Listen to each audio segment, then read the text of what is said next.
This is Comic Burrito.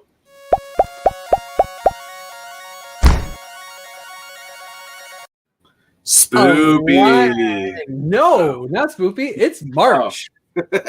Yeah, isn't that when Halloween happens? A live stream. I'm Todd. I'm Cole. I'm Nick. And this is Comic Burrito, a live stream. In comic. Is that what it is? Yeah. Yeah. No, you guys are mixing everything up. That's Wednesday's, Cole. God. This is my burrito booth.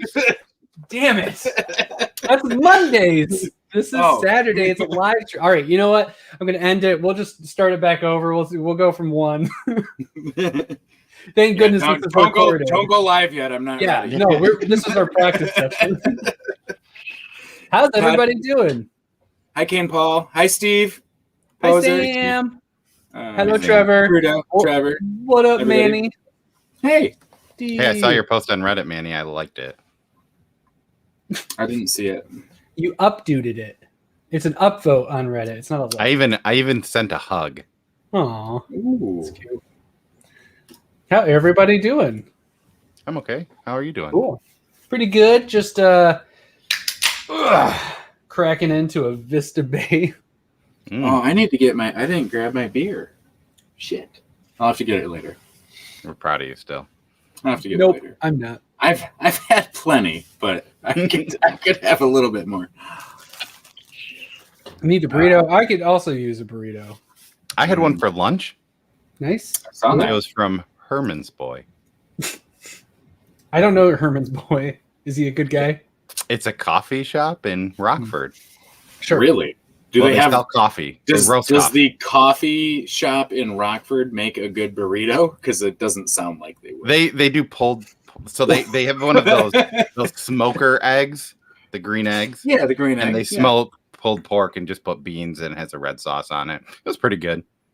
Yeah. I've had better burritos, but I've had a lot worse burritos. My mother-in-law has one of those grills, and they're fantastic. If you were to go there and get something, I recommend the pretzel dog.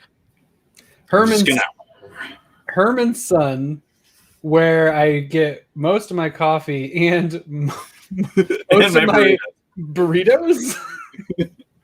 The fuck?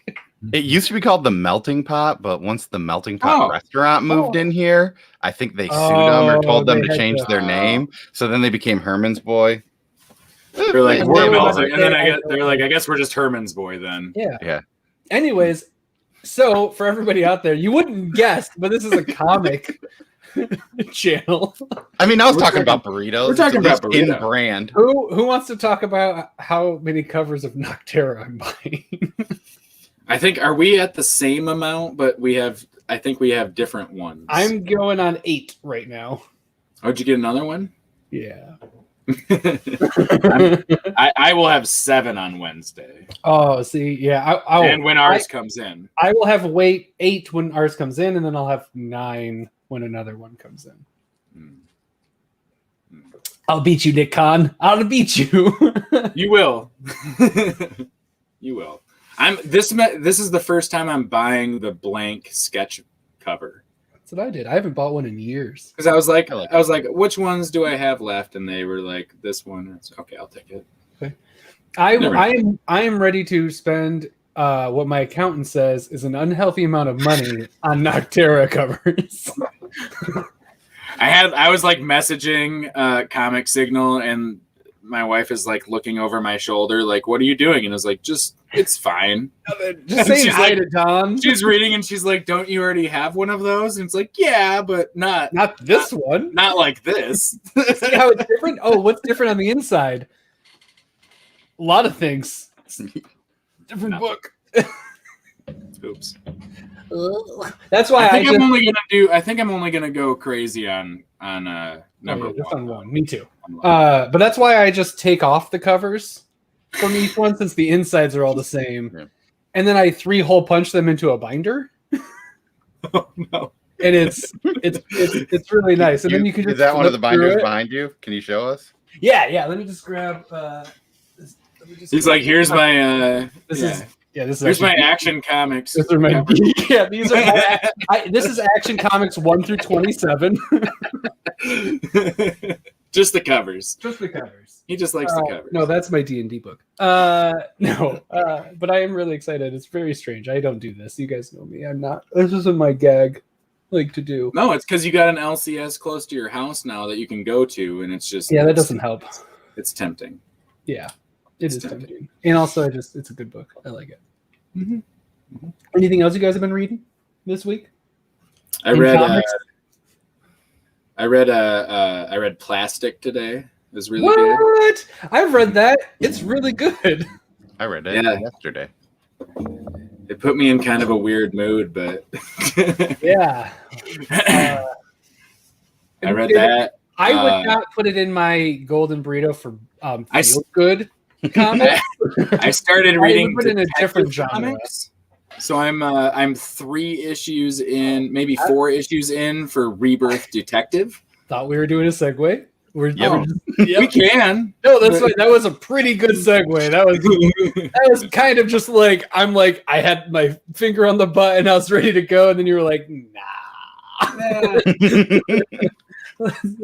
But there is a way you could angle from Detective Comics into another segue. No? No one's gonna help. Not one that I was just hoping that Nick could do it for us. Okay. Hey, Cole, speaking of Detective Comics, any other Batman that you've read recently that you've started? I started the Arkham Knight. Oh, wow. That's another great series. It's like Injustice, where it's the side scroll on your phone and you just I do love that. You just fly. It's just like I do like that. Yeah, that's cool. So yeah, Plastic, Arkham Knight. Man. You know what's weird? What is weird? Someone who's tied. maybe if we try hard enough and I play the intro, someone who's tied to both of those projects and who maybe has a Kickstarter going right now might show up. So let's give it a go. What's the worst that could happen? Yes. Uh-oh. It's on DC Universe. Yep. Or whatever it's called now. Enjoy. DCUI, right? Now it's an Apple product. Oh, neat. Perfect. Anyways, I'm going to give this a go. Welcome. Hey guys, how's it going? Hi. Good. How are you? I'm really happy that I've written more than one book, because that segue would have been a tough. Yeah. a tough rewind there. And I'm really glad he happened to read Detective Comics after that. That was a coincidence, yeah. Yeah, that worked out well. No, it's going great, guys. How are you guys doing? Good. Yeah. No, always happy to be here. Saturday. Yeah. Yeah. SATURDAY night, you know. So if you want to give people like maybe a summary on what Yumi is and what they could expect, there's a description, or in the description there's a link for the Kickstarter for anybody. You should go check it out. And then while they do that in a different window, not the one that you're speaking in, let them know what it's up. You obviously, Yumi's their Kickstarter that Hoyt Silva and I are doing right now, along with 12 Gauge Comics. There's 4 days left, and it's an original graphic novel, 114 story pages, I think, now, because we added 5 more now that we hit one of our stretch goals. Oh, nice. Yeah, so that's all. There's more to it. Yeah, that always takes a lot of pressure off. Nice. Yumi's like this crazy idea that Hoyt and I threw at each other. Yumi's our main character. She's in love with Richard, who just happens to be British intelligence's best 00 agent, something familiar there. And he's gone missing. And so Yumi, who might be the world's greatest hacker and has been trained by maybe one of the world's greatest ninja, decides she's going to go find him. And basically she's willing to burn down every intelligence agency, megalomaniac, and every single one of his ex-girlfriends to find him. And so, we get on this crazy, high-paced, crazy action. She's a little bit ADHD. She teams up with a sentient Lamborghini. Yeah, just a little bit. Yeah. A little bit. She teams up with a sentient Lamborghini who has the voice of Cardi B. Well, Lamborghini Aventador LP700. Oh, nice. That made me really happy. I'm like, that's a bomb-ass car to trick out. And, so yeah, good choice. That was top marks for car choice. I was pleased. And she just goes over the world trying to find clues to find Richard. And like I said, I mean, she basically sets the whole world on fire. So that is true. Yeah. Sorry, Cole. You started. I was just gonna say, speaking. Yeah, there's a lot of references to like pop culture and like some like Gen Z level things probably. Like, did you have to do a lot of research for that, or do you have somebody maybe in your household that's helping you with that? I don't know how to take that. That almost sounds like a slap, but I'll. It shouldn't, because I know that I was like, I don't know some of these things. Yeah. You made me feel old. I was just like, I don't know what this is. Well, no, honestly, I mean, I'm in a writing club, and I've run a writing club for a couple of years now, and we have a large age group. So it's all the way from like, we have somebody who's 21 all the way up to, I'm obviously the oldest one. And so they kind of keep me current.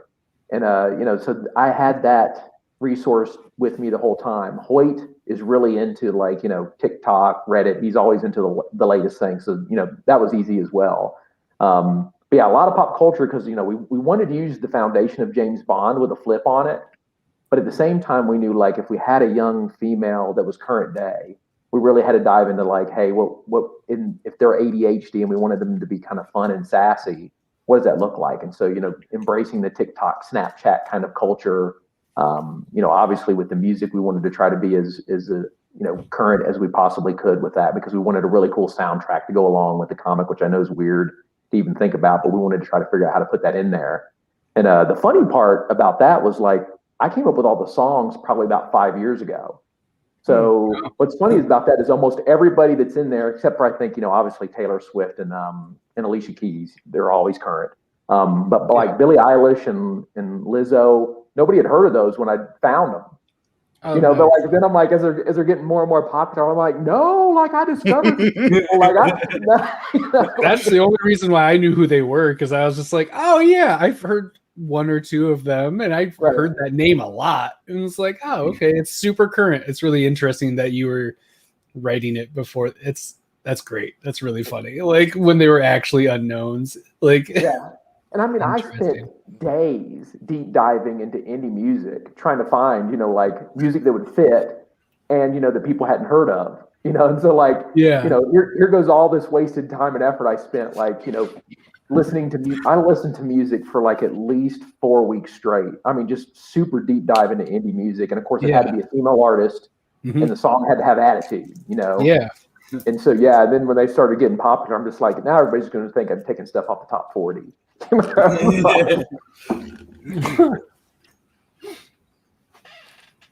No, it's kind of like a James Bond meets Kill Bill meets Scott Pilgrim meets like all those real normal things you see a lot of. Oh yeah. Well, the Kingsman, when the Kingsman came out, we were kind of right in the middle of doing Yumi, so that kind of fit like right in that like same spot. And we also wanted to throw in elements of like, just some of the movies that we love. Like, I mean, I am always a huge fan of The Fifth Element, one of my favorite movies of all time. And so I kind of wanted to can I get some of this without doing science fiction in this story? So that's kind of like where some of the little fast pace and little sass comes from, is because that, we wanted to really embrace that kind of attitude in what you get into something like The Fifth Element. I love The Fifth Element. Oh yeah. I can watch it over and over again. It's so amazing. What made you just? Oh, sorry. No, it's fine. Oh, it's all right. I guess you've kind of worked for, like, we've already mentioned, like DC. You've worked for like Image. What really made you decide to go to a Kickstarter for this book as opposed to maybe trying to pitch this to Image or something like that? Yeah, it was an interesting journey for this book, because when Hoyt and I first started doing it, we kind of wanted to stay away from, I know this is going to sound weird, but we wanted to stay away from editorial control and also, those pesky page rates that end up making you money and stuff. So we really wanted to kind of do it on our own and see where it took us before we tried to figure out a publishing plan. And honestly, the biggest part, because we were about to release it as a miniseries, and then the pandemic hit. And, I'm sure you guys have talked to plenty of creators, and that kind of threw everybody for a loop. And like, you're trying to, you're backpedaling, trying to figure out, well, what are we going to do? Yeah, right. You know, it was just a mess. And so, yeah, Lilu multi-pass, love it. So good. And basically it just came down like with the comic shops being closed and stuff, we had to kind of reevaluate how we wanted to try to at least get our money back on the book. And it came to, I thought, and I'd always thought that this book would be delivered better in one sitting as like a graphic novel versus a miniseries. Because I think with a fast paced, you know, having a month in between might kind of kill that. Yeah, kill some of the energy, and then also you could get lost a little bit. I mean, I always love trades in general. Like binge reading, I think is the best way to read an arc because you can't forget something. You can enjoy subtle like nods from the past more easily and be like, oh, that's from the beginning. Where if you're reading issue 6 months later, you might not really see the development that's happened since the first issue and all of that. So that makes a lot of sense, and I think it pays off for what you've written here because it's a lot. Like there is a lot going on. You don't really get a breather in the issue. I took one. I read it in 1 day, 2 sittings. So I got to a certain point. I got to a certain point where I knew that it was like, okay, we're like, you know, we're cresting the hill here, and it's gonna like we're at the point of no return. So it was like I'm gonna take a quick break and got some stuff done, and then it was like, all right, we're gonna finish this now. But you could definitely. I think I know what point you stopped at. Yeah. Was that a literal thing that you just did? Is it actually a point of no return? Okay. Yeah. Yep. That's good. I mean, maybe it wasn't. I guess you're gonna have to buy it and find out. You'll have to find out. Refer back to this moment in time. Yeah, and then try to piece together what we're talking about. Yeah. If you come back and leave a comment on this video and be like, Nick was talking about this page, maybe we'll do something. We might do something about that. Because that would be really impressive. Mm-hmm. It was and another part of it was, I won't lie, like I've always wanted a hardcover of my own work. Nice. And so, you know, it's financially, when you're doing it through like the standard channels, it's really tough to convince them to do a hardcover. In Kickstarter, I can do my own hardcover. So yeah, nice. That's a Chris Bruner cover, which is amazing. I think this is my favorite one. They're all very fantastic and fantastical. But like this is the one that I used on the drive-through intro. And I really do like it, but they're lowish. Yep. Amazing. Doo-doo. Yep. Is oops. They can see that. We've got it. We've got the first 28 pages. Oh, nice. Awesome. That's so like you the can first see a little bit of the art then. Yep. There we go. A little preview of the artsies. Yep. With some Eilish in the background. Yep. I love go back one more. Because those were my favorite pages. Ones? No, with the building. Oh yeah. Oh yeah. That has it has all the moments. panels, but it's all broke. I like those. You know, like this classic 9-panel page. I had originally written that as a splash page, and then Hoyt decided he was going to go in there and break it up. You know, and I'm like, well, I mean, if you want to, I mean, yeah, it's neat. And then still kind of is, which is really cool. Like, I love this because I'm. 9 panels not my favorite thing in the world. I think it can get overwrought. It's been overwrought just a little bit. I like when paneling does things like this, where you use the story and how you panel and things like that. It elevates it. It definitely gives it stylistic is like about as good as it. Like it is very stylistic. It is not ordinary. It's not something you see a lot. It is definitely unique and different, and it suits the character. Because I'm glad you picked up on that, because I mean we were really trying to do something different throughout the whole thing, you know. And I mean, obviously that's always a gamble, and you don't know if it's going to pay off and if people are going to understand it. And that's the key to like why we really didn't want a lot of people involved in the beginning, other than Hoyt and I, because you know, then you're like, oh, we don't think that's going to work. We've never seen it before. Yeah. And we were kind of like, we don't care. We want to try it. And so that's, I'm really, you don't know what it means to us to like hear that you like it resonates with you. Cause like, when you take those chances, you're like, well, this could be like a total bomb or, like maybe somebody will like it. We don't know. So. Yeah, no, that and the memory flashback art changes were probably my favorite, my two favorite parts, because you kind of had that throughout the whole thing, kind of sprinkled in, and it was just kind of nice little changes. I think it helped with the pace, the fast pace too, where it kind of split it up but sped it up at the same time, and just kind of kept everything moving.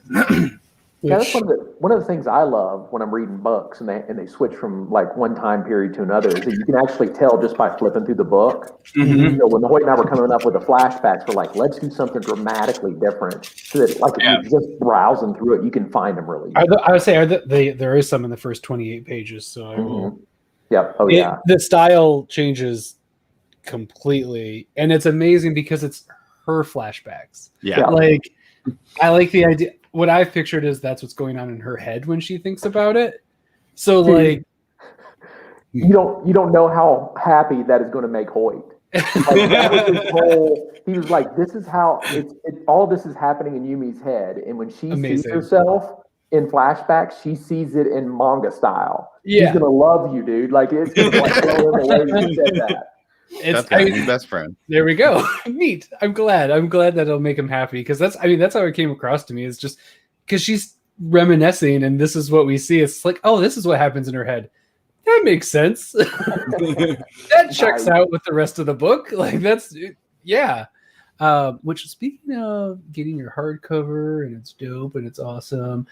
This is pledged and backed already, everybody. So you got 4 days. You're gonna get this. If you back it, you should go back it because it's cool. And we got there's some stretch goals. You can go. Oh, look at that! It's getting close. Getting close to that next one. So get yourself some vinyl stickers. Vinyl stickers. And we turned the lowest cover into a die cut vinyl sticker, so it looks pretty sweet. Ooh, that's cool. Those don't cost anybody anything extra. We hit 20K. We're just throwing that in every box. Nice. So. That's awesome. And then you can go check out these panels that I've been showing off too. And you can see them like not on my reflected iPad screen. You can see their own reflective iPad. Yeah. Yes. I really liked how you like incorporated the social media stuff with her, because it's like really cool to see her as she's like attacking these people and just doing like crazy like TikTok stuff. Like with that, was that something that you kind of wrote in there? Or was that just kind of like let Hoyt do his thing and figure out how he wants to do these kind of like the TikTok side bubbles? I assume it's TikTok. Yeah, well, yeah. I mean, we didn't want to get into like labeling it because then you start dating yourself. But obviously with the music we already did, so I don't know, we're crazy. But typically with indie books, I will work really close with my entire team. So those are a lot of stuff you see in there is just Hoyt and I talking it out over the phone. Like, oh, what do you want to put in this one? What do you want to put in that one? And so I had the benefit of, especially like the scene that Nick was talking about, like the office stuff. I worked in corporate America, so I know what people put on their desk, the little knickknacks and fun stuff. And so Hoyt didn't have that experience. So I was like, oh, we need to find this bird thing that dips water. I've seen those. And he's like, I don't even know what you're talking about. It's like a back and forth of like, just us trying to figure out what we thought would be fun to put in there and work together. So it was really a collaborative effort on all of that stuff. Hopefully you send him an Amazon link to one of those water birds. Here. Or like, here's a YouTube of one for 12 hours. Watch it all. You'll figure it out at the end. It's insane. I have an it's interesting to me. I don't think it's interesting to other people. It probably is. I'm just, I don't even know. Terrible segue. Setting the bar low. Setting the bar low because there might not, I am curious. What I think is in the first 28 pages. On mine, it says 28, and it's locked in. So I'm not going to say, I don't think it's a spoiler, but I won't say anything. Go read the book, and then you'll know why Cardi B. That's basically we kind of run through several different we wanted to hip hop. And I was like, is this the only? This is only interesting to you and me, Todd? Everybody else Maybe. check it out? I don't know, but I want to know. No, so I'm curious. I want to know too. Actually, I'm just surprised he asked. Is all. It's so interesting because it's like I love you go through a lot of like the norms that you would pick, and you hit a couple that are like, haha, like the nudge and the wink, wink to the things and all that, which is really cool. And then, boom, land on Cardi B. It's a big choice. That's a strong choice. Oh yeah, I mean, we basically came down to like we come up with a few different female hip hop artists that we wanted to pursue. Who was the runner up? Yeah. What was your short list? That's really interesting. My short list was Nicki Minaj, Beyonce, and Cardi B. Okay. Cardi B made those were the three we were kind of leaning towards. Cardi B makes the most sense because that would be the easiest to tell that's who's talking too. Yes. Yep. And that was a big factor too, because all the sound effects and stuff she does is just too much fun. Yep. And Lisako, who's our editor on the book, basically came down to her because we were like talking about, and she's in love with Cardi B. And so she starts sending me interview videos. And I won't lie, watching the interview videos, I fell in love with Cardi B too. And I was like, yeah, this is the right choice. Like, she's too much fun. Like, there's too much personality here for us not to have her be the car. And, and of course you start dreaming and you're like, if this movie's ever made, it has to be Cardi B. Like, that voice is too much fun, right? Yeah. And so those were the determining factors on why we picked Cardi. Yeah, I don't know who else could do that. Yeah. Like, it's kind of this is a deep cut, but it's kind of like trying to what's his name? Not Carl Winslow. Fuck me. Police Academy, the sound effects. Oh yeah, guy. I know who you're talking about. What's his real name? I can't remember, but it'd be like trying to do Police Academy without him, and it's just like it's so unique. If you tried to fill that role with somebody else, it just would land flat, and it wouldn't work the same way. It gives Jules a lot of personality. And what was fun for me too, like when I started writing it, what I discovered is a lot of times, when you're trying to write like cool or hip dialogue, being an older white guy, like that doesn't always work out. And so what's really nice about Cardi is she just does sound effects. So I can do meow, and that's all I have to write. I don't have to come up with her to say something cool. That's all I have to put down. Yeah, she just goes ochre, and it's like, oh, okay, yep, we're fat. Where's that? Michael Winslow. Thank you. Yep. Thank you. You were close. I was so close, but I went with the Family Matters guy. I knew it was Winslow, but I just watched the Brooklyn Nine-Nine with Carl Winslow in it, and that's the only name I could come up with, Winslow. So I know you mentioned coming up with like a lot of these references 5 years ago. Was the Cardi B one picked 5 years ago? No, the Cardi B one, when we initially came up with Jules, it was really just going to kind of be like a sidekick for us to bounce dialogue so Yumi would have somebody to talk to while she's going around the world. Yeah. And Jules ended up developing into a totally different character. So as we're going along and we're figuring out new stuff, it was just one of those to like it, we were like, well, we'll figure out the exact dialogue when we get there. But then when we discovered Cardi B, like it turned into my favorite character in the book. Like, I love writing Jules, and we hope we get to do another one because, man, I'm going to go nuts with that character. Like, it's one of my favorite characters I think I've ever created. I know it's ridiculous that I'm in love with Jules spinoff. Yeah, just a Jules. So do you have like an idea of like a second thing that you would? Oh yeah. Can we get Jules at Coachella somehow? That seems like the appropriate setting for Jules. Yeah, that would be total chaos and definitely would not end well. No, it would not. Coachella. Jules would be fine. Coachella, Jules not so much. Great. Yeah. There's no more Coachella. No, yeah, Coachella's gone. It's been sorry, guys. But yeah, you have plans then for number 2 if everything lines up and all that?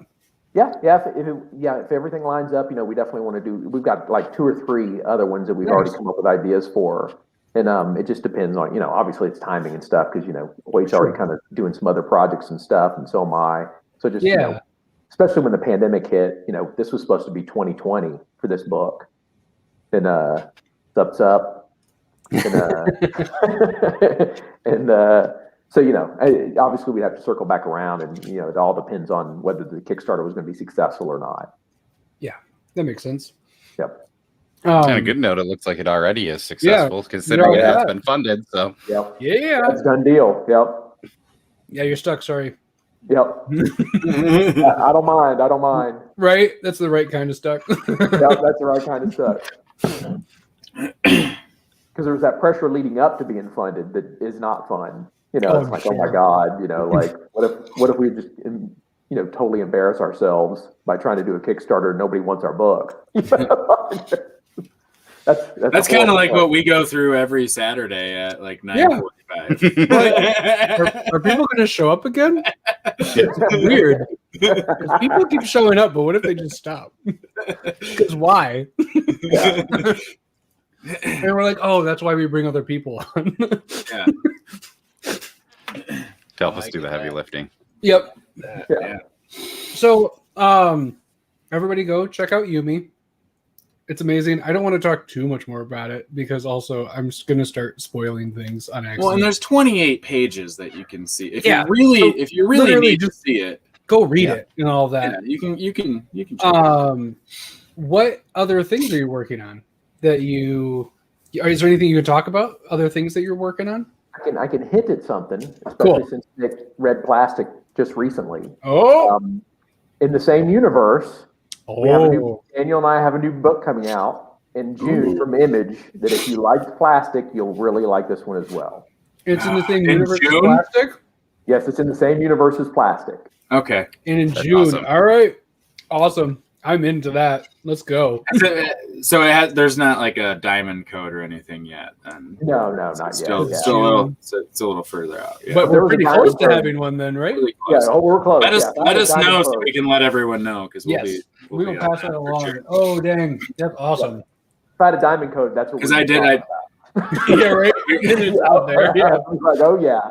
We were talking about it before we went on that I read Plastic today. And kind of binged through it. And Jessie, I read her the synopsis, and she was like, "No."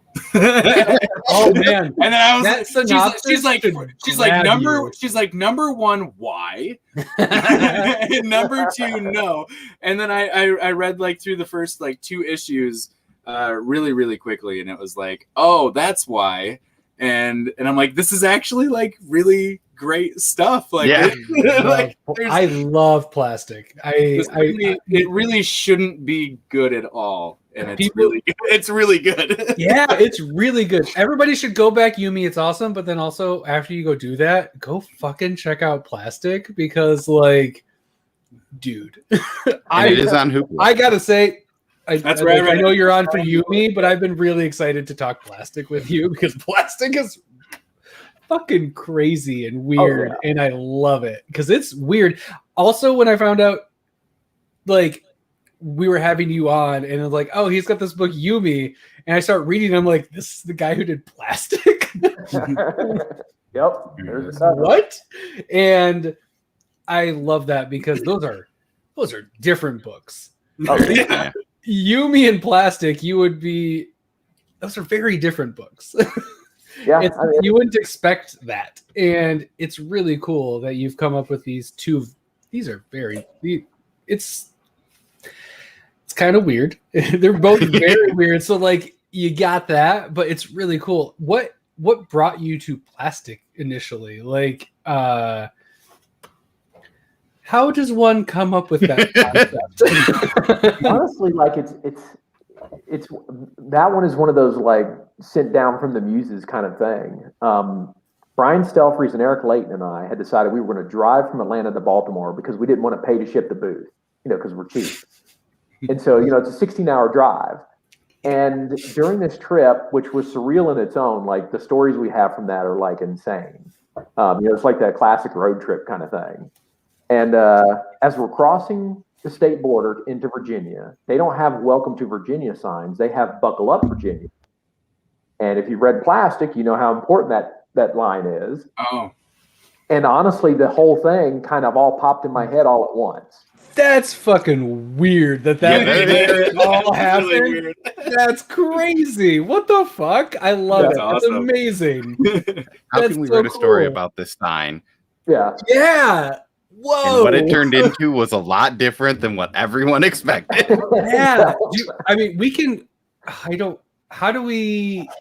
Do you have a elevator pitch for Plastic so I don't say too much? It doesn't take too much, I think, to get people to be like, "Oh, yeah, okay." Yeah.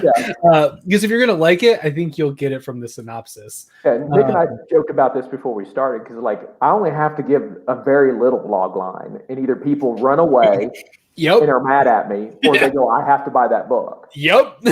And so, Plastic is about a retired serial killer who's in love with a blow-up doll, and somebody takes it from him. And that's all we tell people. I've had dads, like, you were with the kids, right? And that's why I say blow-up doll now, because I used to put other words with it, right? You know, like, you know, you'd be like, oh, and, you know, it's a blow-up sex doll. Sure. And so parents would get furious that I said that out loud. And like, like one parent tried to have me kicked out of a show. For your kid, man. Yeah. You know, it's like, well, can you not tell by the cover that your kid shouldn't be standing in front of my table? Like, right? But it's Ian, where do I buy? You can find it anywhere Image Comics. Yeah. You can find Image Comics. You can find it. Yes. There's still plenty of trades out there too. So yeah, get that trade. Yeah. Yeah. I wish I could be like a person in the background is this mom screaming at you at a con and just be like, look at it. What did you expect? I wish I could be behind her and be like, excuse me, ma'am, can I get these signed? Right. And there's so many fun stories with that book on the table too. Cause like, I mean, that's usually the reaction, you know, if I get the negative reaction. I had this, like, she was probably 8-year-old girl at Baltimore Con a couple of years after the book came out. And we had the Laura Martin, you know, head cut off cover where it's got like the kitty cat, you know, that kind of stuff. And this little girl was obsessed with this cover. She loved it. And she's 8. And like her family would leave her at my table so she could sit there and stare at the cover. That's how, like, yeah. And mom's like, well, we can't buy it for you. And I'm like, please don't. Like, how do I find the cover? I need. Yeah, if you just punch in like Plastic. It should be, if it's in the digital trade at the very end. It shows all the bag heads covers. It's the issue 3. It's the cover for issue 3. There's 4. Yeah, and then 2. There's I mean, 3. Yep, that's there it. we go. You know, normal 8-year-olds. No, my daughter has this framed on her wall, so it's. Well, I mean, you know, it was kind of cute for about 10 minutes. And then on the second day when she came back and started staring at it again, you're like, oh, you're a serial killer. Yeah, this is not safe. Yeah, this is not safe. You're going to grow up. You're on a list. Just check up every couple months, make sure everything's okay. Yeah. How many cats have you put into bags? Yeah. Okay, little girl. You're also maybe not the target demographic where somebody wants to set down like their copy of Plastic next to and be like, can you sign this, please? It's like, yeah, you could go. This is creeping me out. No conventions.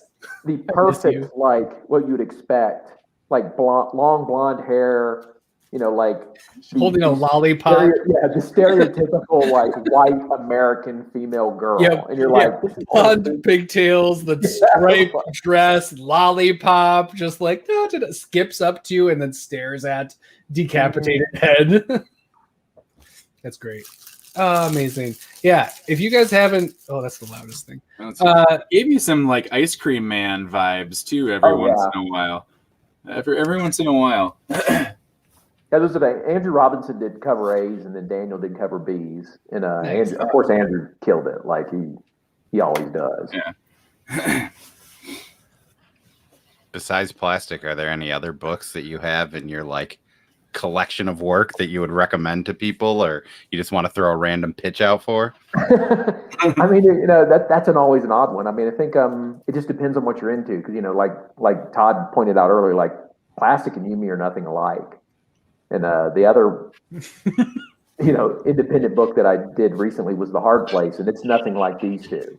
So it's kind of like much more slower paced, kind of like heist.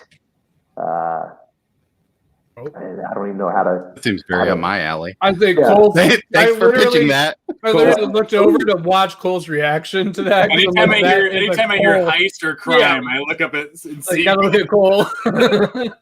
That's Cole's thing. And this one's kind of like about a getaway driver who's just coming out of prison. And so, he's kind of like, hey, I want to wash my hands of all that. I kind of want to lead the straight and narrow life. And of course, the Russian mob's not going to let him get away with that. So he gets drawn right back into it. And then it's based in Detroit? Yeah, it's based in Detroit. And fun fact, for those who care, D-Town down. Let's go. It is on Hoopla. Oh, hey, look at that. I might have already checked it out.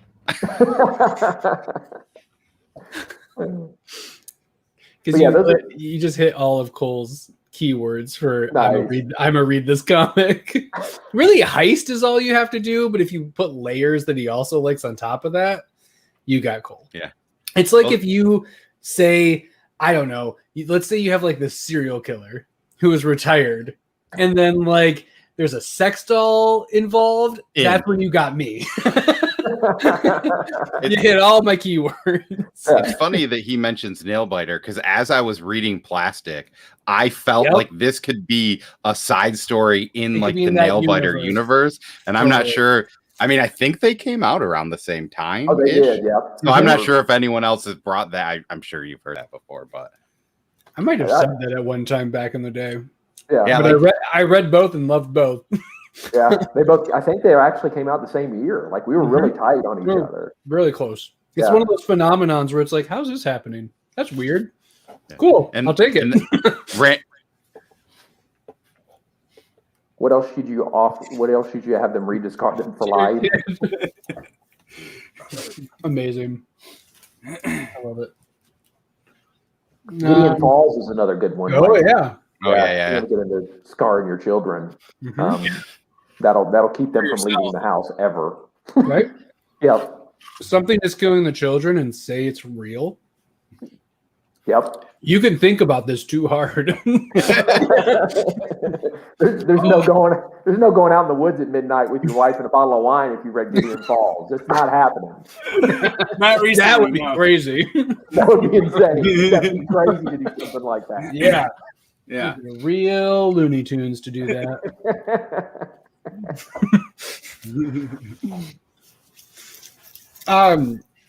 Something we usually ask, like, hey, Big Two stuff. What are you reading? What do you like to read, anyways? And it doesn't have to be current. Like, who are your like? I see Noctera back there. I think, right? Oh yeah, I got Noctera. I got the hardcover from the Kickstarter. Nice. Yep. So definitely had to pick that up. So does me too. It's a good one. Have you checked it out yet? What's that? Have you checked it out yet? No, I haven't had a chance to read it yet. It's I'm pretty dying to get into it. Yeah. We just talked to Scott on Monday. Oh yeah, nice. Yeah, it was fun. That's why you're buying all the covers. Yeah. I would have only bought probably 5. But if we had Scott on Monday, I'm buying like 12. So my dad's here. I must have missed him coming in. Hey, hi, Dad. Thanks for watching. Ernie, you need to check out Plastic. Yeah. As soon as possible. Oh, but you say hi to Sam. Even though I know this is delayed, but I'm still gonna just be pissy. What else do you have on? Or what else? Who's your people? Like when you're really into like reading and things, what are some of your favorites that you gravitate to? Honestly, I love a lot of Justin Jordan stuff. Luther Strode, I absolutely adore. Even to this day, I can go back and read that, especially the first one. I mean, you can't go wrong with almost everything Brian K. Vaughan touches, in my opinion. Yeah. Everything he like you were talking about, all of his stuff is so different too, and you never know what you're walking into, but you know it's going to be great. Mm-hmm. if I'm going to dive into crime, obviously Brew Baker's my guy. I love all of his work. And then it's going to be everything you hear this stereotypical, like Dude, Tom Hanks, Scott Snyder, Brew Baker, good call. No, that all right. You got +1. That's awesome. That's a good call. And almost anything he touches, I'll pick up. Greg Rucka's another good one. I love Here's Greg his Rucka's signature. stuff. Oh, nice. Oh shit, that's right. I forgot you got that. So those are kind of like my go-tos. I know those aren't like necessarily guys that do stuff super regular. They take their breaks here and there. But like if I'm looking for something and I'm ready for that, like hey, I'm going to sit down all day and read comics. Those are usually the guys I'm going to go to. Nice. And I'm dying to see what Scott does. On the Posers out. Yeah. Posers out for about 4 minutes. If somebody gets the slack, 4 minutes. You got we need some Twice cleanup as long time. as it usually needs. Yeah, Cleanup time. Gotcha.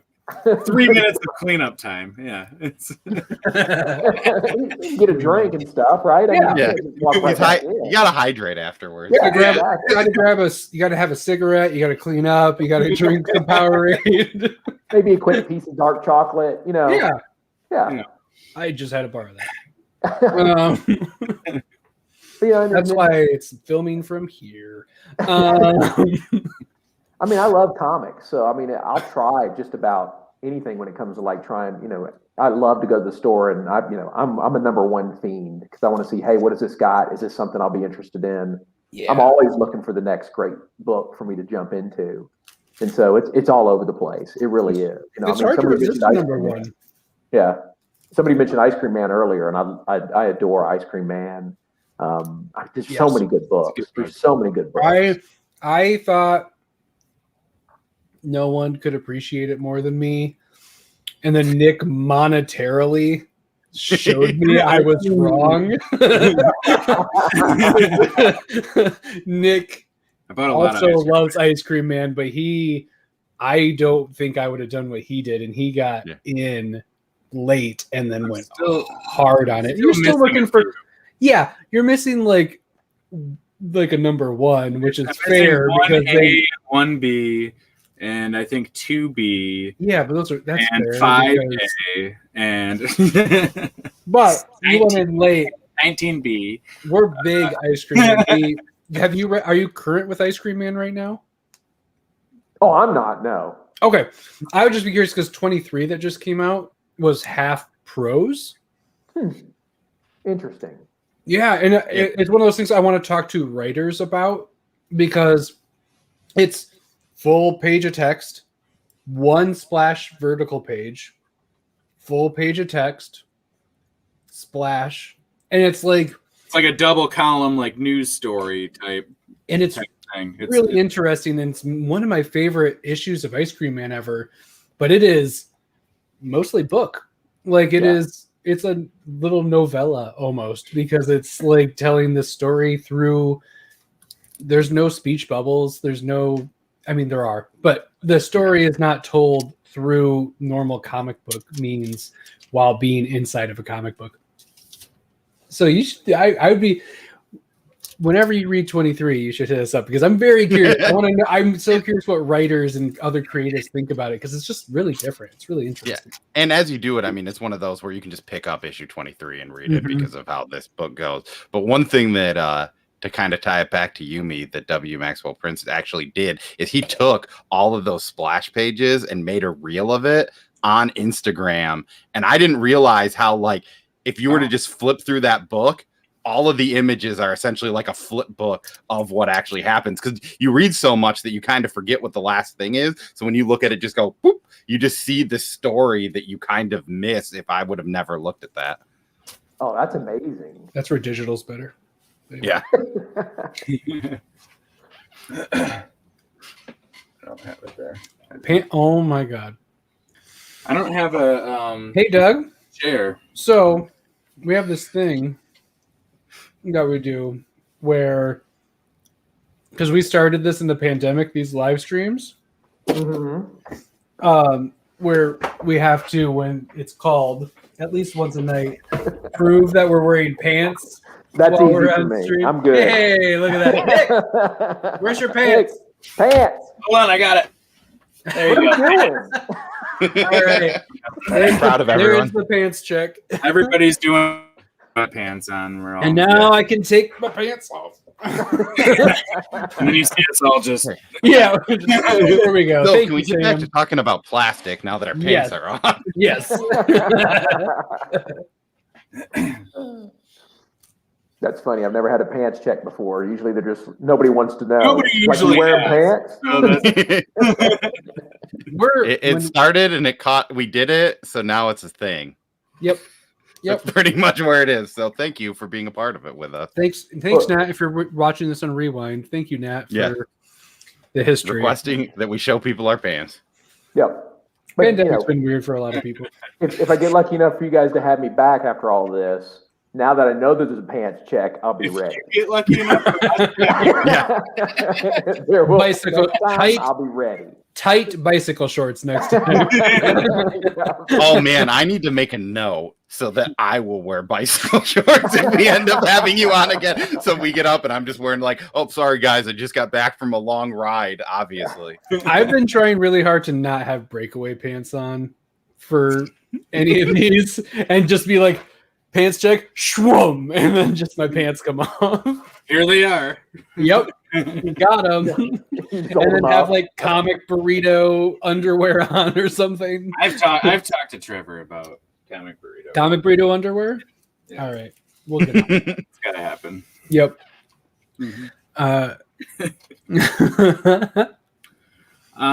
Doug, do you have anything that like you would like to write as far as like established like we always go to like big two, like if there's like a Marvel or I mean you've done Arkham and stuff, but if you'd want to do more in that area or something, is there kind of like a dream project that you'd want to be on? Yeah, I think for me, and I've always had this, I wanted to see what I could do at DC with Lobo. If they just give it to me and say, we're not going to let you have to worry about crossovers and all that kind of stuff, take Lobo and make it sick. It's like a black label Lobo. Yes. It doesn't, well, apparently it doesn't need to be Black Label anymore because everything's free reign with Infinite Frontier. You can just they're just like, it doesn't fucking matter. Let's just go. So I'm pretty excited about that idea. And just Lobo doing whatever the fuck Lobo does, like off on the side, and it makes no consequence. He can just Lobo it out. Yep. Oh yeah. That would be amazing.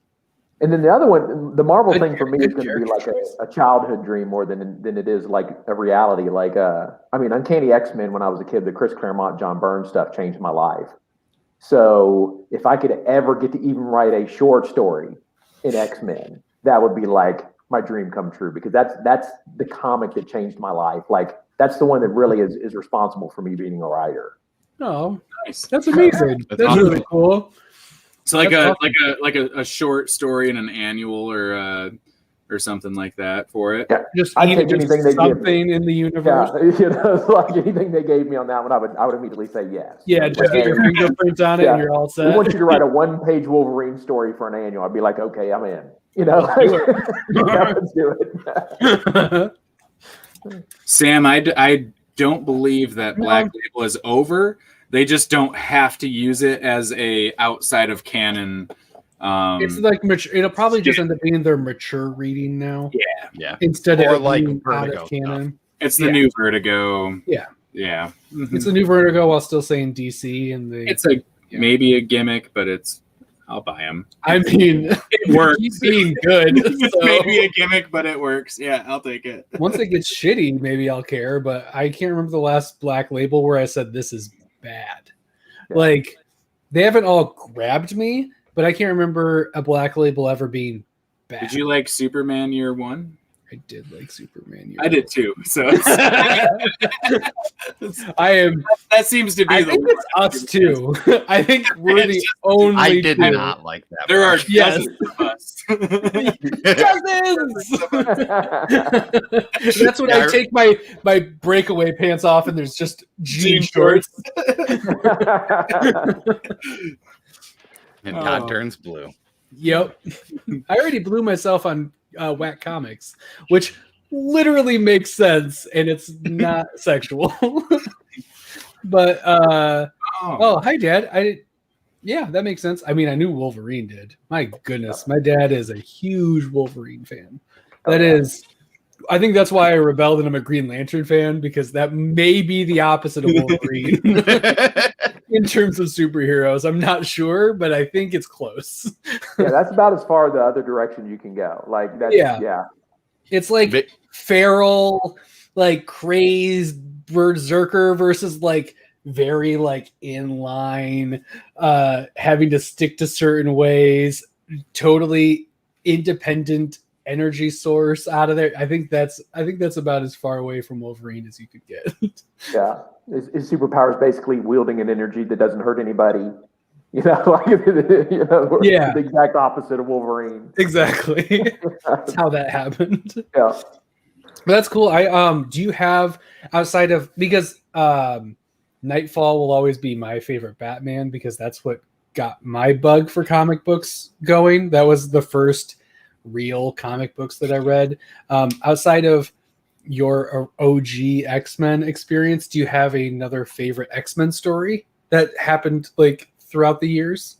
Oh man, dude, there were so many good ones. I mean, the one that drew me in was issue 133 was the one that changed my life, and that's basically when Wolverine, is in the sewer in the Hellfire Club. Yeah, kind of like the Dark Phoenix saga, and it was so good there until obviously the death of Jean Grey. Rough times. Spoiler. Spoiler. Just in case you haven't read it. I'm at 142, man. just in case you have seen none of the X-Men movies. Yeah. Or anything related to anything X-Men. Yeah. And I really dug the Brood saga. I know that's another old one, but the original Brood saga with the X-Men was fantastic. Wow. Good deep cuts. Oh yeah. When you get the more current stuff, that's a little tougher because once they broke it out and then multiple titles, like there's so many now. Yeah, there's so many great stories. I love the Larry Stroman run on X Factor. I just adore it, just because I love his work. What was his? Do you remember what that arc is about? Because I'm always terrible with authors. I'm better with storylines because I'm like, I know that name. I'm sure I've read that. I have no idea what the story actually is. There was a couple of them. It was original X-Men. Yeah. Kind of, they were the X Factor, and Larry Stroman took over, and then they put in like Big Guy. They had some of the other stuff. Onslaught. Yep. Onslaught. Oh, I don't know why, but I always love Onslaught. That's just comic book goodness right there. Oh yeah. Good job, Dad. Dad's like, I'm really proud of you, Dad. Yeah. It's two of my favorite characters becoming one terrible character. It's the best. I love it. Not terrible as in for the world, not as in a character, because I love the character. And it's my favorite thing in Marvel versus Capcom is trying to beat Onslaught. And then, if you talk about, jumping outside of the X-Men, obviously the first Sin City to me is still one of my favorites. I absolutely adore that book. The first couple of Hellboys were fantastic. And then, it's tough when you start going, oh man, what do you love about, all the other superheroes like Batman and Superman? And there's so many great stories. I'm coming up short on even trying to think of all the Superman Batman stuff.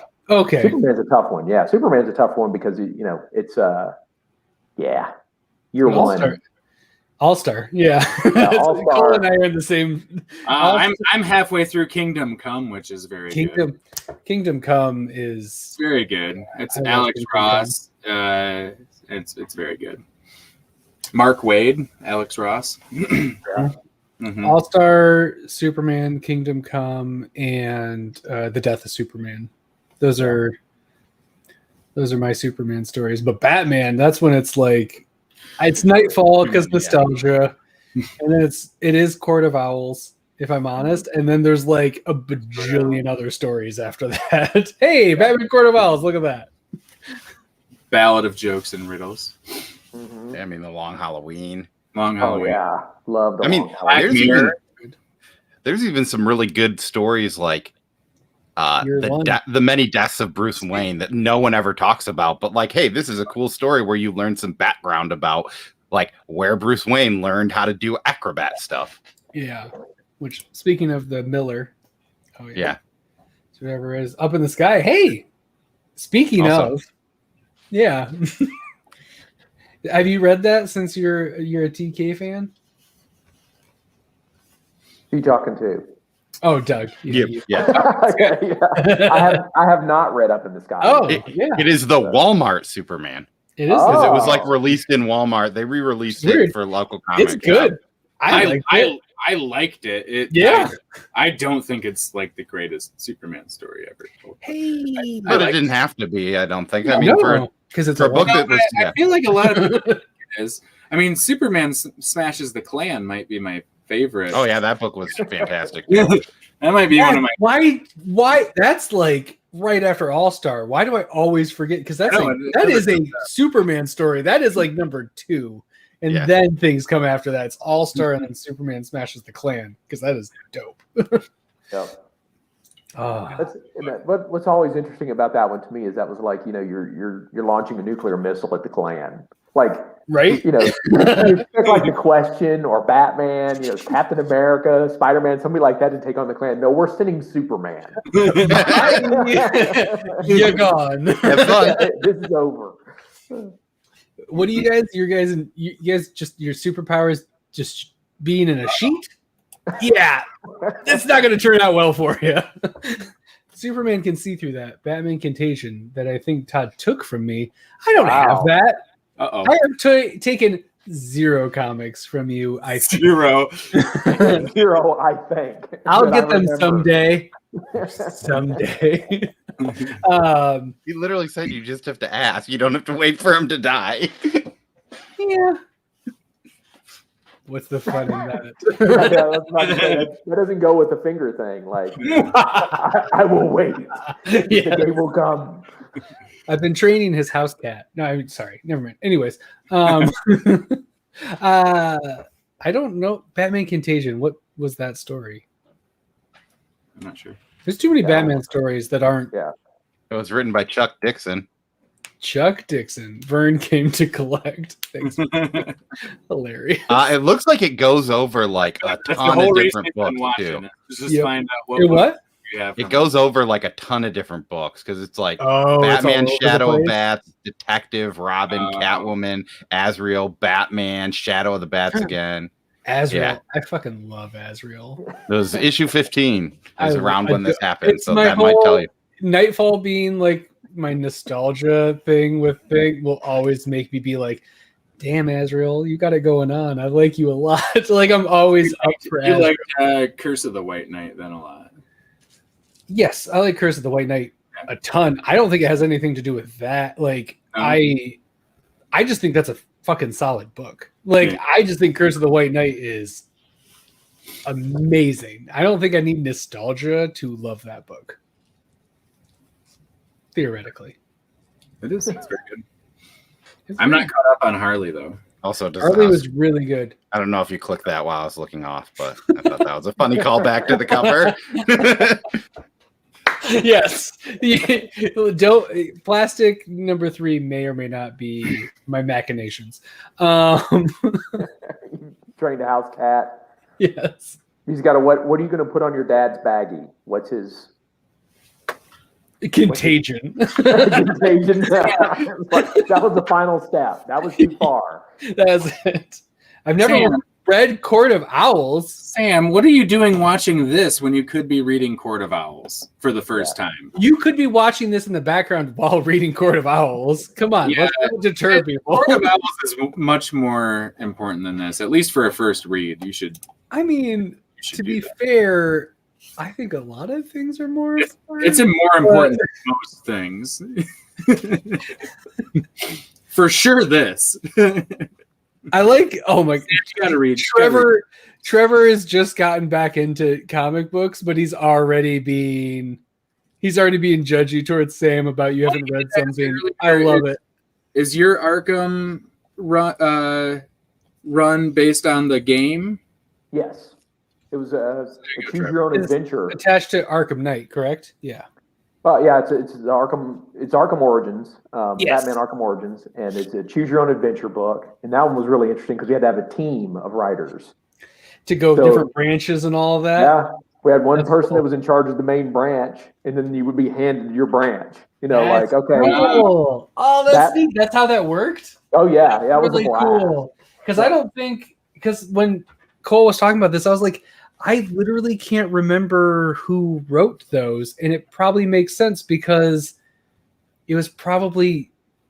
I remember Tim Seeley was one of the first names that I saw and recognized. Yeah, I remember reading credits on it, but like since it was I bounced and all of that, I remember not going through all of the branches and all of that. Nothing really stuck, but I remember it being a really cool series that was really fun. Oh, that's cool. That's neat. Yeah, we had a blast because I mean, every now and then, the editor would give you a call and he'd be like, "Okay, so it's your turn to pick. Does Batman fight Two-Face or Tweedledum and Tweedledee?" And that was my, that was the one I got. And I was like, "Oh, I'm getting awesome. Dee and Dumb. Like I'm all in. Like that's the one I want." Like, yeah. And so that kind of stuff was a lot of fun. And it was, we were under a time crunch big time. So that's why we had so many writers on the book. But yeah, trying to write a choose your own adventure for the first time was just, your brain was messed up. At the same time, you're like, okay, I got to just focus on my piece right now. Like I can't get caught up in all the other stuff. And yeah, it was a blast. That's cool. Yeah, I didn't even realize. I just started reading the issue, like the 3 issues that you had written, because I was like, well, I might as well check them out. And then, not even knowing that it was a choose your own adventure. So I just kind of got thrown in the middle of him talking to Jim Gordon. And then I did a short story in the Legends of the Dark Knight too. So there's like a little mini series. Which story? This one was Ashes to Ashes. I might have gone too dark. So interesting, because that means I probably loved it then. Because I know the book you're talking about. It's the multiple authors one, because we talked before.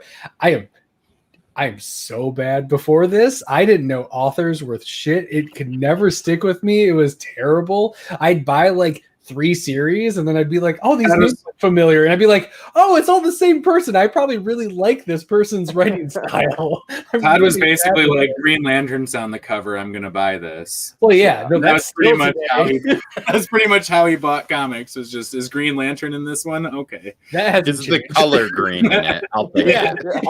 Oh, the cover's green. Green Lantern might show up in this. That's why I'm also I'm a really big Swamp Thing fan. Todd was all Green Lantern spec buying. He thought the green actually meant the Green Lantern ring. There's some bad years, yes. Hey, Alan Scott was basically attached to the green because he got his magic. Never mind. Anyways, Green Lantern lore. Thanks. Was that when he was? That's when he was magic based, because Alan Scott was magic based. Was that when it was? That is when wood was the problem. They just hit him with a stick. That's right. Hey, throw a pencil at him. Power Girl had the same issues when she was new. Power Girl, it was anything natural or elemental or something like that. So she'd get taken down by wood or water, or it was so stupid. It's so bad. But I throw a cup of water at her. Ah! And she's always in Two-Face. Anyways, so that was a fun side.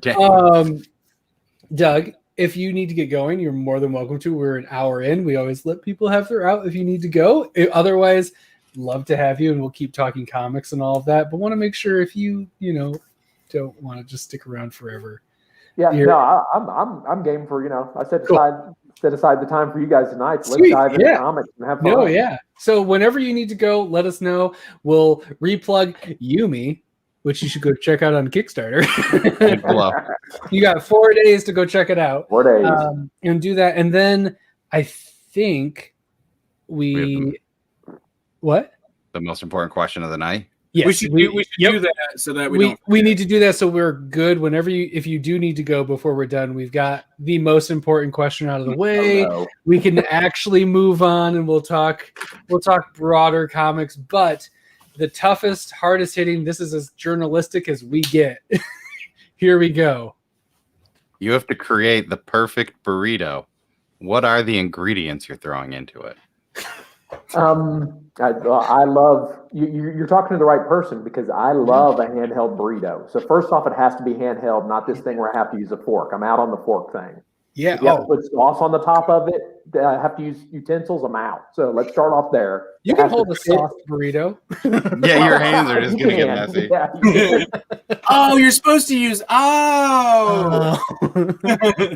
My So life got a lot easier. what tortilla? So we're traditional. We're traditional burrito already. We got a tortilla then. Oh yeah, traditional. Yeah, traditional. You know, I'm not looking for any kind of fancy spinach tortilla or anything like that. I just want your straight up. What you get in Mexico. That's what I want. Vegan meat. No. Damn it, chaos.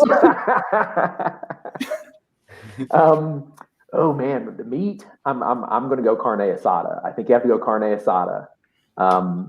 There's a place down the street from us that makes this, they call it a nacho-rito, and I have to admit I'm hooked on it. And so they basically put all the ingredients of a nacho inside a burrito, including the tortilla chips. Including the tortilla inside chips. of the tortilla wrap. Inside the tortilla wrap. I can respect that. So I'm going to go with that one because I absolutely love. I get it at least 3 times a week. Oh yeah, I love it. I love it. You out burrito us, I think. I'm like 1 a week on average for burritos. 2 weeks, maybe 2 a week is a good week for burritos for me. Exactly. Nice. Yeah, you got nice crunchy, tortilla chips, sour cream, guacamole, beans. I'm pretty sure they're pinto. Carne asada on there, and is there anything else? No, hot sauce. They make their own hot sauces, so you get to choose which one you want to put in there. What level of how spicy are we talking? I'm kind of like a medium to high guy. I can't go super high. I can't do the volcano or the stuff that's But some little kick to it. Yeah, I don't want to be sitting on the toilet crying. So are you eating? That's my favorite part of the day. That's the batch I just made where I'm like, oh, this is going to take a while to get through. That's how I feel alive, is when I am thinking about how I should own a bidet. If I don't think I should own a bidet toilet, I didn't eat the right level of spicy. It's how you burn away the sadness. Yes. I can't think about my internal pain while I am literally feeling like my butt's on fire. I learn new things about you guys every day. You're not talking about a bidet for cleanliness. You're talking about a bidet for heat, right?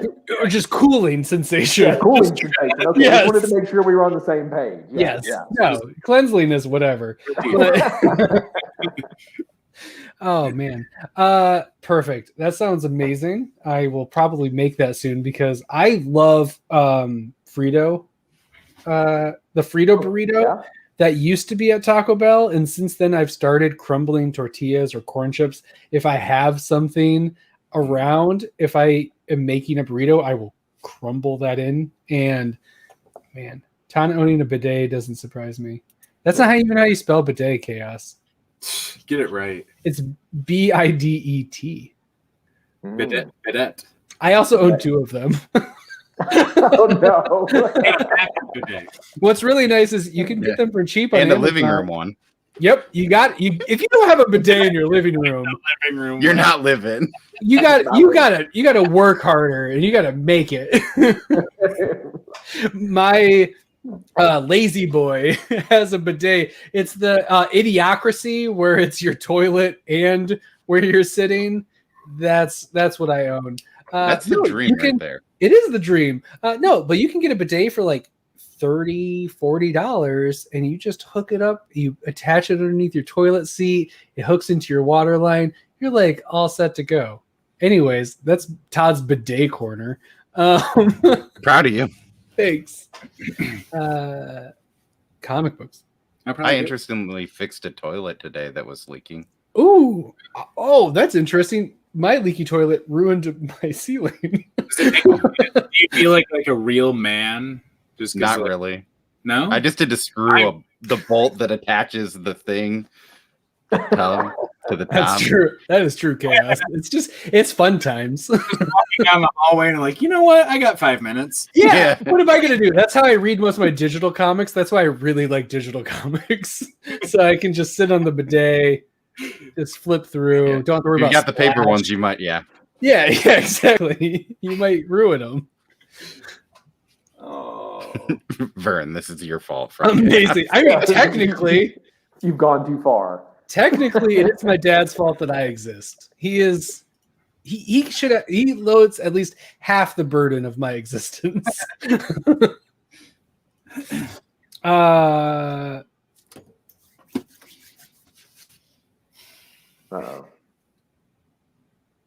If you had to choose one comic book series that you could, that you're on a desert island and you get to have one complete series. So quantity is definitely something that can be taken into consideration. What would you choose? We don't have to start with you, Doug, even though you're the guest and you're in the hot seat, and maybe you should answer first. If quantity comes into play, then I would, or Doug's. No, I'm saying it would, because it's a desert island. This is all you get to choose from. I might go with like Batman just to have. Yeah, no, or detective. That's a lot. Yeah, or detective.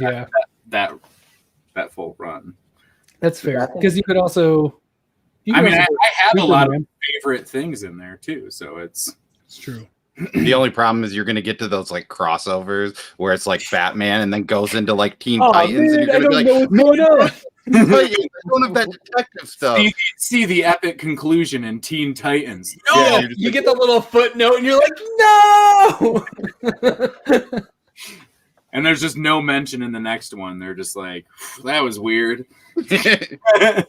Anyways, Dad, I might have to go Batman for that. That's fair. Cole, are you on that Batman bandwagon? Batman, I'd probably pick Batman just because I like the stories more than a lot of the detective stuff. That'd be terrible for when you get to Nightfall, though. Oh, yeah. You're screwed. Oh, yeah. You're all over the like, where'd Azrael go?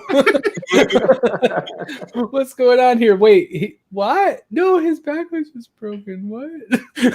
I don't get it. Yeah, no, that's fair.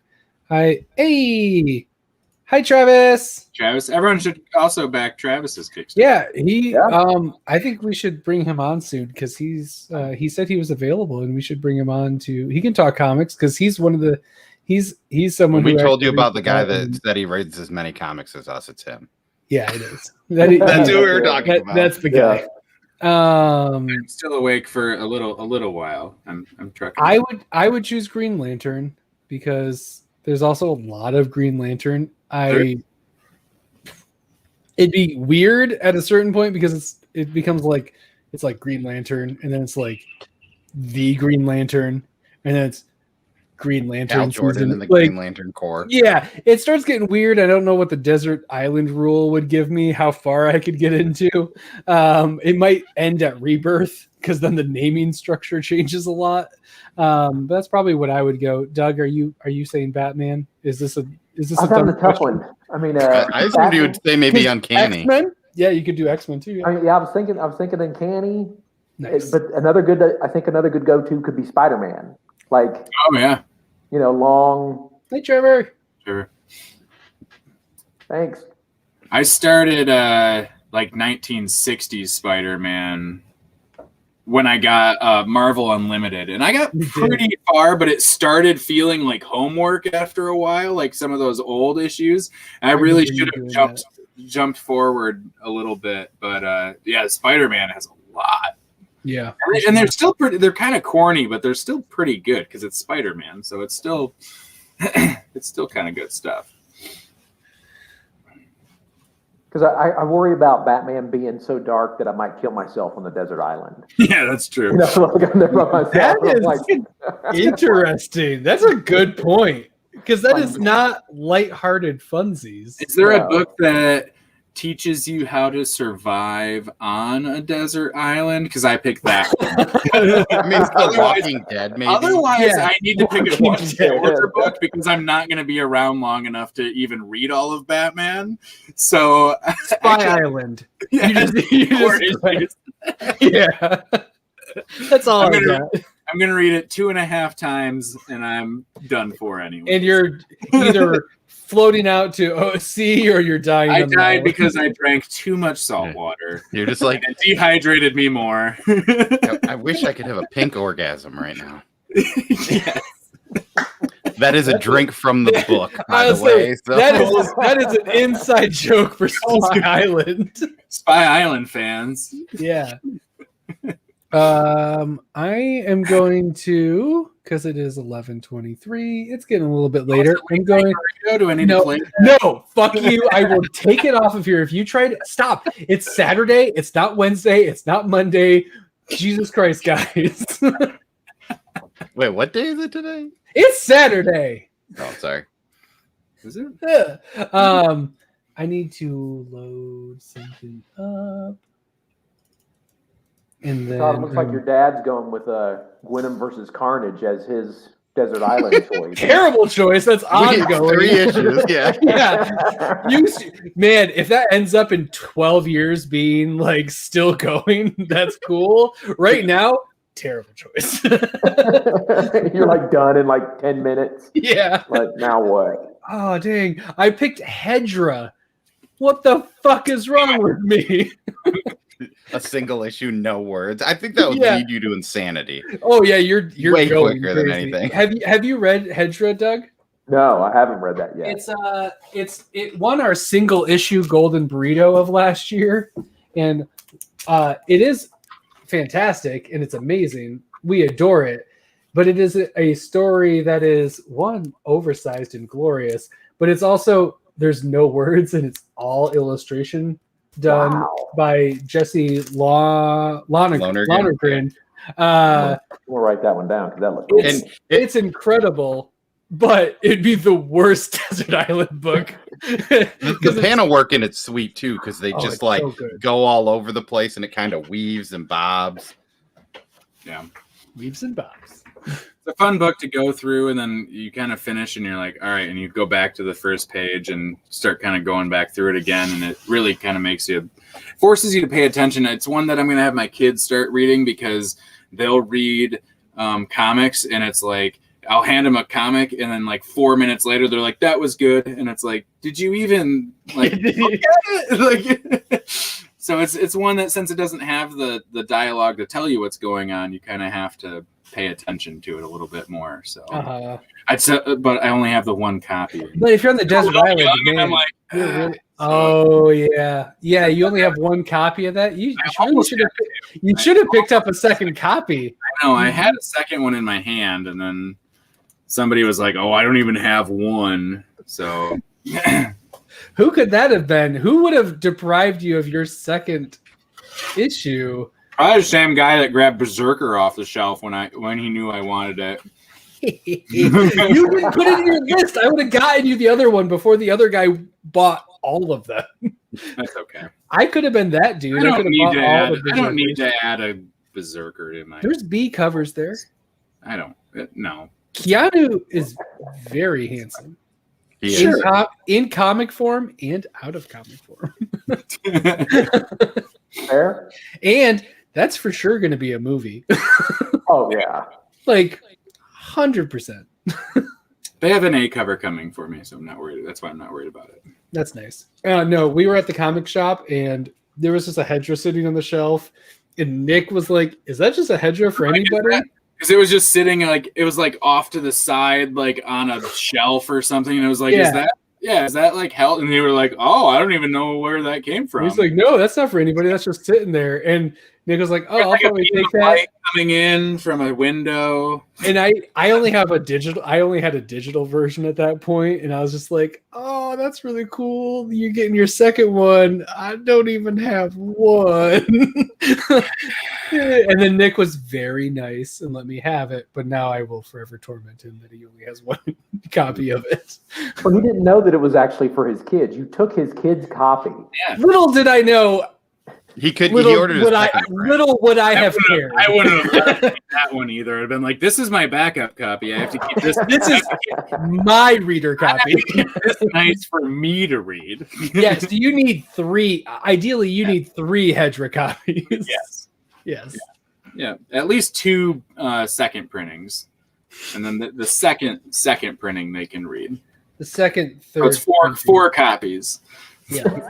As long as they're sitting at a table with no food around, with no food or drink. Yeah.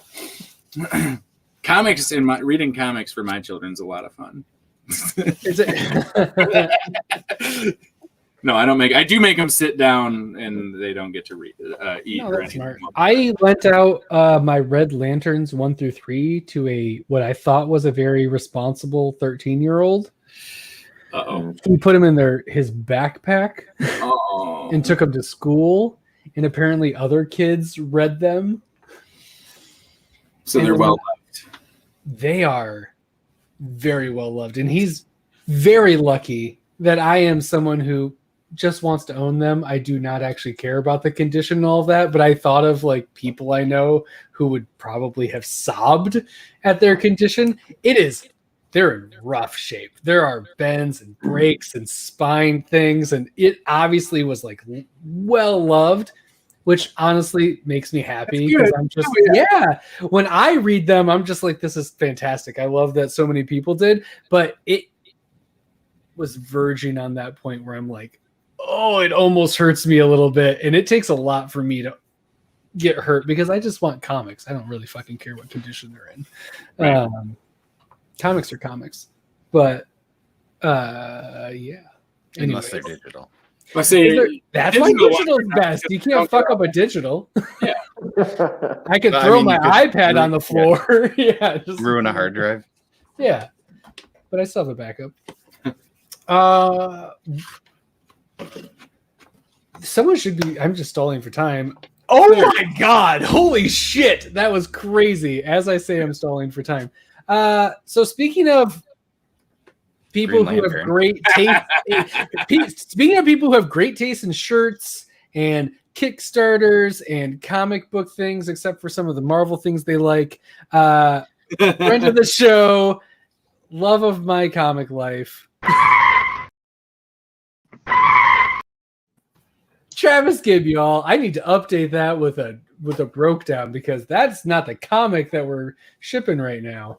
All right. What's going on, guys? Hey. Travis is how is everyone? Doug, this is Travis. Hi, Doug. I see that Doug did a comic called Yummy, but he is not Matt Wagner. I like Matt Wagner. You're not Matt Wagner. I am not Matt Wagner. No, sorry. Yummy. Can you tell me about Mage? It's a good book. Oh my god, you've never looked so good, Travis. And I've seen you shirtless. I've seen you shirtless eating Girl Scout cookies. Bringing the Green Lantern shirt seems like a little too far to the pandering side, dude. Oh, like, no, that's right on. It's a shirt that I wear at night, and apparently, consistently, I've realized I wear it a lot on Saturday nights, and I really need to address that.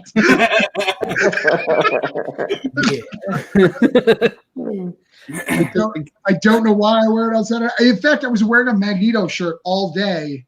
I just couldn't find it, and I was like, all right, me and my wife have been playing Overcooked. Have you ever played that game? Oh my god, Overcooked is so good. It's so good, and it's so good with your partner. It's a really good, husband and wife game.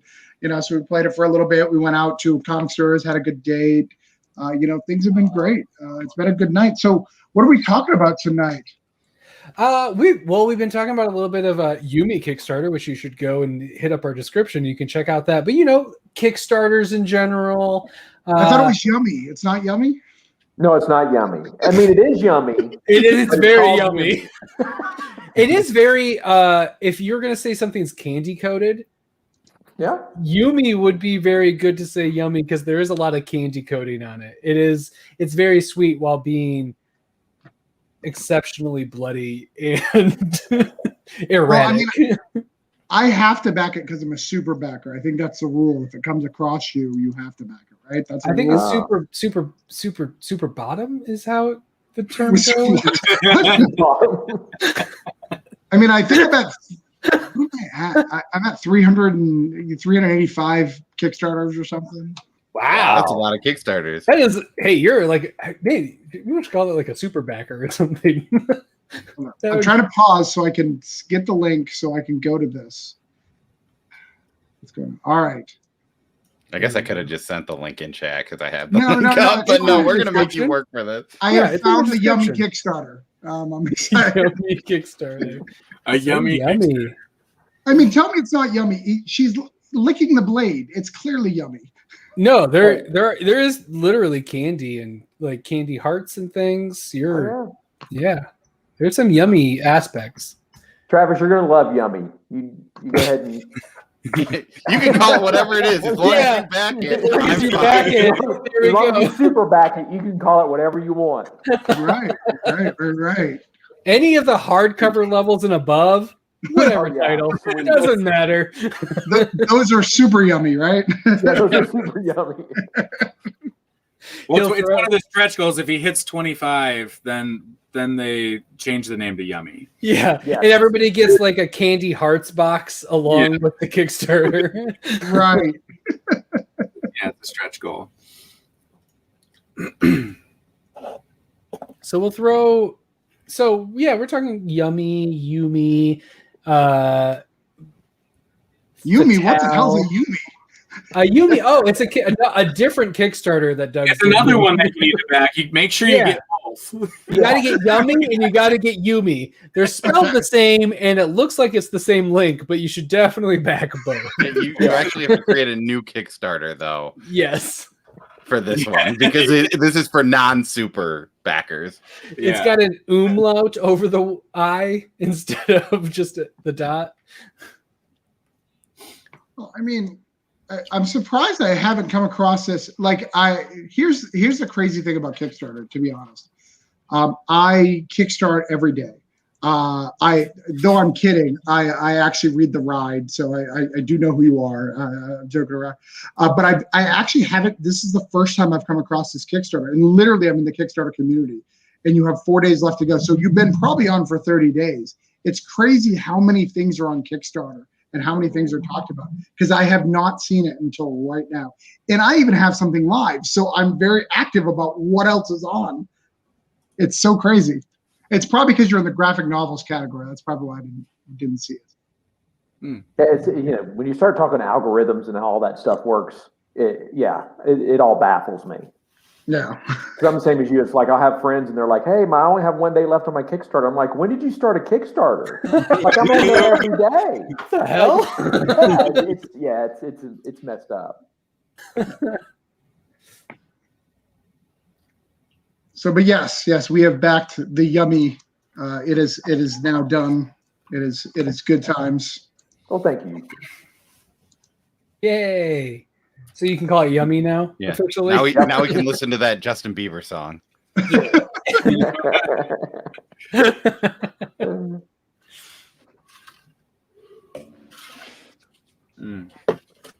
And Travis, don't you have one currently going?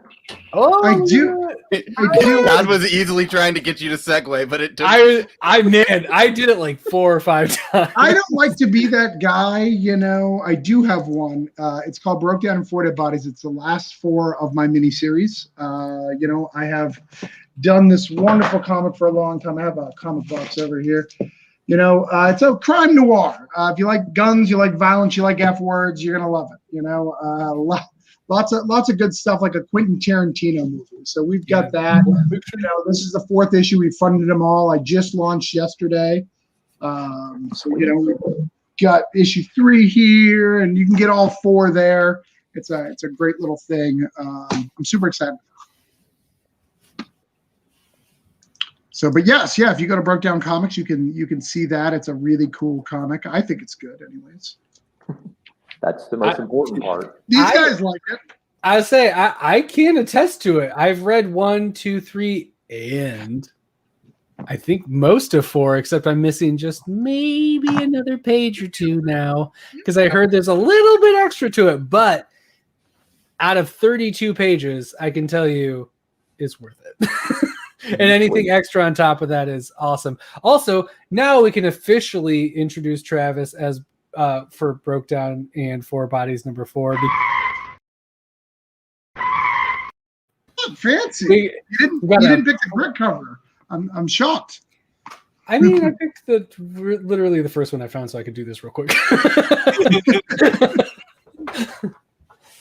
But no, it is excellent, and you should back both of these. And if you haven't gotten Broke Down, what's nice is there's so many fucking reward tiers There's literally no way you couldn't find one that works for what you Stony. You just want to do digital. It's $10 for everything, so it's not much. There you go. And there's another, what is it, 25, and you get literally all of Orange Cone Productions. Correct. Yeah, you get this wonderful Cthulhu Invades Oz. This is official burrito. Is Yummy official burrito? Because Yummy should be official burrito. Yummy hasn't been published yet. Yeah. But here, let's see it. Could be. Let's see that. Here, look at this. It is the first printed golden burrito. It's there. Look at that. Best Anthology 2020 right there. Yeah. I'm gonna go pee. You just hang out and talk. Just be perfect. Well, when you come back, I've got a cool contest just for the burrito guys for my campaign that I was going to tell you guys about. So when you get back, we'll talk about it. I can't wait to lose that. I guess at this point, I should probably join Todd in the bathroom. So that okay, that's awkward. You're 8 or 9 minutes from me. Okay, yeah. No, that works. Yeah. Come on over. Cool. See you soon. Bring your mask. Yeah, be safe, guys. Be safe. You guys do that, and then Travis, you can give us your here. Should I pop them? How do I do it? There we go. And then see, I can do things. So give us your for those that don't know, Broke Down in 4 Dead Bodies. Right. Besides you said noir, but what else can you give us about it?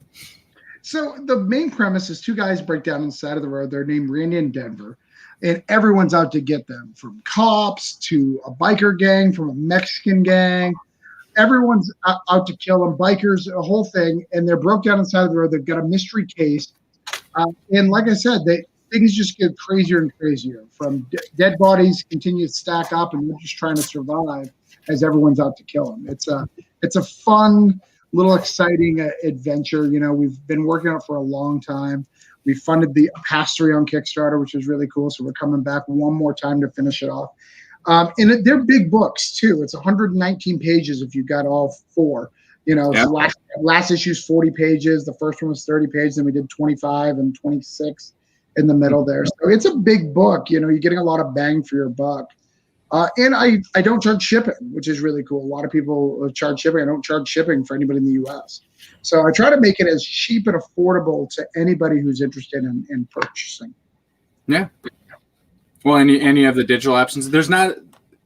It's all single issues right now. There's not like a collected trade or anything yet, right? Correct. Yeah, we'll do the trade after this. I have some surprises for the trade in the future. Okay. But there is a story that's going to be in this issue that will not be reprinted. So maybe, I'll give a little bit of a spoiler about it. You guys may have all seen the Twisted Tea event. Well, someone really wrote some fan stuff, and we decided to make it official canon and put it all together and make a little 4-pager that has Denver and that Twisted Tea situation. And I think you'll really enjoy what he's done with it. Twisted Tea. Yeah. My favorite drink. Your favorite Is drink? No, I've had them before, but I think I've had one. They're not bad. No. They're not So great. Doug, you've been killing it over here on your Kickstarter. It's pretty good. It's pretty big. Yeah, I'm pretty happy. I won't lie. It's you know, anytime you get funded, you know, when you throw it up there, you never know what's going to happen, and you know that stress better than I do. Yeah. This is my 2nd one, and you know, to get it done, yeah, I'm blown away. Like, I'm just so happy that, you know, we're going to be able to print this book. Right. Well, and you're pretty close to the vinyl sticker pack, which is pretty good. You know, where everyone would get that digital, the vinyl sticker pack and some digital comics. Will that be a lot of the 12 gauge, you know, content? Oh yeah, it's a lot. It's going to be all 12 gauge stuff. Okay. So yep. Yes. So yeah, you never, you know, like I said, when you step in it, we decided to come up with a goal of 12 grand because that's kind of what we needed to do, especially with the hardcovers, to be able to print them. You know, and you're stepping into that deep into the pool, and you're like, man, 12 grand's a lot of money when you're doing it, you know, $30 and $50 at a time. You know, and you just, you know, you hope, you know, that you'll hit that number. So, Is it? so yeah, I'm excited. Is it? Yeah. ecstatic. I had to do it over here. I completely understand. Yes. Yeah, we raised 25 for this, and it Nice. was tough. Yep. It's not easy. No. And that's what you had 50 different creators probably helping you push that too. Correct. Yeah, you guys are more solo. You guys do have a little bit of the image love that helps a little bit, but it only goes so far. Yep. And we were interested to see, like, we decided to bring in Lois, who's she only has 3 million followers. Right. So so we were kind of interested to see what the impact of that would be. And she brought in quite a few people, but it wasn't. When you start looking at 3 million, you're thinking, well, what if we can just get like 0.1%? Right. Book? And it's it was an interesting experiment, to see how things would pan out from that kind of stuff. Yeah, and as a Kickstarter creator, that you always do that, right? I could get, and I try to tell these guys, I could pay for Todd McFarlane, but if Todd McFarlane doesn't tweet it, it doesn't mean a damn thing. No. If he's not like pushing it as hard as I am, doesn't matter. So you got to find guys who really want to push it and really want to be part of that community and build that. Yeah. And I mean, you could, like you said, I mean, that's a viable option. I love that example. Like, okay, you get Todd, but Todd's got new toys coming out. Right. Guess where Todd's going to be putting all his energy, like. In the toy collection. Yep. And his fans are going to go there first. They're going to be like, oh, yeah, Todd's stuff I'm going to, back before I back Doug's stuff. Right. Yeah, it's all an interesting business.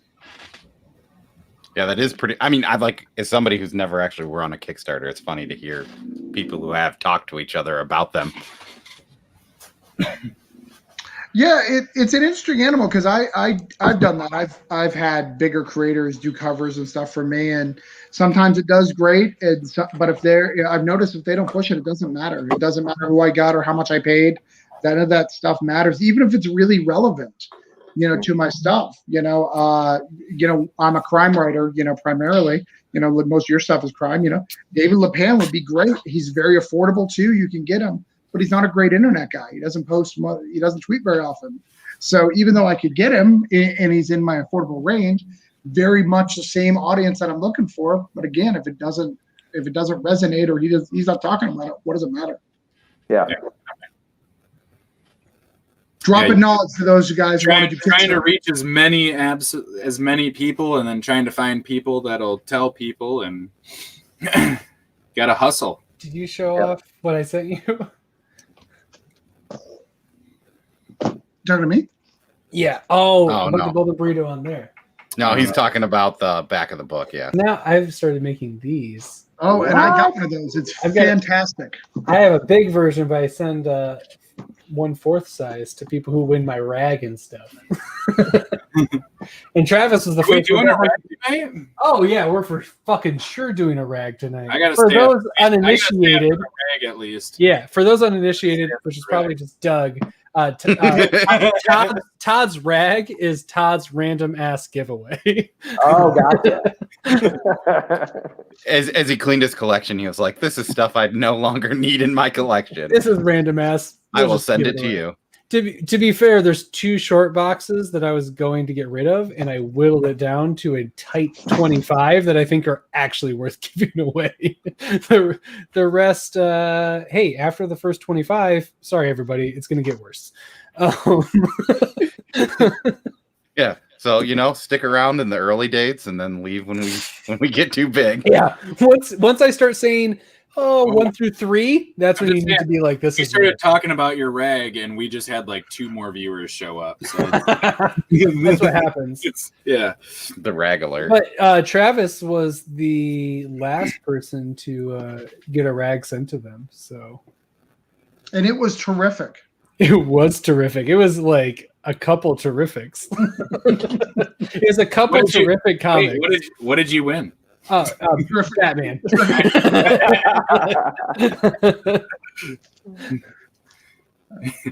Some Silver Age Spider-Man. Yep, yeah, some Tick comics. It was the free comic book day Tick. Yeah, I sent him 2 free comic book day Ticks, the same one. Hey, I grew up in New England. The Tick was not. That was just as big as anything at Marvel and DC at the back in the day.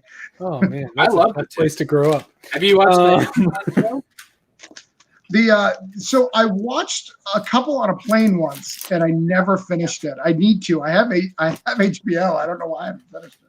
No, it's, I think it's on Amazon, isn't it? Yeah, it's Amazon. Yeah. I think I'm behind. I don't think I've seen all of them. This would hurt me if I didn't know, Aaron. I've seen your to read stat and list. I'd be more perturbed, but I know the content that is your extensive to read list, and that's fair. It's extensive. Yeah. So you guys ready for my thing? Yeah. Yep. Let's do it. So if you guys are on the Discord and you are a member of the Burrito family and you back Broke Down, so you've got to back it on any physical level, you are entered into a drawing that we will do at the end of the campaign, which gets you a signed Carmeline cover and myself, of course. Like a black cover. See the little signature right there? What if they don't want you to sign it, though? Walter Osley, Mr. Metal Shark Bro. Ooh, Yep. cool. Which, Doug, I think you even read Metal Shark, Oh, bro. I love Metal Shark Bro. I love that. Oh, Metal Shark Bro is fantastic. Yeah. Yeah. And I think you were on Brilliant. Word Bros too, right? Yeah, I was. As a matter of fact, like I just got the latest. Hey. Hey. Yeah. Oh, that's Did you read Never mind. Ninja Nuns, Doug? Did I read what? Ninja Nuns? Not yet. Yeah, you got to read Ninja You'll Nuns. love It's it. good. Okay, sweet. I'll pick that So- one too. What people need to do is back Broke Down in 4 Bodies #4, be on the Discord, and back at a physical level, and they'll be entered to win this. Yeah, you'll be able to win all the double signatures of all 4 of those, or single signature if you're in Nick's case. You don't mess Sure. that up. Oh, I'll let also me- send him to Stoney to sign. Make sure that he So signed Cole- it. if Cole Yeah. wins, it'll be both signatures plus Stoney. If Nick wins, it'll be not your signature, but everybody else. Everyone and for- everyone else gets the double signature. We'll send it to Doug. Have Doug sign it too. And Oh yeah, I'll sign anything. Yes. Yes. This is a true story. When we did the first issue of the latest ride, Adam Hughes did the cover, Right. and so we did a signing at the Image booth at San Diego, and I would say at least half of those people would ask me not to sign it. They just wanted Really? Adam's signature. Yep, they just wanted Adam's signature. They didn't want mine. They're like, "Oh no, no offense, but we don't." No offense. sign it." No. Yeah, How do you you're say like- no offense to that? That's what, I mean, I was fine because we had a special variant cover that cost them a lot of money to get anyway. So I was like, yeah, I mean, if you buy it, I don't care. You can have whoever you want sign it. Like, I'm not going to be offended by that. Like, Go sign it. I'll sign anything. Yeah. Bring it on. Send it Oh, to You want to my way. take it Docusign. together? Yeah.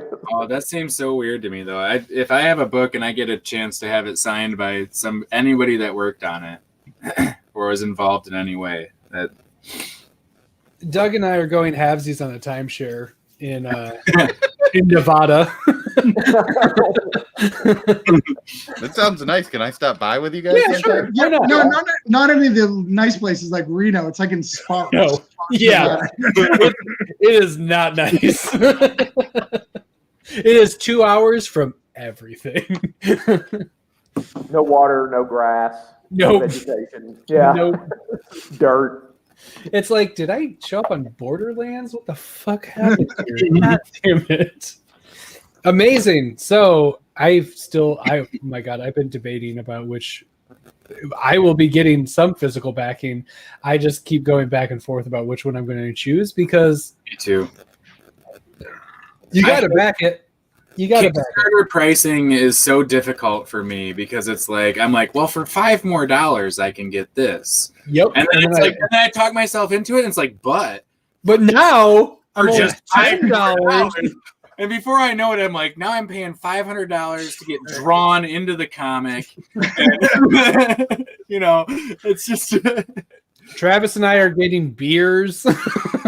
Yeah, it's such a slope. Yeah, you can join me on Comic Burrito. I'm going to pay $500 for that. Wait, I am Comic Burrito. Yeah, right. I get to be on Comic Burrito. Oh.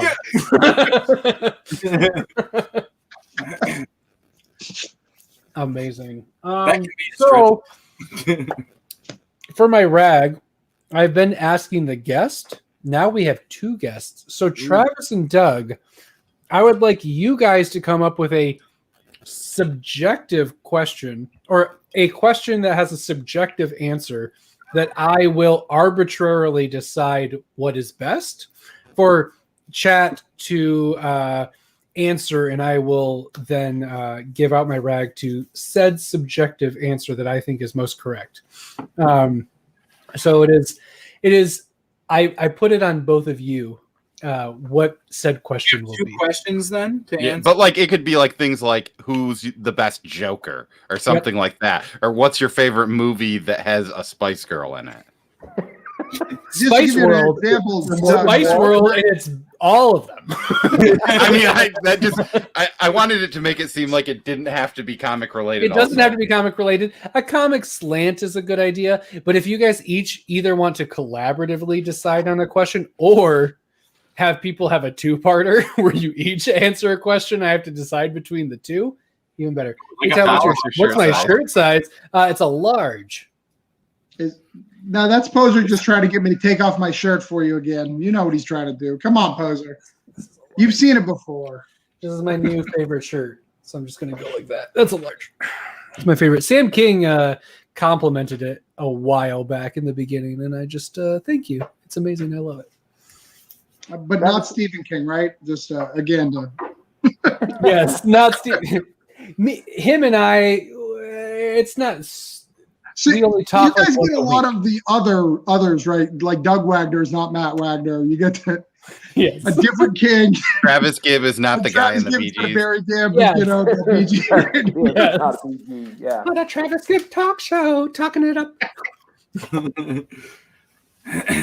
So Travis, what direction you want to go in here? Well, the last time I asked him who's the best X-Men villain, and we made him admit that he either liked pedophilia from Bryan Singer, or what was the other one? Bryan Singer. Oh, and then or Josh Whedon, because Josh Whedon is not a That was very mean. I don't think I picked to answer that question. I think I. So we don't play fair. He couldn't decide because he likes them both so much. Yes, that was the problem.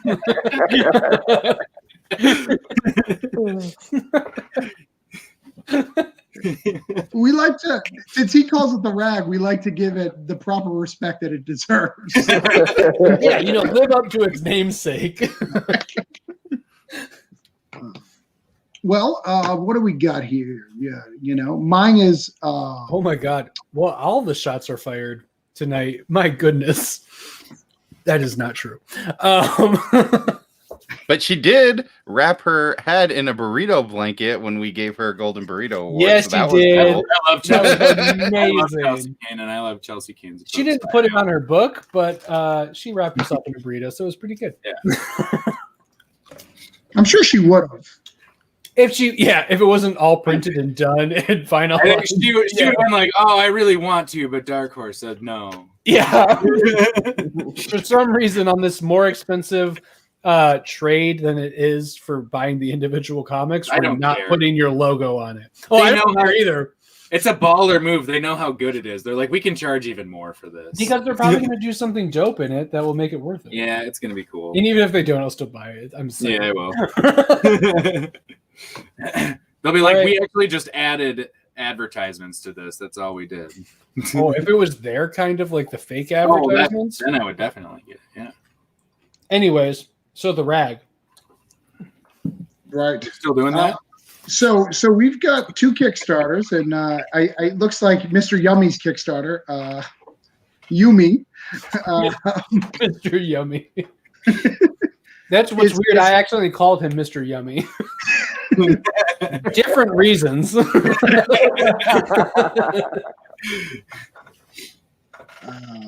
So we could do something since you got a little assassin. She kind of looks like she may be from a little two-parter that Quentin Tarantino did. I do crime, so maybe we can ask him a little movie trivia over there. That's the wrong side. That's the expensive side. What do you turn that around? Flip it around. Hey, look at that. It's Guy Gardner first appearance. That's not in the rag. It'd be a lot cooler if it was. I'm sure that'd be cool. That would be the one out of that stack I'd be okay getting rid of. Because fuck Guy Gardner. Poser, that's not true. I live in Florida. We're not allowed to have basements. They don't have basements. Yeah, it's a solid slab. I mean, think about what Florida men would be if we had basements. Like that's just they're in the garage. The garage is the basement of Florida. So what do you got, Doug? What kind of question? Florida is the basement of Florida. So something crime related, right? Something crime that makes related. sense. I was thinking maybe a Kill Bill question, since Kill Bill question. that kind of leans us in the two arenas there. I do love me some Tarantino. If you could kill Bill, how would you kill him? Who killed Bill? Who killed Bill? Completely objective. Oh, this is. Perfect. What about this? I believe it's his own vanity. Oh, Which famous murder upsets you the most, or favorite serial killer? that's pretty good. Yeah, that's pretty good. You pick one, Doug. I made him do the X-Men thing, which he did not enjoy. He thought he was going to enjoy it, but it did not end up turning out that way. Much Let's see. like Poser's victims.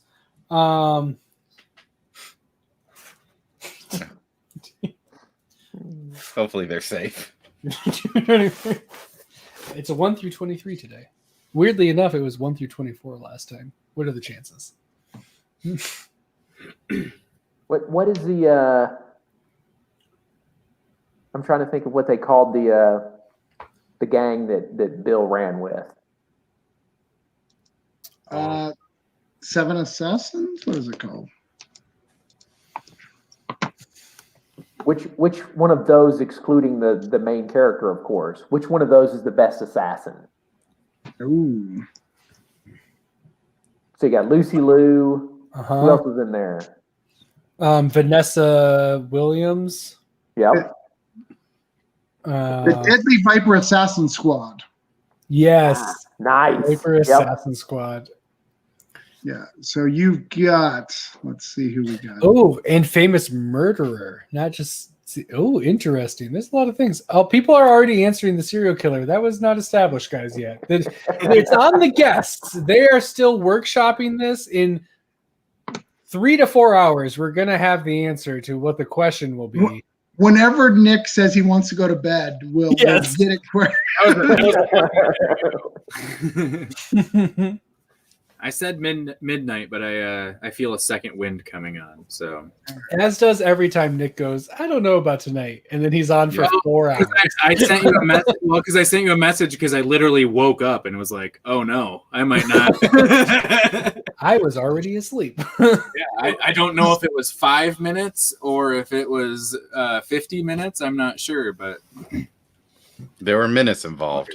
Yeah, maybe it was the longer one, and that's why I'm feeling pretty good. There's some delineation of time that occurred. Yeah, time passed. So, Doug, I got you the names. So the names are Black Mamba.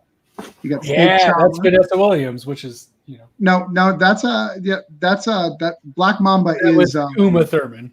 Yeah, that was Uma Thurman. Yeah. You got Snake Charmer, which is Bill. You got Sidewinder, which is Bud, which was can't even think of that guy's name. He's the only guy in the movie. So yep, he's the dude. Quentin Tarantino. Yeah, not Mr. R. No, what is he? White? No, what is he? Michael Madsen. Yeah, Michael Madsen. But what's his color in?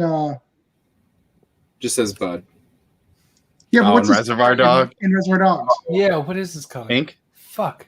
No, he's not pink. That's not pink. That's Steve Buscemi. Welcome to Tarantino Burrito. Anyways, we got Ellie Driver is California Mountain Snake. You've got Which, who were you asking about again? Cottonmouth. Who is Michael Matz? Cottonmouth. Yeah, you got Mr. Blonde. Michael Madsen. Mr. Brown. Blonde. Blonde. Oh, Mr. Blonde. Okay. Yep. California Mountain Snake is Ellie Driver. You've got Cottonmouth, which is Oren, and you got Copperhead, which is Verita Green. Not their actors' names, just for the record. So, Travis's question is, who's the best of the assassins? I think that's Doug's question, actually. Yeah, Well, that was my that's question. Doug's question. And then Travis, yours is? Well, I'll stick it on the Reservoir Dogs side. Who's your favorite Reservoir Dog? Amazing. Color or character? Color, and then you got to put them down to 2 and have them fight. And who would win that fight? Oh, there's so many layers. It's the most layered rag yet. All right. So, everybody in the chat, who is the best of the 7 deadly assassins, and who is the best from Reservoir Dogs of the group? Please don't go outside the group. I need a color. Blonde isn't a color. You'd already be wrong. Blonde's a color. It's a hair color. Hold on. Duh, Travis. All right, I got my picks. Brown. Mm-hmm. That's it. It's not 2. I said Lucy Liu, and then I said Brown. Oh, you put him. Yeah. 7. Yeah. Please put them in the same comment. No, I got you. You're fine. You lost. Nick, do you actually know who Mr. Brown was, or did you just pick a random color? I looked up the colors. You looked up the color. Smart. Asian there you go. Ball, Nice. Shane, and Mr. Pink. Yeah. Good I looked job. up the colors. And I was like, oh, there it is. Yeah. There it is. I love Tarantino, but I have not been able to get through Reservoir Dogs very much. Okay, Aaron. Try it with your eyes open and a better attitude. Yeah, that's probably what it is. Did you say eyes wide open? No, he said eyes wide shut. Yeah, remember that one time I brought that up with Scott Snyder? Yeah, that was the. Can we address that for a minute? Yes, we do need to. That made me so happy because I'm like, I'm going to talk about Eyes Wide Shut with Scott Snyder. I'm going to pass out. Yeah, but who feels that Eyes Wide Shut is a relevant thing to bring up in 2021? That's what I got to say. Todd. The answer is Todd. Hello, I literally did it. I am the answer to that question. I don't know if All I've right. seen Eyes Wide Shut, and I don't know if I should at this point. No, you definitely should at least once, and then you're done. You watch it once, and you're all good. Just pick a color. Pick a color, Aaron. Just a color. So is it which assassin versus which color? No, it's not versus. It's just what is your favorite from each. Right, and then I I was guess just you're vaguely threatened by Todd. Oh, I don't know how. I'm sorry. If you're threatened by me, Poser's my favorite. that's weird. I'm sorry. Poser's answer is my favorite. I haven't been threatening in at least a decade. Blue. Thank you, Aaron. I don't think there is a Mr. Blue. I don't think there is either. Oh, no, there But is. I Edward like Bunker. it. All right, Oh, I who just is it? Who's Yeah. blue? Edward Bunker. Bunker's blue. Okay. Yep. Damian Wayne and purple. Thank you. Do I win? Cole. Do I You're win? So good. He's a great assassin. Wayne. Damian Wayne in purple. If Todd was going to threaten anyone, it would be because I'd be stumbling for words trying to get to the threat. I'd be like, I'm not sure how to do this. Can I use passive aggressive threatening? Ooh, yeah. Now I'm going to go back on the tape and try to figure out how I was lightly threatening. You told her to pick a color. Oh, I just said what she should do. Pick a color, Aaron. Just pick a color. That's what you said. Oh, Literally, okay. you just have to pick a color. But you said it. You whipped out a it knife, and you were like, menacingly. "Pick a color." Holy shit! Whoa! I can do that like just as quick because I always keep one on me. Look at that. Yeah, Anyway. I have this here for when I need to open a Gemini mail. Yeah, no, it's literally just Gemini's. I don't just for comic books. I don't have a weapon on me, so I'm just. I used to whittle a lot, and that's a lie. Oh, wow! I probably have. I've whittled 2 or 3 times in my life, and I've gotten smaller sticks than when I started. That is usually I just make an arrow and then throw it smart at the ground. Maybe you. So Nick doesn't have a weapon on him. The guy that like wanders the woods in the middle of the night. No, because he grabs a bottle of wine. That's the wine. Yeah. The bottle of wine. The bottle. I had my dog with me too. Cole and I do slashing or piercing damage. Nick does bludgeoning damage. Yes. Unless it's 2 trees, apparently he taps those. Yes, those he taps that's and does only piercing damage. I just finished a bunch of maple syrup. Sips All a glass. That's such a good introduction. Oh, I like that. Yeah, nice. That's a good choice, Travis. Oh, you're ineligible. So we got Sam, Aaron reluctantly, Aaron through threat of violence, apparently. I'm sorry. And then Stoney, you're here. Why are you not answering? I'm going to give everybody until 12:15. So also pick Damian Wayne and purple. Can you throw a comment in, Cole, so that people can see what the rag question is? Favorite of the Kill Bill assassins and favorite of the Reservoir Dog colors.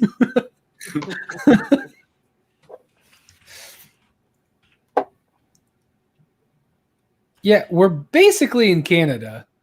We're in Michigan. We're like 3/4 Canadian. We just happen to have U.S. citizenship. Hey? Yeah, eh?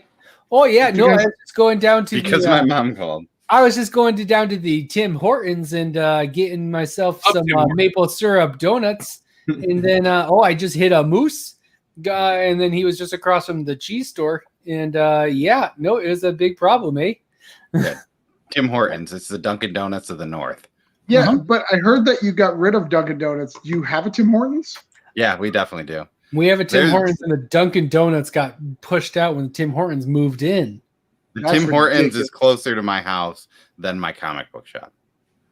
Wow. And my comic book shop is 2 minutes. Mine too, and they're the same ones, but I'm on the other side. Because my mom called and I missed what we're talking about. Man, I just got thrown back to my teenage years for some reason. And everyone make a bong noise.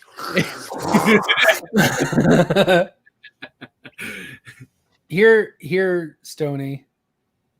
See, Todd always ignores my answer. No, it's just because it's always wrong, poser. That's different.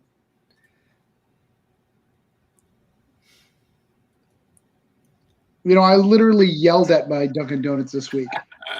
You got yelled at? They're like yelled at by Dunkin'? So I love Dunkin'. I get it every morning. I love Dunkin'. But I go in and they literally are serving avocado toast now. Like they're not Starbucks. I don't think they know what they're doing. America does not run on avocado toast, okay? America runs on Dunkin' coffee. Todd's going to leave again? Jeez. He is a very small player. He drinks a lot of water. He drinks a lot of water. He's a very small player. We can't hear him, but he doesn't know that, so this is funny. This will unmute. I can still hear. I will just be gone for just a minute because I have 3 minutes till my rag. Mature. I'll miss you. I'll miss you too, buddy. Do you like the pink donuts? Those are my favorite from Dunkin'. Well, here's the saddest part. I live in Florida. Our water is garbage, so therefore all of our Dunkin', the donuts taste like shit. Oh, they really do. Like if you have, like sulfur. It's like sulfur, isn't it? It's a little bit. We live in a brackish area, so they have to go through a filter. So it just tastes like crap. And they don't. That's where Starbucks really has the advantage.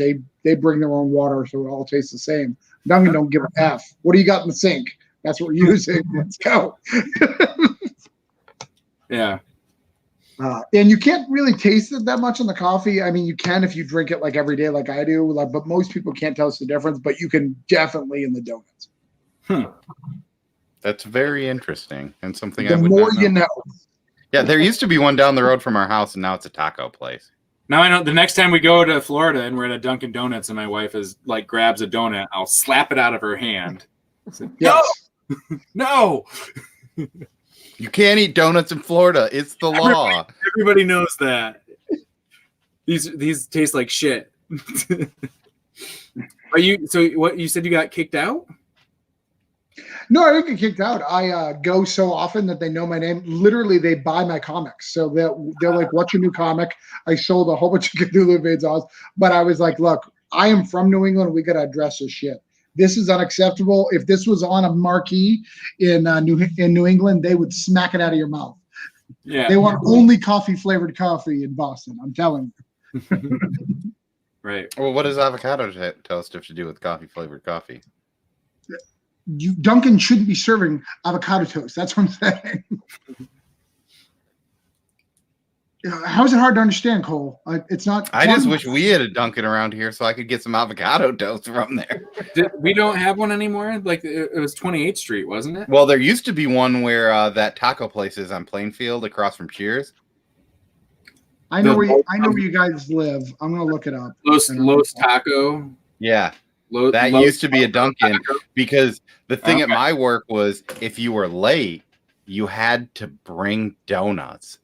Okay. And I got so upset because the only ones on the way to work was this Dunkin', and then there's another like local bakery. So if I get a dozen donuts from Dunkin', it costs like $6 or whatever. But if I get a dozen, could you bring Timbits? I never did. I guess I could. I never tried. But that was the thing. I'd either go to Dunkin', and then when they stop, I had to go to this other place, and it was like $12 for a dozen donuts. Not like $12 is that much, but like I could have gotten 2 dozen donuts from Dunkin'. Yeah. And it made me sad. Mm. So did they make this rule up because you're the one that's always late? No, it's just kind of like the weird rule. Like, we're okay if you show up late, but you should bring donuts if you do. A Timbit is just a donut hole. Yeah, it's a donut hole with a funny name. That's all it is. My nieces and nephew really like the birthday cake ones.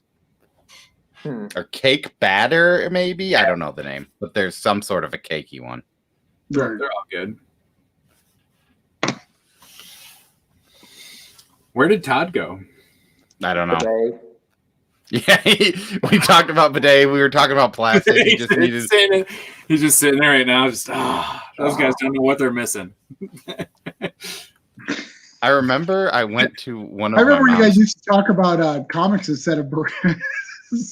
I guess it's my fault. Avocado toast. Yeah. Yeah, we're talking about donuts and tidbits or whatever that's called. And I mean, I have almost like 4 different color covers of one comic book right here. Travis had his hands on 2 of these. The recount. Cole, I was gonna check. So I got Black of Heart here, and I have my Cthulhu Invades Oz bag, and look at that, it fits pretty good. So if you have some of those Silver Age bags, yeah, remind me on Wednesday. I can bring you some because they're just a little bit too big. Thick? No, it's like they're too wide. Weird. Like it's just a little bit. Yeah, they probably did Silver Age cut. They probably have a bad printer. Like it's just like, you know, see there, it's just like it's like exact. Yeah. The Source Point Press ones fit in just fine. So it's those ones are good, but I wanted to get some of this original run on this. All right. Todd is on the bidet, guys. I wasn't, but it would have been nice. I should have done that instead. Hey, Donnie Cates goes on a bidet, so you guys are in good company. I literally listened to a whole podcast about Donnie Cates talking about his bidet. It was about 45 minutes. We should have him on sometime. Donnie Cates bidet talk with crossover. The bidet. That's actually the name of the podcast. It's Donnie Cates bidet talk. If you search it, I'll send him a tweet and see if he's up for it. Yeah, and just ask him if we can cross over plastic into the Nail Biters universe on his crossover. Oh, that'd be so good. Oh, love you, Chaos. Thanks, bud. I'm not gonna read anything else in case it gets mean. Yeah. Well, he just said that you're the bidet guy, so that's your thing. I wonder what me and Nick are then. You guys have no Dunkin'. I can't even come visit you guys. This is really upsetting. You're gonna have to bring your own Dunkin'. But they're garbage from Florida. You're gonna. I'll buy a bag of Dunkin' coffee. I'll make it at my house and bring it to you in a cup. I mean, this place sounds good. Roots Brew Shop. That sounds fancy. I don't even. They have know a really good. They have a really good burrito. I hear. Where? All my favorite burritos come from coffee shops or brew shops. Roots Brew Shop. This is. I don't even know where this is. I think Grand Rapids. I put you guys in, and they moved me to Grand Rapids. Well, that's where we live. So Boswick's Bakery. Boswick Bakery is the place that I was talking about that has expensive donuts. Their coffee is not very good, and you probably don't want to drink their coffee. Yeah. How about Cindy's Donuts and Ice Cream? That used to be a Dunkin' Donuts. Son of a bitch. Now it's Cindy's. Yeah, that was the only one, and then they moved one by my house. Where even is this? Oh, it's by the Holiday Bar? Weird. Oh, here we go. This is really engaging for people that know nothing. Do you have a favorite donut or coffee shop, Doug? Guys, I mean, I grew up moving around all over the South. That Hot Now sign on a Krispy Kreme donut store. Yeah. Dude, I'll go in there and take on a dozen. Like, I mean, those things just plain Krispy Kreme donut. Oh my God. Like, yeah, when they come out of you got to do it. Yeah, when they come out of that fryer. I'm not a coffee guy, so I drink tea. But I know I'm weird there. I don't. Coffee makes me shake like a. Yeah, it does bad things to me. I haven't had caffeine in 6 or 7 years at this point, and I hear you. Yeah, coffee. I mean, I'm like, just. I'm already a little ADHD, so you pump coffee, that's a bad thing. Yummy. Oh yeah, I don't know what. Yep, bubble tea, absolutely. Were you just drinking like almond milk out of the carton? No, it's iced coffee. Iced coffee. Yeah. I ran out of beer. I was very sad. I don't have no beers. I don't know what happened. All the beers go away. What's everyone's top 5 X-Men villains? I only know Magneto. Didn't you say Onslaught earlier? Well, that's Todd. Talked about. My dad. No, I don't know. I don't know X-Men. So. Mike Pence is my answer. No, whatever that guy was in. God loves men killed. Oh, I did read that one. I've read some, but. I mean, I think you could throw Sentinels in there, right? I mean, that's Magneto, Sabretooth. Is that Magneto, Sentinels, Sabretooth, Mike Pence, Scarlet Witch. When she's mad at her dad, right? Yep. And Joss Whedon. Bryan Singer. Mr. Sinister. Ooh, Mr. Sinister is a good one. That's my I go Magneto, Sabretooth. Love me some Mr. Sinister. Love me some Apocalypse. But my 5th one is from X-Men 2099, Halloween Jack. He's fantastic. Always recommend him. He's Loki, who is a mutant. He's really weird. That's a deep cut. That's awesome. Deep cut.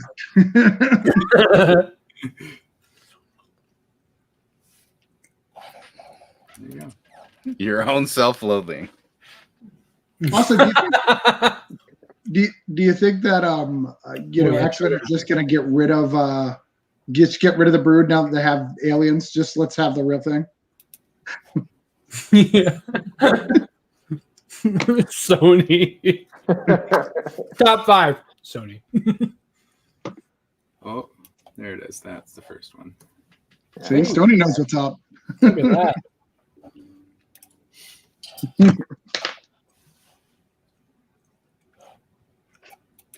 These are too spread out. I'm trying to figure out Who won the rag? That's what I'm trying. No one knows.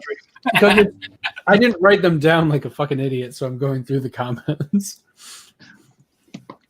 Riveting podcasting, Todd. Oh, that's all I do. I prop up a really stupid idea, and then I hope other people will fill it in. You're like when you're sitting in a room, with your older brother, and you're not allowed to play Street Fighter, but you've watched it for the last 2 hours, and you know that you could beat him because he keeps hitting the low kick. That's what it's like. Yes, but I'm just showing you that I actually know how to do a Hadouken.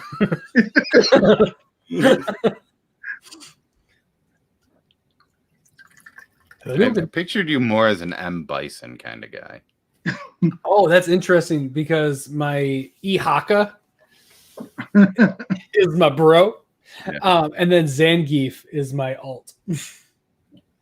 Yeah, Ken's my bro, and then Ken. I love Ken. Ken. Fucking Ken. I just love that his name was Ken. Yeah.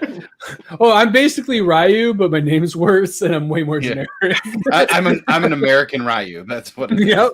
Yeah. Oh, and I even like the other one that came later, Dan, the guy in the pink. He's fantastic. Yes. American Ryu, I think, is AWA's Next Wave big comic that's coming out. I'm excited for. I think. Okay, so if Damian Wayne and Purple don't win, I'm going to be really upset. Do you have the wheel? I can make a wheel, but I don't really need it. Okay. Because it's just going to be his dad. My dad did pretty well. He got one of them correct, but I'm making sure about the assassin. Yep. Because Nick also did. He got close. I was right with Lucy Liu then, huh? That is correct. I thought that was a good guess. Nick and my dad both. My dad picked Mr. Orange, Tim Roth, because I will forever and always love Tim Roth. Lie to Me. If you guys haven't watched Lie to Me, oh yeah. Shame that didn't catch on because that's fantastic television that was ahead of its time. If it showed up now, I think it would do much better. But it was just pre-golden age of television. And then Lucy Liu is for sure my favorite assassin outside of Uma, but that's literally nobody said Black Mamba, which I think is criminal, which I don't understand. And then I picked Damian Wayne and Purple. Wasn't that the right answer? It's like basically the same thing. The only person that I'm seeing that covered both of those things is Stoney Williams. Wow. From Villainous's Mad Cave Studios. The trade out. I wonder when it comes out. 21, I think. I'd have to double check. Maybe I'll ask Stoney if he could tell us when that trade comes out. Congratulations, Stoney. That's the launch date of Voodoo Nations. Thank you for that. Oh, that's so nice of him to do that. It is called Villainous Trade. That's the name of the second issue. That's so good. That's crazy. Yeah, Stoney. I like that Stoney was like, I literally just picked like 2 people. Lie to Me was baller. Thank you, Clayton Trop. I agree. All right, Stoney. 1 through 23. The rag is yours.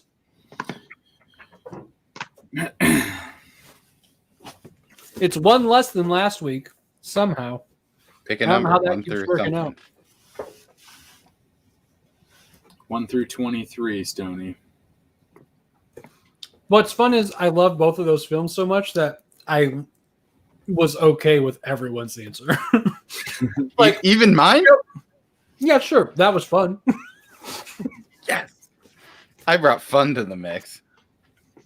And Stoney, if one of your numbers isn't 4 and 21, what? Come on, dude. You had it. 4 plus 2 plus 1. he No, said it's still 8. 7. He said 8. He said 8. He panicked. It could have been 4 or 21, Stoney. It's not hard. All right. Hey, Villainous. Villainous number 1. that would be amazing. I was really Signed hoping- by Stoney Williams. Yeah. Hey, I definitely didn't just throw that in the rag. It is Image Comics Oblivion Song number 1. Wow. Oh, no, all that, right. that pink variant signature. Yeah. Yep. I'm just gonna write Stoney Williams on it. Congratulations, Is that one of your Stoney. signed books? Stoney Williams signed Oblivion song? Yes. That's right. Very So, good. Stoney, Let me- if you already have this, It's mostly DC books. Todd, are you eating fruit roll-ups? No, I'm eating beef jerky. Oh, it's beef jerky. Which is pretty much the meat version of Fruit Yeah. Roll-Ups. It's a meat roll up. So Stoney, if you already have this, let me know, and you get to have one repick per regulation of Todd's Rags rules. Whatever. Apparently, he signed more issues now. But let me know. We can I don't- redo. But yeah, Oblivion Song number 1. It's a very good series. It's on like 27 or 28 at this point. Making a movie. Yep. 30 actually, and If you issue don't- 36 is the final issue. He says he does not have it. Hey, there you go. Yeah, I was Congratulations. shocked by reading that. Did you guys read that in the latest letter page? He said he's done with Oblivion Song. Like, what does Robert Kirkman do? He just decides, I don't want to do it anymore. I don't care if it's I didn't read that part because I saw the solicit where everyone was like, issue 36 is the final. So I was like, apparently learned something from that Walking Dead not announcing. I mean, it was a perfect way to do it, though, right? No, that was bullshit and terrible. I will never be okay with that. That's not how you do something that's ran that long. Well, and here's the problem with Walking Dead. Like, I get you don't want to do it forever, but like, seriously, bro, like it was keeping certain stores in business with how many copies it was selling. Yep. So have somebody else write a spinoff or something to keep it in the market, They Really? did like that Brian K. Bond one, though. So they just color it and sell it again. Yeah. Yeah. Like we can just sell it again. Yeah. People will love that. We'll make it worse and then sell it. Some people are really into that. They are. That's true. fine. Hey, if somebody's enjoying it, then I'm glad they have it. But I don't like it. There you go, Stoney. You're saved in my address book, so I don't need any info from you. This will just be headed your way. We know right where you are. Yeah. Todd is bitter? Yeah, Todd is fucking bitter. I got it, but fuck that. That was not okay.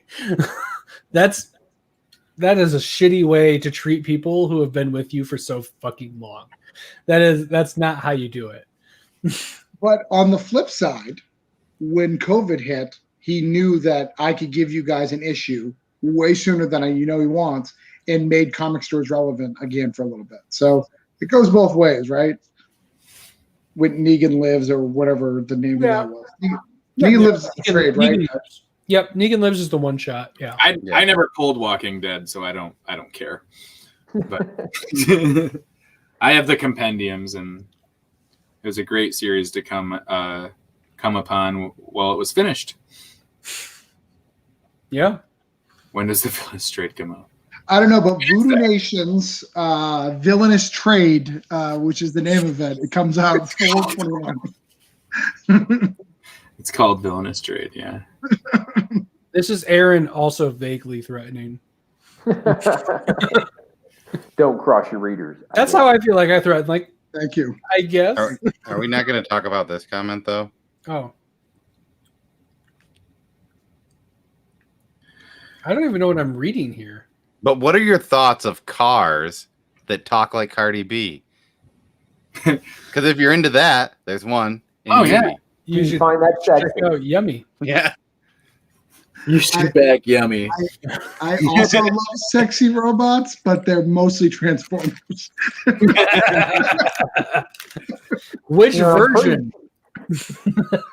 A blow-up doll is not that far from a sexy robot. I'm just saying. That's true. Plastic is the book for Good you. point. So I'm covering a couple of things here. Yeah. That is super true, especially modern sex dolls. Oh, yeah. You're all set. Can you show us yours? Yeah, I'll be right back.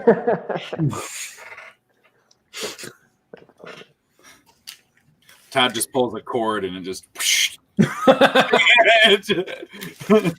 It's in his Green Lantern ring, actually. Yeah, it's like a flash ring where it just jumps out of it, except it's except it's a sex doll.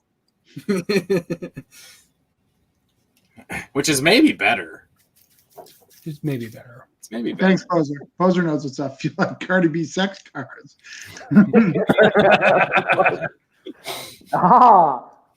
There's issue 2. There's trade number 2. A Cardi B sex car. I love it. It's like a Transformers book, but also there's assassins in it. I could say that about all of the episodes, yet apparently you've shown them to her, so thanks, Dad.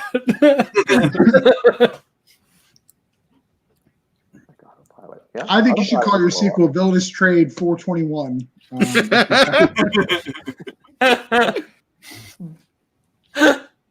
think it would be good. Yeah, that's ideal right there. If you like 4-issue snuff films. I mean, Doug has a book called Driver. He clearly loves cars. So No, the Drive, the one you're talking about, that's the one from Matt Wagner. oh right, the Drive. Yeah, you're right. No, Which is Aaron. funny because it came out the same month as the first issue of The Ride by Doug Wagner. I'm not lying to you. Amazing. That's crazy. That is crazy. In my game, my book is called Broke Down, so I clearly don't like cars. It's the opposite. Yeah, he wrecks them. It's anti. He shoots them. He dumps them into lakes. Yeah, I'm anti-car. Yeah. They're horrible for the environment. Is it because your Dunkin' Donuts has bad coffee or bad donuts? Mostly. Avocado toast. Avocado toast. Avocado toast. That's the problem. Which, I mean, if I'm being honest, it's the best thing on the Dunkin' menu. Whoa!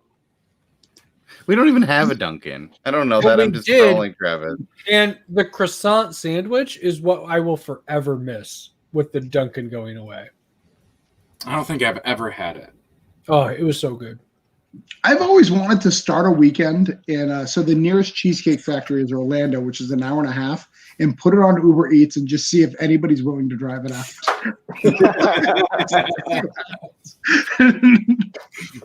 That'd be amazing. Probably it'd be a little expensive, but I think it'd be worth it. It would be. And it's not your hour and a half that's getting wasted both ways. Well, you just want to see the person who brings it back. You're like, Hey, Wag. Hi, Lee. I talked about you earlier when I blew myself. oh, Tune into Whack Comics to see what I mean. But I blew myself on Whack You have to watch all of his videos in their entirety. Yes. Including the 24-hour stream. 24 hours. All of it. Technically, is 2 11-hour and 55-minute streams. so Oh, question did about Yumi. Yeah, So why did YouTube you like stop- cut it down. Why did you decide to go with an original graphic novel? We did consider doing like a 4-issue miniseries, but we covered it a little bit before you came in. Like I've always thought that the pacing of Yumi worked best with a graphic novel because it's so fast paced that I felt like giving people a month or so in between each issue was going to kind of like put a damper on the feel we were going for. Okay. And then obviously, when you start talking about Kickstarter versus, doing the traditional publishing route, Right. the graphic novel made more sense for us. Sure. That's nothing too exciting there, but that's honest. That's the honesty of it. What do you think of so Scout Comics has that like nonstop where they give you like the first issue and then they go straight to the trade? What do you think about that concept? It's interesting. I want to see how well it works, like Yeah. long term. I think it's great to give somebody like an in to find out if they like it or not, and then they can turn around and buy the trade. Although I'm an issue guy, so like if I love the first issue, I'm going to want all 4 issues. So I don't know, man. It's an interesting model. I'm not sure it works necessarily perfect for me because like I said, I'm an issue guy, so I want the issues, not just one, but all 4. Or however many there's going to be in whatever trade they're doing. I don't know what you guys think. I'm kind of the same way. I want the issues, but like that being able to just grab the trade is also really appealing at the same point too. So it's like I can see both. I don't know what I'm gonna. The Shepherd is I think the first one that it's like Metal Shark Bros was too. Metal Shark Bros. And that's one of the ones for me where it's like I would get all the singular issues. Yeah, all the ones that are out so far are ones that I would buy all the issues for. Yeah. And then I think all the Scoop books, which is like the the children's input, like this book. Yeah. It also does that. But the nice thing about these is that the issues are $1.99. See, so like for a kid, $2 for them to get this comic to see if they like it probably isn't going to break the bank like paying like $4.99 or $3.99, which is kind of cool in that regard, I guess. Yeah, I'm kind of surprised that they're not doing like an ash can and then full trade where it's just like a small piece of it. They do also have ash cans. Here's that same book in an ash can version. Okay, so they do have that. Well, the thing that I've learned that's the negative of doing the trade first, with Cthulhu Invades Oz, a lot of people love the CGC part of it, right? You can't CGC a trade, so that's the only thing positive that I see on it. For me, if I'm going to read a trade, it doesn't matter if that's what it is. If it's an original graphic novel, it's an original graphic novel. That's what it is. Don't get a single issue. But if I'm a CGC guy and I want to get that first appearance and all that, I can put it in that, and that helps out a little bit for that audience. I agree with that. That's what I've always kind of liked the TKO model where they release that you can buy the trade or you can buy. I don't know if I have my single issues. Yeah, my Sarah book. Oh yeah, right here. So you can get all 6, but it's all at the same time. Right. So you get single issue all at once. And mine, I actually have one where my cover for 1 and 2 is backwards. My issue my issue 1 has the 2 cover on it, and they're also. I should check that out. I never checked at mine to see if they had that. You should, because I haven't heard of anyone else that has that, but my covers on 1 and 2 are swapped. Which I only know because you can also read their issue 1 on their website for free. So I knew I had read 1, and then when I got this, I read 1, and I'm like, I don't know what's going on. It's a girl named Sarah. What else do you need? Yeah. Oh God. Yeah, she's got like a gun. It's cool. I liked it. Hal Jordan fell and lost both of his legs. Oops. What? Dang it, Hal. His willpower is not as strong as it should. Man, we gotta get to 25K in 4 days over here for Yumi though, because that Spot UV is the best. Oh, Spot UV is amazing. I love Spot UV. We got to do that, guys. So Let's please do it. Retweet it. I retweeted it. I will retweet it next couple of days. I'll even do an update next time I do Cthulhu Invades Odds, which has more backers in the next 4 days. I'll put you out there, Doug. That's sweet, man. I'll get back up. So Yeah. I'll put you in that on the Cthulhu Invades Oz one. I got some updates to do over there. What? One second. What? Just hold on. Where? Oh, there we go. What are you doing? Just don't worry about it. Somebody Don't came worry in. about it. Somebody showed up. No, I know what's really happening. I know what's really happening. I was playing dumb for the audience, Cole. I don't have. Oh my god! I've been working on. You know the car. Just use my car. No, I've been working on a card for this individual, but it's not quite ready yet. So we're gonna have to go with an oldie. Next time it'll be much more epic. Scott Snyder. I'm excited. Yes, Scott Snyder's like, you know what? I'm a little drunk. Let's do it. You know who's whose signature, and I want just as many covers of as my Scott Snyder books. It's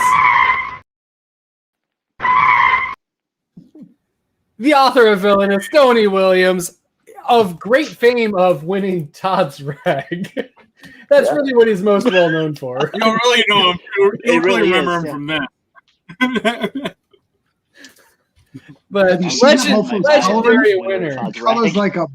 He colors like a nobody. Nobody else colors like that. He colors like a nobody. Nobody colors like that. Like amazing. A nobody, yeah. What? Wow. That is, man, amazing. So did you hear my announcement of Voodoo Nations 2 Villainous Trade? It comes out on 4/20. I heard that. I'm really honored that you named it after me. That's It's an homage comic. The whole thing. It actually just tells the story of Villainous 1 through 5, but in a single issue. Narrated by Travis. Yes. I really liked what he did with this character, but not this character. I would improve. It's like all my Snake. It's Travis commentary track with them. Yeah. Oh yeah, the lead character is Snaky, and the other person's like secessionist. It's the bootleg Villainous. Speaking of, I don't know, my shit's all different places. So what's up, Stoney? Not a lot. I think my internet's shit tonight. How are you guys? Doing good. I'm okay. Yeah, you're good. Ooh. Oh, nope. Ooh. There we go. There you go. That's sexy. And if you ever get a rag, from me, all I have is these. Oh. you will get one of these in sticker form, because Travis may have noticed every time somebody sends me something like this, I bootleg it, make a sticker out of it, and stick it on the shit that I send. So when you win a rag, you will get a Voodoo Nations bootleg sticker that I stick on your package, which is different than the normal stickers I stick on your package, Tony. You're welcome, I guess. Yes. It's sticker karma. It just moves along. Hey, Stoney. Welcome. Hey. We're playing D&D? Yeah, we're going to start playing D&D now, right? Yeah. Right now? Yeah. Yeah. All right, fine. Tony, where are you out of? I am in Oklahoma. Oh, wow. I rolled a 15. Oh, I rolled a 10. You won. You won D&D. Good job. I don't have any dice. Also, Stoney maybe has the, I think as far as tragic locations for comic book fans, I think Stoney's is maybe the saddest. Yeah. Out of so far as what I've heard. There are more cows in my area than there are humans. And the local comic book store detector comes up with nothing in 50-mile radius. I'm at least an hour from the nearest comic book store. Yeah. Wow. That's so sad. That is sad. It's It makes me so sad. So what do you do? So for all of those people who are underrepresented within the comic book community, how do you get your comic books? How do you? Digitally Nick for is, the most part. Nick is rolling a die. It was a 5. Oh, hey, 5, 10, 15. Look at us being consistent. It was a 5. So you go online. Who do you go online through? Comixology mostly. Sometimes I'll get them mailed to me. I'll pick different places. Usually, you have the mail Midtown there? has the best selection. You get the USPS? Infrequently. They just got it last year. Right after indoor plumbing. Yeah. Wow, that's a good step. Getting indoor plumbing and then the United States Postal Service. That's pretty good progress. That's a good all job, at once. Yeah. Within a year, man. Did you guys know that Stoney's coming to see me on May 1st? What? For why? Yeah, we're Just talking about the flying. for hangs. Yeah. Oh, you're just gonna have a bro down?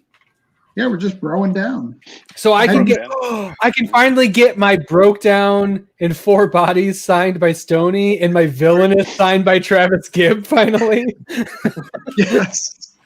Yes. Stoney will be signing we'll do a virtual signing, and Stoney will sign any Orange Cone book that you would like him to sign. Yes. Except for Cthulhu Invades Oz. Yes, I know. That's the only one he won't. Well, no, we've got the bricks. He can sign in every one but his. Yeah. Oh, perfect. He can. Yeah. I would like mine signed under Travis Gibb, and then Travis, I would like yours signed on Stoney. Thank you. No, we have a big store show of the majority, a lot of the Cthulhu Invades Oz crew. All the Scout guys, all the Mad Cave guys are coming in, and we're going to be in one grand opening in Orlando. And Stoney's coming down, and Chuck Bino's coming down. It's going to be a good time. When is this happening? We're flying Brian Silverback's down. There's all sorts of really cool people coming down. When is it happening? May 1st. If you guys want to come out, it's in Orlando. I might have a vaccine by then, so. We were going down around then, but now we're not. Just go to So bed right now. I just decided just now. You're not going. No, we were going to come down for spring break, but we decided to wait because new wife with new job and settling in and things. Yeah. Maybe and Florida's fully open, and you shouldn't come here. Like, it's dangerous. Yeah, that's a bad the whole idea. plan is hard. I mean, we're going to do it anyways, but the whole she was down there not too long ago, and she came back. Master of promotion. Don't come down here. It's dangerous. So We're going to do this. We're going to be there. Please don't show up. Please don't come. Are you guys going to have like a virtual option for the event so that he's going to try, but it's a brand new store opening, so they don't know how crazy that's a lot of logistics. Yeah.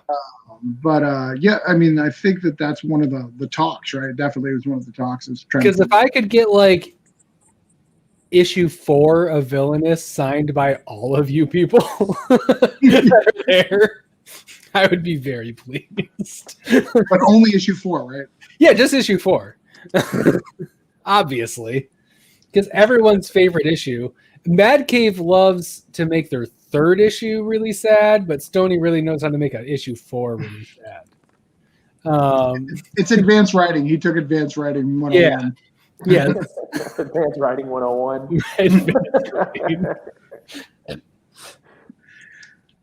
No, that's awesome. That sounds like super fun. I wish that's what makes me yearn for Days Gone By and of conventions and things like that, because there's just something special about a congregation of people and things like that. And I'm glad we're getting to the point where that's a feasibility.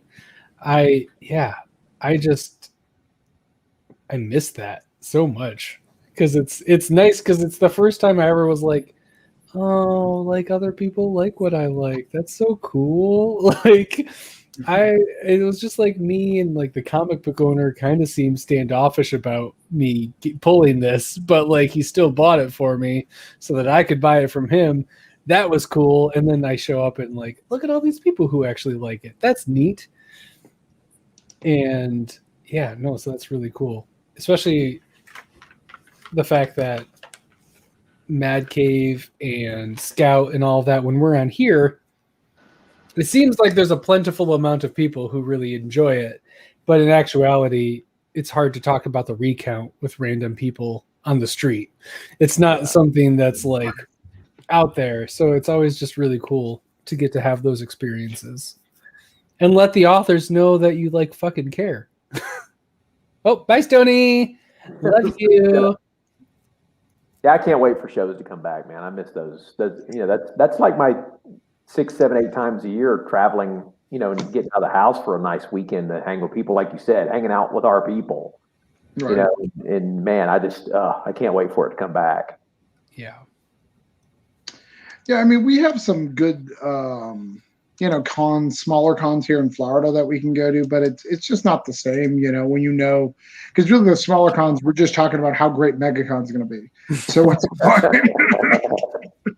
Oh, Stoney's back. Yeah, and I know. I think I saw somebody post. They actually went to the con in Florida, and it was like $30, and they said to enter, and there were like 20 vendors there. Oh no! And only one of them was selling comic books. Oh no! Yeah, you shouldn't spend more than there are vendors. Yeah. It's like C2E2 costs like $35 for one day ticket pass. Yeah, you can go pretty much to cons, probably most of the major cities every weekend. Even now with COVID, like it's just starting to come back up, but they're not worth going to because they're just the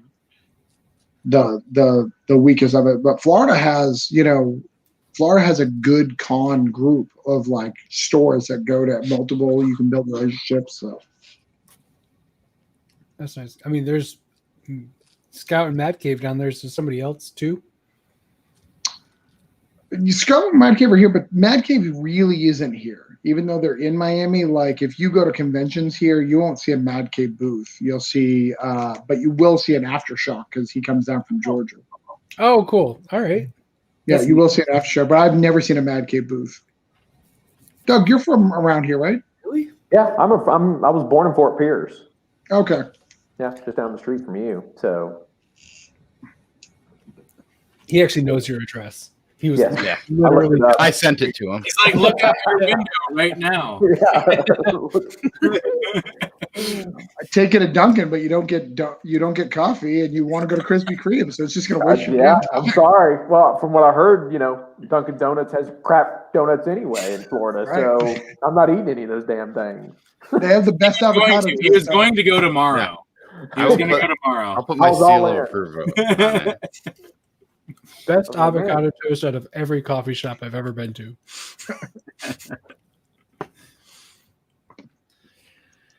So, I think before you finish. Oh, I might have to drop. I got a early night tomorrow or day tomorrow. So thank you all for coming on.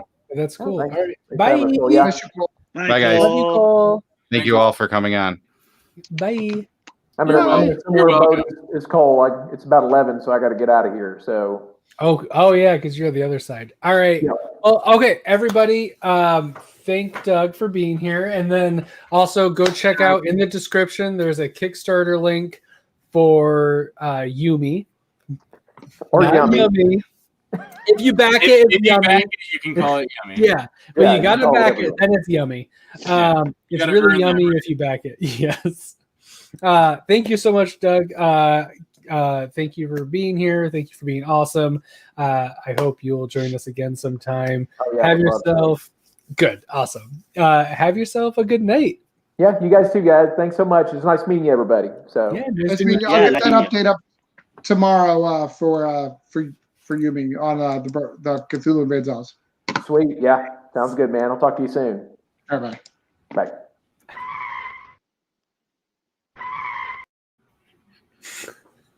Shirtless Cole. Nick, have you seen my updated did you pay attention to it? No. I don't know. Check out. No, I'm eBay shopping right now. Okay, plastic. Look at the screen. Amazing. Look at the screen real quick and look at you and look at Cole because I updated this and I also updated the background. I put like another 5 minutes of work into this. A little bit of work. Okay. Transition. We'll see it. Yeah. Yeah, I like it. It is shirtless Cole and super drunk Nick. Yeah. It's the drunkest. It Nick really has ever been on stream. shows us at our finest moments. So Todd, if you really want to do that, you should just take one of your many bathroom breaks. That should be your picture. Oh, I should be empty. That is such a good idea. Change your name to I'm on a pee break. And then Yes, and then oh my god, yeah, and I'll steal it from tonight's. Oh my god, dude, that's so fucking good. Do it right now because that is such a good idea. We'll fucking do it live. We'll do it live. There's only like 3 people watching this, anyways, right now. We can do this. We'll be fine. There's 8. It's fine. It's all of us. It's just It's all of us on our. I have like 6 cell phones. Anyone left is cell on phones the Discord. right down here. They're all on. Yeah, that's what I pay someone $5 a month to do.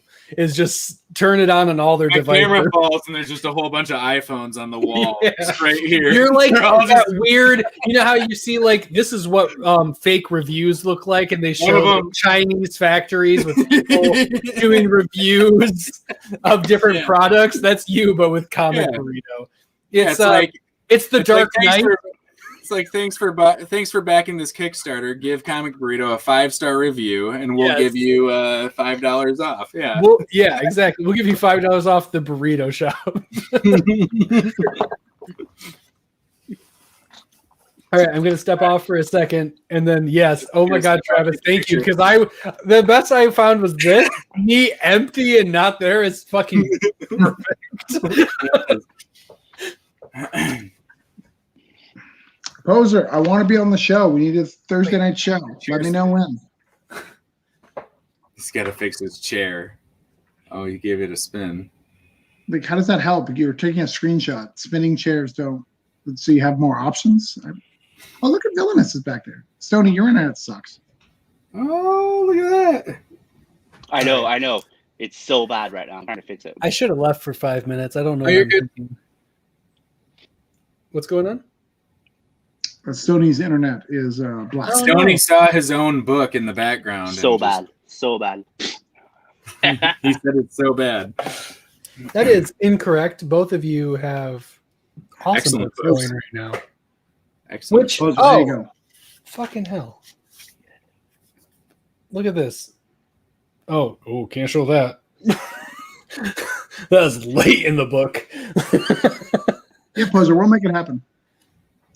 Broke down in 4 bodies, everybody. Yay! Fucking back that shit, yo. I know you were thinking. I like to wait till the end. You know that. You know you're thinking these first 3, they're pretty good, but I'm not sure about 4. I've already backed 1, 2, and 3. Trust me, you want to get number 4. But Nick, like they don't take out the money to the end. It doesn't matter when you back. I know. I know it doesn't, but I still like to. I like to be like, I'm not gonna do it, and then they're like, oh God, there's only 2 days left. Yeah. What if I somehow can't get this afterwards? Or like Cthulhu Invades Oz, when you're like, hey Travis, you guys get any extra? Do you have any like a damage one you could send me, or if someone returns one, maybe can I get one? Yeah. Nick, wait. I have a rider. I don't do it anymore because you get all cranky. So it's as you should. All right. So first of all, it is 1:01 a.m., which means let me do that. Okay, you can do that because I know you're so trigger happy. You finally can do it officially, and I won't yell at you.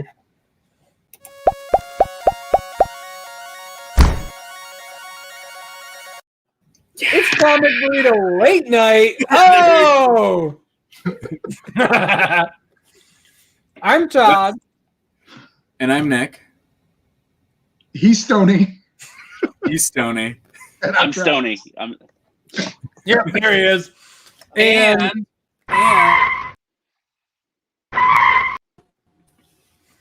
no, I'm bearded. Yeah. The only man who's so dope, he reverses his car in. You know it. Drive-through. So good. So good. I can't do that for anybody. Yeah, he's an incredible driver. I'm like call me Paul Walker from Too Fast, Too Furious, where Tyrese, where he backs it up and they're going reverse. Yep, and he just flips them off, and then he flips them up. Like, yeah. So, I thought you were gonna say you were Paul Walker because he died in a car accident. Well, I'm not sadistic like that. So Jesus, I was like, wow, this is getting dark. Oh, holy shit! Late night. I'm still confused why they made more Fast and the Furious, because I saw Point Break and it was a great, because Fast Furious is basically Point Break, right? It's the same movie. Yeah, basically the same movie, but they made 9 more of them, which is amazing. Yeah, that's why. That's crazy back from the dead. And they made them all out of order too, so you can't even watch them. Pockets ain't empty, cuz. I love how your fan base is all mad that I didn't say because he died. Like this is the epitome of the difference of our brands on our channels. My channel was like, you can't say that. Your channel is like, I liked you because I thought you were gonna go a super inappropriate and dark joke, and you didn't go that route. So like, shame on you. I'm glad that I know my people are around me because that's. Thank you, Lee. Love you, man. And then, hey, new guy, Ryan. Hey, he's back. Ooh, let me thumbs up this video real quick. Get you up to 20. Nice. Ooh, 20. 20. That's like I did 4 times more than normal. That's 19 more than I expected tonight. Did I miss the Green Lantern? Travis has his shirt. You have your ring. Nick just has a green shirt on because it's Saturday. Yeah, because it's Saturday. There you go. Yeah, we've decided that Ryan Reynolds is still Green Lantern in our hearts. Oh yeah. Here we go. I got a new light. So my Green Lantern for sure. I just hopped off a stream where we were talking about Ryan Reynolds Green Lantern briefly. Is it because he's not going to be Deadpool anymore? Is that what you were talking about him? No, it was because he was in the Green Lantern movie, and we were talking about DC movies. Oh, did you rank them? I would love to know where. We didn't rank them. So we on our Drinks and Movie show, we're prepping for the Snyder Cut. And so this episode, we did all the DC movies pre-Snyder Cut, and we lumped them into different categories. So we did Batman movies that we liked. We did, and then Nolanverse. Yep. Oh, we can. There's Stoney. Stoney's we there. lumped a bunch of like stuff that we didn't like at the. I'm here. You can't see me. Correct. But I can picture what you look like, and that makes me happy, Stoney. So great, fucking awesome. I literally I keep a printout of Stoney's picture. I'll help you with I just Stoney paste it to my computer screen, so just don't move his box. Travis has got it. You got too much hair on the top of your head, though, Travis. There you go. And I can make that joke, Stoney. Oh shit! I'm gonna take a Todd break real quick. A Todd break. Oh, I love it's just something they call it. Also, it's so funny because it's so nice that you're not just saying Todd is piss. Sorry, Tyler. Sorry, Whack. But I feel left out if I didn't say hi to Vern for welcoming. Good evening, Vern. Hey, Vern. I said hi to my dad. So speaking of guys, here's what a good intro.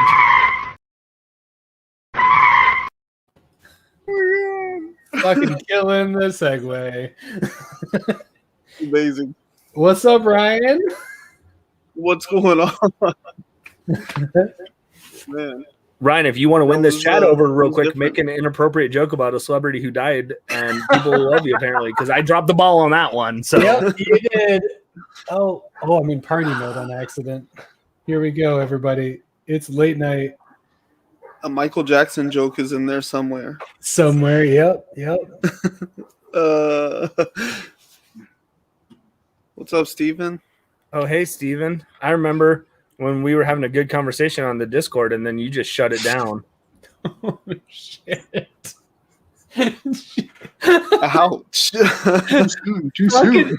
I'd feel worse, but Steve has thrown some of maybe the best shade we've had on stream. Well, because what I love about Steve, I'm going to call you Steve. I feel like Steven's too professional. Stevie.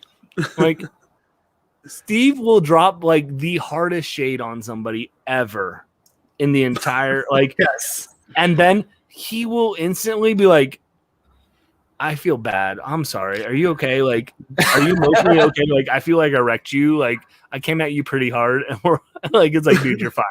He's the biggest, this group not he's the always biggest feel, jerk, but the nicest person ever.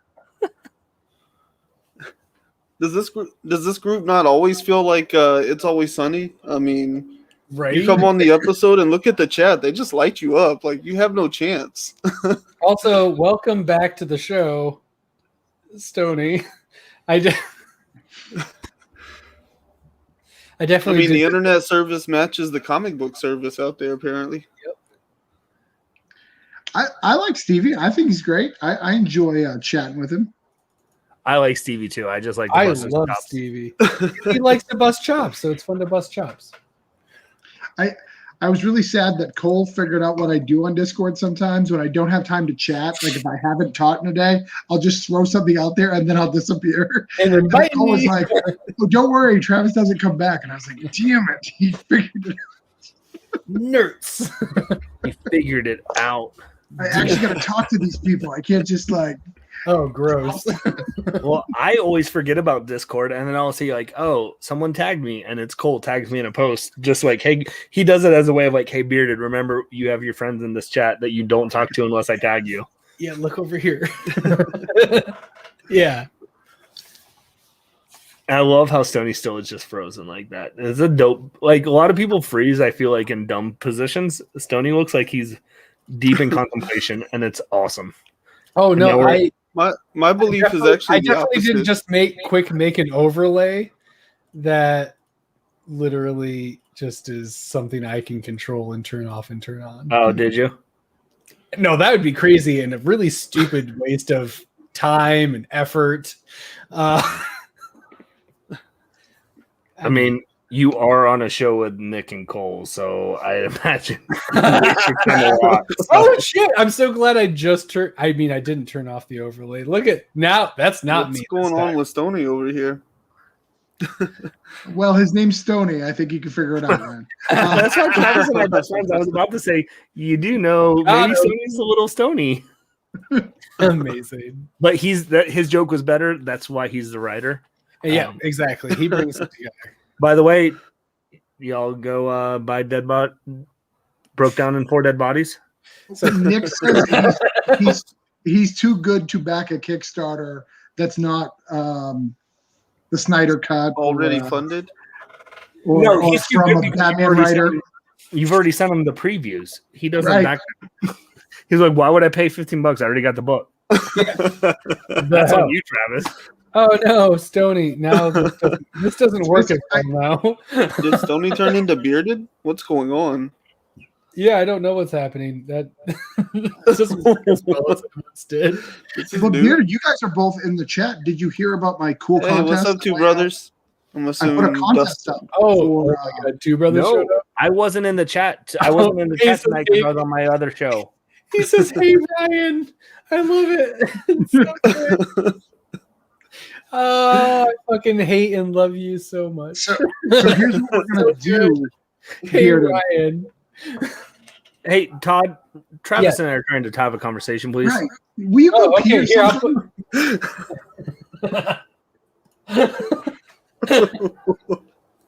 So what I'm gonna do if you guys can drop out. What I'm gonna do is for anybody who's in the Discord or who's part of the Burrito Discord, because I love you guys, we're gonna give double signs. Here's a Carl Moline double sign. Rich Woodall from Electric Black double sign. I broke down 4 dead bodies. Rich Woodall. Happened to be Metal Shark Bro, if you like, Walter Osley double sign. And then I'm going to have either the guy from Grit or I'll have the guy who does the His name's Greg Harm. The guy from his name's Kevin something. Kevin. I want him to sign it. The guy from Grid. So we're going to do a double sign. Kevin Casterian. We're going to do a double sign, and that'll be awarded. We'll do one little wheels, and we'll give it off. All we have to do is just that we're in the Discord. In the Discord. Be in Discord post. And back physical. And back physical, yeah. Because they need to know your address. So, well, I figured anything weird. I figured who's in the chat this late that's not already on Discord. Right?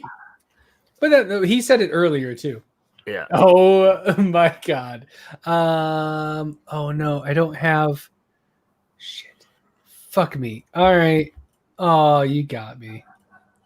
No, I don't have it here. No, it's on my external because it was from when I made everyone's. God damn it. All right. Hey, everybody, you should back bro.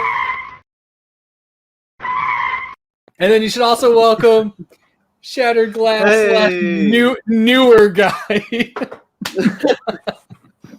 What's up, guys? What's up?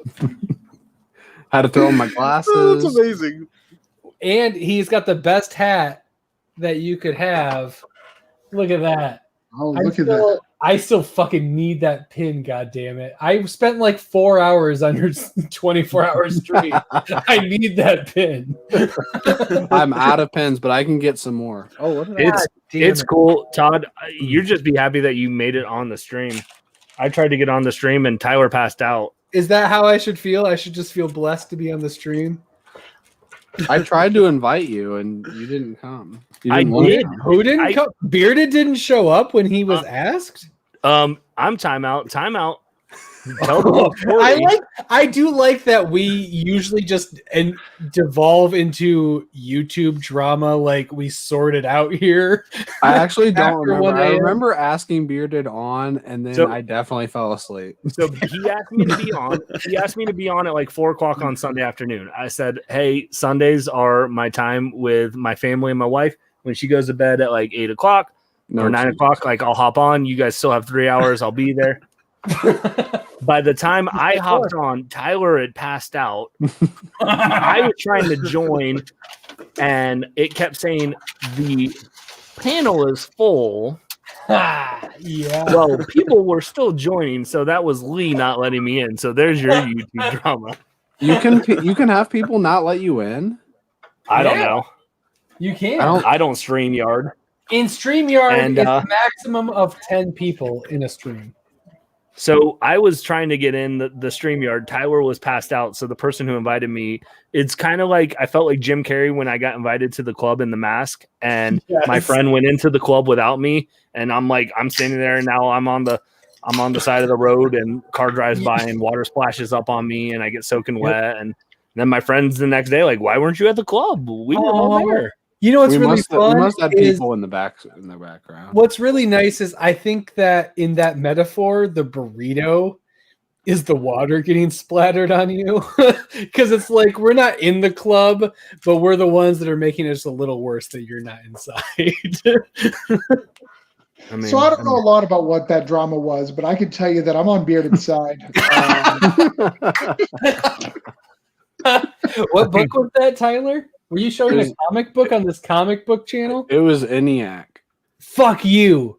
I just got it. I think I'm gonna take a picture because Nick said on my Instagram that I need to take a picture. I was like, you know what? I really should. Is that the first print? This book.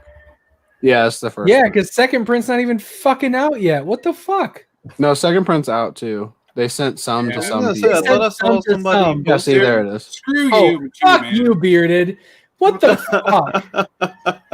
First print, was it any good? We haven't gotten anything. You know, second print. Some of us get ENIAC. Some of us talk to Scott Snyder. It's great. You know, everybody has good stuff. Hey, two brothers except for Justin, who obviously isn't a part of it. He was also on the live stream. It's funny because the Bearded. I get you weren't on there, but it's really strange because us and Two Brothers were on there for quite an amount of time together. it really was a bad time for me because when you guys went on, I hop on late night with you guys, but I feel like Lee and Tyler actually had a lot of stuff planned for that first like 2 hours of their live stream. Oh, and then that was it. And they just blew their load for it. So that like by the time like so I wasn't like trying to force my way onto the show when you guys were when Cole's taking off his shirt and shaving his mustache. I don't think any of that was planned. No. Origami, literally the only thing on the docket was we're making origami. And then so by the time and then respecting my space with family on Sundays, when I hopped on, Tyler was passed out. So I watched it for I don't know how long, thinking when I get on, I really hope they don't make me do like a Star Wars top 10. And I got on, and they were like best Star Wars characters. I was like, crap. Yeah, that's what you got. I was so happy that we got MCU because when you got Star Wars, I was like, mine was so much easier than yours. Chaos just made up characters. You should have been like Chaos. He literally made that was genius. No one ever says that in their entire life. Be more like Chaos. Yeah. Just Except make shit up. 24-hour streams. Are you dropping facts tonight, Tyler? No, where is he?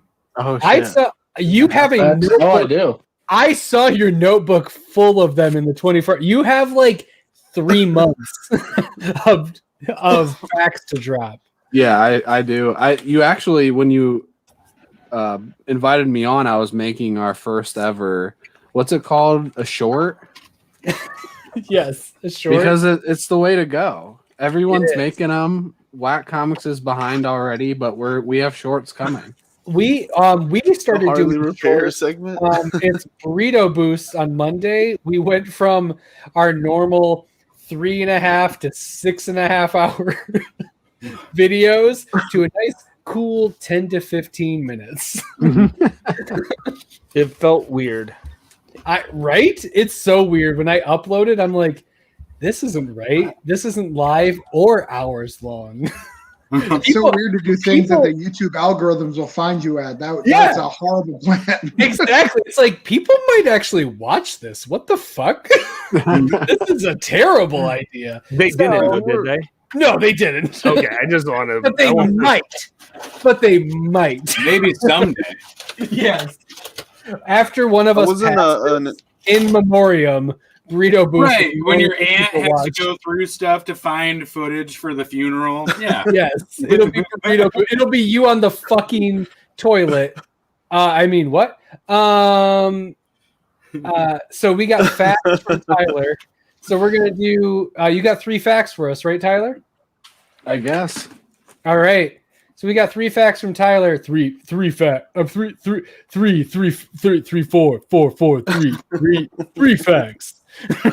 I don't have the graphics. I'm trying to mimic your music, but I can't do it. Oh no. Okay. Exactly. So each week I come out with 3 fire comic book facts. You might know them, you might not, but if you don't know them, then you don't. So number 1, TMNT, The Last Ronin, takes place in the future where there's only one turtle that's still alive. And number 2, the Power Rangers have many abilities, including fighting skills, morphin time, and driving Zords. And number 3, I don't have a third one because this was like last second, but maybe next time I'll have a third one or maybe even an extra one since I only had 2.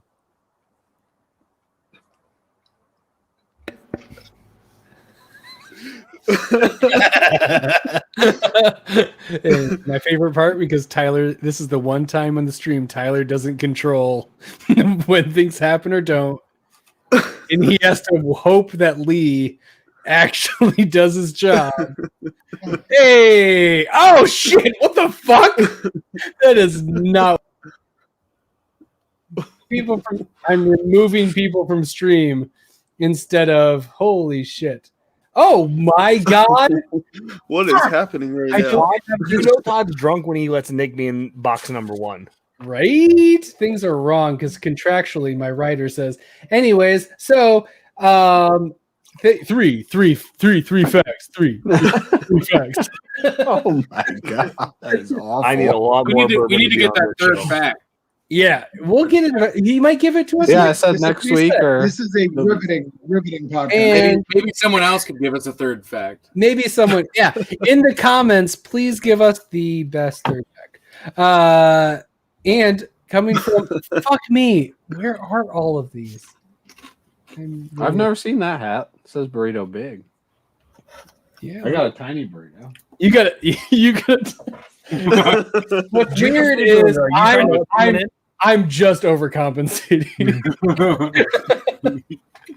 Tyler is fine with a small burrito. I need it across basically my whole hat. Judah. Yes. Judah Freelander.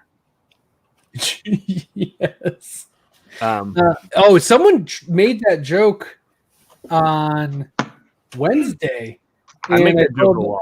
And I told them that they're just being a bearded impersonator. And that's an honor. Like, flattery is whatever that fancy saying is. Flattery is 9/10 of orgasm. That's not.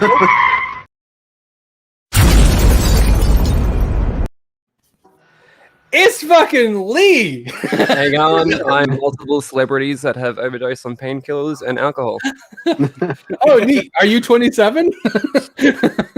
No. What is up? Oh man. Oh, thank you, Lee, for stopping by. We have the whole Whack Comics crew, minus like 7 other people. Yeah, we got fucking Tyler, Bearded, all of Whack Comics is here. How cool. Yeah. Basically, if we had Tyler's sister and that one guy who doesn't go on video. Tyler's sister is called Sister Shattered. You can only call it Sister Shattered, and that's it. Sister Shattered. Oh, okay. I thought Lee was gonna hop on so he could actually address some of the beef of why Lee didn't let me in on the stream. That's why he I showed didn't up. know you were coming in. You should have messaged me. I would have clarified that I wouldn't have wanted you on the stream. I could have been much more straightforward. I messaged the person who wasn't there and passed out who invited me on. No, I honestly had no idea you were coming in. I would have liked to have you. It said Greg, some dude, instead of Bearded Comic Bro, and you're like, nah, fuck that. When there's 10 people, we did see that message come up a couple times. When there's 10 people, it comes up just a message. It doesn't tell you who's trying to come in. It just says someone's trying to come in. Really? I didn't know.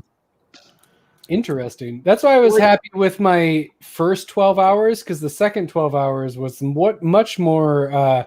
If anyone's going to watch the burritos in the first 12 hours and not in the second 12 hours, so definitely check out the second 12 hours of the if you're going to choose one of the two. There's a lot more. So many, 12 hours there's so many of things. YouTube. Yes. I want to say to Poser right now. That's really funny, Poser. That's really funny. I saw Poser's awkward stream that he was on last night. So, wow. It's funny.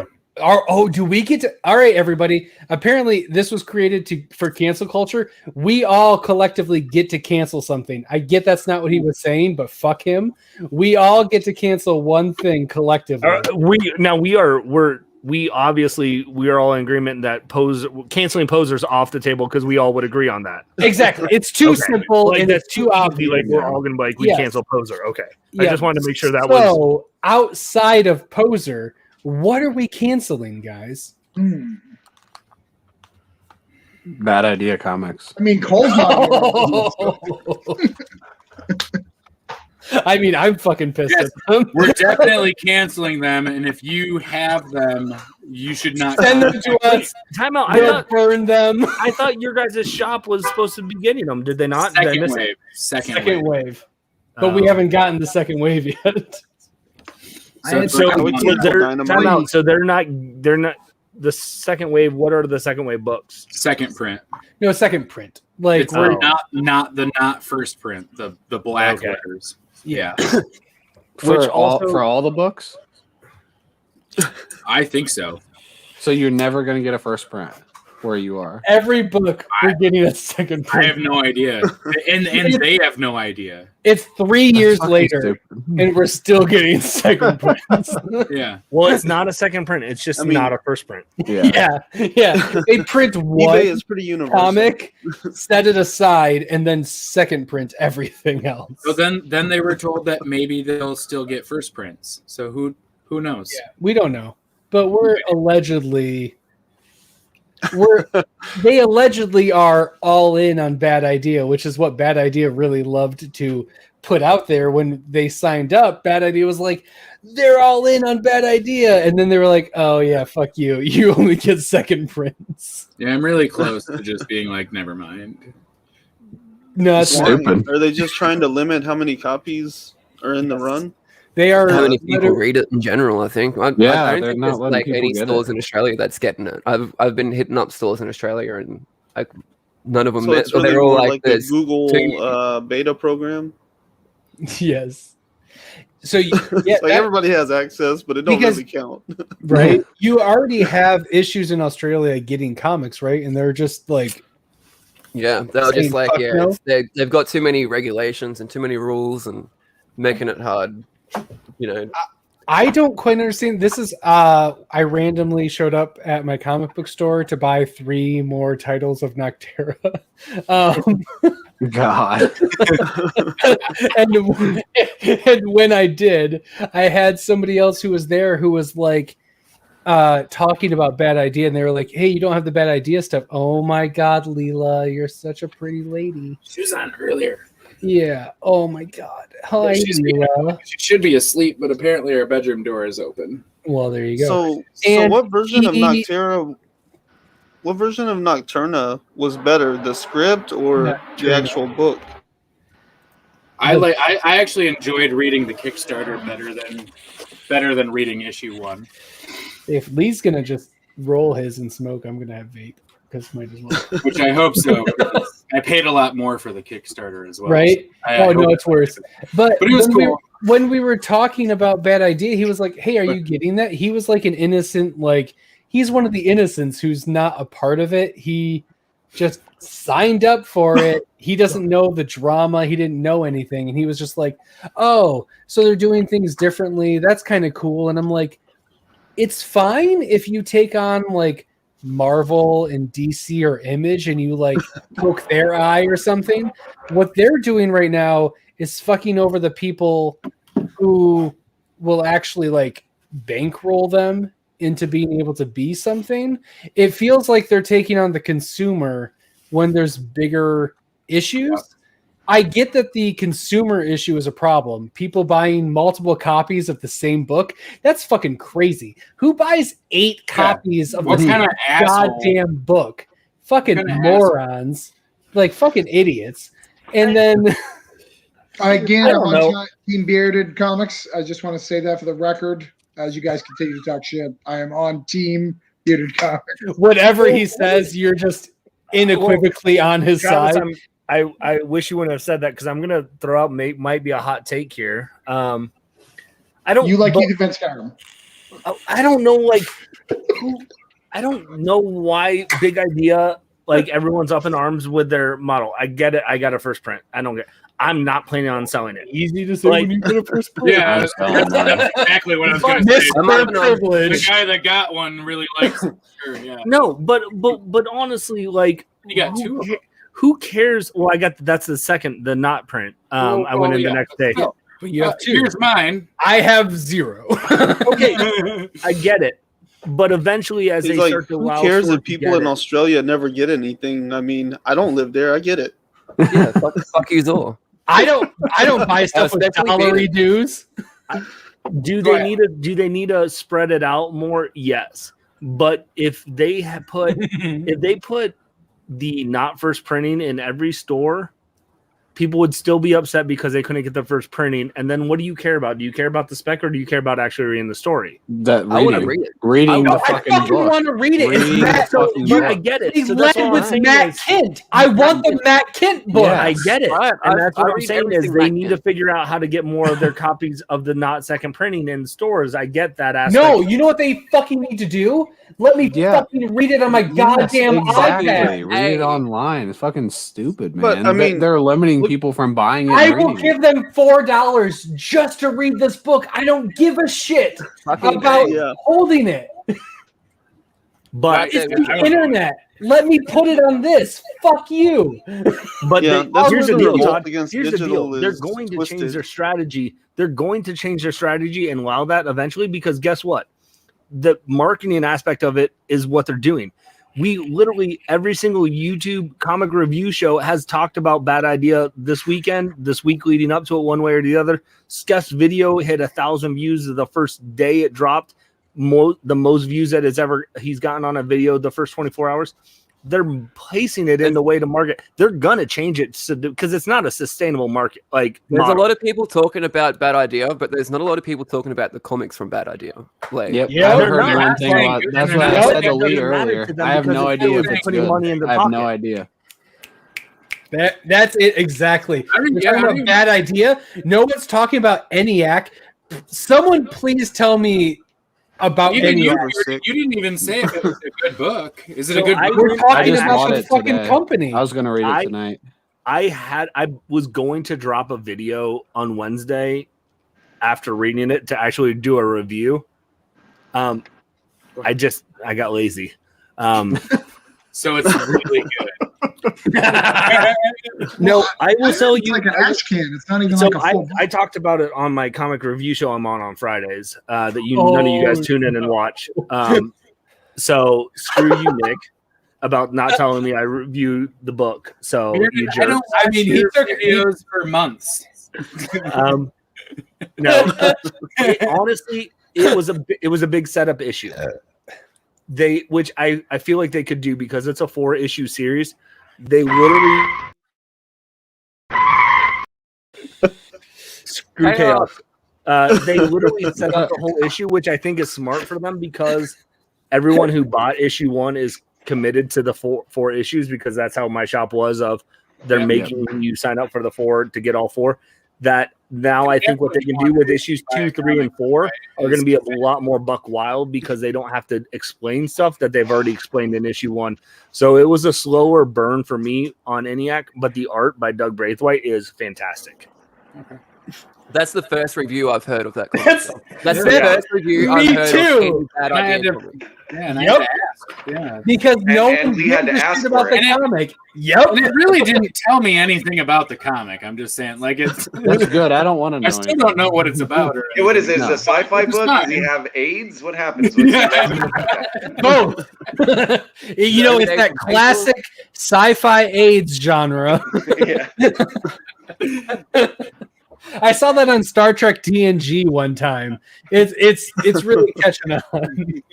But here's my problem with Bad Idea. Like the whole model is weird, right? So you punish stores if they sell it early or try to prospect it, but you allow the consumer to do whatever they want. But you force the store into getting as like 30 copies or whatever the minimum order is, and then you have to get that for all 4 issues. So you can't drop the order or whatever.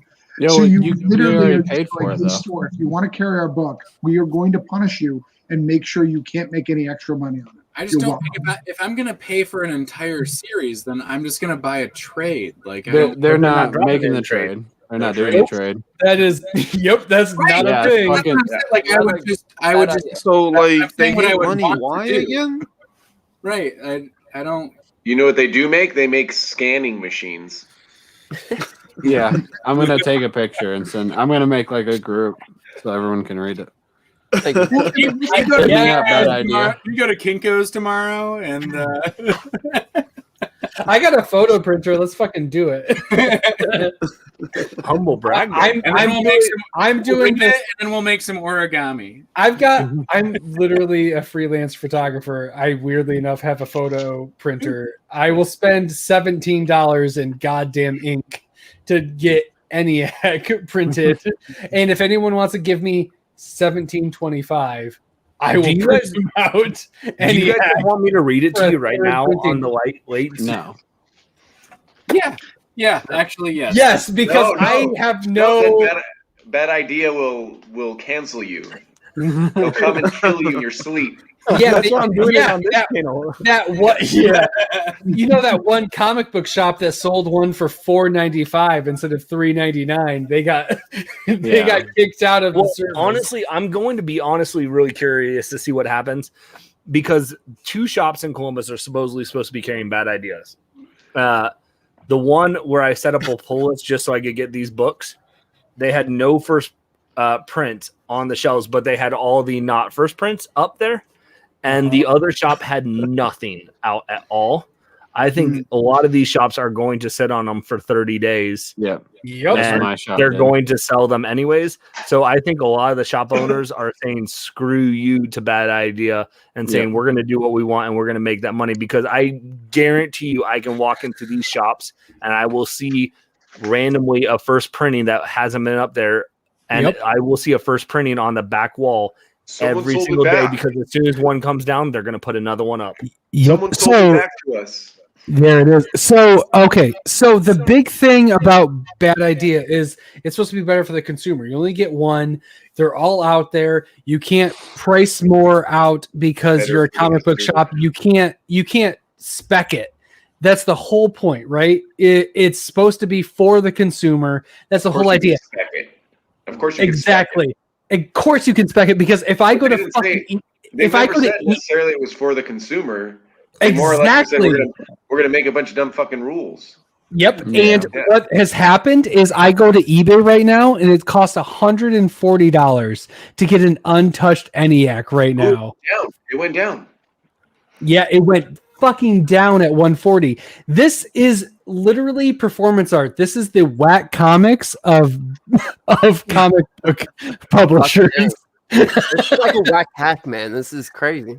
It is like if Lee was like, I'm going to make a comic book publisher. What am I going to do to fuck with comic book imbibers? This is what I will do to fuck them up. Lee, is it possible to get this book in Australia? That's what I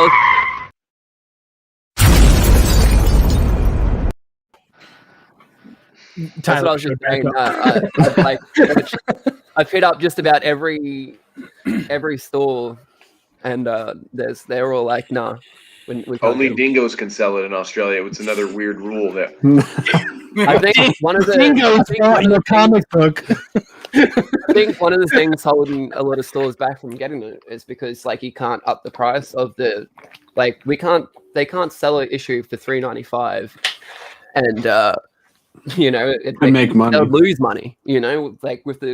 They have to put a different price tag on the book because because of shipping. Yeah. So I wonder how that works for international. They're like, nope. You got to lose money, motherfuckers. You can only accept American dollars. You could only accept American dollars no matter where you are in the world. I know Australia can't be big, so there are 5 shops according to their website that are carrying Bad Idea. Holy shit! You should be able to drive around and hit all 5 of those shops. I didn't realize Lee lived in Papua New Guinea. That's fucking 5 crazy. shops in Australia. Holy shit! What was that? How about in Lee's in, where are you? Brisbane, right? Yeah, what stores? Tell me. Here, make the comic shop. Make me big, Todd. Make him big. Todd, make him make big. me big. All right, I make him big. There's not messaging apps so you can just quickly share this information and stuff. Canberra, Liverpool, Kings. Oh yeah, Corbin, but you can't get them online. Yeah, they're all in different states. Yeah. Yeah, but that's I'm sorry, that doesn't mean anything. It's like a to us. 15-man drive. Yeah. Australia is huge, So, dude. let me tell you guys my situation. So we have 5 locals.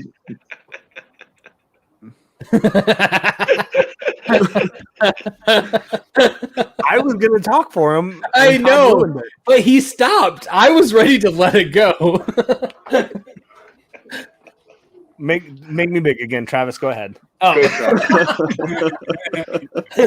All right, guys. Let me tell you my situation with Bad Idea. It sounds pretty sweet, to be honest. 5 in my area. None of them got Bad Idea because only one of them is competent, and that one was like, no, it's a bad idea. The other 5 don't even know that Bad Idea exists. When you go and go, that's what that is. So I had to call all the stores I have relationships with to get a copy, and they all felt I was prospecting, right? They're all just like, why do you need this, Travis? You really need one? And it was so awkward being a creator who sells books at their store and being like, hey, you know, I've said you signed copies and done this. Can I get a copy? No. And they're just like, well, we need to make sure, how do we have an insurance? You're not going to flip it. I was like, wait 30 days. I don't give a shit. Right? So far, one of those stores that you showed me have nothing on their website about it. I can't. You can't get them on a website, Lee. Yeah, that's another rule. You have to show up in person. Oh, true. Well, in person, 1 copy. In person, 1 copy.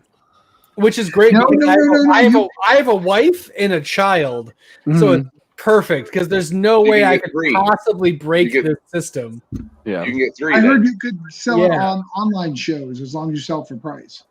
Yeah, as long as it's as long as it's for cover, and $12 shipping is normal for when you buy a single comic. Yeah, I think they could sell it. Like Jen King was selling it. She does the Space Cadets out in Texas. She was selling some online. Anyway, I have 2. There's 2 Matt Kent books out right now. I can read 2 out of 3. I'm not going to die. I haven't finished Mind Management. I have 2 hardcovers of Mind Management I haven't finished, so I'm not even sure what ENIAC is about. Me either. Yeah. We've been talking about it for an hour. A computer. Yeah. Bearded said it. Bearded gave a review, and then he didn't tell us what it was about.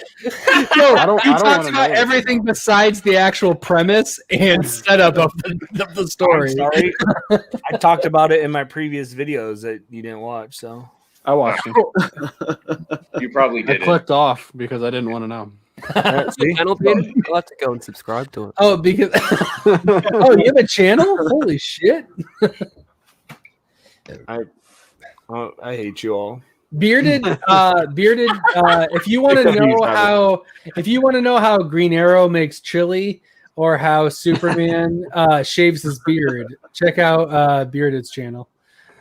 Because I don't do. This is what I picked up this week.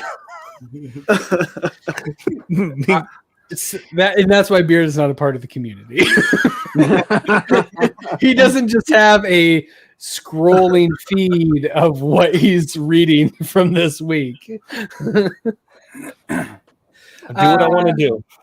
Chaos. What's chaos besides ENIAC? Because that can't. Oh my god. Oh shit. Oh wait. And I shouldn't have. I said something. That's what we're gonna do on White Comics from now. Yeah, we're done. We're just gonna show our books. It's the same 10. It's the same 10 comics, and he just keeps showing them for 30 minutes. No one told Black Comics that we've had those for months. Ooh, Fear Case. Yes. Ooh, 23. Those comics are 5 months old in America. We all only 1 issue left, and I'm really sad. Yep. I thought Lee was gonna pull out Death of Superman. Like, guys, we got this last week. Like, it's really tragic. Like, did you guys know they killed off DC's main character? Holy shit! Did you know Bane broke back? I just feel bad that they find out that Batman got his back broken. Yeah, that's the worst. Holy break Batman's back in a week. Azrael is a motherfucker. I can't wait to get into this. Ooh, look at that. Todd, you have another comment to highlight. That's a good one. Oh, I do? Oh, yeah. Tell everyone why. That's the only. All right. Respect your elders. It's respect my father. Yeah, Todd, respect your goddamn father. Thanks, Dad. You're welcome, Todd. Boosting Bearded. Ooh. What happened? Look at that. Oh, man. You should. Man, cool. Next time you guys come on, I'm asking you for at least 4 to 5 of your guys' transition things because I want Whack in the wild with that last Ronin to play right now. A dingo ate his comic. Yes. I could give you a live 3 fun comics fact. Yeah. I've got the bongo ready to go. Yes, here we go. All right, Tyler, are you ready? I already did it. No, you have I saw your notebook when you showed it. I watched 24 hours of your goddamn stream. I don't think I have a third fact. Tyler, No, you have 2 more to give us. Dance. You are. They didn't go 24 hours, guys. They didn't go 24 hours. They They did went like because I talked to 23 hours. them. I don't 50 remember minutes. which ones I gave on the live. Hey, stream. Chaos, fuck you. It's chaos. Fuck you. I counted it. It's so crazy True or false? that it's so crazy that Lee knows the slogan of our Discord. Hey, Chaos. Fuck you. Chaos already asked for a refund from Starlight because he's like, they only did 23 hours and 42 Hey, I was minutes. thinking about it. I was Mr. thinking about it. Salty. Chaos is like, screw these kids and screw Wag Comments. I want my money back. I got robbed. Screw these kids and screw away comics. I'll help some other sick kids. Yes. He all of a sudden he turned heel and started donating to Make-A-Wish. Yeah. He's like, what is Starlight's rival company? So hey, this is why I'm a little bit annoyed by it. With 5 minutes left, I hopped on the stream, right? I go, well, I'll be on the last 5 minutes. I was on so much because I didn't work that day. So I'll just hop on the last 5 minutes. And when I got on, I was backstage and they didn't see me there. Yeah. Right. Hey. And I was like, Yeah. Sounds I've heard that story before. We saw him. Yeah, and I go the stream. Yes. Hey, you fuck chaos. Yeah.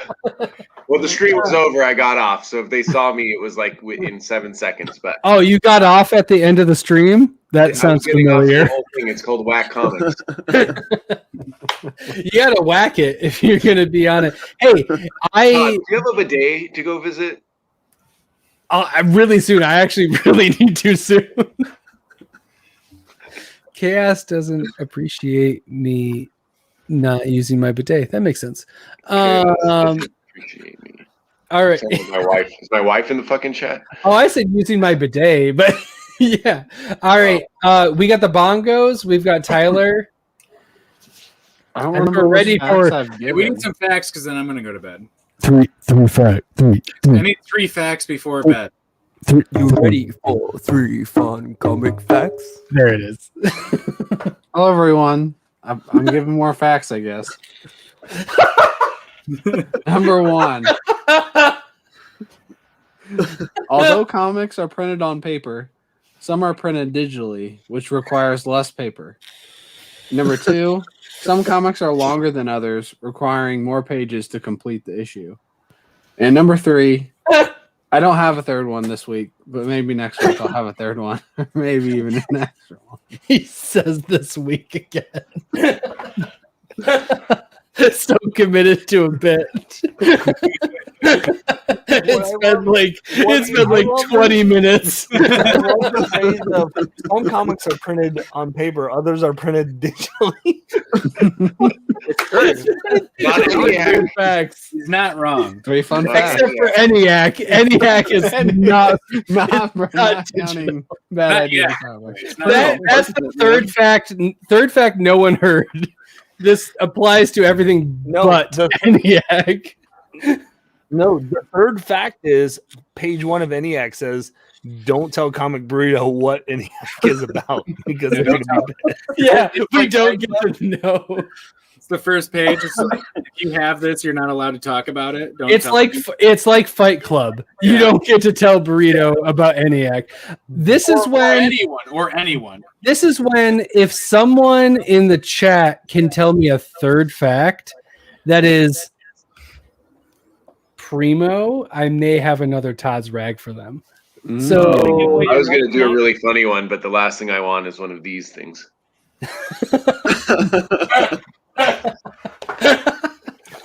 I'll save that joke for John's stream or something. Perfect. Yes. Oh, you're so pro digital. Yeah, don't it's waste just it a on matter of time Burrito's before you CGC a tablet. Yes, I will.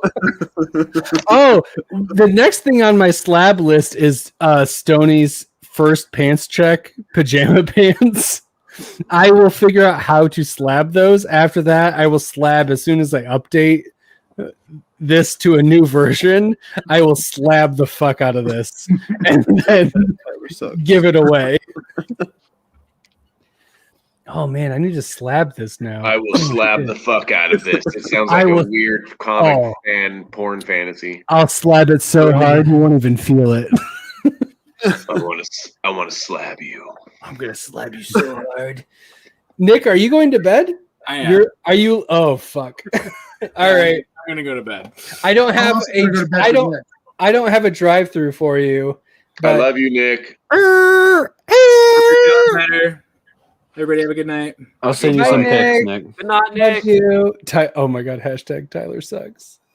I'm actually gonna take off too. I gotta go to bed. I got a baby. Me too. All right. All right, guys. Back my Kickstarter. Weird clicks, but okay. Yes. Okay, now the real fun can start. Here we go. All right, now. Yeah. Hey, Tyler, I heard you had 3 facts for us. Hey, I've got a bongo here. I could do the intro. Can we do the intro live? Can we? Okay, I have to pee. I think everyone should have to do 2 facts. Yeah. Or 3 facts. And I'll go last. I'm going to pee real quick. Me and Greg will hold the stream like we normally have to do anyway. Exactly. And I mean, it's the same way you guys carry the Discord. You carry the stream too. So what's the Discord? What we need. What is Discord? Oh shit. Oh, that COVID's really fucking you up. Shit. Can I get some mongos, please? Here we go. All right. I think Ryan's first because he's in the first position. Okay. Hey, go let the big boys talk. What am I doing? Hi. I have 3 facts with Tyler. Fact number 1. Todd pees on stream when he doesn't have anything to add to a conversation. And fact 2 is this stream is a lot better when no burritos are on it, like right now. I don't have a 3rd fact. I'll maybe have some later tonight when we do this bit again, and I'll maybe add a 4th one to it. You ready for 3 fun comic facts? Who's next? Come on, Ryan, hit us next. What's Ryan's this? My Tyler impersonation? I'm not prepared for this. He doesn't know how to fucking do it. I'm disappointed that Harley Quinn and Punchline didn't scissor. Same. Yet. I was like, what was the point of picking up Joker War? What the fuck?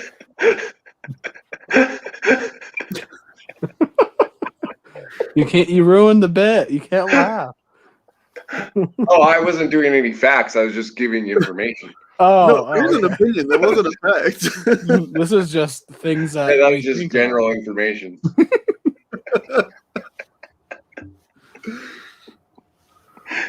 Luckily, there's no one in the chat and no burritos are on the stream, so we'll never know I said that. That was the worst part of Joker. Vern, I only said that when Todd wasn't here because he couldn't hear it. And he doesn't have his earphones in. So it's like the middle of the afternoon there, isn't it, Chaos? Afternoon here? Or are you talking about whack? Yeah. Do you not know how time works, Ryan? Yeah. It's 10:55. Hold on. All of a sudden, I just got another fact. You got another fact. Fact. Ryan does not know how time works. Dude, I'm terrible with time zones. Ryan's an interview with the guy one time. He was just sitting there waiting because, like, I told him the wrong time because I couldn't do time zones. Oh God! But I mean, you could guess and be within 2 hours. And right? those are all the reasons that I love Todd, and the comic Burrito. And I think those are my 3 facts of why I love the Burrito Boys. Yeah. Oh, I have to go back. Oh, did you miss? Did you? Oh, I thought you had your earphones. Like I thought you had your pods.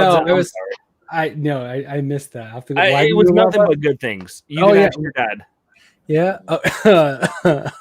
Battle Creek, Michigan is greater than whatever city you guys live in. Grand Rapids.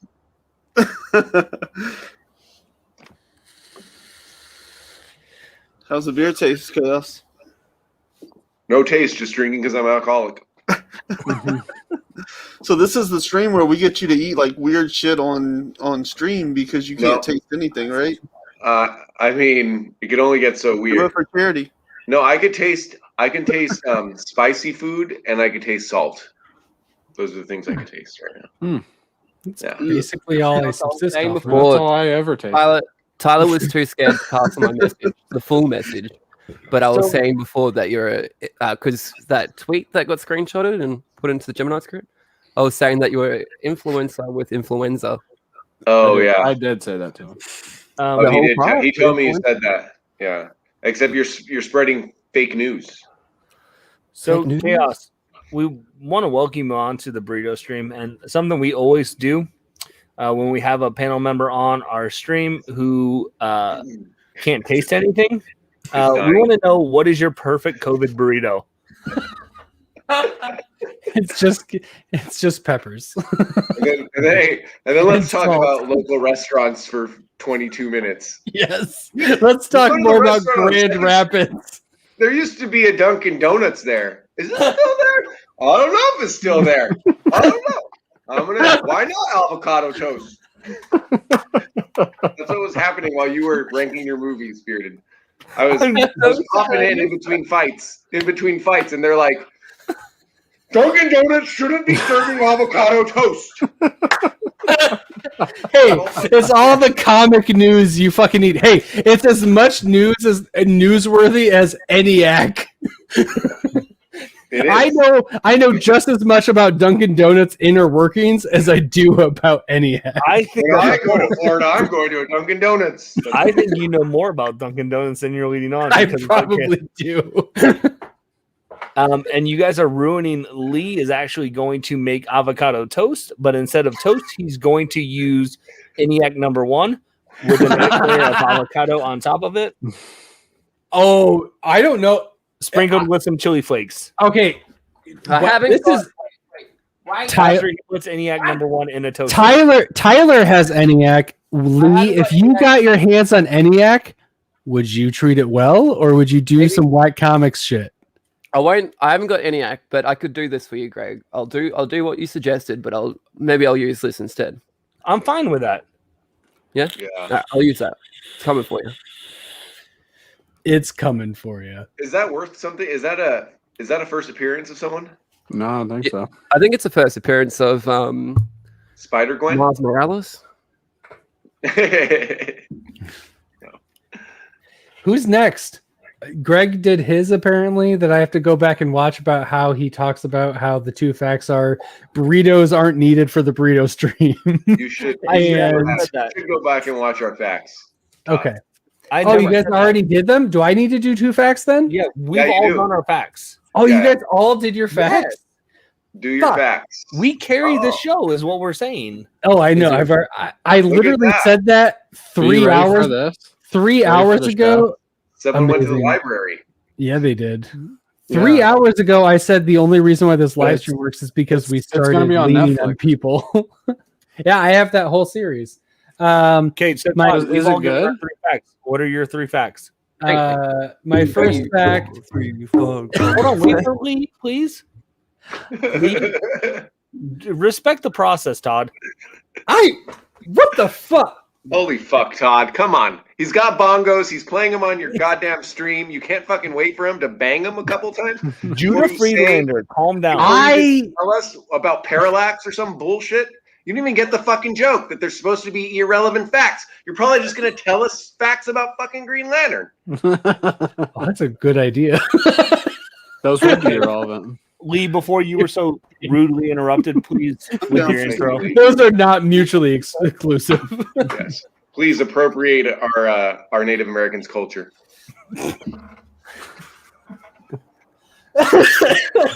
You ready for 3 fun comic facts?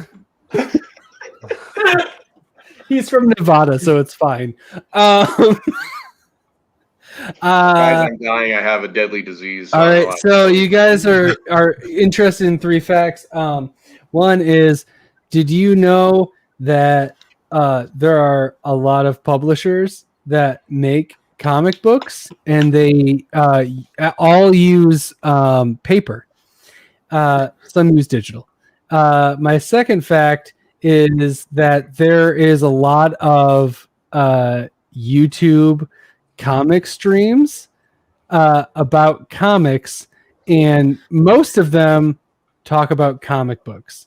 I'd have a third fact, but I didn't think this through, the fact that I would have to come around full circle and give facts. So maybe I'll give you one next week. So yeah, those are my 3 facts. Thanks, everybody. The way Todd is wearing his hat, he either looks like a hippie or like Pocahontas. Do the 3 fun comic facts. So Todd, those 3 facts were all facts that were already said.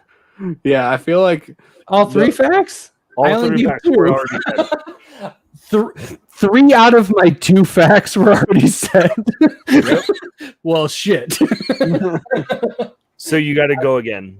Okay. Yeah. So my first fact of the week is. Hold on, stop. Sorry. There's a whole process. That's on me. Christ. Fuck me. I'm sorry, guys. I'm sorry. I'm just thinking of the colors of the wind. You ready for? So, did you know that there's like 2 comic book companies that basically control what you think about comics? That's fact 1. Fact 2, Green Lantern, the first Green Lantern is named Alan Scott, and he's recently in our universe and in the multiverse, even though it took them a fucking like 2 decades to get to it, and they didn't decide that it's Earth 2. They had to wait until the Omniverse was given, and that there's tits, that they finally decided to completely out Alan Scott as a Green Lantern, and he's officially gay, and it didn't take an alternate reality for them to finally decide that it's okay for him to be gay. There's my second fact. My third fact is Chaos is maybe the worst person to ever have on your live stream. There's my third fact of the week, even though that's not how the tradition goes. And maybe I'll give you a fourth, but I'd have to ask my wife. Todd, there's a chat that I think comment in the chat that you should probably highlight. Which one? That one? Nope, the next one. Okay. I already said those 2 facts. The rest of the stream is me coming up with 2 facts. All right, hang on, wait. I want to show you guys. Did Lee do his facts? Yes, we all did it.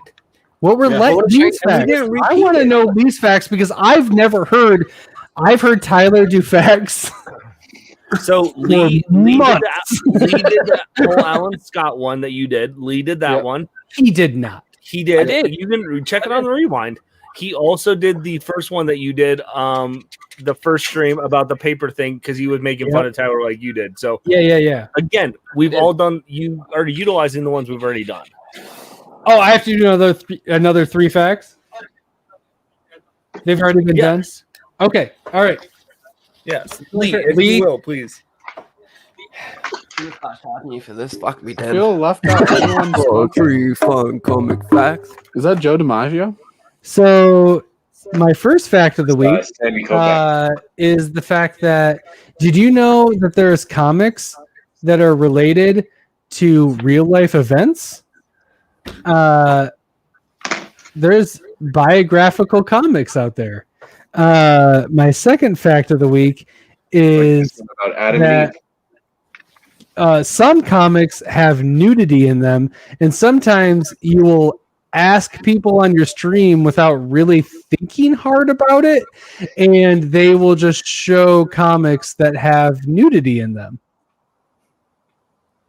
And I'd have a third fact for you, but I have a feeling that somehow these 2 facts were already said, so I'm going to have to wait until next time to say those 3 facts. Are you ready for 3? Is Bearded going on? And Bearded is going to do magic for us. So it's fucking Star Wars. That's good. Oh shit! All right, do we get to pick a card? Oh, Tyler gets to pick a card because Tyler. Oh, newer guy, and he's gone. He's literally not there. I'm the only one who can see that he's literally not there. So Chaos, you're the next closest to the naivete of Tyler. I choose. I'm gonna AOK Bearded a vacuum so you can clean up that floor a little bit. I'm just kidding. It's pretty clean. Got him. Okay, I take like that one right there. That one right there. Oh, no, one yeah. Oh, yeah. There it is. I didn't really want that one, but it's okay. Yeah, you got to that show one right it. there. Yeah, exactly. There we go. Okay, don't say who it is. Okay, I got it. Wait, pick it up so I can see. Okay, perfect.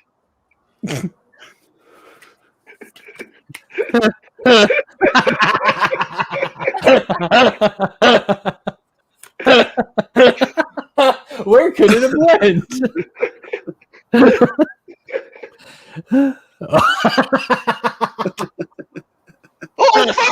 Oh shit!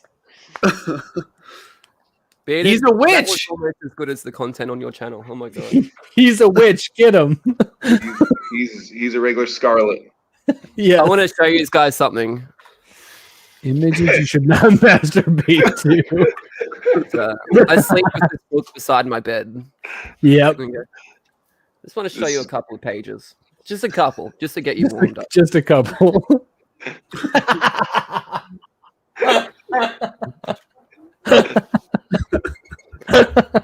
This is the book you have by your bed? I have it by my bed every night. I look at it before I go to sleep. He has 4 comics of it, so that I want to go on record if as he saying accidentally destroys one, to each one of those. There's a couple of that's pages. not fair. You're not There's the a couple of yardstick. pages that are a bit sticky, so I can't show you them all. Oh yeah, I probably wouldn't do that. That looks like a little bit like serial killer John's comics with kids. It does. Yeah. Is that I mean, both of those are too easy. Yeah, I found this. Oh, look at this one though. Oh god. Amazing. That fucking chicken. Voldemort and chicken. Makes me hot. makes me hot. I like that Tyler's showing off. Yeah, I did it since Tyler was on with his Green Lantern shirt. Oh. What's Tyler showing? It's one of the grand prizes for the giveaway. I just came in today. Tyler's showing what he masturbates next to his bed with. Optimus Prime. I didn't see that. I didn't see you guys do that giveaway. Did you? Yeah, you won, but you didn't respond in time. Are you serious? No. I love the idea. The idea of you give to charity and then we'll do like a random drawing and then someone's not on the live stream after giving to charity isn't enough. No, this was not on the live stream. And if you didn't claim it, I get to keep it. Yes. Yeah. Tell you, I took this book as a asleep. challenge. All right. And I masturbated to every single page. Good job. As you should. You got to show them. You got to show the man whose penis is in control. Look at. Are these? Is this all one image? Have you shown different images, Tyler? This is the second one. Oh, okay. They're both signed by Olivia Ramondelli. Optimus Prime isn't in this one. No, this is. Well, yeah, I think he's in the background, but yeah, that's him in the background, like he's broken, dead. right? Yeah, he was killed by the main character, Maniac. That we all know so well, right there. Yeah, everyone knows Darth Vader is the main character of ENIAC. Yeah. None of us have read it, so maybe he is. He could be. As far as I know, Darth Vader is the writer of ENIAC. I mean, Beta's review didn't tell us any otherwise. So. Are you drinking Jim Beam from a can? Yeah, it's bourbon and cola. See, that's what I told him it's a premix. It's not just like a Aussie can of Jim Beam. Bourbon, Jim Beam, bourbon, basically. Cola. But it's got cola in it. Yeah. What time is it in Australia? It is 5 like 11. 7? Oh, it's 5. Okay. Are you fucking judging me, Todd? No, I think it's amazing. It's the opposite. I'm gaining respect for you. I don't like that either. I don't want either of those things. Nick will be getting back on the stream soon. Yes, and he'll be somehow twice as drunk. Yeah. Guys, I had to go get laid. I'm back now. Feeling great. Yeah, I used my bidet. I'm all back. Oh shit, that's me. Yeah, sorry. Why did you get on your bidet the wrong way, Todd? You gotta. If you're not riding your bidet cowgirl style, you're not using your bidet right. No? Okay, that's just me. Anyways, that's my third fun fact that I am going to share next week. New guy Ryan, what's your favorite comic book right now? Because this is a comic book stream. Hey, Brian, were you smoking weed before? Oh yeah. Yes, sir. Did you smoke a marijuana? Bearded. I didn't know you did that. Look at Bearded's chair. Look at Bearded's chair. Look at Bearded's chair. That's an expensive chair. Swamp Thing. Like, holy crap, the Swamp Thing book was so good. Number one? Are you talking about Infinite Frontier number 1 or Future State? Yeah. Infinite Frontier? Just Future State was pretty cool too, but Infinite Frontier, he nailed it. Yeah, he all did. The like internal turmoil and that struggle and turning into a thing, and what is that? It's just so original. Watching him get beat down and like the horror when he's like ripping him in half. Oh, yeah. It was. And I love the way they contrasted like the orange and the green. Like, oh, so good. Yes, I can agree with that. It was really fun because it feels like old school Swamp Thing is back, and he's done just being Swamp Thing. Because it feels like for ever, Swamp Thing has just been a dude that's fine with being Swamp Thing, and that's not really the point of Swamp Thing. Swamp Thing is supposed to have duality. He was cool in Justice League Dark, though. Like he's a good character. Justice League Dark is this horror book on its own thing, almost its own world. You know what I mean? Then Swamp Thing also just works in the DC universe kind of thing. But I'm glad that's back. I mean, I've not read a ton of them, but I mean, Swamp Thing is like Daredevil. For some reason, it's just had all these great writers on it, like unfairly almost. You know, because Brian K. Vaughan has a run, Scott Snyder has a run, Charles Soule has a run. I couldn't get into Snyder's run. Hey, 2 or 3 more that I've forgotten have a run too, like on Swamp Thing, and then we all just do Alan Moore's. Yeah.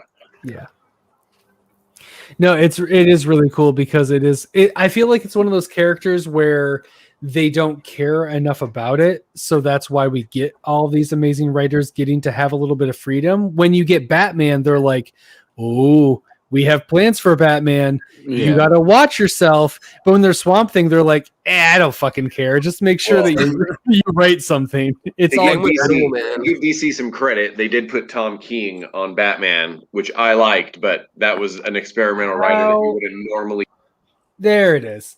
And so that didn't work for some people, but they did. I stand with chaos. Doesn't break.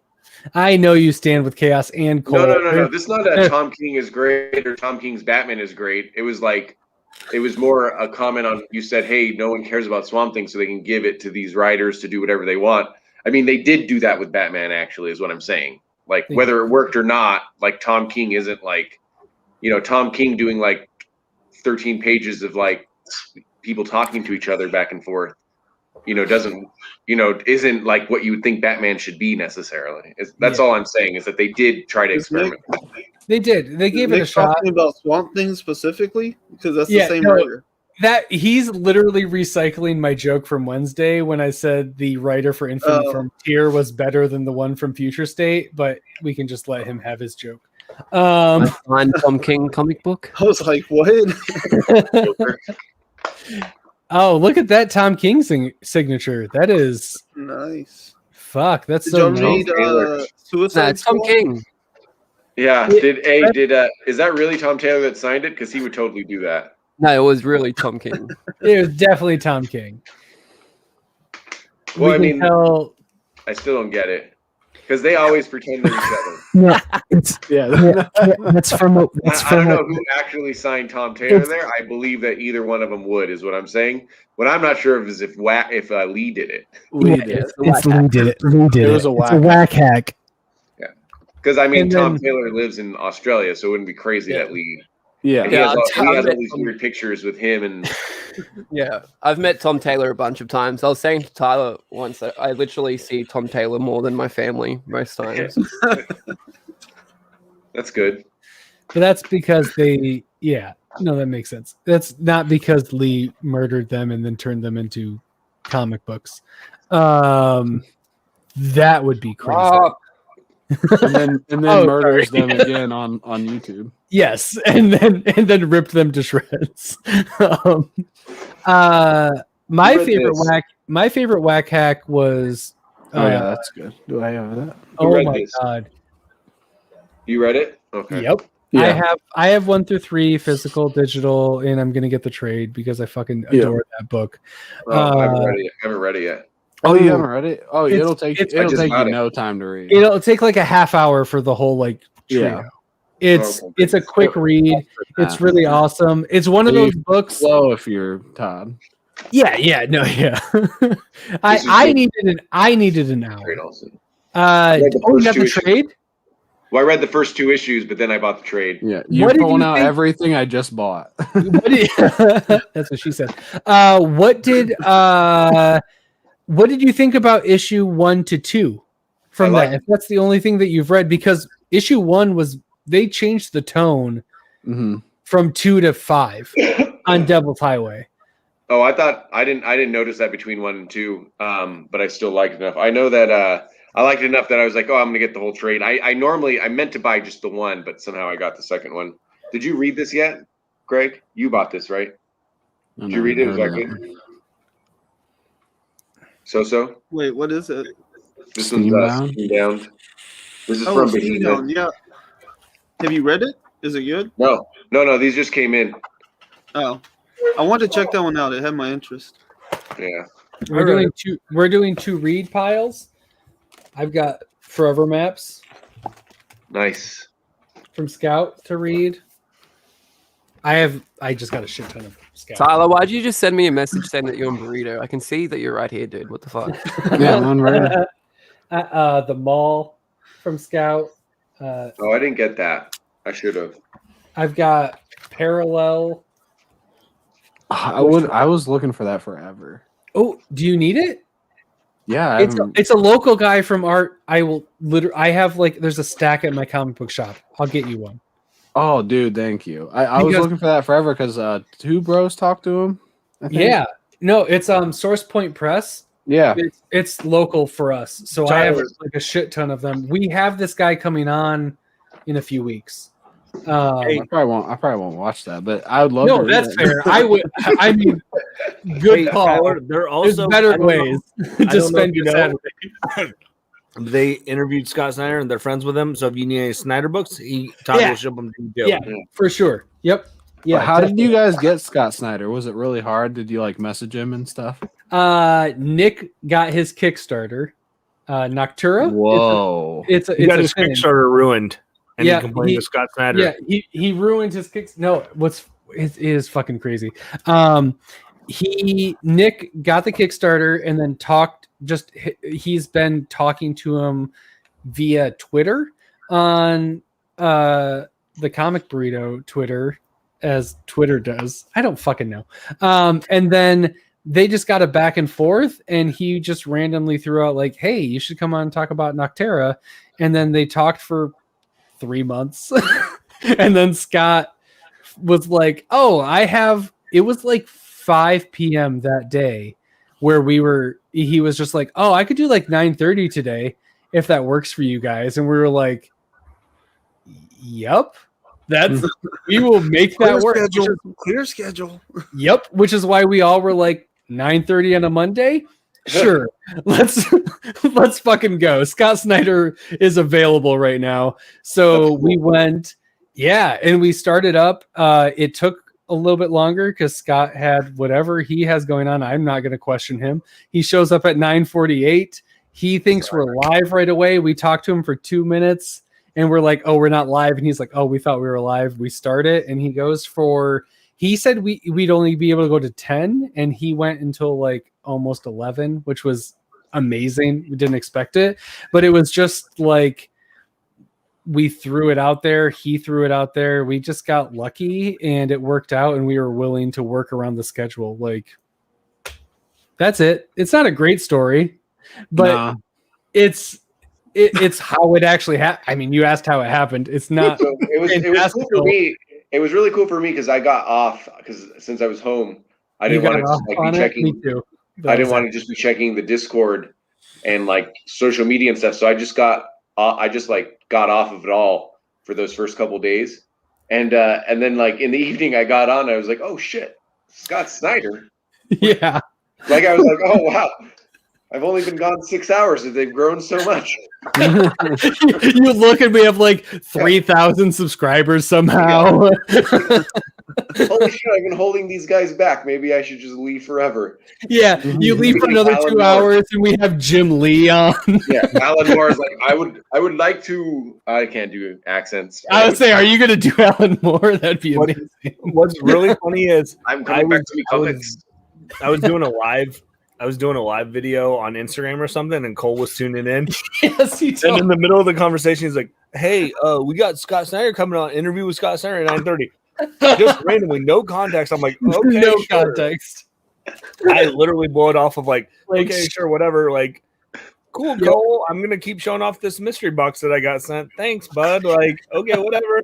And I even think I was like, "Hey, go check out the Burrito Boys who supposedly have Scott Snyder on at 9:30." And I was like casually I'm like, "Oh, do I drop a text, like a chat in?" Like, I didn't want to come off as like a complete douchebag, but I was like, there's no way they have Scott Snyder on their channel. I was like, so do I just like, "Oh, is this like an interview when you guys interviewed me about White Ash? Like, It's not real. It didn't happen." And I don't know what struck me, but I was like, I should see what Scott Snyder is doing on Twitter because we're friends on Twitter. Yep. We follow each other because we're friends. Fuck. Yeah. So as does Comic Burrito and Scott Snyder. Yeah. And so I looked and I literally see Scott Snyder retweeted where it was like doing an interview with Comic Burrito, and I'm like, "Yep, what the hell happened?" Yep, in this I know. Multiverse of the universe. I fucking hear you. And so I tuned in, and you guys did. You guys, I became more of a Scott Snyder fan because he seems like a most humble and legit dude. And I thought you guys did a really good job. It was your most. No, it was all him. It was your most professional you guys have ever been. Nick was on his best behavior. I know, right? He was sober. So he was jerking off under the table. Oh yeah, under the table, but that's normal. So Cole, like, it was you guys brought it, and I thought it was a really good interview. So I apologize for doubting that it was real. But I would have doubted it. But it was, you guys did a really good job. So no, I was. He was a scroll. He was a scroll, guys. He's announcing he's going to Marvel. He's a scroll. Yes. I was really happy that it was last minute because it's one of those times when we found out it was like 5:30 p.m. that he was like, "Hey, does 9:30 work?" So we had 4 hours of prep, and we were like, "Do we just drop this secretly and just go live and everything?" We're like, "No, let's like an hour before, let's let people know just to try to get some people in." And then we literally were like, "No one's going to believe us," because Poser was like, "If this is real, you guys would be pressing this for like a month beforehand, and I'm really glad we didn't, because I would have been nervous and anxious for really no good reason, especially after watching the interview and like being there. Scott is really cool. Like he's no one to be nervous about in terms of just interacting with. I'm just nervous about his catalog because I love so much of what he does, but as a person, he's super chill, very low key. He's really awesome, and it was really cool to get to do that. I could stop now, because a year ago when I was just like thinking we would just do this and I would be happy with 50 subscribers, which is what I was expecting. I was like, if we have 50 subscribers in a year, I'll be fine. And we're like interviewing Scott Snyder. I was having I almost passed out during the interview because I got tunnel vision, and that would have been lame. Right? I'm really glad I didn't. But it was one of those things where I'm like, I don't quite understand how this is happening.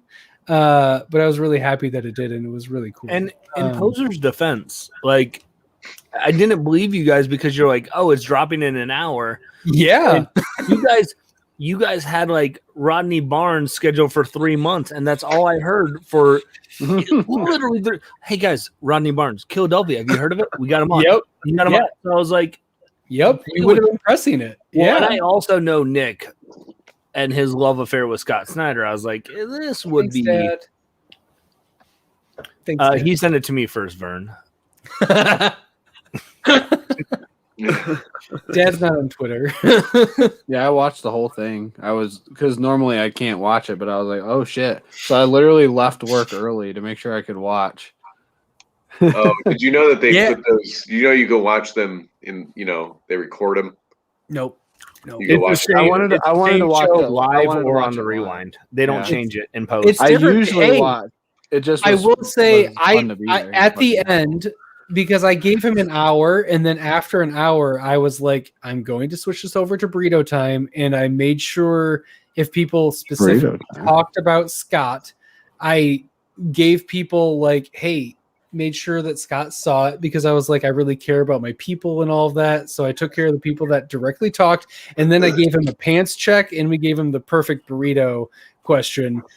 There was a reason to be live, because when you were live, I threw it up to Scott Snyder to be seen. I don't know. I tried to make a live thing worth it, because I mean, most of the way through, I was like, this is the same as recording, because we're just not talking to the chat and all of that. And it was one of those times when I was like, I want to do something, because I love our live people and live. Yeah, but you did it right. You did it right. The worst thing you could have possibly fucking done is like, let's say hi to. Chaos would have fucked it up for you. No, and that's why I was like, I waited to the end, because I'm like, we can't let Chad in until the end, because it's a posterity thing. And your chat was well behaved. They were. It's like Lost in Comics showed up for the first time ever in a long time as a moderator, and they were moderating like a champ. So like, I did appreciate my typical role as a moderator, and I didn't say anything. I didn't post anything. I just was there. All we can ask for. We had our first live hater during the interview, which was really fun. We had somebody who said Did they say that Doomsday Clock sucks? Was that guy? No, he said the moment was too big for the Burrito Boys, and they need to work on their interview skills. Yeah, and I was just like, who said that? No, it was somebody who was randomly on the stream that's never been on the stream before. And afterwards, we looked at their profile, and they have this terrible like film school short on their profile, and we were like, this is the exact person that we do not give a shit that they care, because we were like, they're just sad and jealous that they don't have Scott Snyder on their stream, and we don't care, because we did a burrito interview and we did it to our most professional view, but we still like, I don't know, we just let the people talk about Scott talked about his family and the comic book industry. That's fucking amazing. I'm sorry. When I watched it, by the way, I would say that like Scott talked so much, like you really couldn't rate your interview. Yeah, exactly. He never stopped talking. Yeah, you would have gotten negative points if you would have just started like interrupting him. You'd be like, yeah. Oh, and then we went to, the industry is like this. You're like, but what about your favorite burrito? Yes, exactly. and what's really cool is Shaq on Twitter, when we put it up there, it was because we said, hey, in an hour we're gonna have Scott, and it's something I've been trying to. I don't know if you guys have watched the stream before, but I get really excited when I'm talking to creators, and I've been locked away since March 14 of last year. I've been very locked down. So when I actually get to do this means a lot to me. I've been emotional on the stream, and I've said enough times how much all of you and everybody out there means to me, because this is my like interaction that I have. But the advice we got on Twitter was talk less from Shaq. Fuck you guys. Bye. I love you though. But the Shaq said on Twitter, this guy mixes tequila and whiskey, starts crying on the fucking stream. You know what I mean? Like, yep. Every time, like clockwork. But the advice we got was talk less on there, and it's something that I have been trying to work on, as I literally talk over everybody for the last 12 minutes while I talk about the Scott Snyder interview. I think the chat even made a joke. I know I made a joke about it in the chat. I'm like, this is the best comic burrito thing I've ever seen, because they're not talking. Exactly. But we took that to heart. We actually talked about that, and we were like, we need to make sure to let Scott talk, because we're going to be pissed off if we watch this later and we see ourselves interrupting Scott Snyder. So we let him talk, and it was honestly the best thing, because it was the people who complained, and we got like our most, outside of Comicsgate, because the most thumbs down we've gotten was when Nick went after Comicsgate, and our most recent video from that week had more thumbs down than thumbs up, and it's never going to be matched. It was wild. But outside of that, that was the most thumbs downs we've had, was the Scott Snyder interview. But what we decided was to be ourselves, but to let Scott take the lead. And when Scott took the lead, he talked about Best Jacket, he talked about his family, and he very rarely talked about Noctera, and it's what he wanted to do, so we did it, and it was awesome, and I loved that time. And it's outside of my child, my wife, and that's about it. And Jesus. that was amazing. It made all of this awesome. It's kind of like how Lee feels when he tears up a Last Ronin first print. Lee is checking Australian rules football scores right now. What I love is Lee was looking at his own, ignoring every single. But he hears his name, and then he heard Lee, and he's like, "Huh? Yeah. Yeah. What? But yeah, I'm still here. Hey, Greg, fuck you." But no, that was amazing, and I'm so excited that it exists, and I'm all set. We're excited for you. We're excited for you, Nick. Oh, I'll take it. That's fine. That's plenty. No, I'm excited. I'm excited for Todd. Nick, not as much, because he wore his Indiana Jones hat. I can't believe he chose that hat for our Scott Snyder interview. I absolutely can. I can. You know, I can, but I'm just gotta look good. Honey, I gotta look good for Scott Snyder. No. I gotta do this in front of the aquarium. Okay, you gotta take the kids out. The kids gotta go out. I'm gonna wear my best Indiana Jones hat. He thought about it the whole time. He has 4. He has 4, yeah. Should I wear 2? Should I wear 2? 2 or 3? 2 or 3. It's like, hey, we're gonna do this at 9:30. We missed 3 kids' birthday parties, a quinceañera, but it doesn't matter. Nick was so stressed to go. His hat was at the dry cleaners. He had to get it back, and so he had to use his backup hat.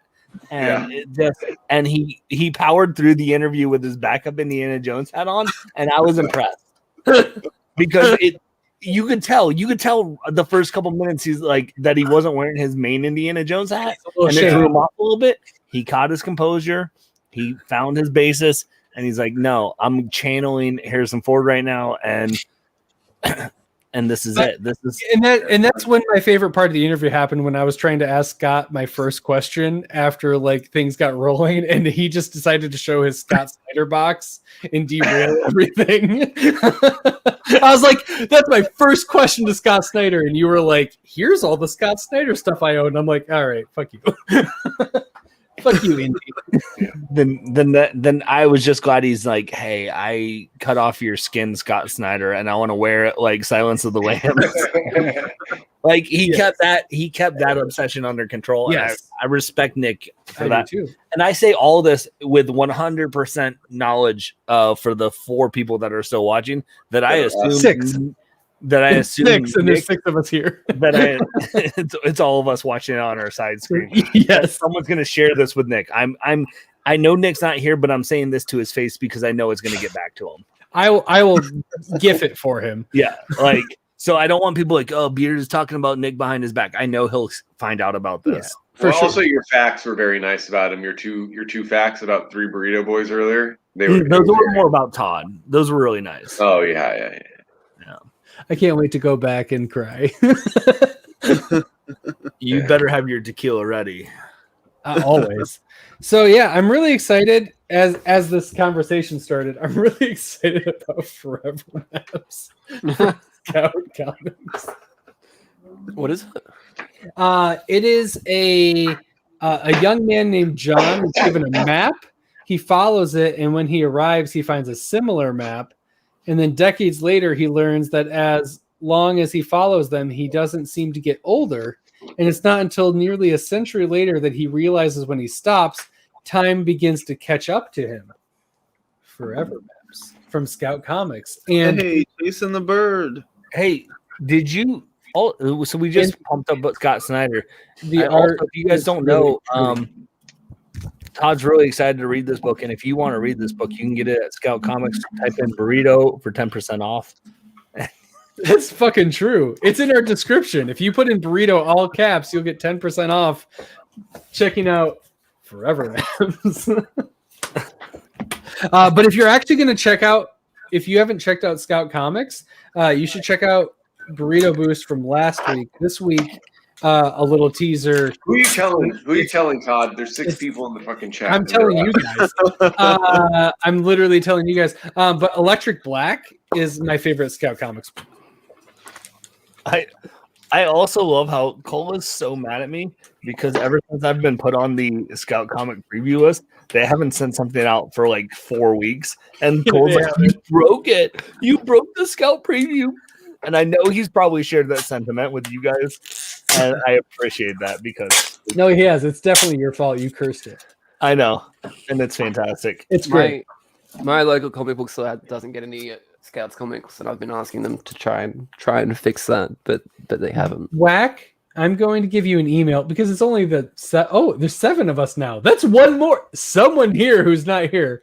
There's actually 2 because I turned off my video. Oh, nice. I only have the Comic Burrito one that doesn't count. So there's technically 3 people fucking for some reason.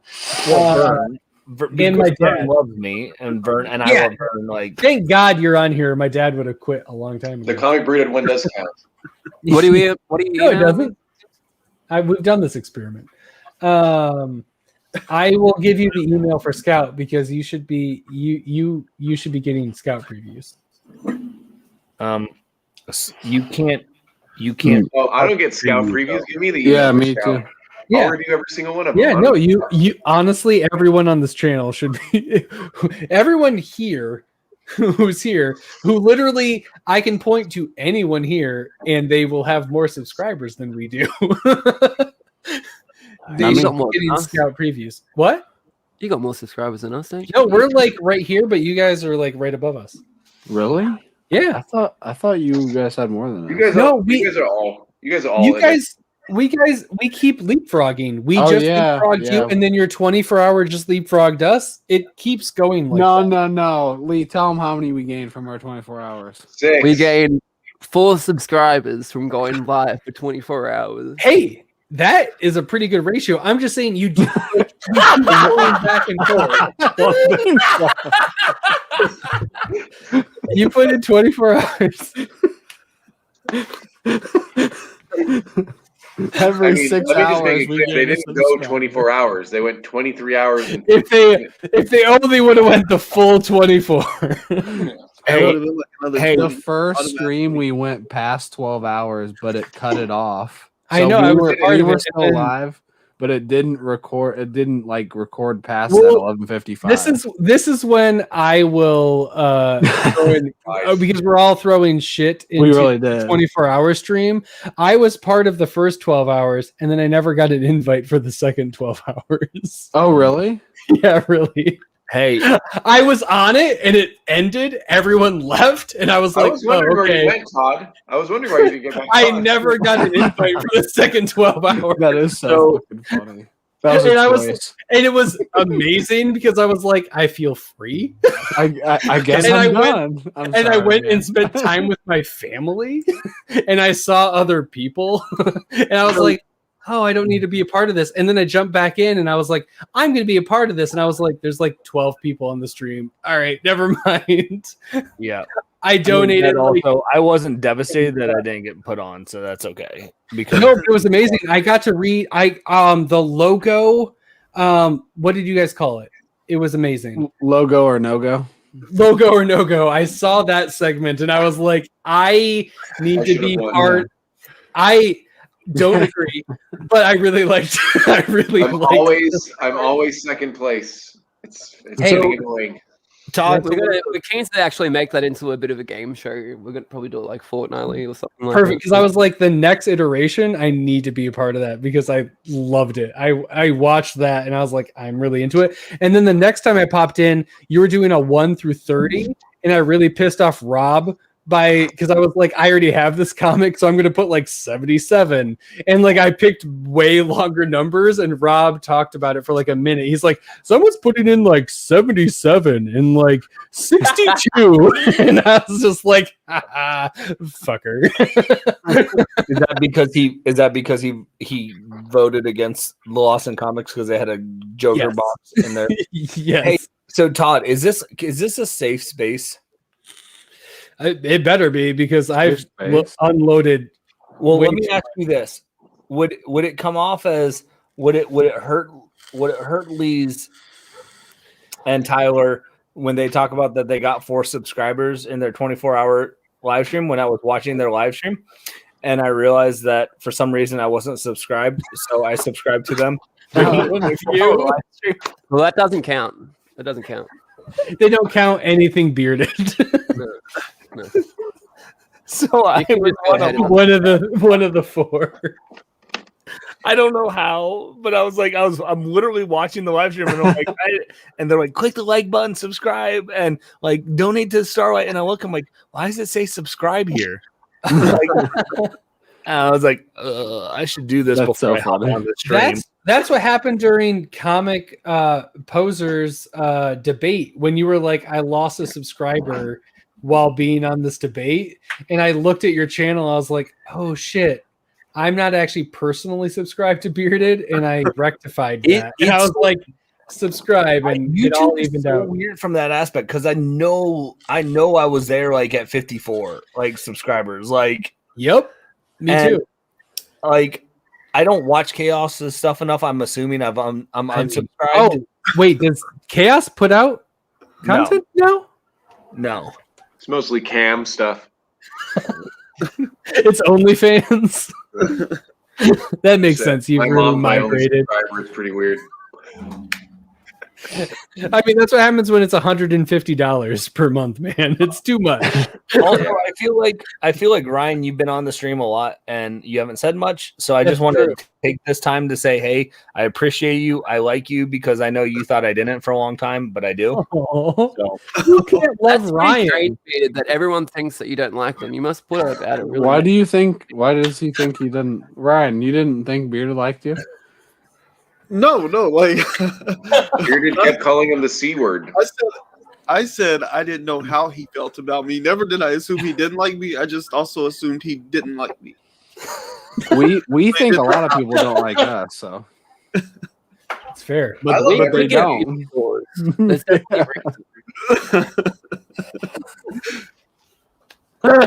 Dustin basically told us the other day that he didn't like us because he thought Lee was coming at him with the comics that he was destroying. He thought they were directly at Dustin because he was destroying like a Power Rangers book and then something else.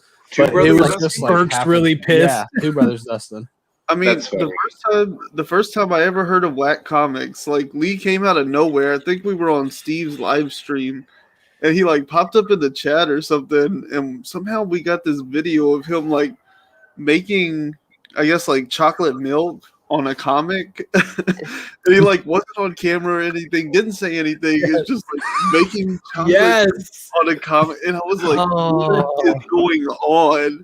I can't describe how like a pillar of the community, you know? Right? I can't describe how happy I am that I was there for early Whack because it was something special and fucking just ridiculous. So weird. It was crazy. It was the weirdest thing, and no one will understand because they'll watch Whack now and be like, "Oh yeah, no, I get it. It's really weird." And like, no, you were not there at the beginning. No, you think it's fucking gated? I'm pretty sure that's still gated today. To be honest, yes, it was so. Fucking... I don't know what the hell he's doing. We all were like, "What is this?" But I was like, "I can't stop watching." I don't know what's going on. And there's like this YouTube movie in there, and he's like, "I don't understand the silent reading thing. Like, is that really an effective way to use YouTube?" And who said that? Some like new guy, this comic kid. New guy? No, new guy? That's you, man. You're Ryan, new guy.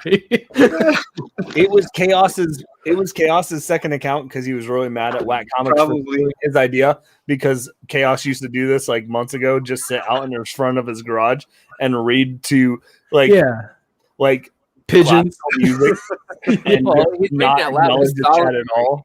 And so he's mad at Whack. So that was Chaos's personal account that he was coming at you guys. Yeah, he's going for it. Yeah. I don't think Chaos invited people on with him, so I think it's a bit different. No, I would have never. Chaos doesn't have friends. I have friends. No one would Chaos on Chaos's show. Yeah, Chaos doesn't share screen time on his channel. No, that's a place for me. Well, you wouldn't want to. You don't know what type of comic someone's going to show on your channel. Could be an inappropriate nudie comic. Yeah, that would be fucked up if someone just showed up on your channel and just showed up a bunch of nudie comics. And that's why I don't get. That's why I love not giving. Brothers are bastions of the indie comic book community. No, I agree. And also, if someone wants to throw up art that is nude and they want to strike us down, they can go fuck themselves. Whack, this actually is a really good transition because I would love to know what made you go from those early beginnings of not being on camera to being singing Pokemon. To singing Pokemon on camera for 4 hours. Pokemon made him feel better. I think he's literally said this on your show, Todd. Can we stop hanging out? No, the last time. First off, I want to thank Chaos for remembering the story, and second off, I want to say fuck you, Todd, for not remembering. Because you know when you told the story, you were fucking off camera telling us you were going to start being on camera. No, it was last time I was on the stream. Everyone knows this story. I can literally tell you that Lee's going to say that he started to have more creator interviews, and he thought it would be more appropriate to see his face on camera. What stream was this on? Because I wasn't on the stream then. Todd, pretend we're Scott Snyder and just listen to us for a little bit, okay? No, I can't do that. You guys are not pretty exactly enough. That. I thought it would be better for interviews to show my face. And the Pokemon thing, I don't know. Tyler bothered you about it all the time. Myself to do something before hours, and it really worked because I'm not afraid of the camera anymore because of that. So.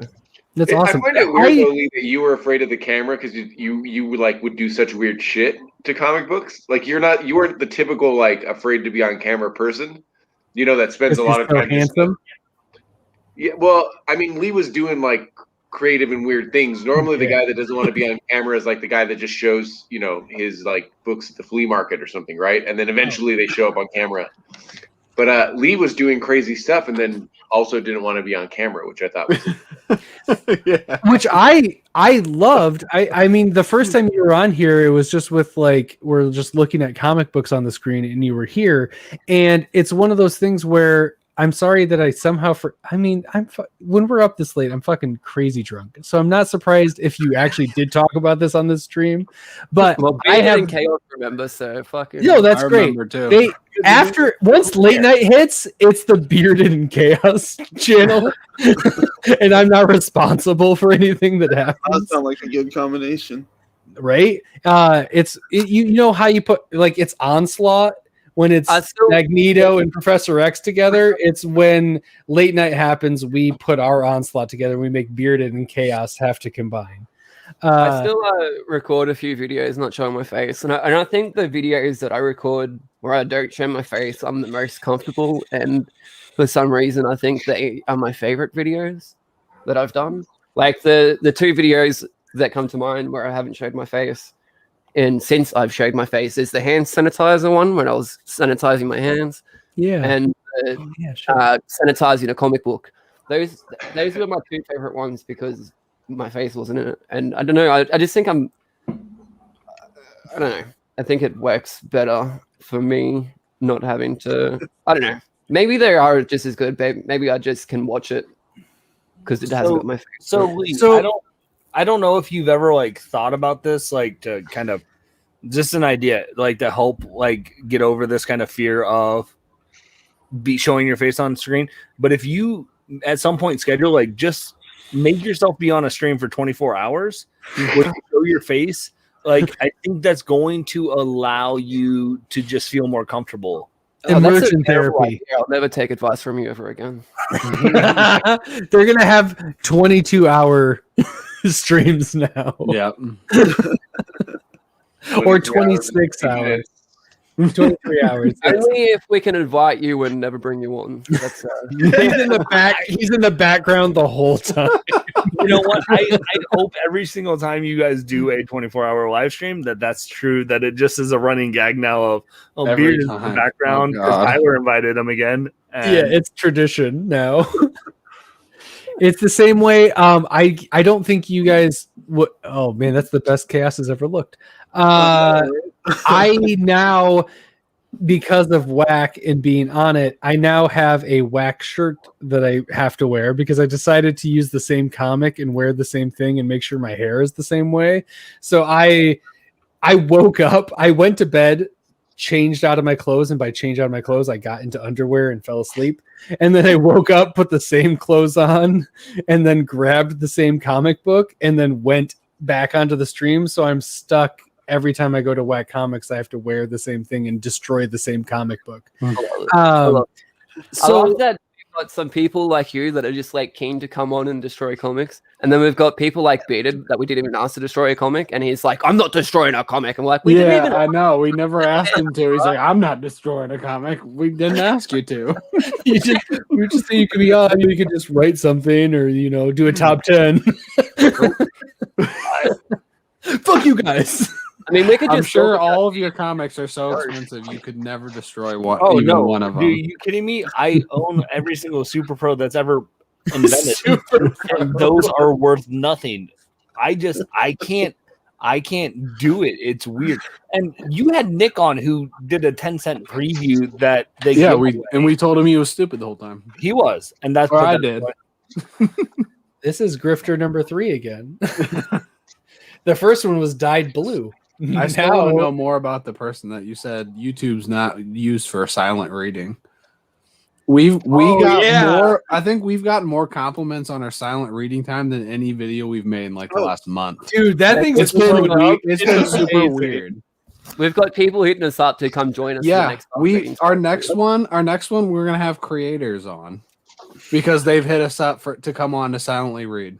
I was super pissed off because Cole, like, because you asked us on Instagram, and Cole, day of, like, at 2:30 p.m. and it's about to happen at 5 p.m. our time, was like, oh, by the way, Whack asked if we wanted to be on silent reading, and I was like, the fuck, man? Like, that's not enough time. But I would love to just. I'm gonna fucking read comics anyways. And now, this is why I get to give Cole more shit. Now it's gonna like 2:30. I love it because like everyone reads their comic books and we all read them usually alone, sitting by ourselves. Yeah, also just sit with friends and read. You know, like, just fucking read. I was like, that sounds amazing, but like, I have 2.5 hours notice, and I with my family, like that's not going to work. But I'm like, fuck, like that's amazing. And honestly, one of the coolest things to me was like, I think I had heard about it around like noon that day. And so I put it on my calendar, and I never schedule time to read. It's just a thing that happens, you know? Yeah. You just find the time. I ended up reading 3 books. I probably wouldn't have read any because I scheduled it. You know, I thought about it. Mm-hmm. Yep. Whereas, how'd you like Giga, Ryan? Ooh, did you? Oh, is that your time reading Giga? I read it, but yeah, it's good. I like it. It's a really like. Yeah, like there's a lot of depth to the world and the social structure and the religion and all that. Like right there in the first issue, there's just like so much of it. It's a very well layered story. It sets up a lot. Pretty big world. Did you just give this away today, Todd? I did. It's on the floor here in my garage. Hey. Oh, your rags are on the floor? That makes sense. I like how I feel sorry for you, Tyler and Lee. Just because Todd's like, hey, I don't have time to just randomly. I don't have 2.5 hours to hop onto a stream to read a book, but give me 2 hours and I can prep for an interview with someone. but no, just to come on and read and not talk, I can't do that. I have to have more prep time to know that I have to read a book. Are you insinuating that I am treating them differently than I would treat Scott Snyder? Because guys, I will say to your face, I will treat you differently than I will treat Scott Snyder. Exactly what I'm insinuating. And also, I got Noctera the Friday before I interviewed him. What the fuck? Yeah, what is that? Huh? That's an homage cover. Oh, homage to what? Sure, homage to tits. That's an homage to the very famous Janet Jackson Rolling Stone. Well, here's my new. I just got this homage cover. Whoa! Look at you! Wow, Mr. Fancy Pants. Right. What is that? Is that CBTV? Are you talking to me? Yeah, I am. No, it's the Alex Ross variant. Yeah, no, CBCS. Yeah. Did you sign it? No, not yet. I'm gonna crack it and sign it. And then stick it back together. Yeah. That's a whack hack right That's there. a whack hack. This isn't signed. And then on the label, you pry that off and write signed after the commas. Verified signature by me. Yes. I'm gonna tell you. Oh shit! Look at you guys, bros. Oh, you guys are basically like besties. It's so We're cute. Eskimo brothers. Yes. Oh, I have that one, just not here. I do have that one. Bo Jackson. Bo I Jackson. want to tell you that, Todd. I was going to pick up Noctera issue 1, and then I saw that you did the interview with Scott Snyder, and I didn't pick it up. If he's willing to go on Burrito, that's not worth it. I'll just wait for the trade. It's all good. No, that's smart. I don't. Nice. Weirdly enough, I think Scott's okay with that. It's the same way. My favorite thing is Anthony Cleveland coming on our show and telling everybody to not buy the singles and just buy it. He's like, it's better in trade. You shouldn't read the singles. I'm like, holy shit. You're like my favorite creator. Oh my god. My favorite MMA fighter, Jose Canseco. Matt Kent. You're talking about Fear Case, right? Oh yeah, here's the one for Lee. Because he can't get the B covers in Australia. Why? Oh yeah, because there are too many dollars. Because they only order the A where he lives, and they like won't order B. That's why he's an A man. He can't be a B man. That's right.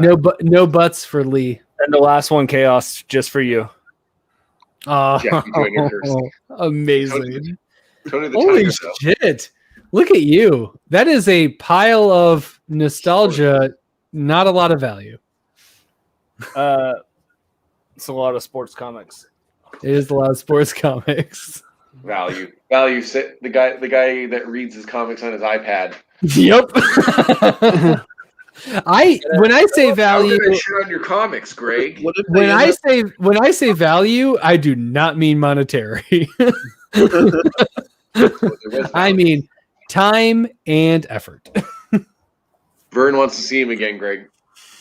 Yeah, Vern. Those are all my. I collect sports comics, Vern. So damn it, Dad. Jackie Joyner Kersey with Tony the Tiger. Don't masturbate. I'll name every star. No Montana. I gotta say that was the hardest image not to masturbate to. Oh yeah, that's Nolan Ryan. It's like a poop mixed with a penis. Jack, of course. How do you resist that? Jose. I feel like it's a CGC unboxing. I gotta cover up the name. I can name all three Bash brothers. There's two of the three right there. Who's the third one? Who's the third Bash brother? I don't even know. Terry Steinbach. There it is. That's not a real person. It's just like your fucking Star Wars characters. It's the catcher for the A's. Barbar Tinks. You're a Cubs fan. What the hell do you got? What the hell do you know? That they won the World Series. Yeah, 2016. That's all that matters. Dodgers won a World Series. And who's down here, Chaos? Who's at the bottom? Albania. Who is it? What the fuck? Albania. What is that? Just don't masturbate it to it. Christian Leitner. Was that Christian Leitner? Really? Why is he black? That's a bad picture of him. That's terrible. That's so bad. That's terrible. Onus Wagner. Oh so my that's god! That I watched Gary Vaynerchuk unbox a bunch of tobacco because that's where the original Honus Wagner card or like the rookie card when baseball cards used to just be in tobacco. Yeah, that's so cool. He unboxed 300-year-old tobacco boxes, and you wouldn't necessarily get baseball cards either. Sometimes it was just a card of like. Hater, Illinois, or something like that. How do you resist that? Not to masturbate to? I've never heard of Terry Bonnerchick, but I've only seen I probably have. I know him from Terry Bone That Chick, the Pornhub. I'm just gonna say this one would be hard for you Americans. The porn parody is the only thing I'm interested in. Vern, these are all sports comics or more like autobiographies and comics. I don't get it. Oh, my dad's saying that you didn't need to show him again because it's a pointless. Pointless time. This is Magic Johnson in a Michigan State jersey. Oh, my dad's a U of M fan. Oh, which you guys haven't talked about, which is funny. Hey, Dad, Bearded is an Ohio State fan. So you guys should definitely talk about that. Being There's a a photo of fan. Bearded in here. Look, it's Bearded. Look, you can try and break up our friendship and our relationship between me and Vern, but we have a deeper bond than just that. You can drop. Oh, I like Ohio State. He likes U of M. That is going to ruin our friendship. So nice try. That's when all of a sudden he's like, "Fuck that guy." He swears for the first time in his life.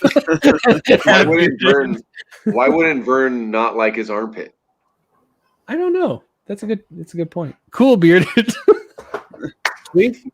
Damn it, Dad. Stop trying to break up. Like, we're bigger than that. It's sports.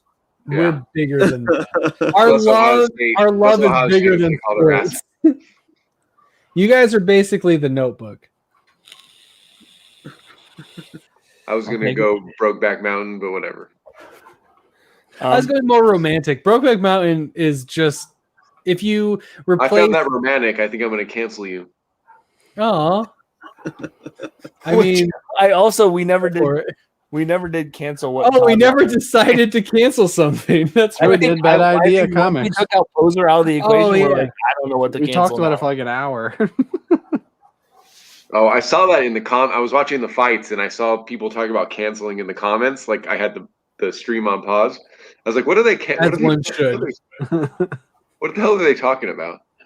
Nothing Poser made a comment that he's like, this is a stream that involves cancel culture. Yeah. Ooh. Look at that. Yeah. And we just won't talk that Saturday night, and that's okay. It's like how I don't talk religion with my dad. It's just smarter.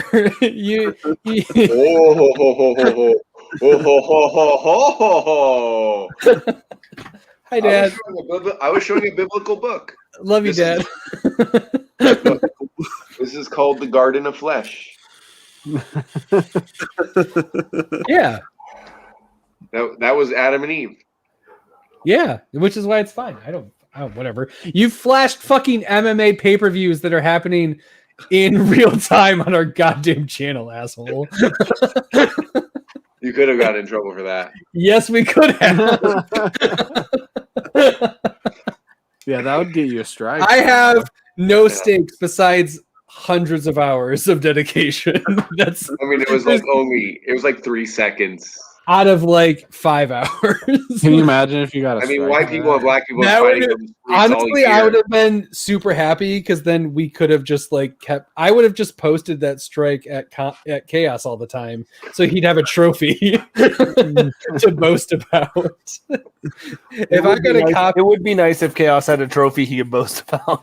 Oh, lots of second place finishes. All I'm waiting for is Watt Comics contest show, because whenever that is, if you guys legit start doing some type of comic book contest that's ridiculous and Watt Comic style, I demand to be a part of it. You know what's sad? I won posers that took 14 weeks over, but it was only 6 weeks worth of debates. You didn't win that. You know what? Yes, I did. You had a 12. You had a 12-year-old Greg, though. As soon as we got done, as soon as we like finished Bruce's, I don't think we like been back on their channel. No, that was it for you guys. Well, it's funny. It's funny because I've tried to hop on like the last couple of weeks, and Bruce and Stephanie, they're always like, "Hey, thanks for hopping on, Bearded." I'm like, you realize you just literally came on the show that I was on to say, hey, can't hang out long because I'm going on a live stream here in 10 minutes. Like, I'm on a stream. Like, what do you expect me to do? Like, you literally came and promoted your show on the stream that I'm on. Yeah, Bruce does do that. Bruce is an interesting guy. He's really nice, but I feel like, I feel like he's the vaccine and my jokes are the coronavirus, and they just hit him in the head and fall onto the floor. Yep. I also don't think they're ever going to do another quarantine trivia because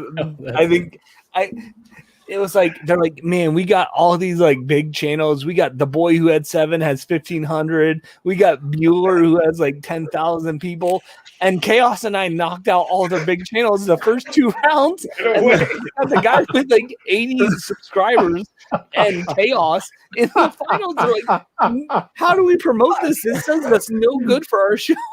That is so funny. And we would try dragging us.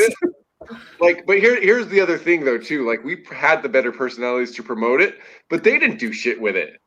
Like, we were just talking about it on our own social media and stuff. You know what I mean? Yep. Like, Burrito was the lowest channel subscribers for this or that for Poser, and we also won. It's the curse where you try. We fucking did. It's technically ours. Greg won. Greg beat me. I need to join a game show. I'm never doing another game show again. Oh man! Oh, perfect. You wouldn't come on our game show, Chaos? No. Only if you didn't schedule me, I could just show up whenever. I don't. That's I what we do at Black Comic. I'm with Chaos. I'm never doing. Oh, I guess that's not true because I've hopped on Comic Gories. I'm never doing a long-term commitment to a game show when it's the win or loss is based on people's opinions. Oh yeah, well, Comic Gories is right, but that's a night of my life. Like, I don't waste a night. Like, it's fine. Oh, it's not a tournament.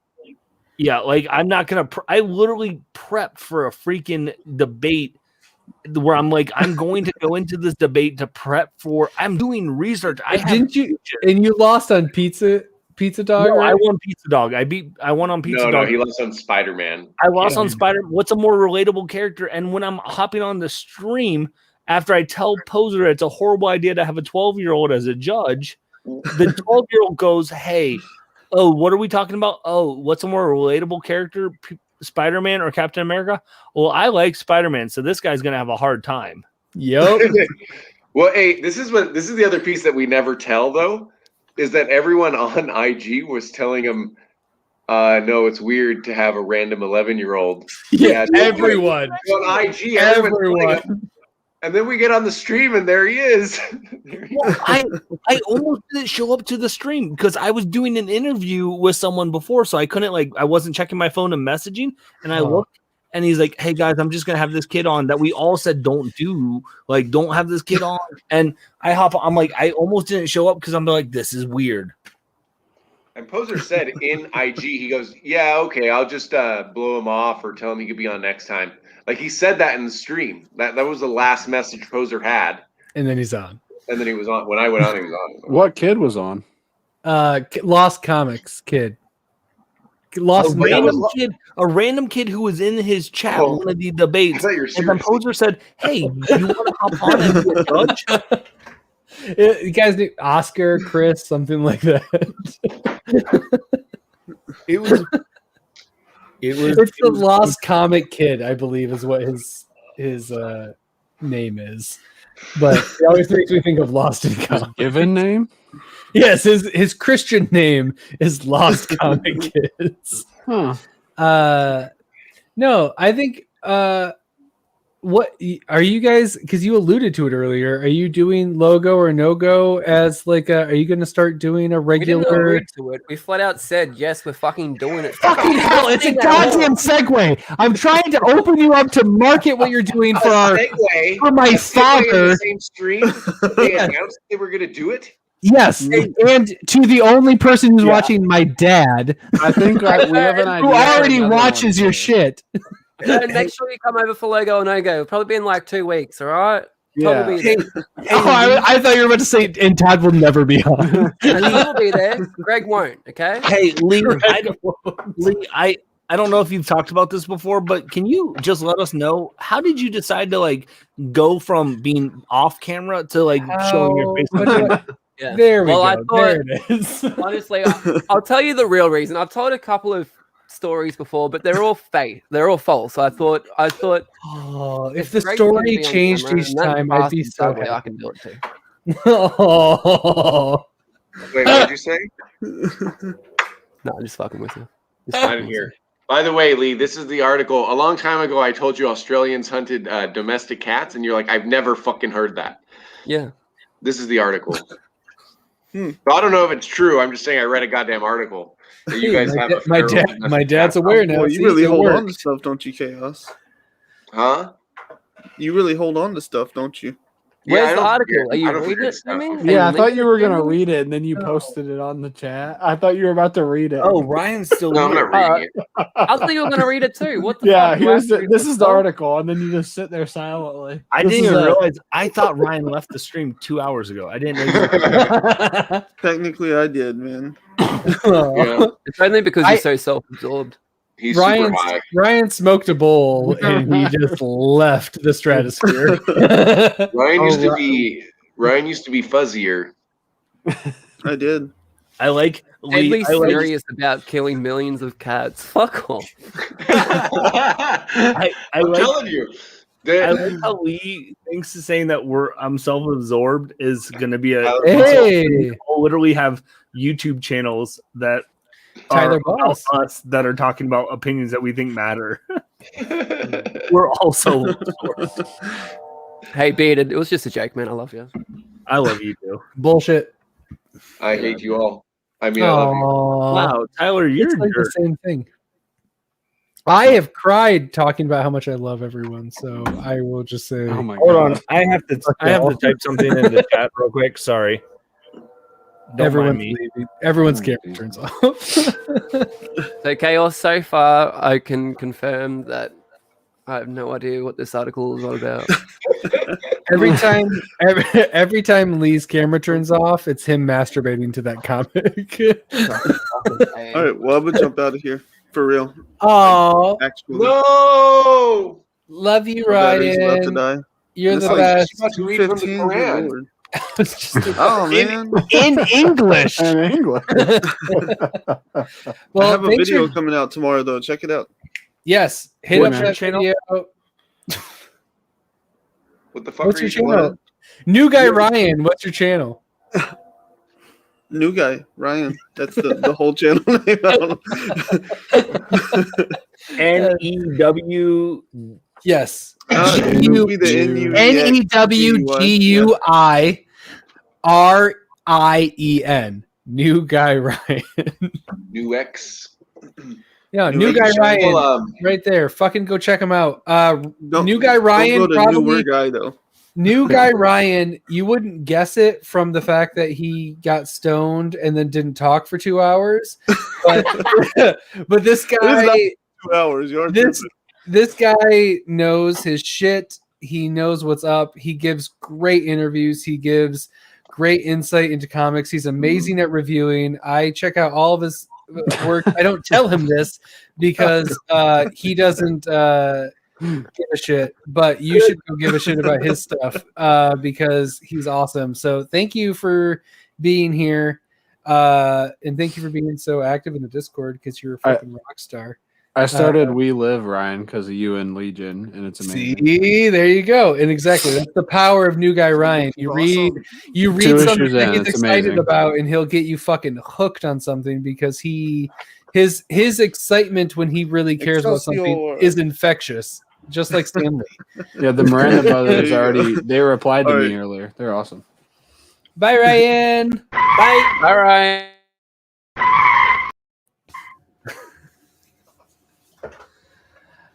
So, Lee, it's something I've wanted to ask you for a long time, and I'm really Oh, fuck. Don't say it. Don't. Wow, kill a joke. Oh my god. Yes, Todd, I have a small penis. I'm sorry. Oh, hey, that's all of us. So you're all That's what you do with it. That's what you do with it. yeah, exactly. No, Weird. it's uncircumcised. Fuck you, man. Medium is fine. Bearded's really upset. Why is Don't you you like that? like, Beta, don't you like penis talk? Penis talk. Oh, I don't have a drive-through for this. How have I not expected penis talk? God What are you damn. talking about? Your whole background is Yeah, the penis. whole- Oh, It that's looks true. like I can dicks just do everywhere. a penis. Here we go. Dicks are Here's the everywhere. biggest penis that I can think of. His back was turned. It's perfect. It's literally you taking a bite of a hot dog while on an uncircumcised penis. Yeah, I know. Those I uncircumcised? took the fucking picture, Todd. I know you did, and it will be immortalized forever. Thank you.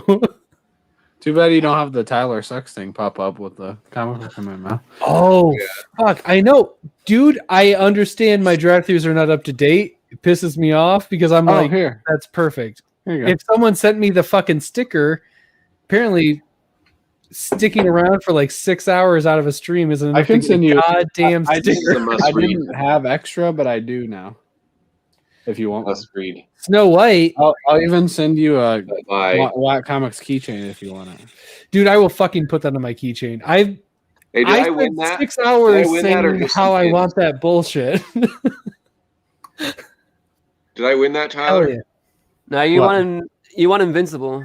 I won 3 things. I won a slab, I won Invincible, and I won a bunch of like this kind of stuff. I thought. He won Invincible? Invincible what? The number one, the foil letter. Oh yeah, that's right. Fancy Duber. Yeah, I'm gonna send you a couple other things. I'll probably send you this fucking rad Tom King signature as well. That's awesome. Are you serious? No, fuck me, dead. Ugh, fuck. All right. I would spend money I'm on out. that. It's 3:20. I'm going to be up in like 4 hours. Yeah, he with the needs, kids, he needs so. to smoke weed in an hour, so he needs to get his rest. Thank you, Bearded. If you're not subscribed, Father, the only Dad, if you're Your not dad's subscribed the to only one that Bearded, comments on my videos, so of course your dad's subscribed. no, I don't know if he's a subscriber though. He might just show up. He puts in the URL each time because he writes them down into a notepad with a pen and paper and then types it in to go check it out. So, Dad, what you should do when you're there is log in and get a Google account and then subscribe to Bearded. Todd, lay off Vern. Vern is subscribed to my channel. Stop being so mean to him. Well, if he subscribed to mine, I wouldn't be so salty. Vern, I appreciate you despite your son being rude. Live your best life. Wow. That is not the first time he's heard that. So thank you, Bearded. You're amazing. We love you. Bearded. Bye.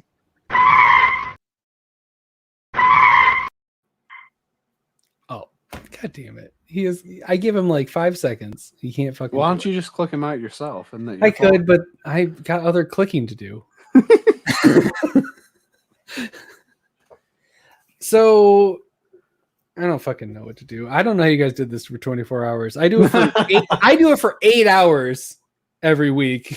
Dude, it thank God so many people came in. It was fucking rough.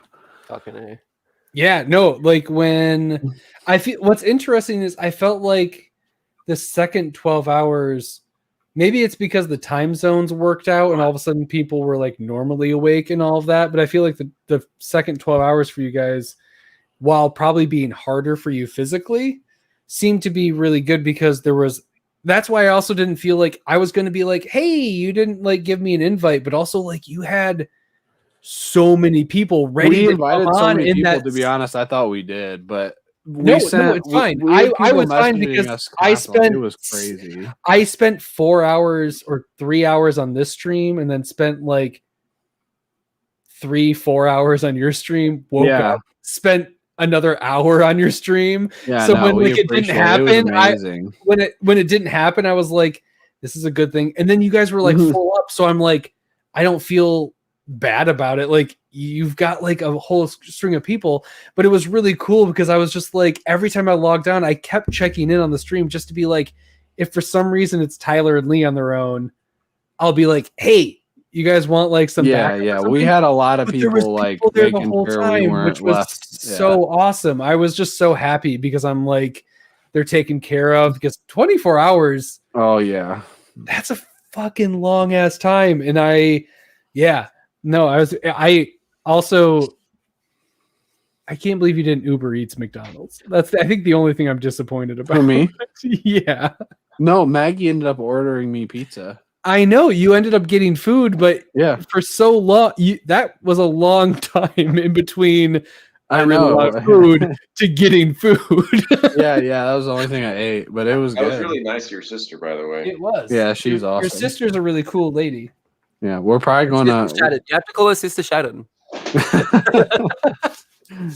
I saw on what was it? Lamer Frame when Rod saw that. Oh look, we have all the ladies in Lamer Frame, and it was like basically just my sister. And he was getting all excited. I was like, yeah, and that's just my sister. And that's just it. He had no idea. Is this a sexual innuendo or just is he talking technical? Also, I'm so excited. I have another emoji for Bearded now, or for Chaos, because now I have him eating a banana and a hot dog. This is great. Thank you, Chaos. I know you know what you're doing, but it's still, yes, thank you. So much content. He's a person of the people. So Lee, what made you get... Oh no. I will say, now that we're at 7 viewers, somehow we've gained some since there was 6 of us on. Thanks everybody. I will say because you said that you did it because of reasons and you didn't do it because like you were focusing on the things and all of that. For a long time, I'm just going to get like a little bit more deep into it. While being a theater kid, and obviously I really like the social interactions, like being on camera, I have a lot of like anxiety and depression and like mental health things that I struggle with. So being trying to put yourself out there is really hard for me. And I really like felt for you in the beginning of WAC when you were like, I'm just not going to be on camera. I'm going to show comics and I'm going to do this. And I was really, I don't know. I don't want to say proud because it's not like, I don't know. I'm not like your dad. Yeah, bearded. Fucking or anything like that. But I was really happy when you decided to go on camera because I don't know. It felt like a victory because it felt like you were like getting over something that, yeah, as sarcastically as Chaos is doing that, like an ass. Lee wasn't getting over it. I just bothered him enough times. No, and that's like, God, why do you keep asking? You just gonna keep asking me? I was like, yeah. But the thing is, you know how many people have asked me to be like, stop being down in the dumps? Like, it doesn't matter how many times people ask you, it really comes down to you just deciding to do it. It doesn't matter how much pestering you get. You don't get over shit just because someone wants you to get over it enough. Like, my wife is like, I'm really sad that you're not doing well right now. And I'm like, I know it sucks and I'm sorry too, but there's nothing I can do about it. No matter how many times she wishes, and she understands it. We're happy and all of that, but she understands my downers and when I'm going through my fluxes and my phases. And I definitely struggle with that sort of thing as well. But I don't know, you probably haven't heard it because you've been, I think, live the whole time. But I uploaded a nice little jingle on the channel this morning. It was a very happy, positive song. I hope you check it out after this. You might start to feel better about life. It made me really happy when you started being on camera. It was just like, I don't know. It was just one of those things. And I get that I asked you, and it's gonna be now a running joke. I like it. What's funny is Lee was never going to show his face, and then he asked me to come on with him, and I never wanted to do anything on YouTube, so I started a Twitter review thing. Like, so we're basically me, who never was going to be on YouTube, and Lee, who was never going to show his face, are now on Black Comic. Amazing. Perfect. This is... You're so fucking depressing. I fucking love it. Who is? I'm watching the latest Wet Comics. Oh, are you listening to the song? Yeah, I am. Yeah, it's a nice little jingle. Yeah, I won't be surprised to see this on like a commercial soon for Coca-Cola. Yes. So open happiness, open Coca-Cola. Yes. Lee, you still need to send me that. I can't hear you. I'm listening to you. So I can make my song. Oh my god, amazing. I'm going to download that and just put it in audio. Yeah. Just wish you had some musical talent, Tyler. Yeah, I fucking don't, but... What are you talking about? I've been wanting to do a song for a long time, but I don't know how to do the musical part of it. I've been trying. I have the lyrics. I've like made a couple of things. No, you haven't. You made one thing, and I told you not to adjust it. And you did, and you said, it sucks. Listen to it. And I said, yeah, that sucks. Just send me the bare bones of it, and you never did. But that's horseshit. No, it's not. It's better than what you made. I told you it was good. It was good as is. You don't know. You need to put you should put the lyrics to this though, Lee. Yeah. I'll chuck the lyrics in the description. Perfect. Yes. Yeah. You're not going to caption it? I want to sing along. I'll tell you the lyrics right now if you want. Yeah, you should. Yes. Yeah. Can we get a live? This is like Bon Iver, except for the comic community.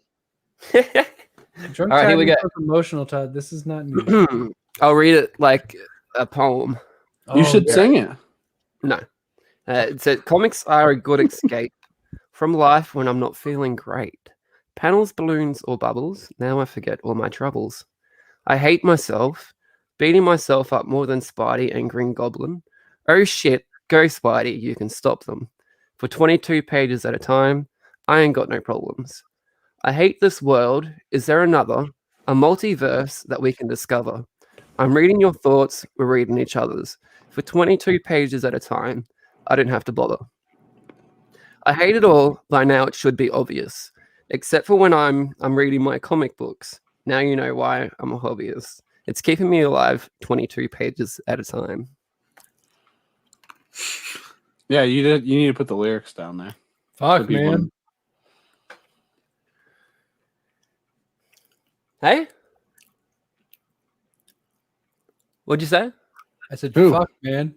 Oh, fuck, yeah. Fuck, man. Why? Fuck, man. What do you mean? That's my new favorite Image comic. Fuck, man. That's all. I was just commenting on a comic book that I like. I've never heard of it. I'm commenting the lyrics right now, and I'm going to say lyrics for chaos. Oh. And Todd. Oh. I'll include you, Todd. Just this one. Oh, My Vern dad- loves music. He does have a major in music. Oh, wow. Maybe Vern can write me like a beat so I can That's do my actually- song. That's actually pretty good, Lee. Hey, thanks, Sid. It was actually pretty good, Lee. Yeah. Yeah, I mean, I expected like some Sterling review. Yeah, Some I whack expected, comics like, thing. Yeah, you're expecting whack comics. Instead, And I'm I'm a over here comic. going, this is really like, Deep. yeah. And I'm like, this is like, the Smiths are one of my favorite bands. So I'm just like, yep, here we go. This is right up my alley. All right, there you go. The lyrics are in the comments. It says lyrics for Chaos and Todd, and they're all there. Oh, yay. Wow, the internet's amazing. Because I now love the internet. Hey, this is actually pretty good. Hey. This is actually not terrible. Says Chaos. they're actually the lyrics haven't loaded in. Do you see No, them? I'm still waiting for them. Go new first. I'm going to pin that. Yeah, there you go. I'll say put them in the description or something. That's what he did. No, put in the comments. No, you said you put Oh, them you in the put 'em in the comments, comments. Chaos. God damn it, dude. That I'll doesn't do make any both. sense. Here we go. I'm doing both. I'm doing. Fuck it. I'm doing both. Okay. Give me lyrics and a style. Tyler, What? my dad is going to collab with you. Oh, Oh, no. man, I let's do it. I just want a beat for my rap I'm gonna do. I want to be okay.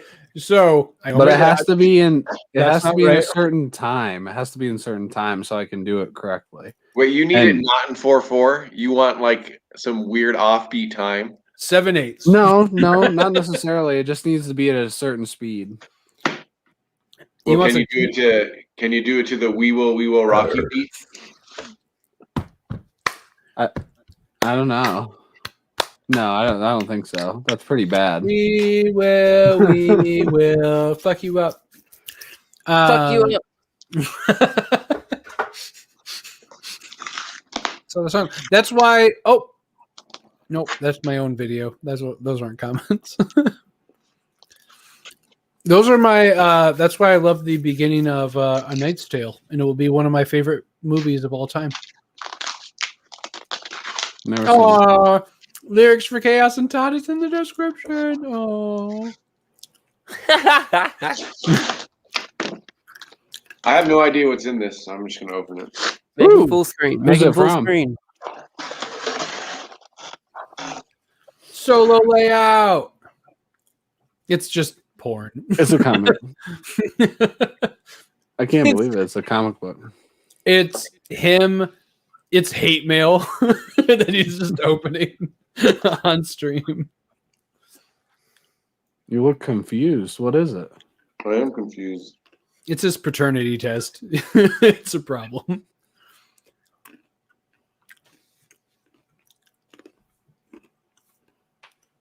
Well, something's wrong. Uh-oh. Oh, no. I'll deal with that later. Wow. And that has been a mystery box with What chaos. Gonna stay a mystery. I am clipping that, and I'm just going to upload that. Now I just want to know what box. it was, and we'll never know. Yeah. I mean, it's sealed, so I'm not even sure what it is. It's a bunch of Comicsgate stuff he just doesn't want to show us. Yeah. It's my Indiegogo. It's my Yeah. Indiegogo haul. Oh, this isn't the haul I thought. Okay, never mind. No, it's porn. It's definitely porn. Yeah. It's almost porn. It's a Vampirella book, but I didn't pay $35 for a Vampirella book. Holy shit! It's not the Peach Momoka one. No, I've never really bought a Vampirella book. I don't think it's a Perillo. So I didn't show it because I just can't open it. Right, I'm not gonna undo it. No, that's smart. If you're not going to keep it, don't touch it. And I haven't like ordered from DCBS in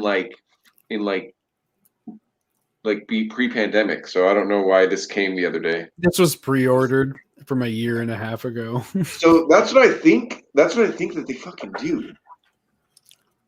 Anyway, I have to find out. I don't want that shit.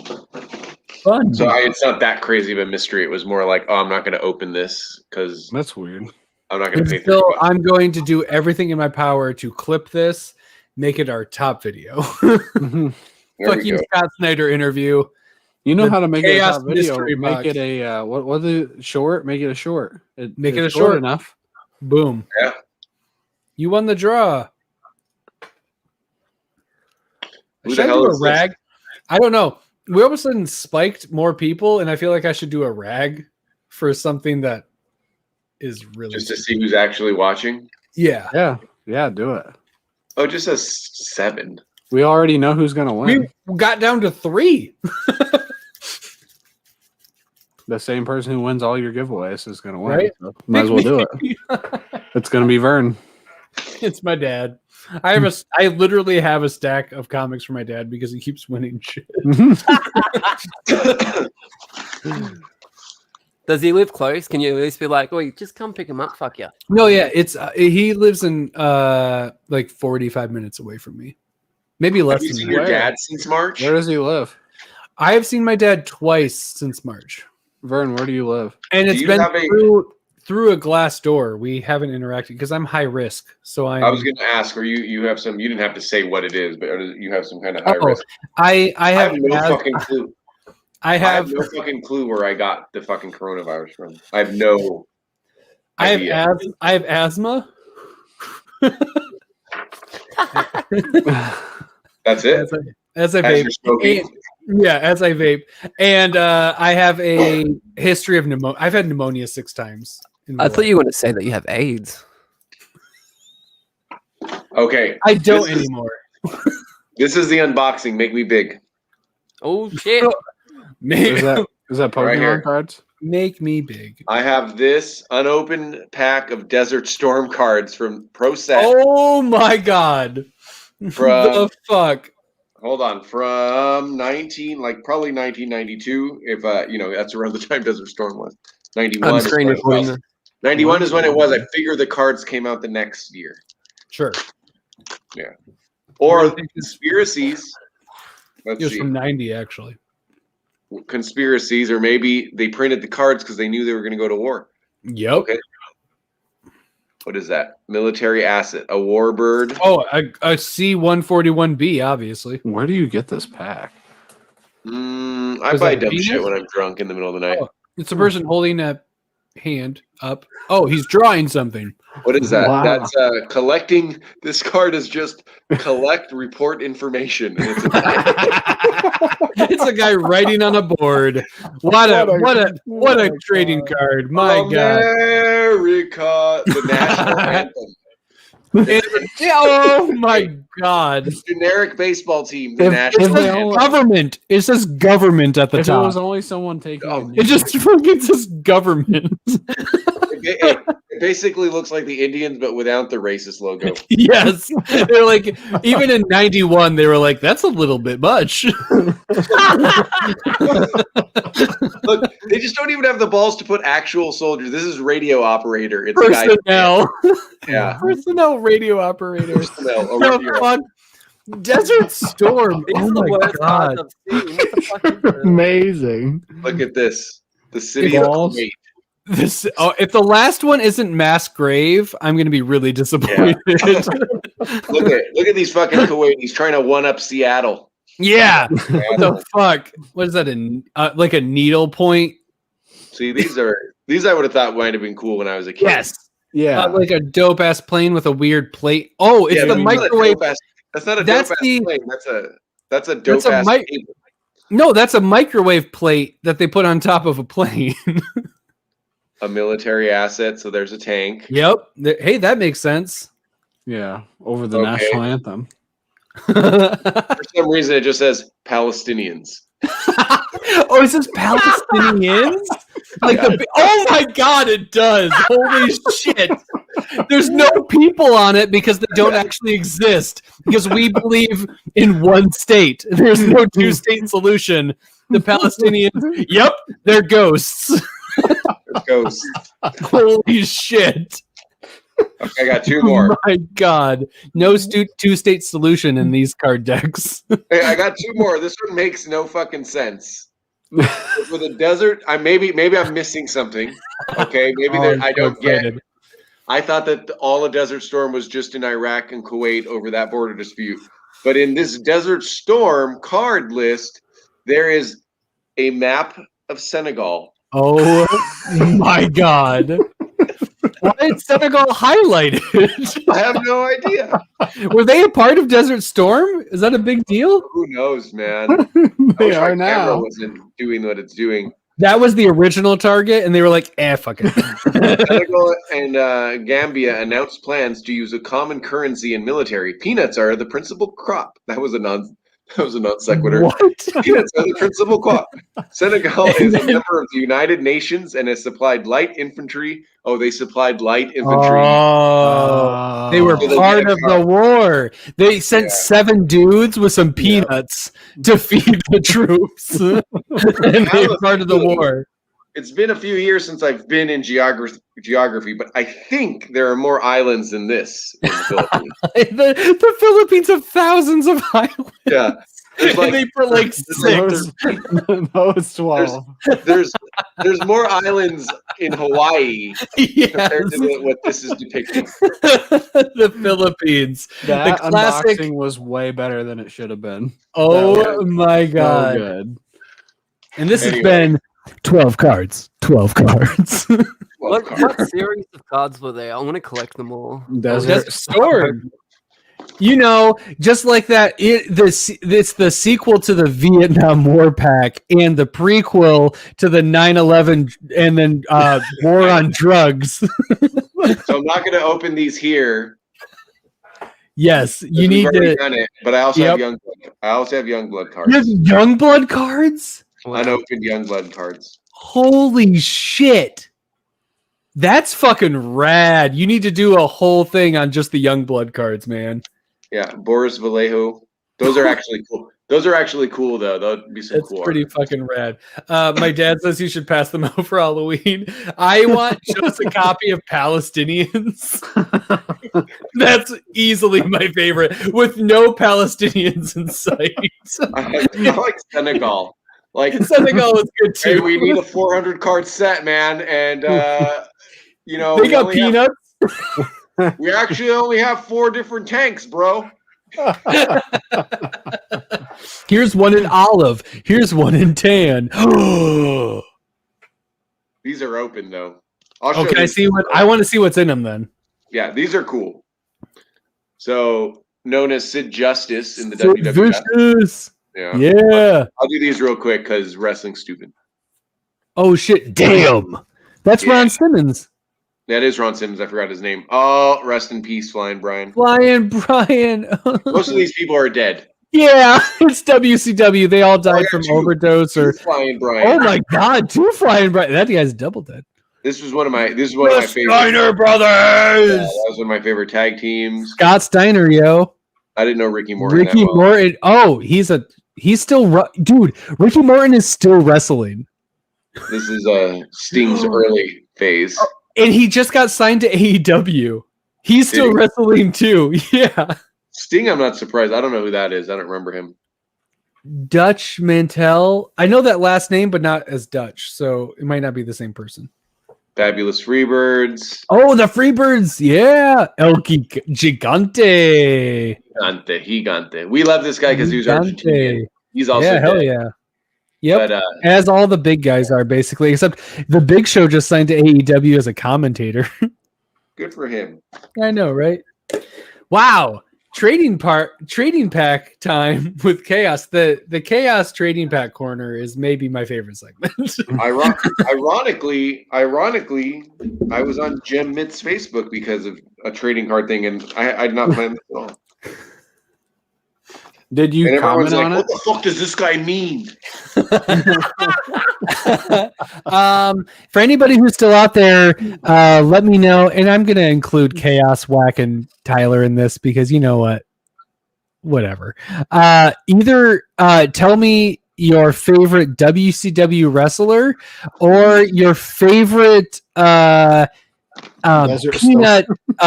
peanut exporting country. It's Senegal.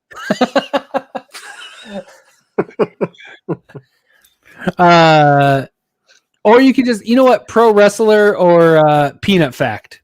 We'll go with that, and I'll decide which one I like the most. Hold on, I do have a legitimate favorite back in the day WCW wrestler. Who the fuck was it? Oh, what was the second option? Favorite peanut fact or favorite pro wrestler? Favorite peanut fact. Yeah. WCW wrestler Randy Savage, Hulk Hogan, Kevin Nash, Scott Hall, Sting, Lex Luger, the Shocker. Jimmy Carter was a peanut farmer. My dad's double dipping. Undertaker, Jimmy Carter was a peanut farmer. He's not a country dad. Who watched WCW ever?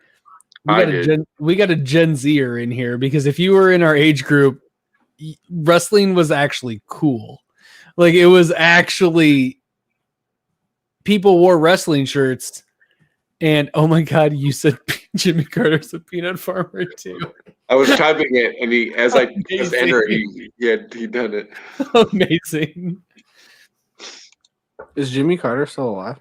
Yeah, he is. He's not doing well, but he is still alive. So he might not be a peanut farmer. He's had like 3 strokes, and I remember the last picture I saw of him was in a wheelchair, hammering like a nail into a board for Habitat for Humanity, but it did not look like he was actually doing anything helpful. It seemed like he was more there for which is fine, like signal boost, Habitat for Humanity, that's great, but he didn't look so good. Peanuts are not nuts, they are legumes. Oh, that's a good fact. That is true. Those are 2 facts. Peanuts are not nuts. They are legumes. Those are 2 facts. Tyler is still saying out those 2 facts. Tyler Tyler is that peanut butter is made out of peanuts. Tyler is made out of peanuts. It's a good fact. I'm glad you wouldn't want it made out of something else. What? One fact. One fact. Epoch Catharsis is 46. I don't know what that means. You grew out of East. I guess you have to be in our window of 8 years. Yes. Actually, 8 years would put me right in your window. Never mind. 4 years. 4 years.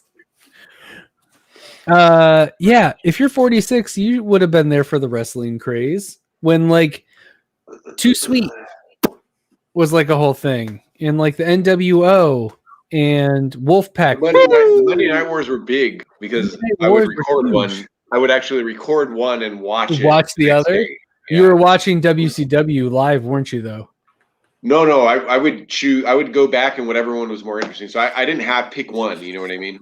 So were you watching for that epic when Bischoff said Mankind won the championship? Because WWF was pre-recorded at the time, so they would during their live broadcast they would give the results of what's about to happen. I remember that. That's fucking wild. Yeah. That's actually I forgot about that. I mean, I blocked most wrestling out of my head. Oh, that's probably smart. When I started watching real fighting. Pretend this is a good comment. So wow. That's really insightful. What are you doing? Wow. What are you giving away? You haven't even shown what you're giving away. Wow. No, you pick a number. It's a rag. You pick a number, motherfucker. Oh. He doesn't even know what it is. He checks out because the problem is the rag conversation lasts for a half hour and Chaos goes, "This is stupid." I'm gonna say it here because I don't want to insult anyone except for Todd. I'm sick of there always being fucking contests on every channel I go on. I was like, everyone's doing contests. But what's great is I don't know if this is a contest, is it? This isn't a contest. It's so funny because I'm sick of it too, which is why I do mine the way I do it, because it's bullshit, it's subjective, and I make a different criteria every time. I'm gonna do a contest now. I like them all.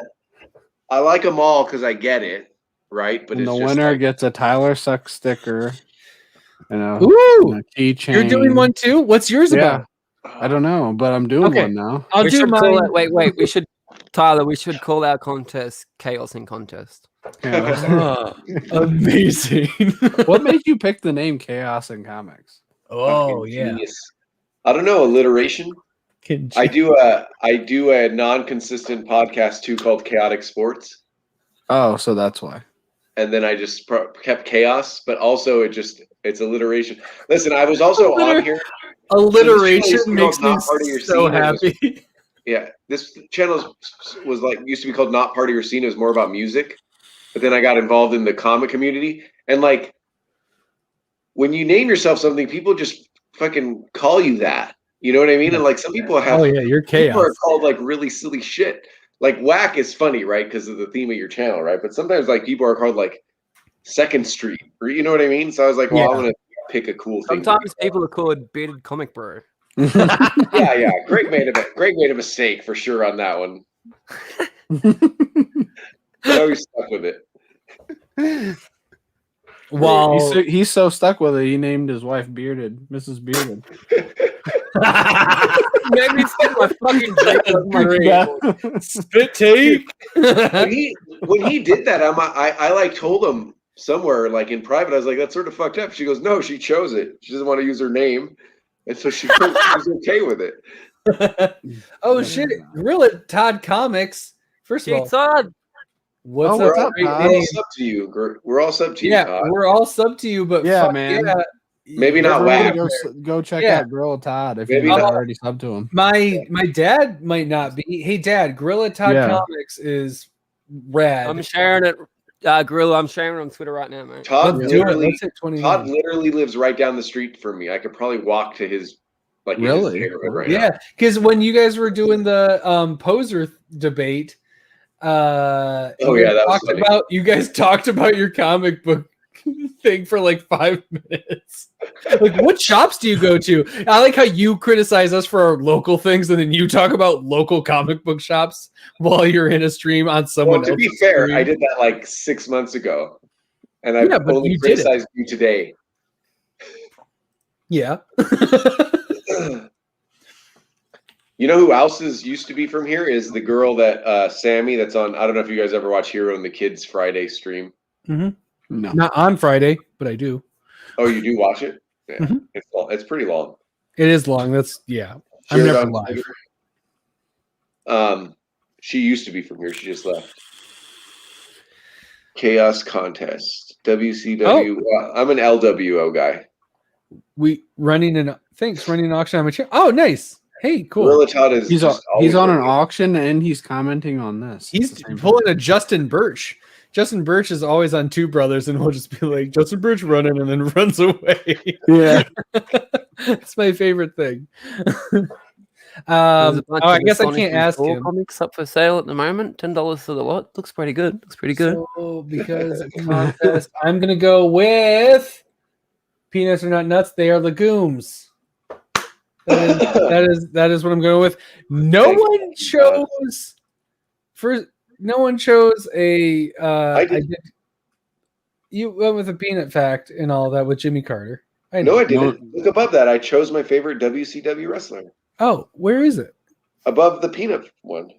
Oh, above the peanut one. Oh, Arn Anderson. Yeah. Nice. That's a good choice. One of the four horsemen. The Enforcer. Yeah. Yeah, man. I know Arn Anderson. That's not my favorite.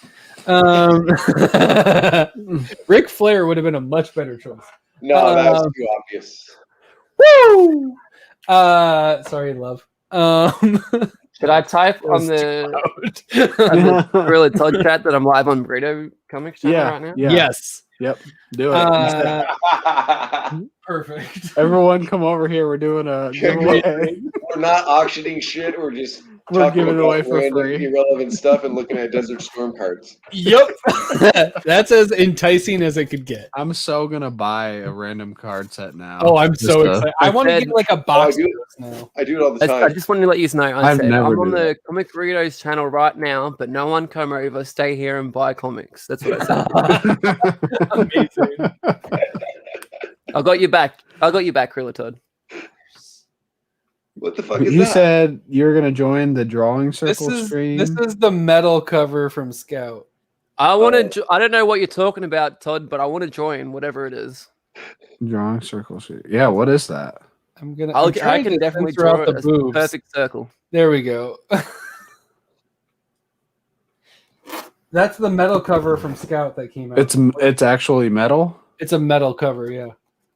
Yeah, but like metal, like like No, it's made out of metal. Yeah, that's what I was like. No, so it's made out of cool. the thing that it would be. Can you slab it as a metal? You could theoretically. I don't believe in slabs, but you could. I got a question, guys. What actually is chromium? You know, like I know what a chromium cover is. What the fuck is chromium? Like, is that something that's in those pages? I don't know.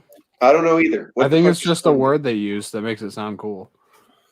You could, Max Comics, you convinced me to leave Gorilla Talk.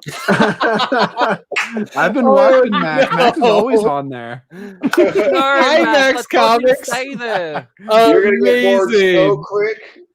Gorilla Todd comes over here and is like, fuck that is you. So fucking funny. Would you like to see my Desert Storm cards, Max? Yep. Yeah, that's the most compelling part of the evening. Oh my god! It didn't take much. Amazing. Max, you need to sub us up at Whack Comics if you're not already subbed. Oh, and also Comic Burrito, the channel that you're on right now. Thanks for coming by. That's amazing. We're very deep into a late night burrito, and it's gone. Yeah. It's Great. Not usually like this. It's usually much worse. I need 1 through 23, Tyler, and I can tell you, or 1 through 22 now. What? Why is it less? Because I gave one away earlier. Oh shit! So it went Max, down we actually one. subscribed. Thank you, Max. Yay! Thank you, Max. That's amazing. Hey, if you actually want content that isn't this, we interviewed Scott Snyder on Monday. You should go check it out. And Max, if you want a really sad song to listen to and get sad, I gotcha. I just uploaded it. It's fucking sad. Are you guys subscribe to Max? You guys need to subscribe to Max. I will now. I am subscribed to Max. Yeah, I am too. Thank you, I am Max. too. I just didn't know if you guys were. To you. No, I subscribed to Max from I'm terrible. What's his name? Fucking Poser. She was on Posers. Yeah, she was on Gorilla Todd too. And I'm terrible at comic community things, so I will sub you up. I sub up everyone, but no one subs up us. So it feels good. No, it is true. You have a few more subs than we do. But hi, Max. Yeah, but give us till tomorrow because every time we gain like 5 subs, we lose 4. Because they watch a video and say, "What the fuck?" Hey, we get the same reaction, except we're not trying to be as extreme, so that's weird. All right, 1 through 22. 4. Pick a number. 4. I just put in the. I just sort of say I put in the Gorilla Todd chat. I was like, no, for real, stay here. Gorilla Todd is the best. Burritos suck. And someone put tacos rule. Amazing. And what you've won is a Ogre's variant print from Source Point Press. Oh, that is a fucking win right there. That is awesome. Yes. This is hey, my Todd's rags have been consistently good. I sorted out like 3 short boxes and I got down to like 25 comics. It's all That's a good one. Awesome. Right? There we go. All right. I'm going to put Lee Tyler from Whack Shattered on here. Doesn't make any sense. Yeah, what? And it'll make it to Australia, Chicago. Lee Tyler. That sounds like a porn star's name. Lee Tyler. Yep, there it is. Oh, try not to masturbate to that. If you don't want to, I would. If you don't want to give me that and you want to save it, I'll just take Parallel because I really want Parallel. But I mean that's awesome too. Literally so full disclosure, I have a signed Parallel coming, and I have that now as like a thing that I don't need. So perfect. I might just send you this and that now. Then awesome. You want to just DM me your address at some point? Again? Do I have your address? No, you definitely don't. I'm like, what have I sent you? Oh no. I've been doing the rag for like 3-4 weeks. You have not one yet. No, I know. That's because my name's not Vern. I do have my dad's address. I lived there at one point. Hey, Max, you might not have seen this. Hi, James. Thanks for stopping by. And Max Comics. Oh, yay. Thank you. That's amazing. Here you go, Max. This is just for you. Some fire signed Tom King. Amazing. You're going to send that to Max? I should send it to Max. Max, if you're on this, send me your address. I'll send this to you. I'm in Australia, so it might take 4 months to get to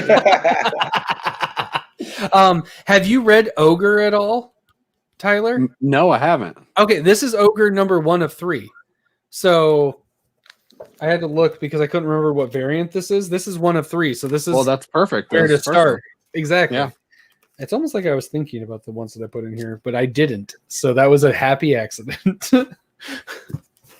Yay! Cool. Awesome. Oh, and I got your address. It's doesn't matter. It really doesn't. Everyone always freaks out about everyone that. has their fucking address. Oh no! I showed the address. Like no one fucking cares. It's no like, one what cares. What is anyone going to do with that? No one. Yeah, Max, trust me, shipping times to Australia is fuck. I want to say I waited for this. This is our logo that Hillary Jenkins painted. Is that the OG? That's the OG. That's the OG. It took like 4 months to get here from Canada. 4 months from Canada to Australia. And you've had did you get the digital version before you got that? No. I didn't know if she took a picture or something and then you didn't like. We just haven't had it forever, so yeah. Oh, that's so cool. You just haven't had the original. That's awesome. That's I still got to get a frame for it. I'm gonna frame it and hang it up and masturbate over it occasionally.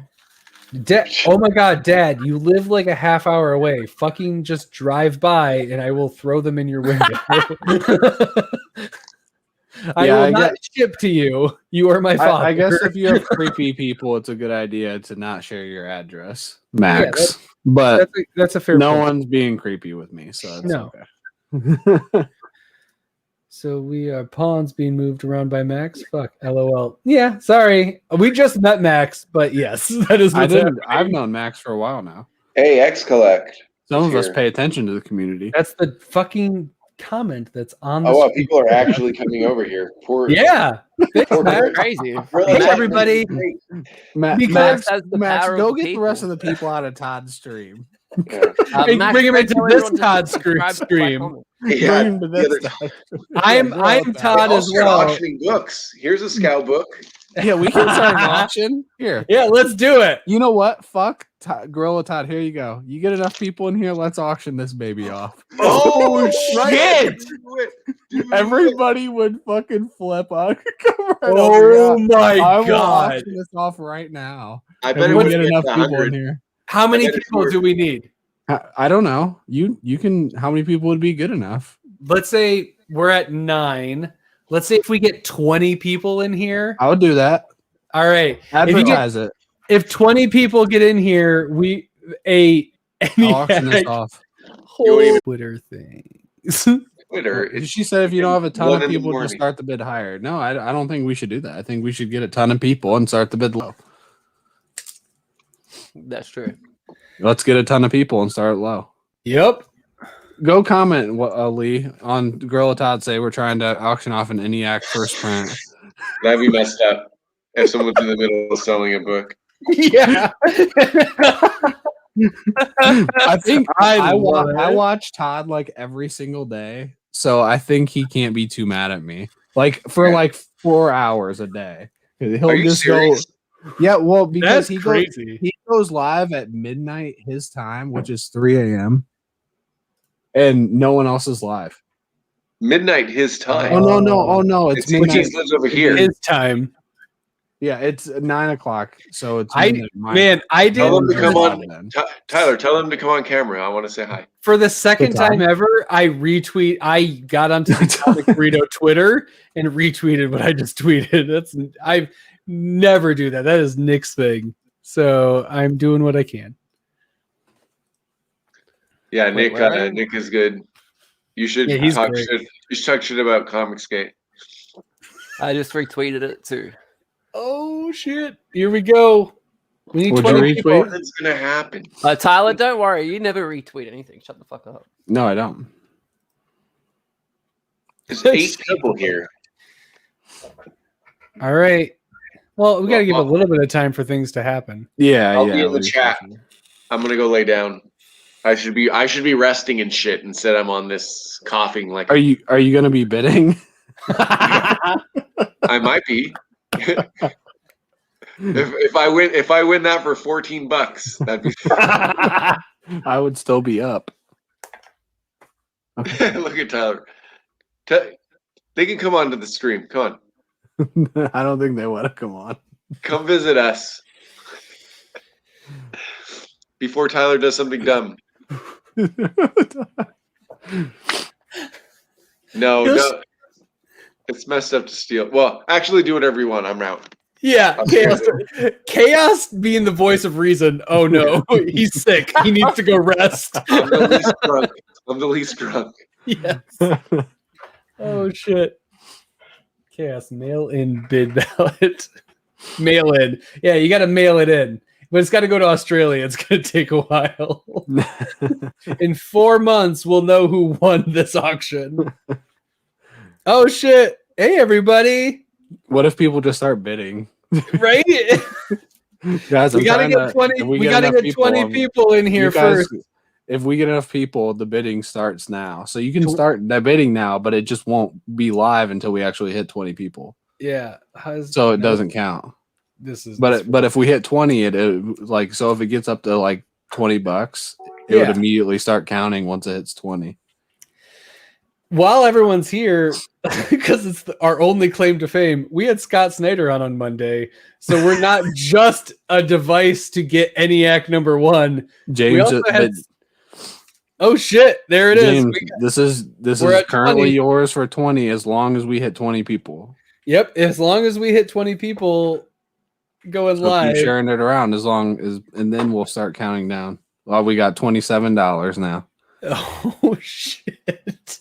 It's going down before it technically starts. Yeah, as long. Shit! But we'll start the countdown once we hit 20 people. Yeah, but we got to hit 20 people. Yeah. So. If just keep holding this up. If you go to Twitter and hit up at Comic Burrito Show at the Comic Burrito. Sorry, I don't do our socials. At the Comic Burrito, you can retweet the link or just share it out, get it out there. Once we hit 20 people, this ENIAC #1's going on auction. And a wax sticker. I'll even put it on the book if you want me to. I'll put it right there. Matt Kent, I think Matt Kent would fucking love that. I think he would be really happy. He probably would be. I really think he would like it. Hey, Todd, why don't I have a wrench? Give me a wrench, please. How do I do that? I will. I don't know how to. I don't even know how to do that. I was on a 24-hour live stream. You click 3 dots next to my name, and it'll come up. Add moderator. Okay, I'll get to our live stream because I don't watch our live stream because I'm fucking on it. So. Oh, now I can hear 2 of us. Okay, where's Whack? Whack, go there. Add moderator. Look at that. Whoop, whoop. You are a moderator. When was the last time Tyler was on here? Because I would make him a moderator. Yeah, I see 230 bids. I don't know who was first. I'd have to look on the YouTube. Look at that. Max with $30 and a bottle of absinthe. You can't. No, James. 30 and a bottle. James said 30 and a Tide Pod. I would say a bottle of absinthe is worth more than a Tide Pod. Starting line. We're at 15 people. We got 15 people. We need 5 more, and the bidding can start. And this 31 and some dollar store Tylenol. Jiho, you need to share this out, man. I know you know how to find people. We're at 16. We are close. We are close. I better click out of my watching. Anything you could do to lower the views. Well, that way we get more people in. Smart. That has to actually be earned. That's true. We're at 18. I made I'll get out of my live stream from Comic. Hey everybody, thanks for coming by, even though it was for monetary gain, hopefully. It's total. Well, really make sure you guys subscribe to Burrito too. Yeah, while you're here. That's a prerequisite for bidding. Mm-hmm. We keep putting more and more layers onto what it takes. Yeah, you have to be. It's a subscriber only. Only subscribers can bid on it. Subscribe to Whack Comics and Comic Burrito to be able to bid. Everyone's already subscribed to Whack Comics. We have more subscribers. That's true. You have more subscribers, so you're all by like 6. Vicious competition. We got 16 people. Oh, thank you. Oh, that's very nice. Thank you, XCollect. We're here every Monday, Wednesday, and Saturday. Mondays are pre-recorded. Wednesdays and Saturday are live streams, and it's mostly this after our guests are gone. Oh yeah, no, that makes sense. That's the hors d'oeuvre, and then the entree, obviously. Yeah. They don't make good absinthe drinks anymore. What's a good absinthe drink? While we're waiting for people to filter in to give away / auction off this ENIAC #1, not giveaway. I will scratch that. Wish I had a pen. Do I have a pen? No. What's a good absinthe drink? Lee drinks absinthe, right? I think he was raised on absinthe, right? I've never had it. I've had it, but I don't. But I keep hearing absinthe is like different than probably the absinthe that I had isn't real absinthe or something like that. Like it's a whole thing. I don't know. Hold on, I'll be right back. Okay, I'll hold this port down somehow. Oh, we're at 19, Tyler. 19, 20. I see 20. You see 20? I still have 19 on mine. Okay. We're almost there. We need someone look. Gio said we hit 20 as well. Oh, okay. I mean, I can look back on the live stream. I'll trust. I mean, Tyler's not here, so he's the one that it's literally his comic. Fucking starting bid at $5. What are we at? We're at like 37 or 31. 31 and a 24 pack of toilet paper. That's the toilet paper though has definitely went down in value in the last year. A year ago, that was worth $31. We're at 18. No, we're going back down. We're so close. We're close, guys. It's 19. I'm on the live stream. It says 19, and so does my official StreamYard thing. We're very close, though. We're so close, everybody. We bring in 2 more people, and this auction begins for ENIAC because it can dip down below 20 once it hits, right? We just have to hit 20 and then it begins. Yeah, I think that. What do you think? Right. I think that's good. I think that's fair. People got to do shit. It's 4 a.m. for me, so 30. Oh, you're now slightly used. A little bit more money, but a little less absinthe.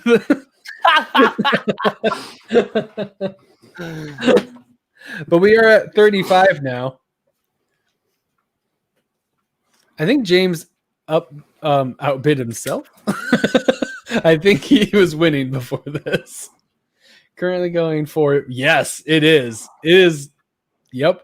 Whoa, 36 and 3 brand new tires. Whoa. That's great. That is almost a set and one more than 2, everybody. Yeah, that'll be a lot on shipping. That would be a lot of shipping. That's the biggest problem. We're at 19. We need one more person, and this starts I'm going. I'm gonna do $100 shipping. Smart.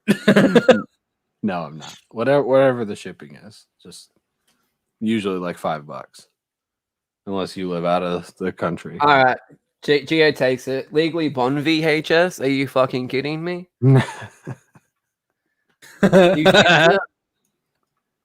Yeah, Bend and Snap. Oh man, we're at Legally Blonde, but then 40 and expired El Pollo Loco coupon. Amazing. All right, we need. Oh no, we're down to 17. Shit, we're going the wrong way, everybody. We never hit 20. We were so close.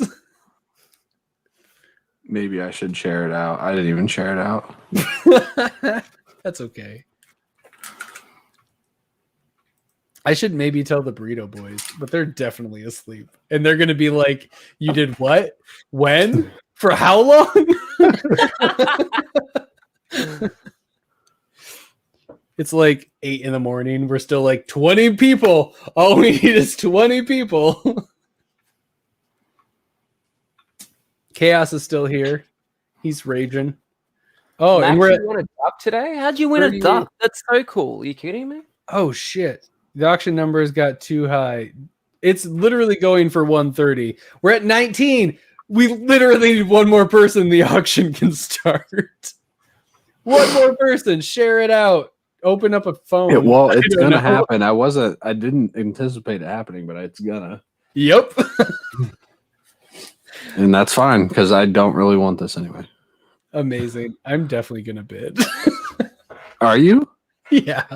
I mean, yeah, you can probably get a. I will not outbid whoever's the top though. They're already very close to my ceiling for what I'll pay for a comic book, so this is not gonna happen for me. But we're so close. We're at 18. 2 more people and the auction begins for ENIAC number 1. A comic you cannot get. And they don't want you to have it. No. They really don't want you to have this comic book. Nope. They do not give a shit. No. But I really want it. And I know a lot of other people want it.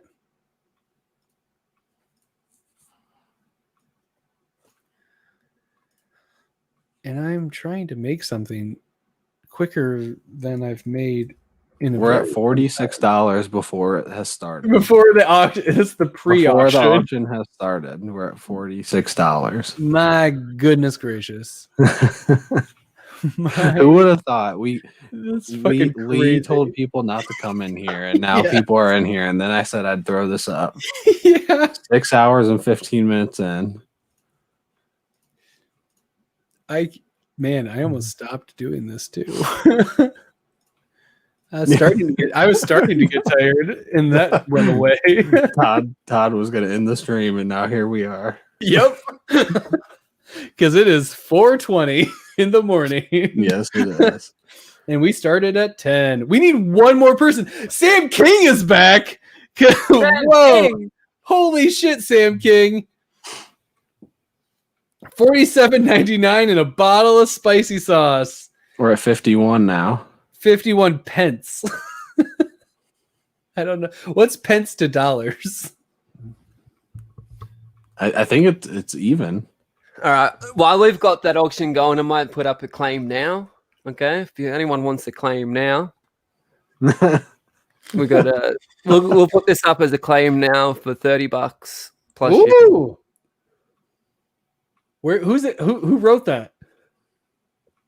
I don't know, but there's no spine ticks.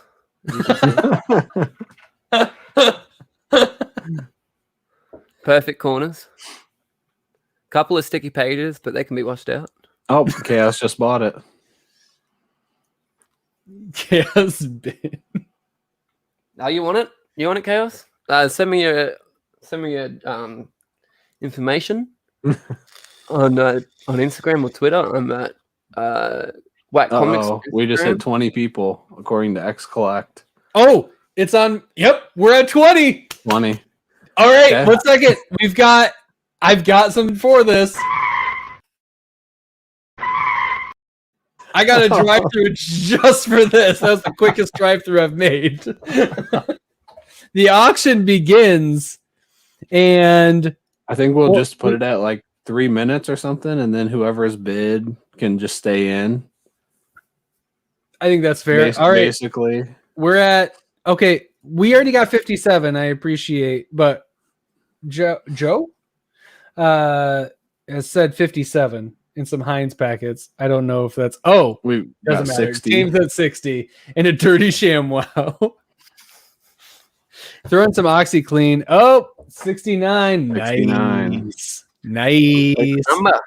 And make sure to subscribe to Whack Comics and Comic Burrito, because that's a prerequisite that we threw in. Yeah. For this really fucking crazy auction. Man, I have to fucking reload my vape. We've been up for so long. Jesus Christ. It is. Yeah. So what is the time? Are we popcorning? It's your auction, man. It's my channel. It's your comic. What does popcorning mean? Like if somebody puts up a thing, you have to wait. Like it's 5 minutes to decide, or 2 minutes, or whatever from the yeah. That's what we'll do. Whoever is still in the bid. Cool. So we've got like Max and James in right now. I mean, if they're not, they're really bidding. I would assume this is worth it. This is actually worth it. Yeah, James said we are indeed. Yep. Yeah, I know. Jeez. We're at 69 for ENIAC number 1. Currently going for 130. And the ones on eBay weren't even coming with a handwritten index card with painter's tape on it with Tyler's words. And then on top of that, a fucking Whack comic sticker that you can't get anywhere else except their 24-hour live stream and any other stream they show up on and decide to throw it into. Not that many. I haven't given it out to very many people. Exactly. That's what I'm saying. It's very few. 75. Tony, New York Jr. We're at 75. This is also all are a part of Comic Burrito history. This is the first auction and maybe last auction to ever exist on Comic Burrito. I mean, everyone go check 130. I mean, I put 130. I saw one like 150. No, me too. They're only getting more expensive each day. I don't know about that, but 130 is like a good guess. Like if you want to be cautious, like 120 is what you could probably sell it for easily right now. Oh yeah, like easy. Like if you wanted to just flip it real quick, it's 120. But if you wanted to stick around and try to get something, 130, 150 is in that range. See what Cole and Nick for everybody who's not aware, because that's literally everyone, because you're all new and I really love that you're here.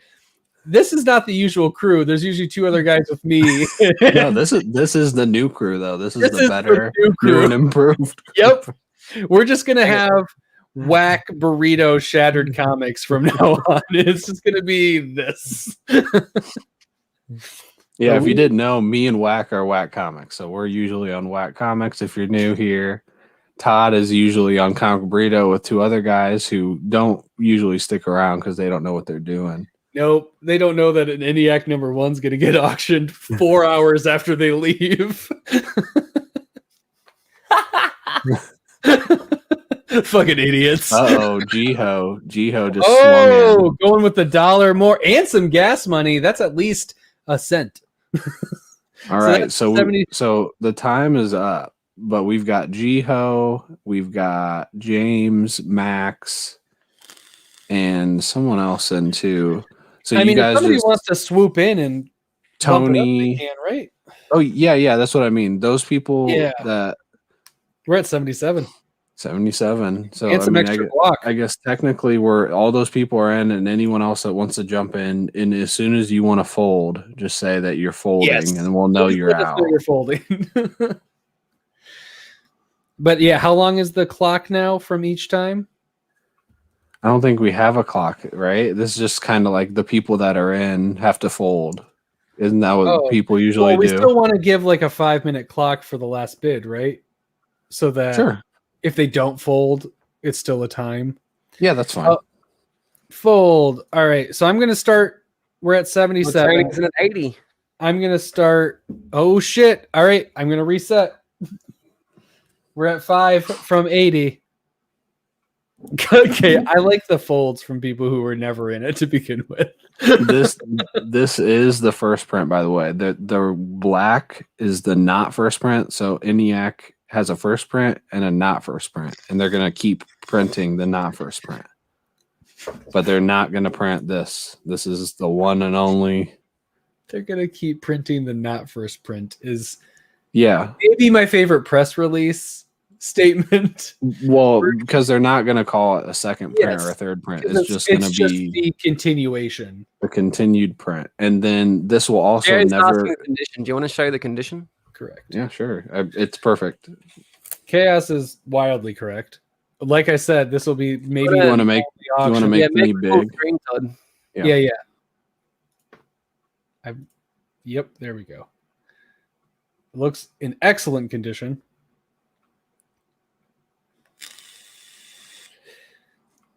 Oh, yeah.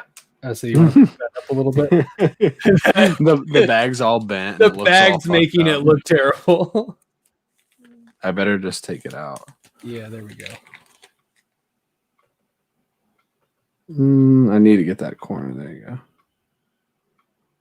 go. Look at it. It's like embossed. Can you see that? Yeah, that's real nice. See how it's like embossed like that? It's amazing. That's fucking rad. I like when I put it back before I mess it up. Night. Good night, Peter. Peter Parker. You got it. It's yours. $30. PayPal me. Max said 80.72. Oh, there we go. All right. I guess that is her final bid. And now you guys get to watch me struggle putting the comic back. We're almost hitting my reserve for this comic. You reserve? Yeah. What do you mean? We're like right around the most I'd ever spend on a comic book, and I don't know this comic book, and I don't think I can actually do it. What is the most you've ever spent on a comic book? The most I've ever spent on a comic is $90. And what was it? It was a Enter Sandman. It's fucking 4:30 in the morning. It's a fucking Sandman. Enter Sandman. It was a vinyl EP of Metallica's Enter Sandman. No, it was Sandman number 1. I spent $90 on. No, that's not the one. Tony just bid 82. Oh shit, Tony NY Jr. I signed up Todd for an auction that he never asked to be in. Yeah, it's amazing. I don't know. That's amazing. I'm sorry. I love it. This is new. I like it. Anything new is great. You know what I'd call this? I'd call this a bad idea. Oh, pun game. Whoa. I'd fit right in on Wednesday. I wish I had a wordplay drive-through to play. Max folded, Jiho folded. It looks like it's Tony's. Max folded. So we've got Tony. I know Jiho fold to my friend Tony. Oh my god. Tony, I think you just won at $82. Unless Chaos just came on to overbid you. I'm gonna chuck Tyler's.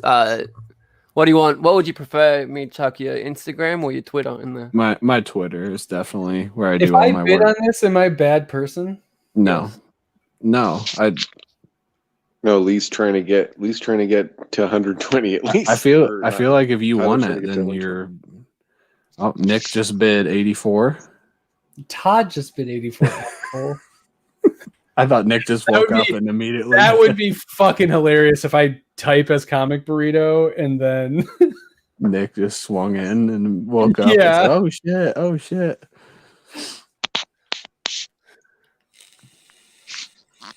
It's all Tony's. Tony's taking it home. Oh, what? No. You're putting 84 down.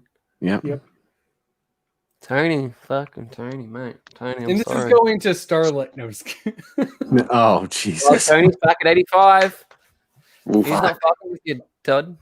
God damn it. Chaos, are you gonna get on this? Fuck no. I'll throw in. I already sent you a sticker pack, but I'll throw in an extra sticker if you want. Extra sticker. That's what race has been from 40 is an extra sticker.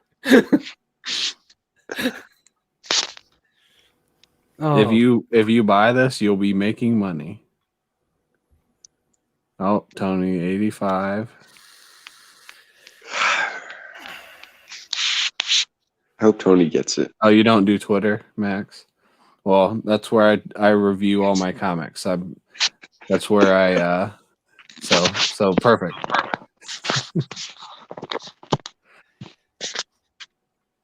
Fuck. It's weird debating on an auction that you're on the channel for. Fuck. God damn it. That was the most I fold. That 85 was my top.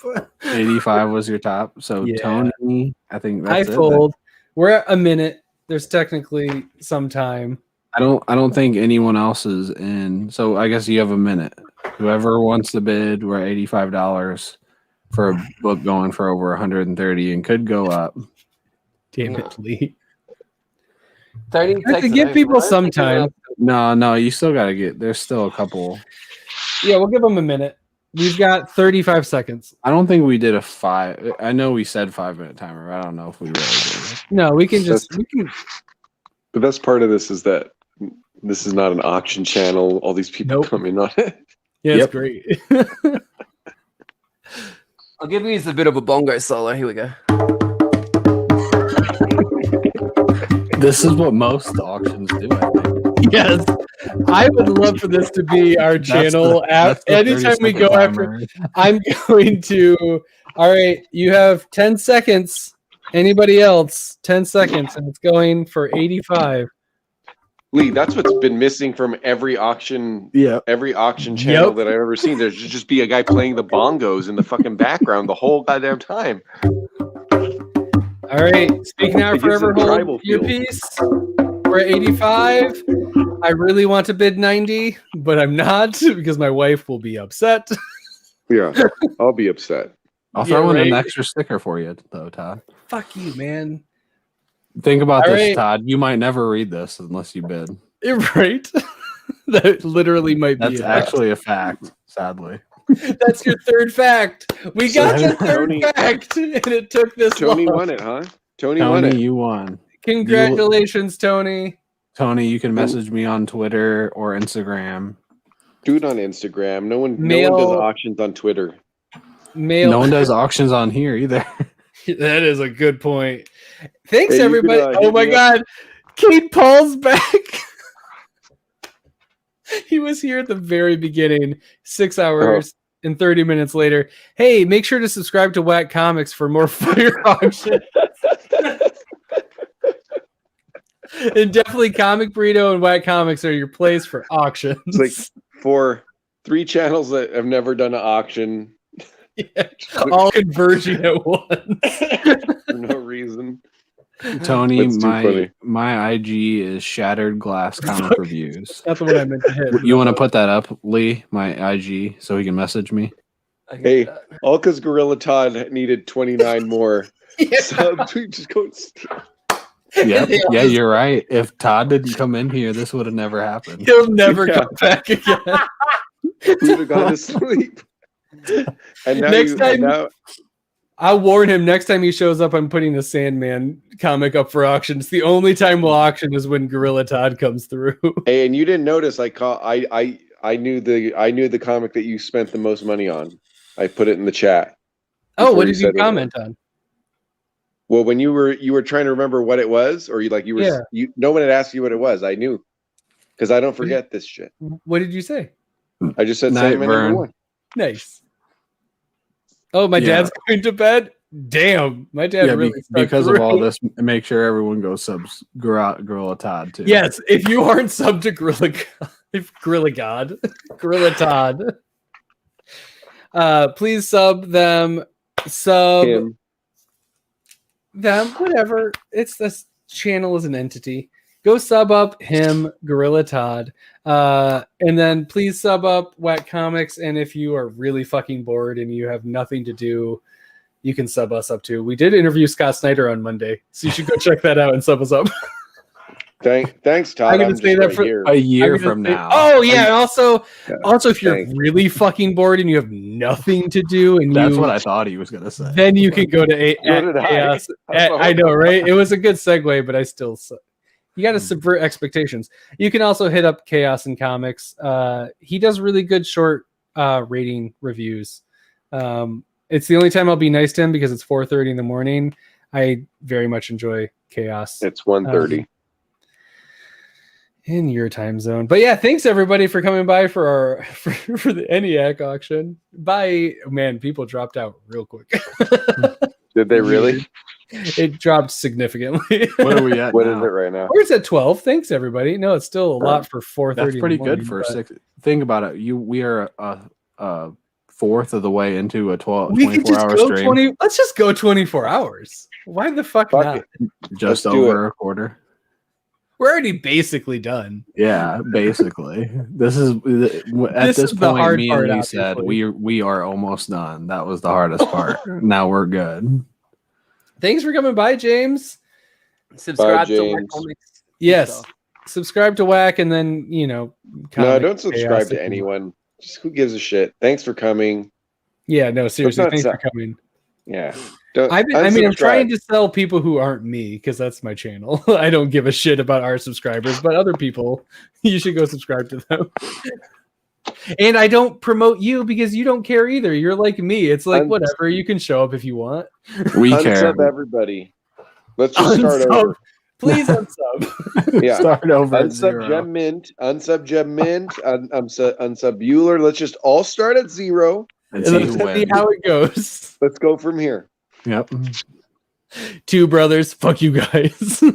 Yeah. Unsub 2 brothers.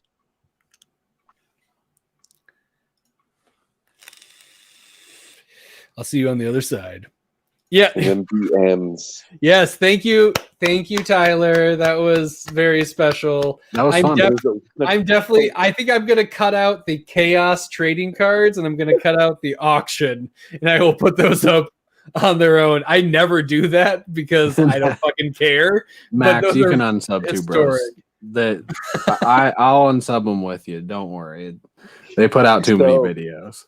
So it's a 6.5 hour stream. We auctioned 1 book. Yeah.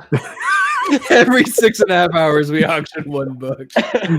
But we have 20 people watching to do it. In 6.5 hours, we got this one. This is next. Tyler goes, I'll auction this. You could tell he regretted it immediately. But you got $85 though, at least. Yeah, you didn't buy that for 85, right? You bought that for cover, Tyler? Yeah, you. That's the only way you can because buy you can't, right? You are literally not allowed. So to buy I mean, that's a good flip. Even if they flip it for 130 now, you've still made more than the initial next. Yeah, I hope you do flip it, Tony. Or I hope you enjoy it. However you enjoy it, read it and then flip it. Yep. Definitely at least read Tony is Matt Kint's dad. That's Tony Kint there. Everyone's dad is the only reason why people are on YouTube. It's I'm going to report this Tyler guy. I'm going to report him to Bad Idea. You'll never get to sell Bad Idea comics again, Tyler. Good. I hate Bad Idea. I hate this whole thing. Oh, it's such a bad idea so far. I am not. It's not cute to have a bad idea and say, "Look, I have a bad idea." That's not cute. Nope. They're trying to be cute with it. They're too meta. They're way too meta. Did you review this book on your on Twitter yet, Tyler? No. Did you read it? No. Now you can't read it. No, I'm probably not going to read it. He has 2. He has a second print too. Or is that bearded? That was bearded. Oh shit! That's your only copy. Yeah, that's so good. It's fine. I'll go have some spaghetti with my fingers and have a good read. And Yeah, think of how many Noctura. I already sold it. Sold it. Yeah, you can spend so much money on Noctura covers now. You're like all set. It turned out to be pretty good for Tyler. He profited $82 or something. Yeah, you know what I mean? Yo, it was $4, right? Yeah. 85 ship. I mean, assuming shipping is not covered. So yeah. I mean, I think that's like 2 months of Brazzers, Tyler. So you're good. That's a win. That's everything you need. And what's the problem is Lee's gonna need that now because he's giving away his material to Chaos for $30. Lee has to figure out another way to hashtag whack it. I don't know why he did that. It's all right. I got plenty of photos of shirtless Cole now. It's fine. Yes. Yeah, you can get that direct. You got the direct feed, so you have the best quality. Send me a cat that you hunted. Did you see that? Did you guys see the new drive-through background that I made? No. Yeah. Yeah, of course I saw that. That was debuted today. The shirtless Cole is now making his way. Shirtless Cole. He's been shirtless so often. Not like this. That was new. That made me really happy. Well, thanks, Tyler. That was incredible. And yeah, that was fun. I just followed you on IG, Max, too. I didn't know you were on IG. And I don't know why I'm holding a knife. I like it. Don't kill yourself. I just followed you guys. It's also like just a fucking like vegetable knife. Yeah, it is. It was the only one I could find. I couldn't find my pocket knife. I know why. Is that how you opened my Livia? How I opened these earlier. Oh, yeah, that makes sense. That's not a knife. This is a kitchen knife. That's not a knife. This is a knife. Boom, boom, boom, boom, boom, boom, boom. Oh, that was the bongo? That was your bongo? Yeah. I know. You thought it was his bong, but it was the bongo. I do think, by the way, the bongo in the background was good. Mm-hmm. Like, I agree. Yeah, because then it makes the auction feel like a war. Yeah. So people are bidding It was a war. That's why I bidded. I wasn't gonna bid. Hit me up, man. I can come 8 hours a day. Chaos will do the numbers, and you'll see that there's like a 14% increase in bids after the bongos show up. Everyone's intense. Yes. Everyone's just fucking like insulting everyone and just going insane. For some reason, like Zoom and like StreamYard and stuff, the levels mess up when people talk over each other. The bongos, they didn't mess up. It was just in the background. It was fucking amazing. I think it's because it's a steady beat. So as long as it's not like new, you can still talk over it. Okay.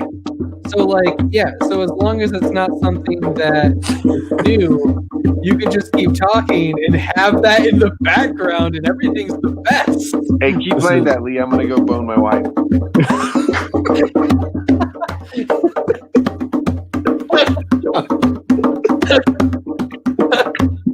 I get in trouble.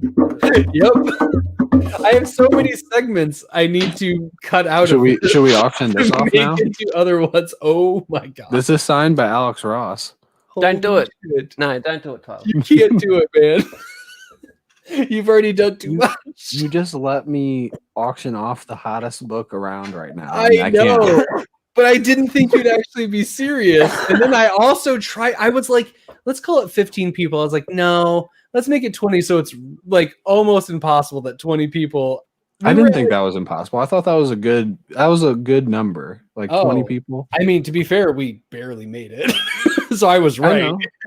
Yeah, but it was a reachable but good enough to have like enough people bid. It's already Are you buying now on the bongo, Max? Yes. I think she. It's definitely for the bongo, not for the detective comic. This is a first print Detective 27. Just don't read up there. Yeah, totally. Yeah. Or- It was the first print of this version. Caps make it official. Good point. We're gonna have to, Lee. We're gonna have to bring Max on to one of our live streams one time. Max, you're gonna have to check out Whack Comics, and you'll have to come on sometime. Please do. I've watched a few of your videos now, and I haven't commented on it because I like to stalk like that. But you know what you need to do to really just fuck with people for the first time? Have them over for silently reading comics. Like, you should come on sometime, and it's for the you just sit there silently. Bring them on and fucking shush them. Yes. Welcome to Whack Comics. Fuck off. Dude, I know, like, we've gotten people to read that wouldn't have been reading, and like, hell yeah, definitely. Like, DJ said he hadn't read in like a week, and then Sarah said she hadn't read in 2 weeks. It's like, I've done readings before. It's terrible. Well, it's not out loud. That's what's weird. You would think it would be out loud since it's the YouTube channel. No, you just read. No, we did it yesterday. We just all silently read, like 6 of us. It was fantastic. Yeah. Go check out Whack Comics and watch them read comic books, and then just read comics with them. It is weirdly soothing, even in replay, to just read comics while other people are reading. It's a weird meditative thing. Yeah, it's really nice. We're reading as a team. Yeah, I read Berserker last night. I haven't read it as a group since like primary school. You know? Yeah, exactly. Why wasn't what was disappointing? Because you're the first person, Max, that said that it was a little bit disappointing. Everyone else said they liked it. I liked it because I was ready to be disappointed. Yeah, I had very low expectations, and then it ended up exceeding them. Mm-hmm. Did you have high expectations, Max? Because I feel like then that would make sense. Yeah, I thought it was super fun. I really enjoyed Berserker. Like, why don't you send Max the link? Max should jump on here. Oh yeah. I have no idea how to do this. Because I don't have any information. So I'm going, you have the link. So, yeah, I have the link. You can do that because Max, it's coming. I have no control. My other cohorts left hours ago. I am a single burrito.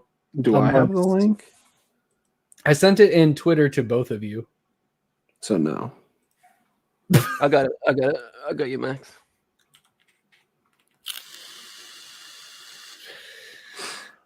Yeah, yep. It is hilarious. There you go. Because that's not how it works. You know what I did? I didn't choose Berserker over something else. I just bought Berserker also. That's never on the table for me. I never pick up like 2 books and go, which one would I have more? No, Berserker just made me buy another book that week. That's just how it works. And also, yeah, I would never leave a book on the shelf that I want to read. Yeah, even if it was, though, isn't that just kind of how it goes? Like, that sucks, but it's no reason to be salty. Like, is that the only book you picked up that week? And like Berserker took out one other book? No, people have a stack. If you're getting comics, you're getting a stack. That's silly. I think Berserker is going to be fantastic for comics because it's bringing people to comics that don't read. It doesn't like there's no doubt. Exactly. No, yeah, yep. Like name recognition, and then the book is just action packed. Like it's just ready for people who don't read comics to be like, yeah. It's kind of like what 300 did for comic book movies a little bit, where it's gave like that source some cred while being something that people were like, yeah, dude, bro, that's so dope. Like, and then all of a sudden graphic novels were kind of cool again. And it's just one of those things. It brings people in, even if it's tangentially different, whatever. More eyes on things are awesome. It's only going to make people buy the next thing over that's next to what's next. What's another B comic that's out right now? What's sitting next to Berserker? What the hell? I don't know. The letter B when it's off. What's another B comic would be next to Berserker? That one book came out this week, Dead Dog's Bite. Yeah. That's kind of near it. Yeah, that's B to D. people are all of a sudden grabbing that and maybe looking at Dead Dog's Bite, which Dead Dog's Bite was fucking good. Yeah, I read it because of you guys. Batman. And I love the idea. People coming in from Berserker. Maybe I'll check out Batman. I've never heard of. How about crossover? Maybe. I do like Michael Keaton. Maybe I'll check this out. Neat. Yeah, crossovers on the shelf. Yeah, crossovers right there. There's who knows what Berserker could be doing for the books around it. We buy what we like. Exactly. And I like comics, so I just threw Berserker into my stack of, along with my 5 Noctera covers. Like, it wasn't a debate for me. I bought 5 Noctera covers and then bought a single Berserker. Like, are you getting Sheldon's? Do you get many retailer books? Incentives? Yeah. I have the Schmelke one coming in. That was he's Joseph Schmelke. He does Electric Black, and he also does Murder Hobo from Scout Comics. Electric Black, one of my favorite comics currently going right now. Electric Black Presents number 3 comes out. It came out this week. I'm waiting on my Scout box. But holy shit, pick that up. Oh man, speaking of something that's close to B, everything, it's just slowly getting farther away until we're like, man, Mr. Miracle's cool. That's close to B. But yeah, no, I'm getting that one, and I have 7 covers plus 1 on the way. Ooh, dang. This is the 1 in 25 for Batman 107. Nice. The Scarecrow. I really like the Scarecrow design. The new Scarecrow character design is rad. That's a pretty sweet one. 106 was a decent issue. I do not like Ghostmaker's character, what they did with him. I'm okay with him being an ancillary character, but I do not like what they've done with his story. I can't believe we've circled back 7 hours into the stream to the current books of the week. Yep, we've gone so far. We're on This Week in Comics. We've went to a different stream that we do. Oh my god, this is crazy. I feel bad for keeping you up because it's like 5 a.m. To me, this is not late because I work third, so I'm just up. Oh, sure. No, it's only 8 p.m. at night now as well, so it's fine for me. My 6-year-old who's asleep the room over is going to wake me up in like 3 hours. Oh wait, what time did you start You're this like a show? jerk. I do not have an intro for you. Nice to meet you, Max. But nice to meet you. Going. Hey. Welcome to Comic Burrito. Thanks for getting wrapped up. Thanks for getting wrapped up with us and Whack Comics. Yeah. It's all good. No, it was fun. I can take down my email address. that was just for the winner, and now it's still there. Oh my god. Yeah. Berserker was alright. What the fuck's on my stand? I had a wild night last night. But Berserker was alright. It was just not as good as I anticipated. Like I expected you to learn a bit more. Yeah, I had a little bit of expectations, like nothing huge. But like I know that they're selling this book because they want to make a movie. Yeah. So definitely. I think the only reason why they made it is so Keanu. What's his name? Keanu Reeves. You don't know his name, you idiot. It's hard to pronounce when I'm a little bit intoxicated, okay? Shut the fuck up. But yeah, I think he's like just did it to own some IP of his own, you know, like because I'm sure of the movies and he's like he doesn't own any of that intellectual property, you know. So yeah, I was surprised to see that it's not co-created. Like yeah, it's not even co-created by Matt Kent. It's like all just created by Keanu. So I feel like it was definitely a shot to just make some IP that he can own, you know. Does it say created by Keanu and then co-written by Keanu and Matt Kent? Yep. Just says, interesting. It says, written by Keanu and Matt Kent, and it says created by Keanu. Smart. Yeah, that's an IP that he can just. First of all, he can get created by, he can star in, he can produce, and then he can make like maybe he can direct too. And maybe he can direct. Yeah. Go full Tom Cruise. Yeah. Shit. That was definitely on my top 5 of this week. and I wrote down all the details, and I did not catch that. So I'm bad at things. Yeah, I was like a little bit hesitant, like wasn't sure if it was going to be any good, but I have faith in Matt Kent. Like I think he grabbed a good co-writer to fucking help him out. Oh look, same that's LCS as you. That's awesome. That's cool. Oh, that's dope. So what was your pick of the week, Max? Oh yeah, I did love Noctera. I read that. Gwenem versus whatever, Carnage, whatever. I don't know. That was shit. Utter shit. Like I was just saying that I absolutely hate the design for Gwenem. It's not that. It's the story. It's the fucking story. Oh my god. So the world's falling around them. Like Noel has taken over with his symbiotes and everything. Like the world is black and everything. And these two bitches are fucking fighting over a dead boy. And what do? Battle of the Bands. Yeah, that's logical. It's like, what the fuck is this? Nothing else is going on.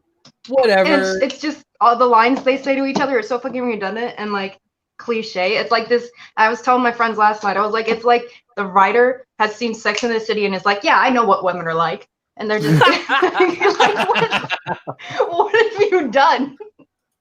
That is. Oh my That's god. men writing women is one of my favorite subreddits. Sometimes they do it on good, Reddit. but and then sometimes it's really bad. That should be a comic book. Men writing women. That could be literally the title. That could be a comic book. That's or just a compilation. To happen. Yes, and they get rights from other comic books and just put them in. It should be an anthology like Ice Cream Man. Yeah, an omnibus. It's meant to be terrible. I'd be into that. That'd be amazing. That would be so fucking funny. Actually, I kind of want that. There would be a lot of exposition and captions about how boobs are moving while they're walking, even though it makes no difference about the character or the story. There'd just be a lot of breast description. And it'd be very important to cover. Did you read Dead Dog's Bite or? I have it, but I haven't hit it yet. I went through it pretty quick, and I was like, oh, what is this? Like, I don't know. But it was recommended to me by X Collects, nice. So I was like, yeah, I'll snatch that. What was my top book of the week? I read Noctera. That shit was dope. That was my number 2 of the week. Yeah. Oh, fucking Probably Chariot. my number 1 so far. Yeah, Chariot. Chariot, Chariot from AWA was my number 1 of the week. It's like Knight Rider, like AI car 80s vibe with a lot of like pretty colors, and I'm a sucker. And I can't help it, but I just fucking loved it, and it pulled me right in. That was my number 1, and then Noctera, and then Dead Dog's Bite. I said this was my number. Fear Case was my 4th. There were so many good ones this week. Honestly, it was kind of a toss-up, but this was probably my favorite. Nice. Yeah. Do you read Fear Case next? Scarecase? No, I haven't read that. What's it about? Tell me. Go ahead, Lee. No, let Lee take it away. This is Lee's baby. Yep. Fear Case is about a case that you got to pass. Like someone gives it to you, and you got to pass it on to someone that you hate within 3 days, or else it'll go to the person that you love. And you'll die. And you'll die. Yeah. And it's like it's pretty hectic. It's pretty dark. It's really good. It's written by Matt Kent and art by Tyler and Hilary Jenkins. So good. And if you open it follows Secret Service agents that are trying to crack and actually like catch the case. Yeah. Which is compelling and really cool. Do you have any original art by Hilary Jenkins, Lee? Oh, I think I do. You couldn't just have that lying around. That would be crazy just to have that. Hilary Jenkins did our logo. Yep. I saw it earlier. You flashed it. They said, is that the OG?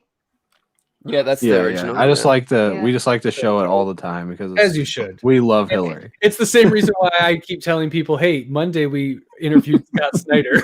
You should go check that out. Sub us up and go watch our interview with Scott Snyder. he wrote Noctera and also fucking Court of Owls and a bunch of other things. Holy shit. The beginning of Noctera was so good. Like just the setup, amazing. Mm-hmm. Because Scott Snyder talked about in the interview, I will say the name, we won't talk about the character, but Blacktop Bill I am like so into that character. I'm ready. It's not what I was expecting when he showed up. I'm really excited.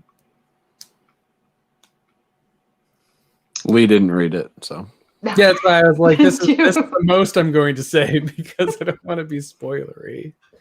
I was gonna pick it up, but you'll get it in like 3 weeks. We had 3 where I'm in Australia, we get at my comic book store, and it gets like shipments in fortnightly, and because of that snow week that you guys had in America, we couldn't get some in, so we had like 3 weeks of shipments come in one day. So it was shit. I had like a huge stack, and I was like about to get Noctera, and I was like looking at this huge stack that I already had to pay for, and I was like, yeah, maybe I'm gonna wait for the trade. Oh, did you read Stray Dogs? There's a second printing coming out. Stray Dogs was awesome, eh? Stray Dogs was dope. I got the Silence of the Lambs cover. I have both. You mean this cover? You got the yes, it's so good. Yeah, I saw that. My god, I love it. It got me on the cover, and then the story was amazing. Did you read this one, Max? Nope, that one's the one I meant to say. I'm so fucking tired. I'm sorry. But I that's hear the one. You good. said dogs, and I was like, yeah, the dogs book. I have that one. Yeah. It's cool. So. Dead Dog's Bite is like it's from Dark Horse. And it's like Twin Peaks meets almost like a Twilight Zone horror. I don't know what Twin Peaks is. Missing. Basically, somebody's gone missing. That's like the main thing. Like we don't really know what's going on yet. Oh, is that what Twin Peaks is? I didn't know that. Yeah. Mm-hmm. Have you not seen Cole's not here. Thank God Cole would be pissed at you right now. This is why we can only do this I need latest night now. I need a whole nother intro because this is well past late night. This is 4 hours past late night. This is pretty late. Are you East Coast too? No, I'm Central. Oh, well, that's not much different. I'm in the middle of bumfuck Nebraska. Yeah, it's at this point, it's not much difference. Oh, yeah. Once I hit 5, unless you're in Australia, it's late. I'm in Indiana, so we're like the same. We both live in corn. Yeah, smack dab in the bumfuck middle of Nebraska. Yeah. Do you have an LCS nearby, though, at least? 6. You have 6? I only have 2. That's pretty You're not good. in bumfuck nowhere. That's pretty You're not good. in bumfuck nowhere with 6 LCS. That's true. So That's true. did you have anyone that got ENIAC with that many around you? Oh yeah, I did. Well, you were we have one bidding on it. LCS. I know, I'm gonna flip shit. Oh yeah. I work in here. I like the honesty. Yeah. Go for it. Yeah, That's why I'm setting up like my sales shit for tomorrow and everything. Oh, you know? what do you got going? Let's get a little preview. What do you got? Oh, is that a crossover I see? Ooh. Yeah. I've got a set of these exclusive covers of #1. Ooh, nice. And those are oh my god, the version. of, I want the version of that real bad. Holy shit, that's so good. Something's killing the children. Fuck yeah. Oh shit. And then this is the the trade #1 that's going for over $100. So is there a bin on that set? And this? Yeah. Something's killing the children. No, it's gonna be an auction. We gotta keep it spicy. No, that's smart. I have the first appearance of Apocalypse. Ooh, cool. Throw that in with it because it's just the true believers. Yep. Cool. Nice. That's a good dang. And then can someone the complete set put Max Comics I'll do that now. in the comments? Thank you. So I'll start it lower, but I have the complete set of Vision, Scarlet Witch, What was the? Oh, that's a show. That was a show right now. What was the sticker on that? No, it's the starting bid $250, but I'm gonna start it lower probably. SB starting bid. Okay. So yeah, the whole set is gonna go up tomorrow. I'm bidding on that first one you have slabbed there without a slab, all on its own right now in a comic book auction, but that's a little bit more appealing. Yeah. And this is happening tomorrow? Now. Yeah. Oh, on Poser's channel. Oh, that's why I got started. Never mind. We hate Poser here. Fucking Poser's channel. My apologies. No. All the best. You can't make everyone happy. All the best auctions happen on Comic Burrito /Whack Comics. Hey, we already that started. link to like a few group chats. Hey, like, we already started it. You can just put them up right now. Yeah, that's true. Yeah, we'll keep going until Poser's auction starts. Oh my Yeah. god, I'm already gonna be dead. Yeah. Right? Yeah, last night I got way too drunk with my friends and we were partying, and I don't know, I didn't go to bed till like 5 a.m. Oh shit. So yeah, History repeats itself. partying, and then This I was is basically freaking partying. out. Yeah, this So- is basically partying. The burrito party. Oh, that's my channel. You Yeah. dropped my link. Yeah. I Go. was like, who's hit that? up. And then That's me. I should sub. Oh my. Everyone go sub up Max. You get to see some awesome books like this, and I always see you go on like Todd and everyone else's stream. Well, we'll should you guys out. What? I love it. No, James You is haven't drunk even been too. drinking tonight. I It's know we great. haven't been drinking. James is drunk too, apparently. He's just being James. It's because it's too late. Everyone's drunk at 5 a.m. Yeah. And Whack is, and Lee is too, but that's because of the Jim Beam. I'm not drunk because I didn't expect to be up doing It's this. only 8:07. So I wasn't going to be I drinking. forgot my beer in the fridge. Yeah, me too. I've ran out. My cooler ran out of beer like 3 hours ago. For some fucking reason. It's almost like I wasn't expecting to be doing this for 7 hours. It's almost like that. Thanks, James. How long have you had your channel for, Max? It doesn't look like you've had it for too long. Not very long, no. I don't have a plan. I just do stuff. Yeah, that's the best plan. That's the best plan. That is It's like the way maybe to for do 2 it. weeks there's no videos, and then all of a sudden you've got 2 in a row. You don't know. Yes. That's you got to keep it a mystery. People love that. Yep. They'll actually watch it. I love it. That's We don't know what people love.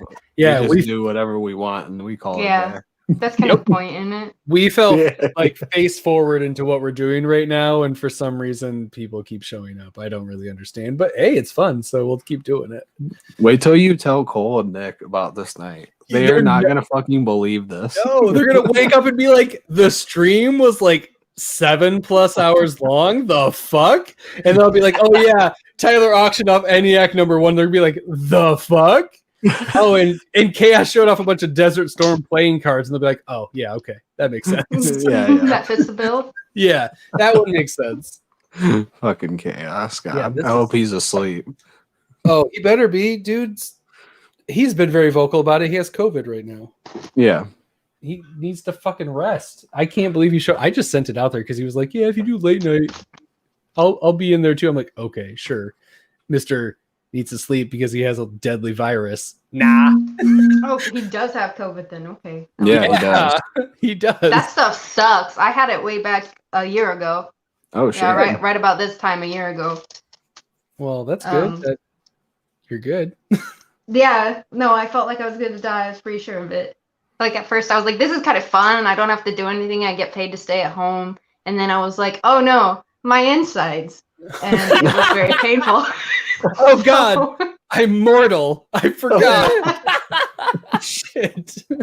Like it hurt. Like I was passing out from the pain, and my friends were like freaking out. Like go to the hospital. So I called the hospital, and they're like, "We'd rather have you die at home than come here and risk spreading it." And I was like, "Oh, okay." Holy shit. So I passed out again, and yeah, I survived. That is- I lived. Mitch. Holy shit. God bless Yeah. America.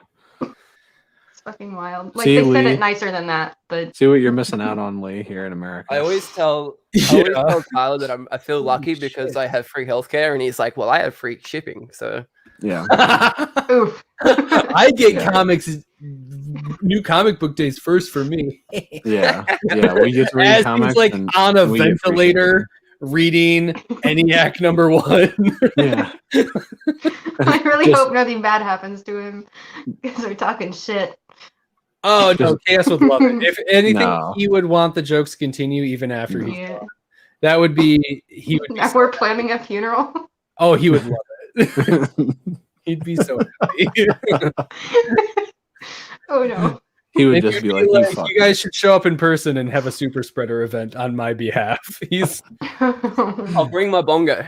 yes, and he'd be That'll so make it happy. Yes, I'll auction off another ENIAC there. yeah.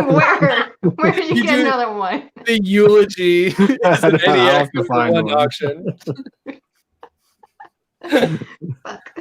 And then- Just photocopy the one that you have, man. You Oh, yeah, that's true. still I can- have one. Chaos and corpses. Is that what we'll call it? Oh, Hmm. he loves alliteration. Even in death, he would love alliteration. Oh That's my terrible. I God. love it. Holy shit. Christ. Hey, I have another segment I can cut out. I have like 6 videos I'm going to make out of this. Well, okay, it's 7 Yeah. hours long. That's fair. I've gotten at least a half hour of content out of these 7 hours that I've been. God, I hope so. How many people have been on tonight? You've had so many. It's been a lot because I haven't had a intro for everybody, and I have 1, 2, 3, 4, 5, 6, 7, 8, 9 drive-through intros from tonight, and not everyone's had one. It's a lot. And you made me an ENIAC one too. Oh yeah. So a lot. Oh shit. See, I keep wanting to end the stream, but then I'm also like, I can almost do the 24-hour stream. I'm getting it's Oh, only getting easy. easier. It's You're so practicing. easy. There's no way. Gotta Max, build up you to probably it. don't know. You obviously don't know, but we just on the weekend just gone. Tyler and I did a 24-hour live stream. Oh my god. Yeah, it was hectic. We did it for a good reason. We raised Yeah. funds for the Starlight Foundation. We got like over That's $1,600. It was really good. Wow. But Todd came on with us, and like we had a bunch of other people coming through. But yeah, it's like a joke now that we're gonna keep doing these 24-hour live streams, and there's no way. It's like, what the I fuck? can't Dude, do it that. was awful. Like I'm thinking about it and I'm yawning. I'm Right? It's just like, thinking nope. about it makes me tired. I'm like, no. It's like food poisoning, where that's why I'm like, there's no way. I'm surprised that we can even talk about the Pokemon theme song with Lee, and he doesn't like, because after Yeah, Max 4 doesn't hours know of that either. singing it, oh, Max, I sung the Pokemon theme song for 4 hours straight. Why? yes, that's Max, oh my Max, god, yes. You're the kind of person that I try not to surround myself with. You know, I like why not Why you say people. not why? like people. Yes. Max, He I like- can't wait for you to watch Sorry. some of our videos on Whack Comics and Yeah. probably Oh yeah, I immediately know what I'm doing unsubscribe. tomorrow. Yeah, you'll probably But unsubscribe as soon as you watch the. That's couple. what most people do, but if you stick around and hopefully you'll enjoy us at some point. Oh yeah, I'm all about that. You cringe can life. you can watch them tell you some whack hacks about how to get your own signatures done. Mhm. I already on, did that. Comic. Thanks. Oh, so you're all Yeah, set. I have the form on my fridge. I helped them figure out which is the best, the most absorbent brand of comic books for liquids. If you're needing to soak up a liquid, Marvel. Spoiler alert: Marvel is more absorbent than DC. Oh yeah, wait, like You use science their to decide materials that. have gone down the crapper. Like I have a Yeah. friend who's a presser and a cleaner, and he's like, yeah, Marvel Oh. shit. Like when it comes to the materials they've been using. There we go. We scientifically proven that. Yeah, we signed. Yeah, because he burned one of his books using the same methods for all the other Marvel. Like they just changed it, and he didn't realize it. And it was ASM 55, the first print. So yeah, I felt so Alright. bad for him, but I was kind of like, And then what is it? during the 24-hour stream, this is a page from Grifter number 3. that is now a hummingbird that I made. We do a lot very of cute. origami, whack origami time. Yeah. Challenges and stuff like I that. used to do that a lot as a kid as an origami. But not with a Look at comic book, probably. With a comic book? This motherfucker. He just kept messaging me so my phone would go off. Oh. Like in the stream. He's Was using it- my own tricks against me. Genius. It's James. Sounds like something Chaos would do.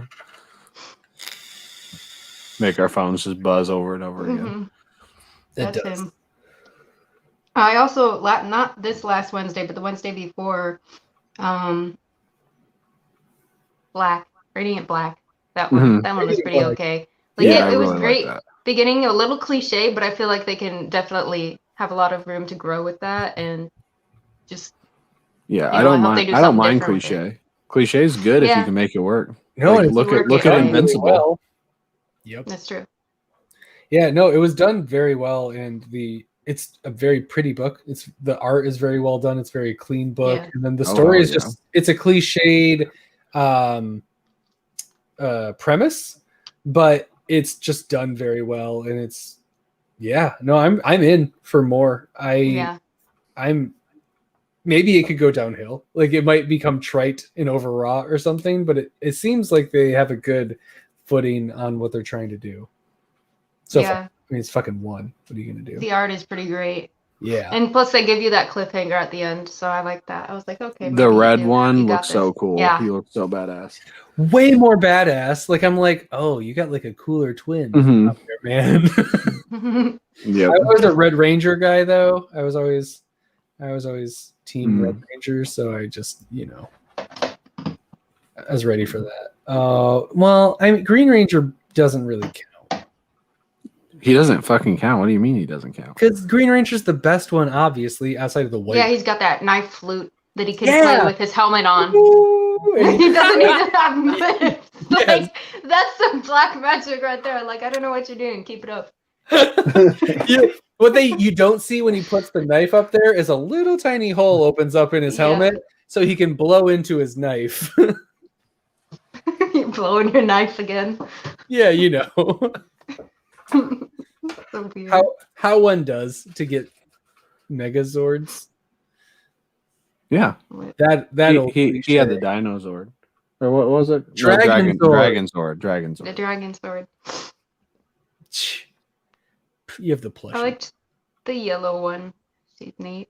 Trini? I don't know. Trini. Trini.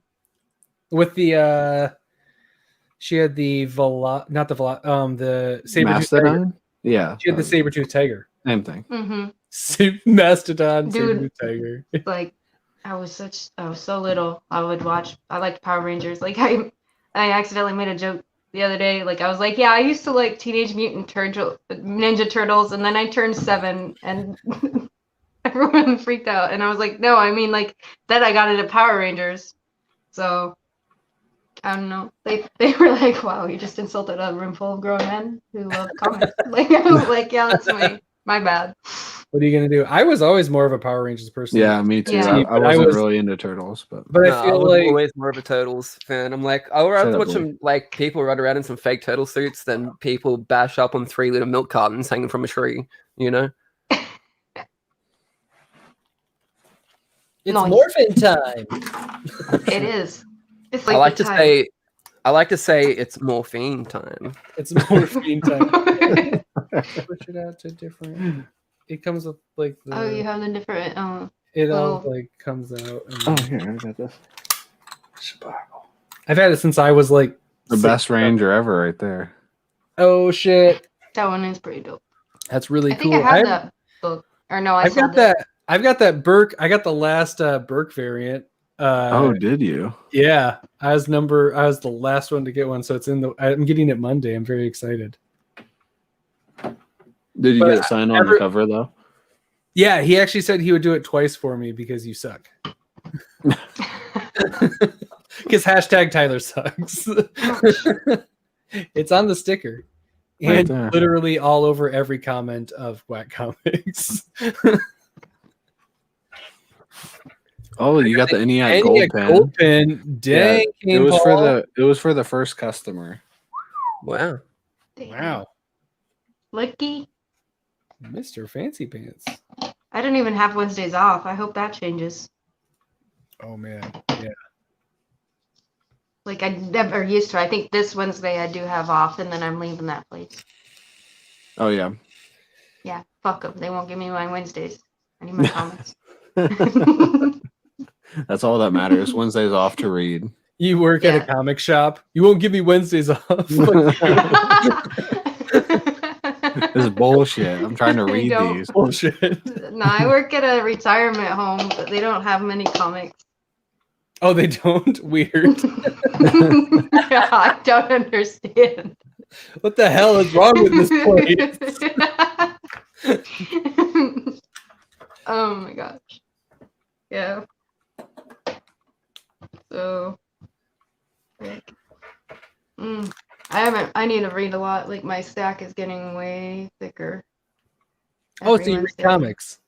Oh, yeah, I'm one of those that actually does read them and not just self. Yeah. No, it's just I feel like I don't know anybody who actually is invested in the hobby of reading comic books that doesn't have a to read pile. Like if you don't have a to read pile, I probably usually on trying to make money because you're doing something else, which is fine, but like that means you don't read comics, because if you read you comics, don't know enough about it. There's just so much to read at all times. When I sell stuff that I've read, I have to be careful because I'll tell the whole fucking story, and people are like, "Well, why the fuck would I buy it? Like, you just gave me the cliff notes, and I spoil it, and then the other panel members are yelling at me. I'm like, oh yeah." You're Audible for comic books. How long have you been reading and collecting full, Max? Like August of last year, so not very long, but I hit it hard. I like really came into it. Ghost Rider. Simon, you're up. What's up? So coming on a year. What was the thing that made you go in August last year? There it is. Yeah, what was the thing? I went to a Comic-Con with my friend who's a big old nerd, and I picked out a book to buy because I felt awkward being there and not buying anything, and it was a Ghost Rider book, and I liked it. But I was kind of overwhelmed with like anxiety. I'm like, oh no, I'm around people.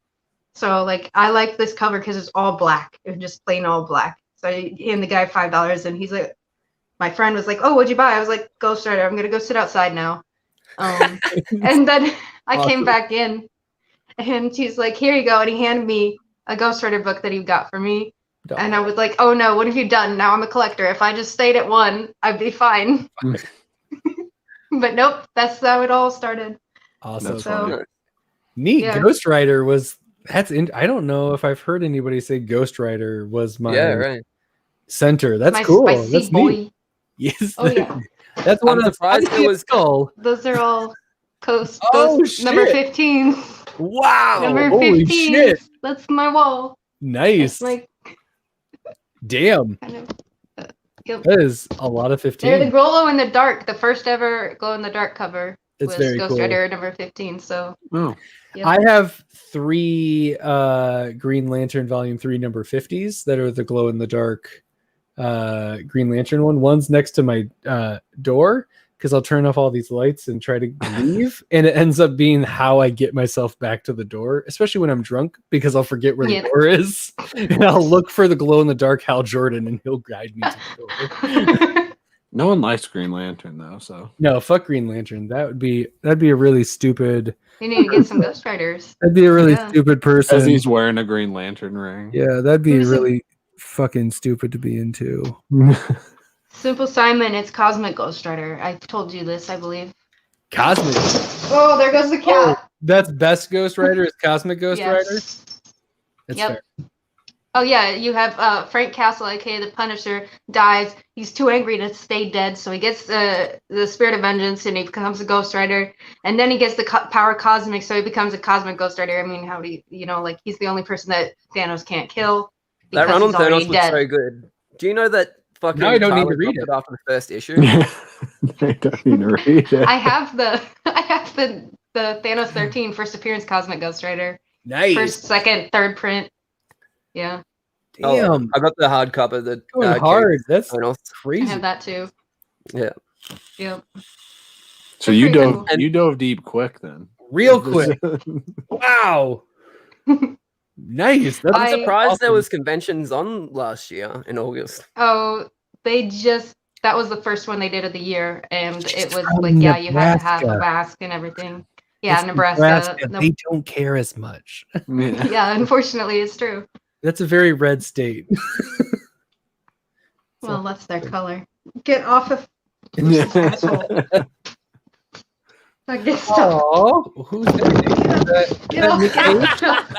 This is Ronnie. Leave me alone. Looks like an earthquake in there. Yep. Yeah, he's oh, the one. Cats.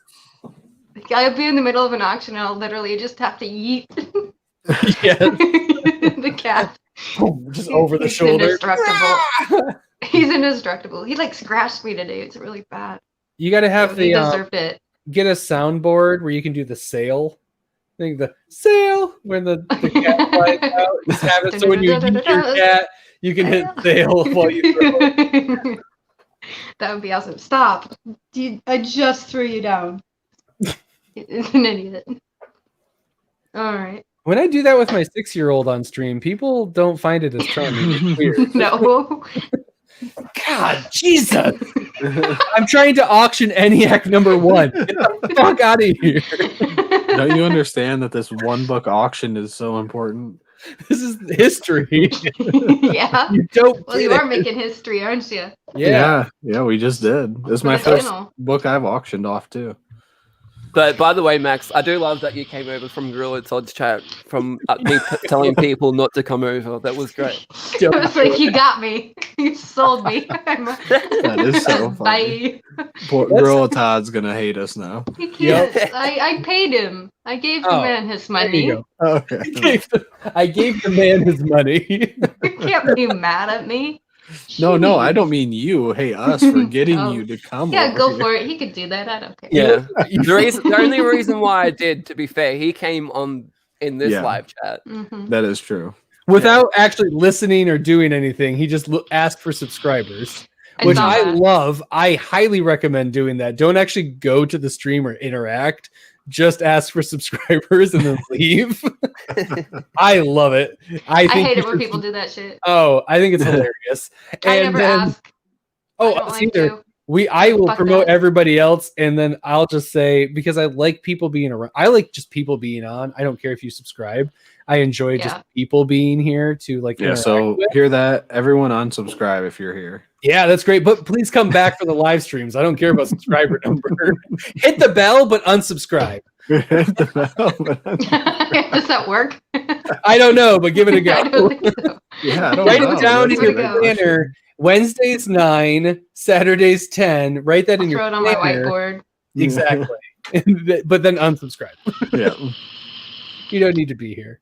But no, I love that. And I like that Lee is probably now going to weaponize reverse psychology in all of the streams now. He's gonna be the opposite. He's gonna go to streams and be like, don't subscribe to Whack Comics and don't leave it. Whatever you do, don't come over here. He just all of a sudden I go back like 2 weeks later, Lee has like 2,000 subscribers over to Whack Comics. The fuck? It worked. I begged him not to, man. That would be the way we'd get subs at Whack Comics. I mean, that is like Whack Comics. That makes the most sense. I really want that Something is Killing the Children lot you have. Well, you'll have to like. I have to go to Poser Stream. Walk through fire. Like, I'll text you. I'll be like, "Hey, it's going up," and then you'll be like, "Is it safe now?" You're right. Is Poser going on a fever? Is one of his kids pooping in a bed? Can I show up? I'm gonna have a bunch of Something is Killing the Children coming back pretty soon. If you're looking for any, Todd, you'll have to let me know. Oh no. Yeah, I've got like the Jay Lee cover signed, and I've got like Jenny Frisson signed, a bunch of Tinian signed. Oh shit, man! Holy shit! From where? What? From me, That's pretty dope. I got them like right From when they me? came out. But you've sent them From off me, to get Tyler. signed? My name's Tyler. I got them. No. Who I the sent them fuck off. is this guy? I signed them myself. Oh, perfect. Perfect. I'll take them. No, I sent them off to get to CGC and and then CBCS. signed. Nice. Yeah, that's cool. That sounds awesome. I actually because I do love Poser. I play I DM a campaign, and Poser is one of my players. I'm actually very close with Poser, and I very much love Poser. If anybody is out there, what? Oh, I DM in the. He's a dungeon master. I'm a dungeon master. Get with the program. And no, I definitely am not with that program. I've always wanted to. I do play with Poser. I've always wanted to play Dungeons and Dragons, but I just don't have any friends to play it with. You can do it online. Yes, you can. And oh man, I'm gonna make your wildest dreams come true. It doesn't have anything to do with the magazine you just sold to Chaos. So maybe a wild dream come true. I shouldn't say wildest dream when it comes to Lee, because I do not know. Terrible. But terrorizing you. Ow! Holy shit, Lee. I will get you fucking hooked up. We will get you playing D&D because we play online, because we play with Poser and then Nat Jin and something. I don't know people if she's all over like the Twitters and does stuff.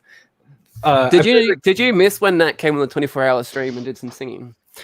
I didn't miss it. I came on and then I still wasn't invited, so I didn't get to hang out with like my bestie on the stream because I was blocked out of it. But no, she's oh my god, yeah, her and her ukulele and all that, and you get some custom wax. She played a Yellow Card song that I hadn't heard since I was like a 15-year-old emo. Yep. Oh, I know it. It cuts deep. When she was playing for us on like a live stream thing, I asked for 4 non-blondes, and she fucking killed it. It was amazing. It felt just right. But no, yeah. So you'll play some D&D. I keep saying I'm gonna do like a big comic community D&D session for all the people who, because I've heard this so many times. People don't play D&D because they don't have people.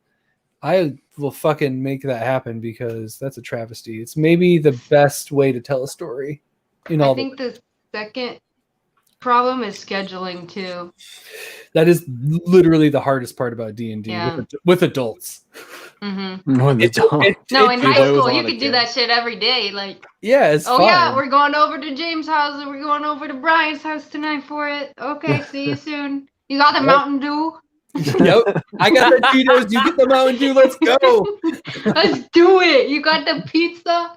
Yep. Pizza rolls. Yeah. Oh man, now it took us maybe 3 days for us all to decide we want to play D&D, and then it took 3 months for us to figure out a day at a time. But we figured it out, and we play every week on Tuesdays, and it's amazing, which is very rare, and I feel very thankful because it's tough. Just fucking adults. We all have shit going on. I just stream. Why are we responsible? Yeah. Yeah, no. Well, I quit our jobs for that, but I wish I could be like a cook from at home. Oh, is that what you do? Yeah, I work in kitchens. Nice. That would totally work. Just like hire an Uber driver to ship my work. Yes. Be like, hey, I finished your project. Here's all your cocktail shrimp and everything. Max is a great cook, but her food's always cold.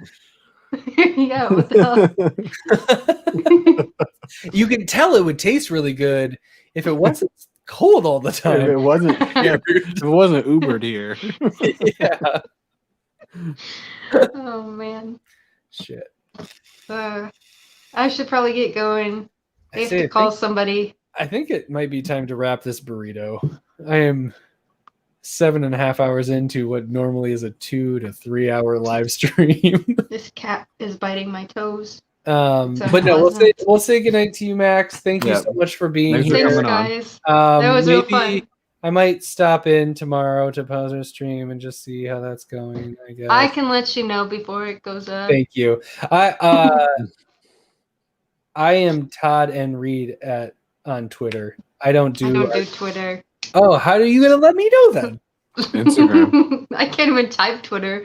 My phone I don't do Instagram, and I barely do Twitter. I'll just if you want to send your address to Lee, he'll send me some pre-postage things, and then I'll send him something, and he can send it back to you. And in like 3 to 4 months, 3 to 4 months will be. I'll give you my secondary phone number. Okay. That is what you do on the internet. Is you do not give your real phone number. I'll give you my secondary phone number in the private chat here.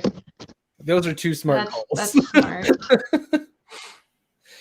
I forgot what it is though. Hold on.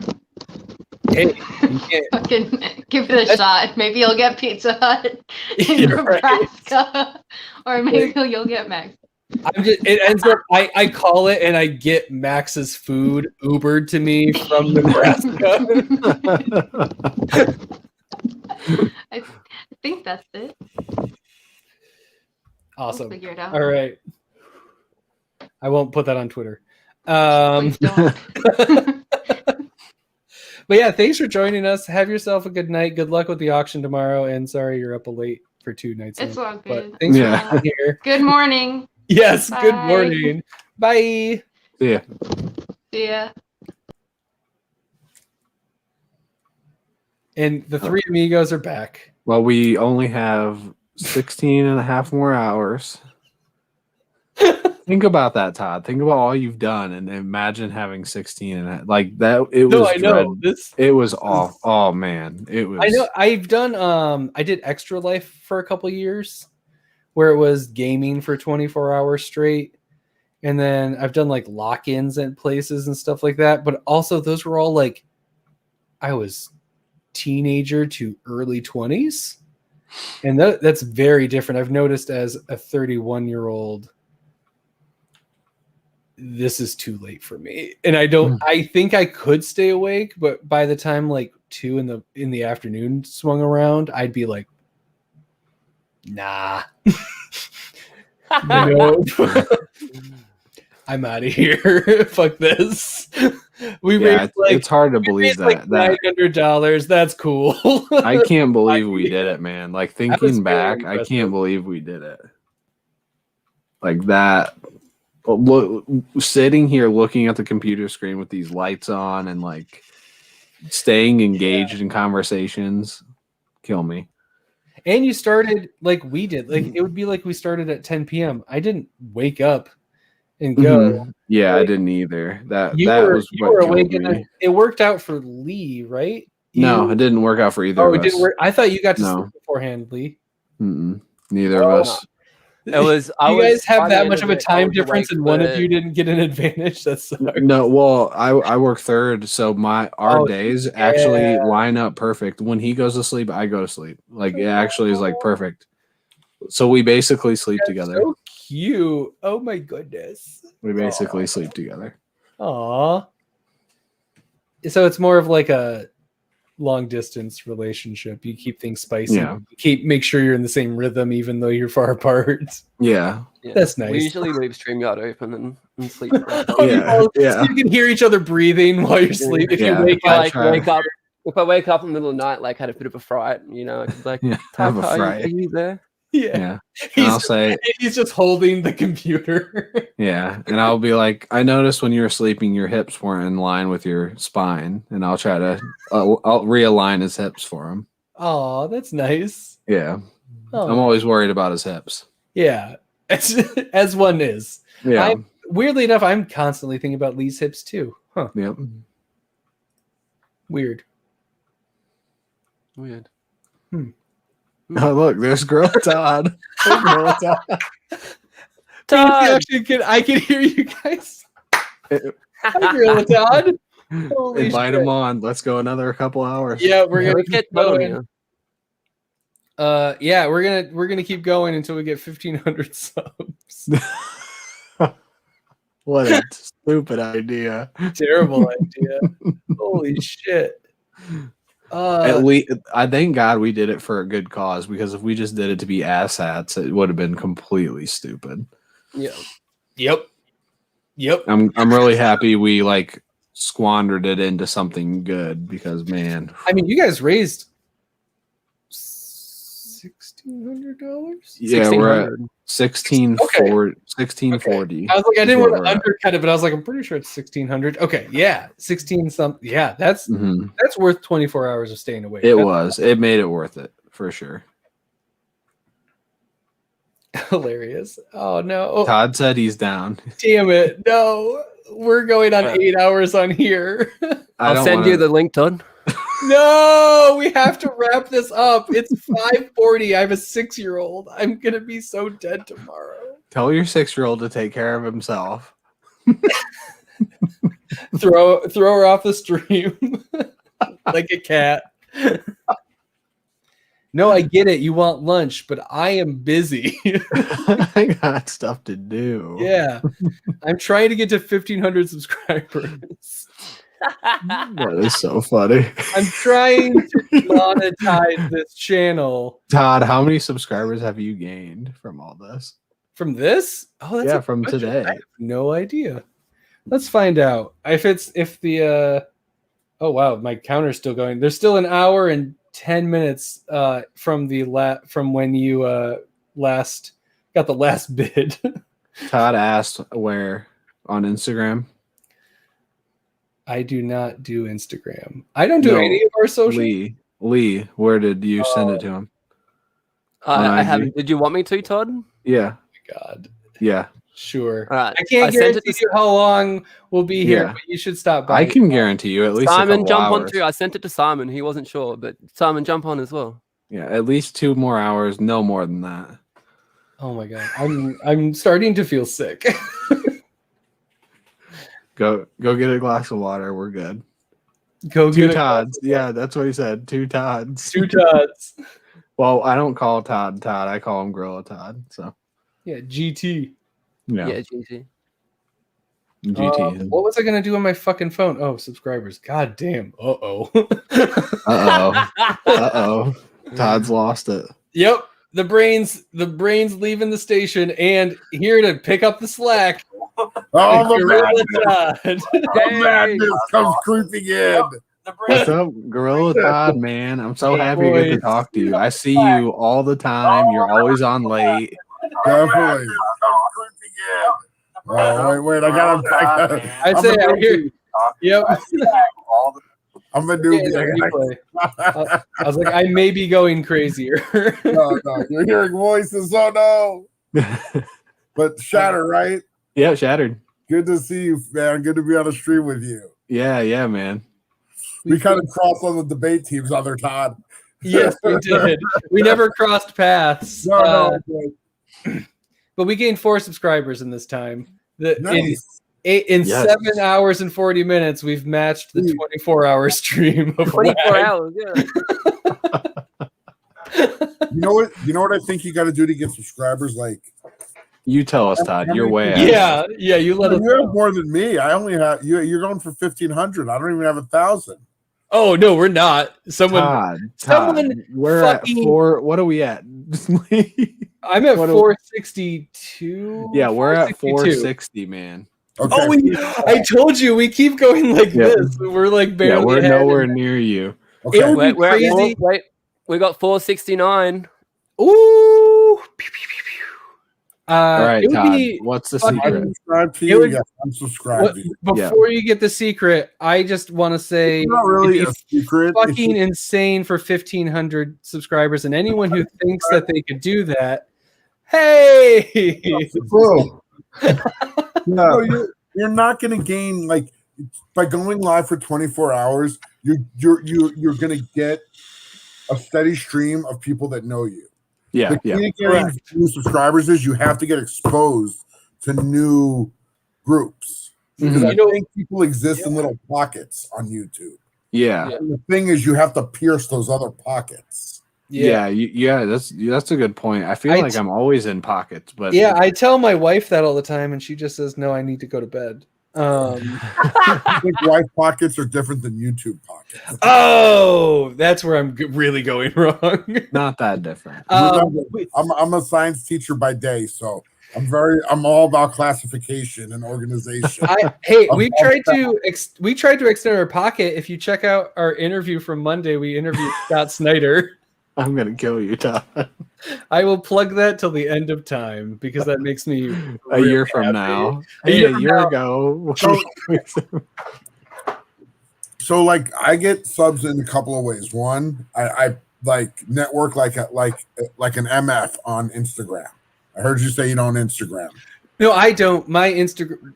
Cole does the Instagram because there's 3 of us on the channel. Okay, so everybody I do this. Nick does Twitter. Cole does Instagram. Yeah. So wait, Todd, are you saying that Tyler should maybe share some of our videos on his Twitter that he has 5,000 followers to? No, that'd be fucking crazy. Why would you try to? That Almost won't go 6,000. anywhere. How could that help? That'd be crazy. I feel like you know what to do. You're just not doing it. Well, yeah. My Twitter I strictly use for comic book reviews. I don't tweet anything from it but comic book reviews. Yeah, it'd be crazy to have any other comic related things on it. Well, I created it for that reason. Like, if you go to my Twitter, you can literally go and scroll and look for nothing but reviews. Like, I don't have any other nonsense on there. But then do a Whack Comics review. Yeah, but it might upset his like existing fan base. They might be like, "What? I thought this guy likes comics. Why is he ripping him up?" You're right. That probably would ruin my Twitter. You got to take one for the team sometimes. I do this for 8 hours for literally nothing, and I've ruined my reputation week after week. Okay, another way you got to grow your channel: do auctions, sell comic books. We just did one because of you. Yep. But you had like 10 people watching. No, we had 20 people. We had You 20 like people. 20 people watching. Yeah. And ENIAC, we went from 3 people to 20. Well, then my point, you sold an ENIAC #1? Yep. How much did you get for it? 85. Oh no. Pretty solid. Yeah, I'd say that honestly. When you bought I it feel for like cover that's price. Yeah, I'd say that was pretty. That was about as good as it would get, unless I sold it on eBay. And on a channel that doesn't fucking do auctions, and it's not even your home channel. Yeah, it's not. It is kind of my home channel. I feel like we own this. I mean, I agree. I'll definitely give you Cole and Nick's stake on it. Like, I can't tell you would have sold it for any more on my auction. I have no idea. Yeah. I would assume it'd be pretty close. I mean, that's pretty much what I've heard it going for. Yeah. I'm definitely happy with it. Sometimes stuff definitely sells for like prices I'm scratching my head over. Mm-hmm. Yeah, for sure. And then sometimes stuff that I think is going to sell doesn't get any interest. And I'm like, wow, I held that one wrong. Hi, Simple Simon. What's going on? I can't actually say. I've got a friend coming over soon, so I'm a rude bastard. I just talk and don't say hello. Oh, but yeah, hi, thanks for coming by. So Lee forced me. I was like, I'm busy. I got stuff on. I got people coming over. Lee's like, no, just do it. You have no choice. We're almost a third of the way through the stream, Simon. Yep, we're almost there. I hope Nick or Cole wake up soon. You think they will? Do they usually get up at 6? No, they wake up at like 8-ish. Because when I wake up my Discord, which by the way, if all of you aren't a part of our Discord, it's fucking awesome and I love it. It's super active and it's my favorite place on the internet, which is why I don't Instagram or Twitter very much.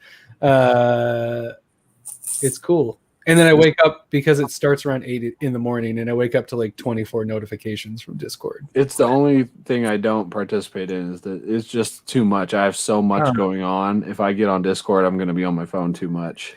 No, you can get stuck with it. I get in trouble with the wife because she'll be like, I'm talking to you and I'll be realizing I'm like, that's why I can't. Just on it. If I wasn't married, I would be on Discord. Yeah.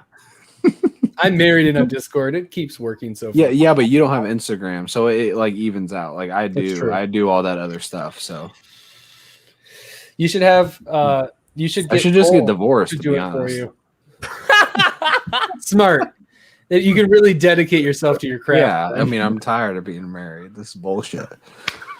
I have so many clips to cut out of this. Todd, 7 hours, 46 minutes, 20 seconds. Thank you. On timestamp. Yeah, no, I like the subscriber advice. I just don't prioritize that. This literally was just me, Cole, and Nick had a book club, comic book club on Facebook. They were like, this is fine, but we're really the only 3 that are really participating. And I was like, I have like video and photography equipment. What if we just like record our conversations instead? And then the pandemic hit and we just became this. Like it all just kind of snowballed, and like this is us enjoying ourselves. Like, and as long as we have a community around us and all that, it's worth it. Like subscribers are cool. It's really fun, and it got us to be able to interview Scott Snyder, and that's fun and all. But like, it's more about the experience than it is about the people. Like the amount of people. It's the quality of people that are around. I wouldn't give a crap about like the number of subscribers, other than the fact that I do run auctions.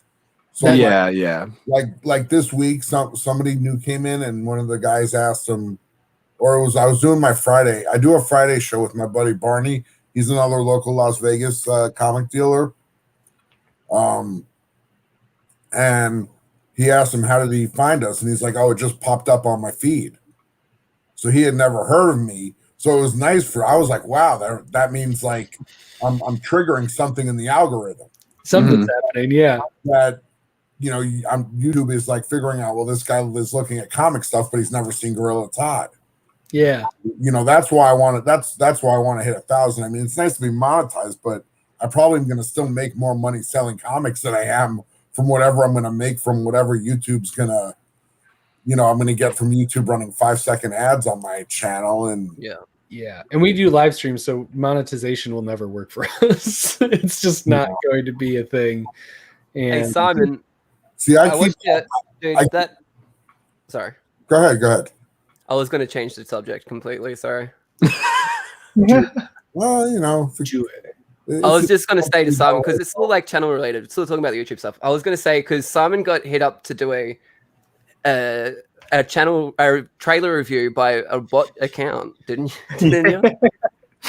Fell for that shit. Nice. You fell for it? I don't know, man. I was like, oh man, someone requested me to do a trailer, and then I already filmed it. And then when I released my Mortal Kombat one, the exact same comment came up, and I was like, oh, but I've already made the video. It's like right there, man. Just go to it. That is so funny. Yeah, so that's why I literally filmed a video tonight just to upload, because I don't want it to be my latest video. And it's a Gorilla Todd video. It's not too late to do a support video, is it? Because I just filmed one tonight. No, I got the contest going till April 10th, I think. Oh, awesome. Man, you've grown like massively though. Like, I think last time, you've got like 100 more subs, I think, than last time I checked. I've been going up about 100 a week. But February was like my hugest month. I got like 150 subs in February. Something like that. But I think it's a matter of like the algorithm liking me and kicking in, and see, because like if you know how you roll for monetization, you need like 1,000 and 4,000. Yep. Yeah. So I'm at like over 8,000 for watch hours. Sure. Yeah. So I kill it there. And you don't have to brag. No, I'm telling you, it's all because of auctions. I'm just like. Nobody cares about me. Nobody's going to listen to me talk. They just want to buy comics. I literally listen. I like your auctions, but I really like when it's like you and Mind on at night. Yeah, I love watching you guys. Comic Lounge. Yeah, the Teachers Lounge. I love that. That's my favorite shit. And then it hits 3 a.m. and WandaVision comes on, and you go, "I'm getting off. Fuck you guys." Background, and then I get frustrated for the next 45 minutes. It's not working. Is everyone caught up on WandaVision? Oh yeah. I got to roll because I got a friend. I think I can hear them rolling up. So I got a boot. Thank you. I'm going to drop that video. My video's coming out in about half an hour. So you got it, man. Thank you. Have a good night, guys. Bye. I'll probably be hanging out with these guys online here, in the YouTube lands. This is where it is. Honestly, that's probably my favorite like hour to 3 of of the week on YouTube because the auction is kind of a grind. It is. Mhm. That's why, like, I used to do like 3 a week, and I was like, forget this. I'm not doing 3 a week. Like, Yeah, I do that's it a for lot. fun. I don't do it like I have a job. I'm a teacher. That's like, I pay my bills that way. I don't do the auction thing to like pay bills. So it's like for fun. So I buy some comics, I sell some comics, I buy some comics, I sell some comics. Eventually I save up some money, I buy a comic I really want that's more expensive than I could afford if I was just teaching and collecting comics. And like, so I don't want to like, that's why I do it like once a week. And then I might start one on Wednesday because a lot of people are asking me to sell, but I'm also going to be like, I don't know. I don't know if I want to, but I probably will. But it's a lot of work too, to like. Do you ever go on other people's channels to get in auctions, or just yours? I used to, and I do it. I won't say I won't. Like, I'm going to be on. Who invited me? Comic Kid 84 invited me. Like, we're buddies, and he's been on my auction. I'll go on his auction, but I don't need to go on like every one of his auctions. You know what I mean? I'll go one if he invites me. I'll go because it's a polite thing to do if somebody invites you. And I appreciate being invited. So, which is why he's here. No, I'm not. Sorry, Todd. No, it's cool, man. This is a new avenue. How many people are watching this? 150 somehow. Like 3 people? That's good, man. Look, 8 people. Let's see. I know Max. I don't know Kane Paul 08. What's up, Kane Paul 08? How you doing? King Paul is awesome. He's been around for a long time. Please check out my channel. I got my quest for 1,000 subs contest going. I'm giving away some comic books. I don't know if you're into comics. You're watching this. You're probably into comic books. Check out my channel, please. Subscribe. Hit the thumbs up on this video. This is a great video. If you haven't, Gorilla smash that thumbs up. We've only gotten 1 thumbs down in 8 hours. I'll take it. Wow, that's a win. It's probably was Nick. me. It's probably Nick. Me. Oh, it's Tyler. I know Simple Simon. I know. There you go, Todd. I just dropped the link in the chat. If anyone hasn't subscribed, go subscribe to Gorilla Todd. There is my link. Please sub me up. I do comic talks and hangouts, and I'm gonna start drawing. See, look, I got this. I know, man. Your Dr. Doom you showed the other day. I was like, I got this. I want that. Tablet. Oh, nice. Yeah. Oh yeah, man. I got whack, and it comes with this kind of weird glove that already got a hole in it between the 2 fingers. So you can rest your hand on it, and it doesn't pick it up. Yeah. I hate that though. It's okay. Like underwear, I know, but and then it's like the opposite of a golf club. This is what I do my drawing on, and it does pretty good palm recognition, so I can actually touch it and all of that. Yeah, which is nice. Same with mine. Mine I can just share my screen. Can I share my screen? You can share your screen. I think this will work. Chaos already ruined showing. He already showed nudes, so whatever. I'm not really concerned what pops up. No, nothing naughty. Come on.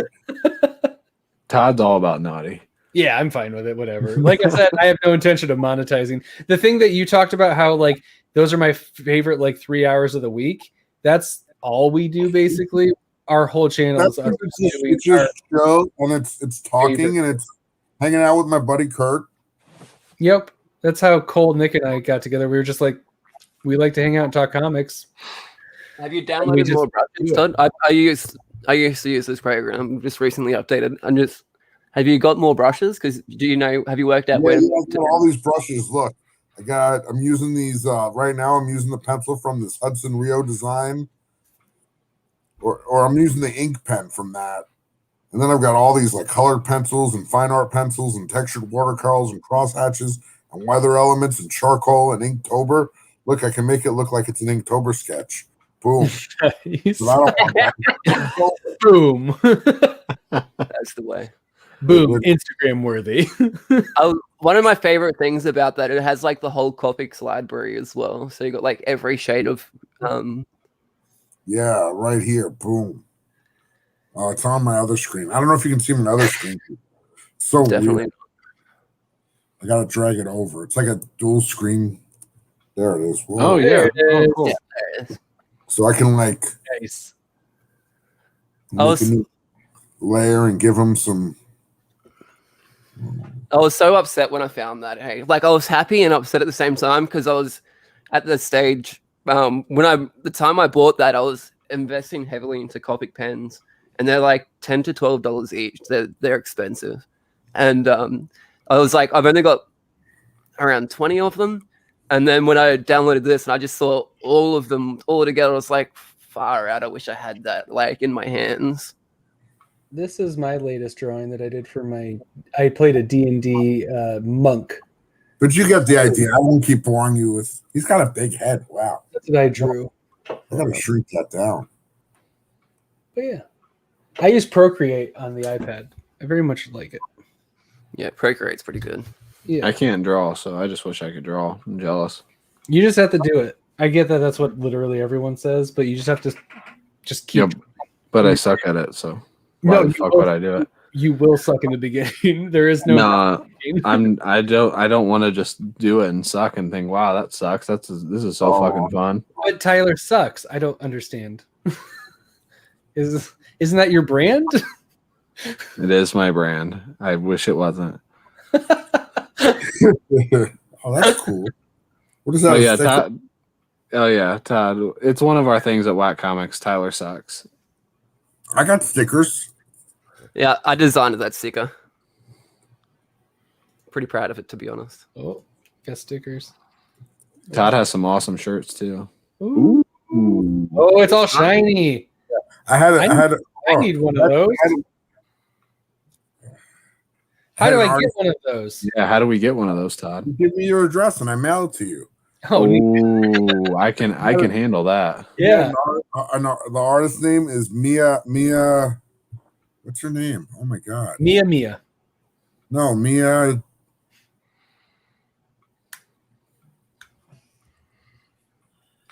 God, I gotta look it up. I know her name. Mia Bunn. She draws this comic book about these two strippers. She sent me some books with like drawings in them. They're kind of cartoony, but I saw some paintings she did, and she did this really cool gorilla. So I asked her if she could do like a cartoony gorilla, and then she said she based it on me. That's why she gave it glasses. And I was like, that's pretty cool. And then I had a buddy who's a graphic designer, and he did like the overall, took the art and made the design. So I got the shiny ones. I've got Cole has the real ones. Oh yeah, mine got the non-shinies. I've got the Comic Burrito bootleg because all my stickers are ones that I steal from other people and then print them. It looks like the Comic Burrito logo if it would focus, but that just stays on Star-Lord's face. Well, I'll give you my address, Todd, and I need too. I need to get your address so I can send you one of our Whack Comic stickers. Absolutely. Todd, can you please send? Please send double the amount to Tyler. Send me too, because Lee's in Australia, so I can send it to him, if possible. Do you ever meet up with Mad Spidey, Whack? No, he's down in Lake Victoria. I'm up in Queensland. Okay. So if you're sending stuff to him, I'll send you extra stickers. So your name's Lee, not Whack. I keep calling you Whack, but I'm not dummy. I figured out you're Lee. Yeah, he's Lee. I'm Tyler. Lee, Tyler, and Todd. Yeah, that one's easy to remember. Right, that one's easy. Yeah, or Whack and Shattered, depending. Yeah, you always see me in your chat as Shattered. Yeah. No, I see you all the time. Yeah, but now I have like people say we're not real friends, but I'm like, but I talk to them and I see them. And then so I think they are real friends. Right? Oh yeah. I always consider myself a real friend. But now I have kids that I've taught for a whole year and I don't see that. I mean, there are kids in the room when I'm teaching, but some kids are still at home and I have to Zoom with them. Mm-hmm. And those aren't your real students. I mean, they are. I have to book it. I'm sure some of these people are my real friends, but my inner anxiety and self-loathing refuse to believe that anybody thinks that we're friends. But that's a whole different conversation. I haven't looked at it yet. But I've thought that since I was in middle school. So I don't think the internet actually applies to that. Middle school's a tough time. I teach 6th and 7th grade. Kids' yeah. bodies are going through changes. They're feeling new things. Yeah.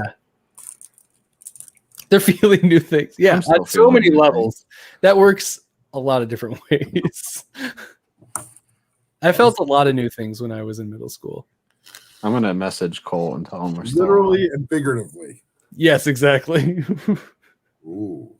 Yeah, you should message Cole. That would be amazing. He might be semi soon. I'm going to message. What do you got there, Todd? Going when they wake up. I got this book. I bought it from my buddy Adam. He lives back in Florida where I live, but he sells stuff on Instagram, like books and science fiction books. So this is science fiction comics.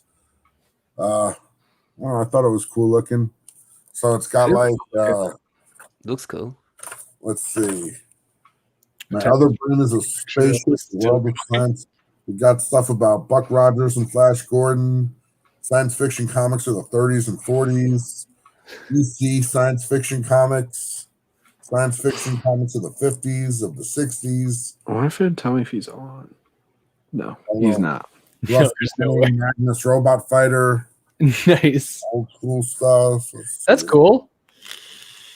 It's pretty cool. Some spacemen fighting like a monster. My other brain is the space. I love the history of comics, so I love reading and learning about like just everything, even from like the early days. Oh, that's awesome. Look at that illustration. No, that's awesome. That's really cool.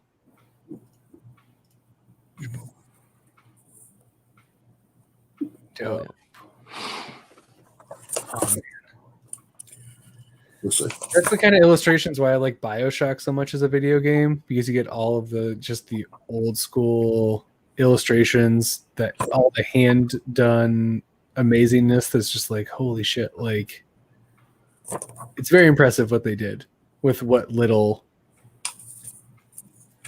It's obviously impressive what they do now because there's so much now and they've taken it up another level, but I love that old stuff. It's very impressive. Williamson. Which is, that's a cool book. Night. 16 hours to go. No. Are you guys really doing another 24-hour? No. This is Just already Todd. 4. Yeah. You guys are leaving. I'm apparently.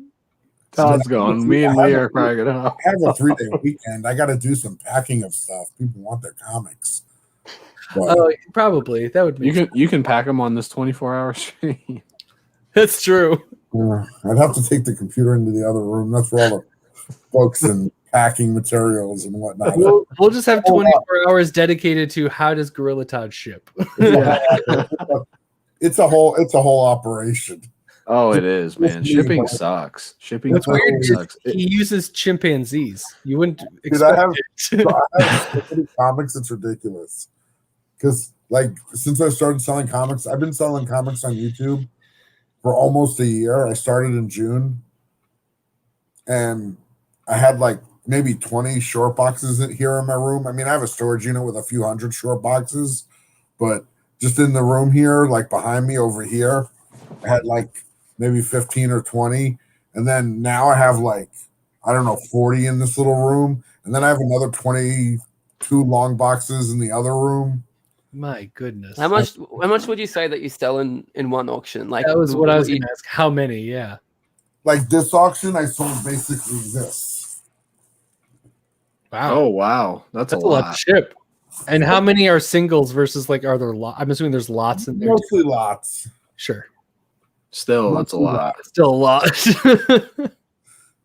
And that's average night, that amount? It could. Tonight was a solid night. I mean, I didn't sell anything. I didn't have any big sales. I didn't sell any slabs or any big books. I think the most expensive. Well, I mean, I had a couple lots that went for $40 to $50. A bunch of those. But I didn't sell a $300 or $400 book, a big book to So I don't know. I did just How often do you do that? How often is there like a big item? It all depends if I have a good book or not to sell. You have it? Sure. Oh yeah. I mean, I always have big books to sell, but it's whether or not it's actually for sale, kind of thing. I got a whole bunch of slabs right here, just sitting. Come in and out. This one I've had for a while. We already started the auction here. Let's throw some up. I got just got these in this week, but I figured this is the time I figured to grab this book. It's not real hot right now because when this came out, I was getting $40 or $50 a copy. Yeah. For them raw, so I picked this up for I think $100 shipped. So I figured, if it gets hot again, I'll score. Yeah. This one I just got because it looks awesome. Kyle Hotz. That does look cool. That does look really cool. It's I have the Silver Surfer 4, the original, so I'm kind of a sucker for that cover. And then the other thing I'm collecting right now pretty rapidly is any Dave Stevens cover. Because Dave Stevens he was awesome. So I've gotten a ton of Dave Stevens lately.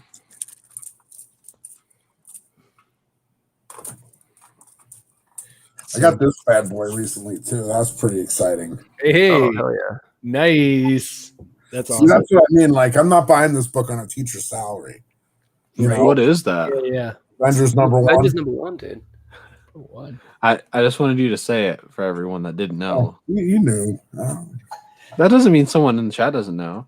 This is how I learned about big books, honestly, because I didn't know until I went on bigger channels. That's the Savage Sword of Conan number 1. I got that. I've actually bought that from Comic Head 84. Amazing. That's cool. Wow. Some comic history just sitting right there next to you. Do you want me to just show you stuff? Is that what's happening now? Yeah, sure. Well, you do a lot on your stream, and I do enjoy it. I have that one I've been trying to sell. But I don't know what that is, if that's X-Men 94. It's the first new X-Men in their own title. It's the second appearance of Nightcrawler, Colossus, Storm, and Thunderbird, and the third appearance of Wolverine. It's after Giant Size X-Men, yeah? Yeah. Huh. When I was a kid, this book was considered a better book than Giant Size X-Men number 1. Why? Just because it was the first in the regular series. Giant Size X-Men was an annual. How much? Do you mind if I ask how much you got on that? I've been asking for $450. I might be a little bit on the high side because I probably don't want to sell it. Sure. I mean, I have a nicer copy, a raw copy. That's nicer. I'm not really that into slabs for my own collection because, I don't know. I get it as a sales point of view, but think I've got a more critical eye, honestly, than CGC because I have a 9.8 with a tape pull, so kind of undermines my confidence in them. Yeah, that's not that means hey, somebody made a mistake. It's not the end of the world, But what other ones are getting 9.8s when they really shouldn't, kind of thing. Yeah, I honestly feel like when you pay for a graded copy and it's encapsulated forever, kind of thing, it does kind of feel like the end of the world when they mess up. But that's it. Because it's also it's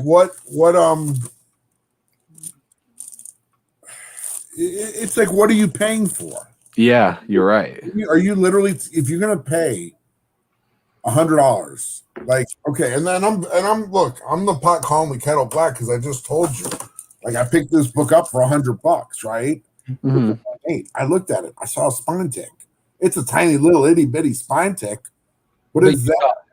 Would I have sent this book in? I mean, I don't really send books in to get graded. Would I have sent this in to get graded? I don't know if I would have sent this in. Yeah. It's almost imperceptible other than really looking at that spine with a super fine tooth comb. But isn't that what they should be doing with all of them?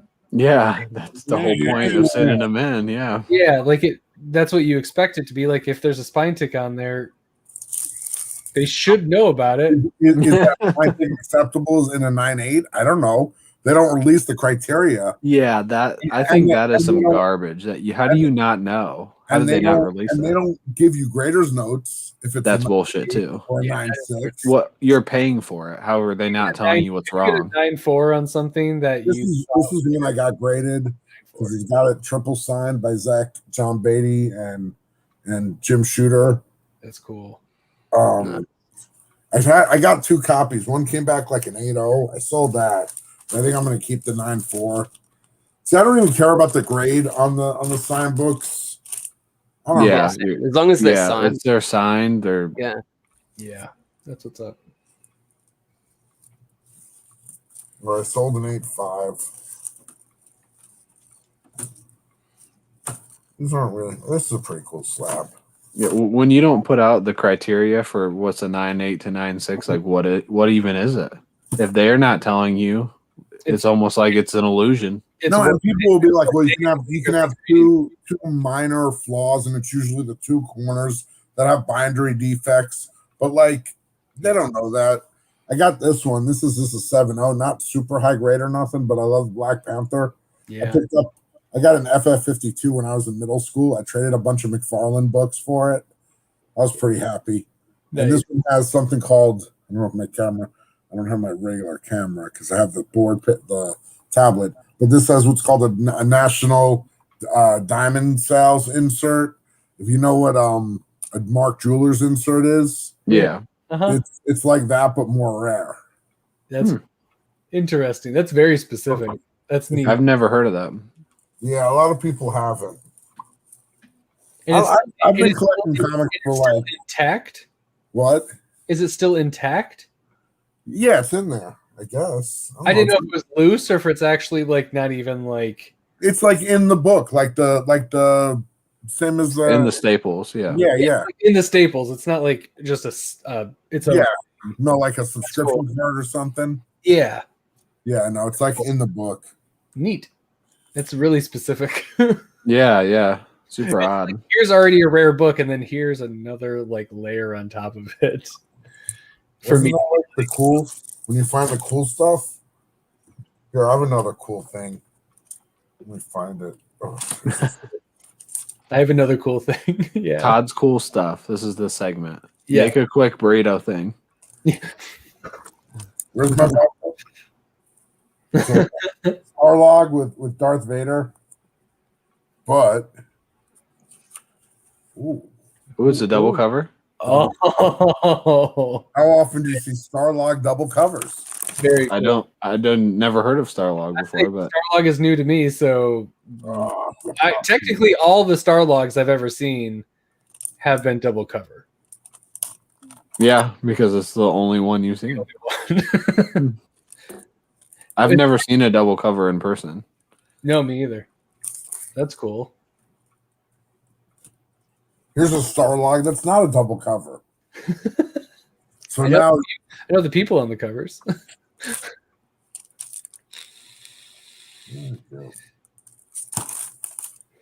Is that like a Star Wars fan?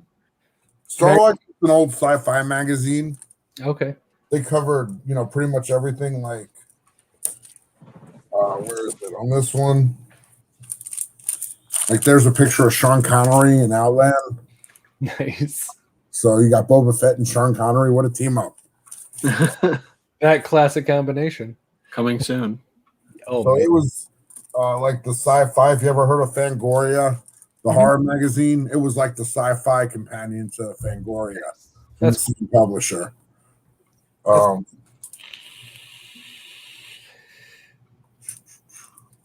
That's interesting.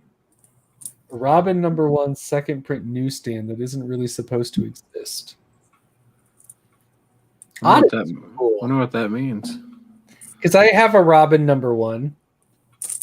It's a normal Robin #1. But apparently they did a second print newsstand that wasn't supposed to exist. I'm very intrigued. Follow up, Kane Paul. Yeah. I want to know more about that too. What?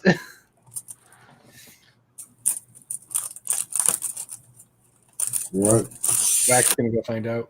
What? Poser fell asleep again? No, I don't think so. We got to be the lucky ones to be his first on stream falling asleep, and we left him on the stream alone and we all went to bed, and he was on stream for like 3 or 4 hours just asleep on the stream. An auction. Yes, he did. He did that. It was like 2 weeks after he fell asleep on ours. He then fell during an auction. Yeah, I watched him for like a half hour. We literally, here we go. We always have this up. This is him asleep on our stream.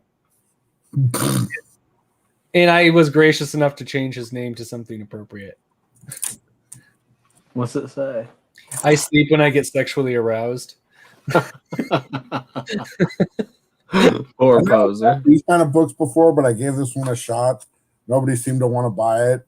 These naughty and nice ones. But I taped those on so it wouldn't fall off. Smart. Sometimes I got to keep it PG-13. Can't have a wardrobe malfunction. Yeah, you got to keep that tape on. Better Ray AOK'd me this one this week. I know I've seen that before. The Beast. First Blue Furry Beast. Amazing Adventures 11. I always wanted this book. Sometimes it's funny. Some books you want and you just never come across. And then some of them, like there's some big books that I have like doubles or even triples of. Because I'm like, if something's a good deal, I can't really pass it up. You can always sell it if you want. Exactly. It's a whole different. It's so interesting. It's such a different game than when I play. Yeah, I know. It's like a completely different world. Yeah. I'm so current / I'll grab maybe some things, but I don't even. I have grails technically, I suppose, but they're not ones that I do anything about. Like I don't actively figure out how can I get Hal Jordan's first appearance. Like that's not in my brain. Like what's my path to making that a showcase? What issue showcase is that? 12? No. Like it's probably in the 20s or the 30s. Yeah, it's like 27 or something like that. Fuck. It's so like I don't know these things because there's no point for it to be in my brain because I know. I mean, that's not an unattainable book.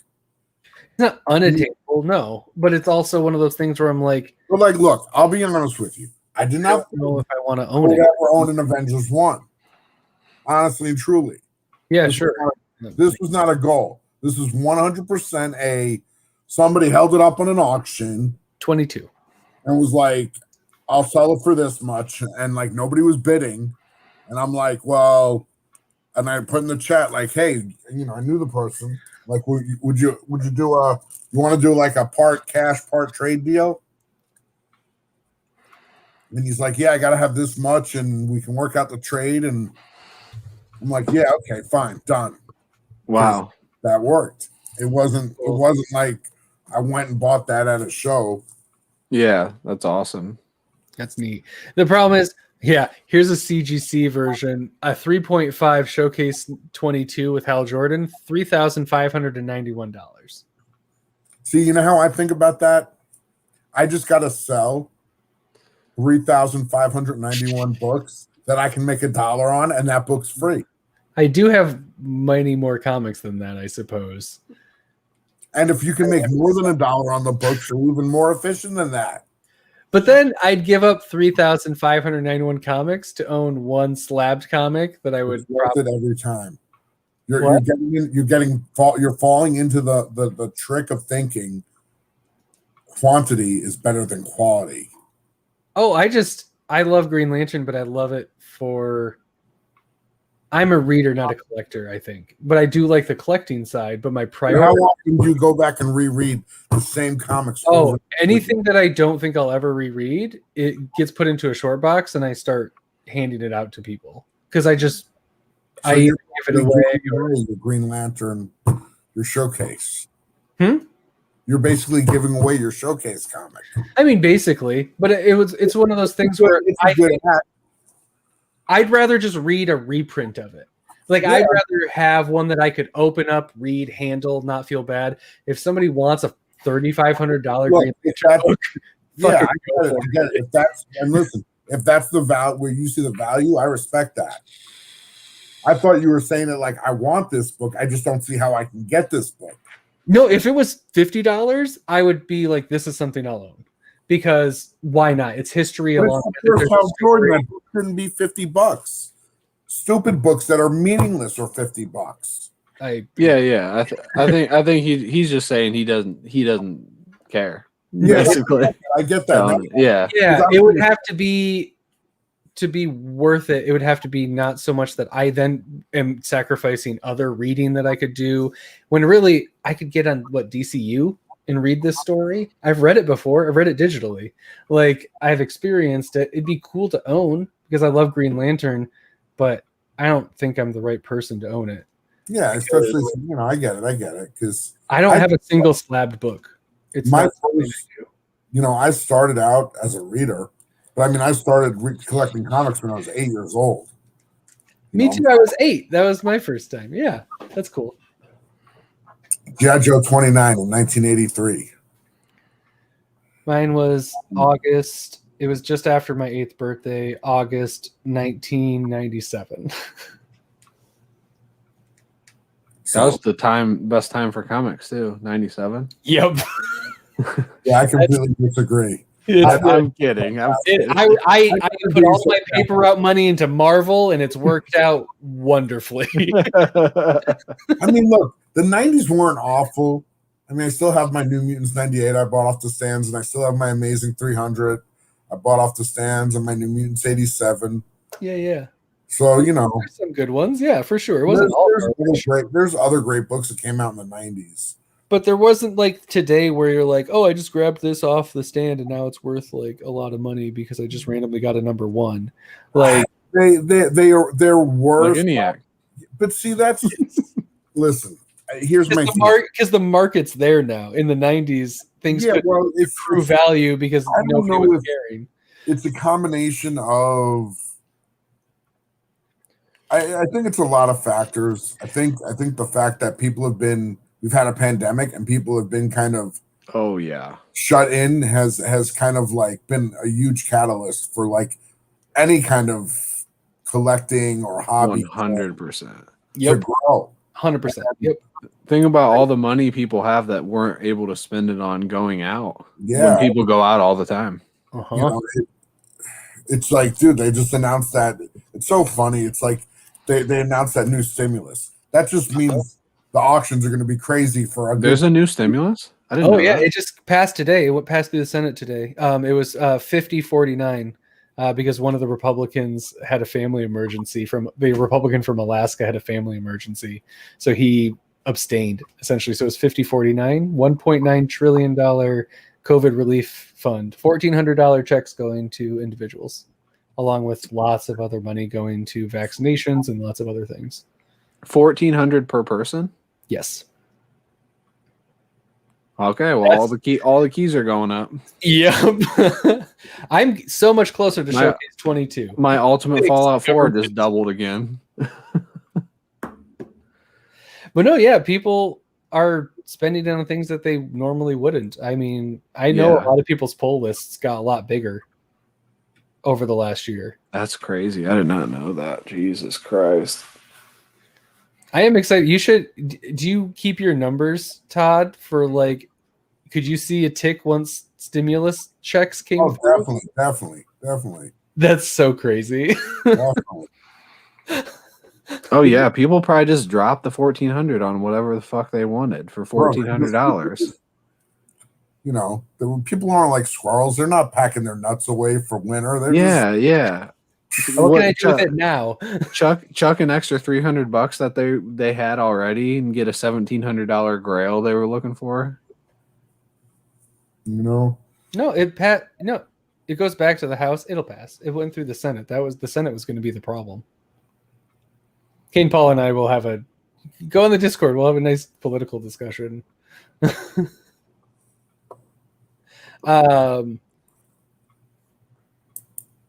But yeah, no, I mean, man, it's like when you get your tax return, even though it's money you're supposed to have the whole fucking year, you're like, look at all this money I have now, and what can I do with it? Yeah.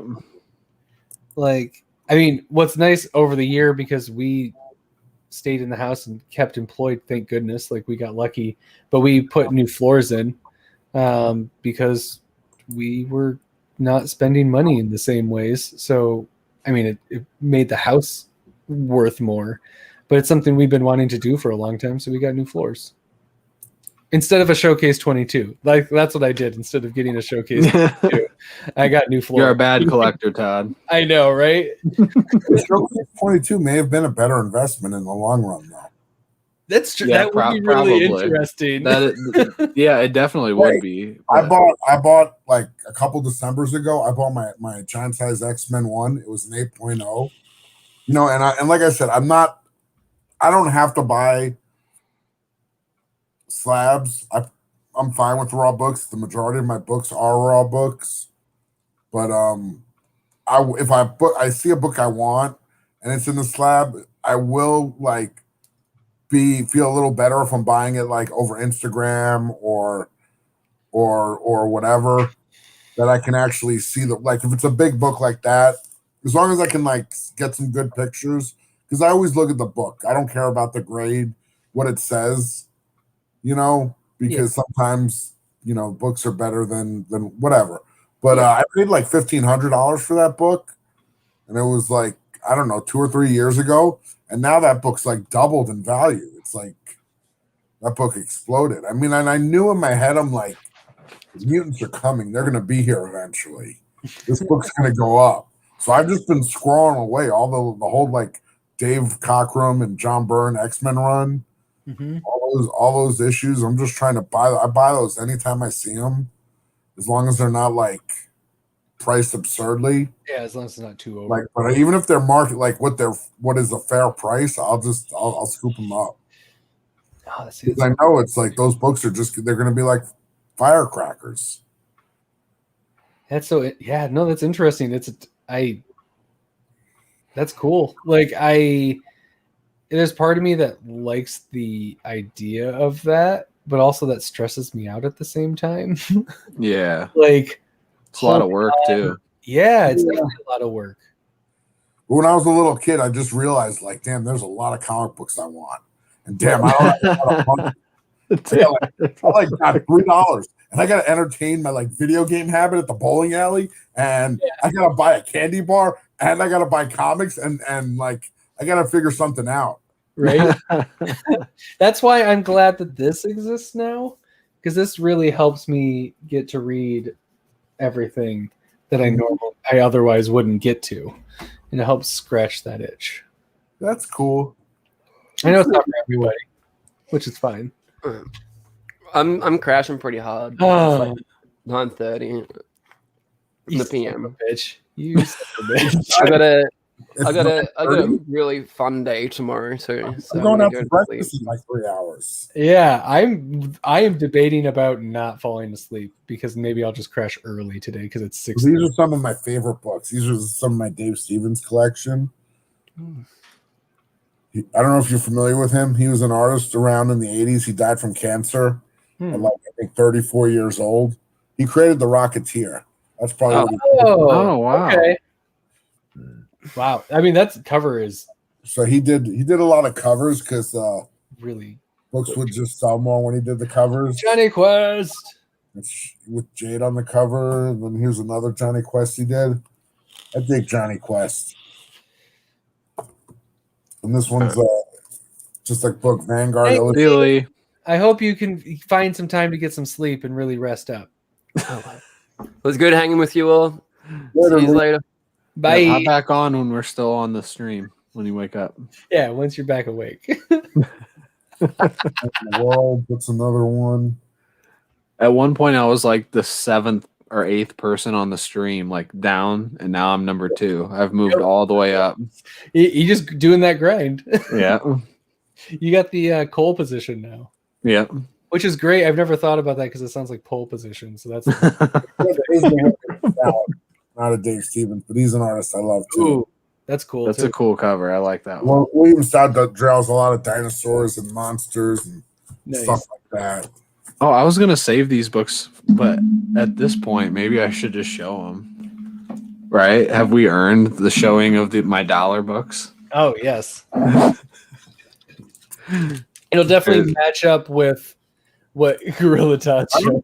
Oh yeah. I honestly though, I don't care what a book is worth. I will get just excited digging through like dollar bins. Yeah. Yeah, I got excited. I've never dug through dollar bins. That's actually why. Oh. So this said this week was the first time I've ever dug through dollar bins. This is an Archie comic, and Archie says, "Betty, why did you get that picture of Archie on your Frisbee?" And she responds, "I need practice catching Archie." What? Yeah, what is right? What? What? Oh, Archie. I got Scamp. Scamp. Me and my wife are really into Disney, so nice. Lady and the Tramps. Yeah. Kid. Here's another Scamp with a turtle. All the rest are Scamp comics. No. Raggedy Ann and Andy. Wow. I like Raggedy Ann and Andy. I had like one of those dolls when I was a kid. All those. Yeah. Is it all gold? Here's a 15-cent Heckle and Jekyll playing baseball. Oh, so much gold key. This is dope. And this is just a shop? Yeah, this was just in the dollar bin that I'd never looked at. Here's another Scamp, my last Scamp. My last Scamp. With some sausage in his mouth. Magilla Gorilla. Oh, amazing. Yeah, look at us. Oh. It had a gorilla. Barbara. It had a gorilla on it. That's an insta buy for me. Yep, Yeah, right. oh, Yeah, yeah. that's your go-to. Yeah. I've got Daffy Duck and Elmer Fudd. Duck season. Nice. Wabbit season. Here's another Daffy Duck. Oh, nice. You got the, because that's not Fudd. It's the guy who looks like Elmer Fudd, but he's the fancy version. Yeah, he's cool when he shaves. Is that Mr. Magoo? Donald Duck. Duck. Over. How to raise your self-image. How to raise your self-image. Oh, that's a joke on the cover. That is good. I can send this to you, Todd, to help self-image. you can learn how to raise your self-image. Oh, thank you. Nice. I've seen that one. Yeah, right here. Yeah, it's just right now. I see that. I see that. Awesome. Donald Duck books are awesome. Yeah, we just love Disney. Like we've gone to Disney World the last 3 years. That's for like Christmas. I've never been. Oh, it's so fun. It stresses me out, man. Dude, I went on a school trip. I used to live in Florida. Nice. Oh, it's the and I went on a school trip. It says Borderline Hero. We got a special pass with some students to go on the rides. I was able to do 18 rides in one day. Ooh, that's a good day right there. I can't go back because I'll never beat that. Yeah, right? It won't be that good again. Until you try. You never know. Oh, man. Oh, look at all this. Holy yeah, I've got so many. And here's a random eugenic. Nice. Thrown in there. Donald Duck, Daffy Duck, eugenic. This seems a little out of. Yeah, I really like that issue, and it was in the dollar bin. So I love Roadrunner and Wile E. Coyote as a kid. That was my favorite. That's my favorite too. Yep. When I was in art school, I wrote a 30-page research paper on Looney Tunes. Oh, geez. All about the creators and the art and the cool. studio. Chip and Dale. In their disguises. Oh, they were rescue rangers. You would never guess who they are.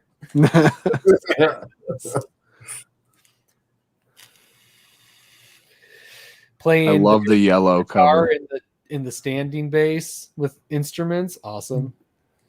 Oh, Chip and Dale. God, it's never ending. Yeah. Wow. Oh man. Bugs Bunny. With that guy again. That guy again. What's his name? He's more famous. And I don't know what this is, but I saw it. Comment number 1. Impact was an imprint of DC Comics, probably in the 90s. I think that came out. Wow. It may be which company was that with Impact? It might be like some of the like the there was one of the companies that DC absorbed. Is that it? Oh yeah, no, this is the last one. And then there was one Detective Comics in there, which I thought was a pretty cool cover for like a dollar cool comic. Cover. I was like, dang, that's like creepy. I like it. So yeah, that was my dollar comic haul that I'm going to show off on Black Comics and here now apparently. Amazing. Hey, I get double mileage out of comics.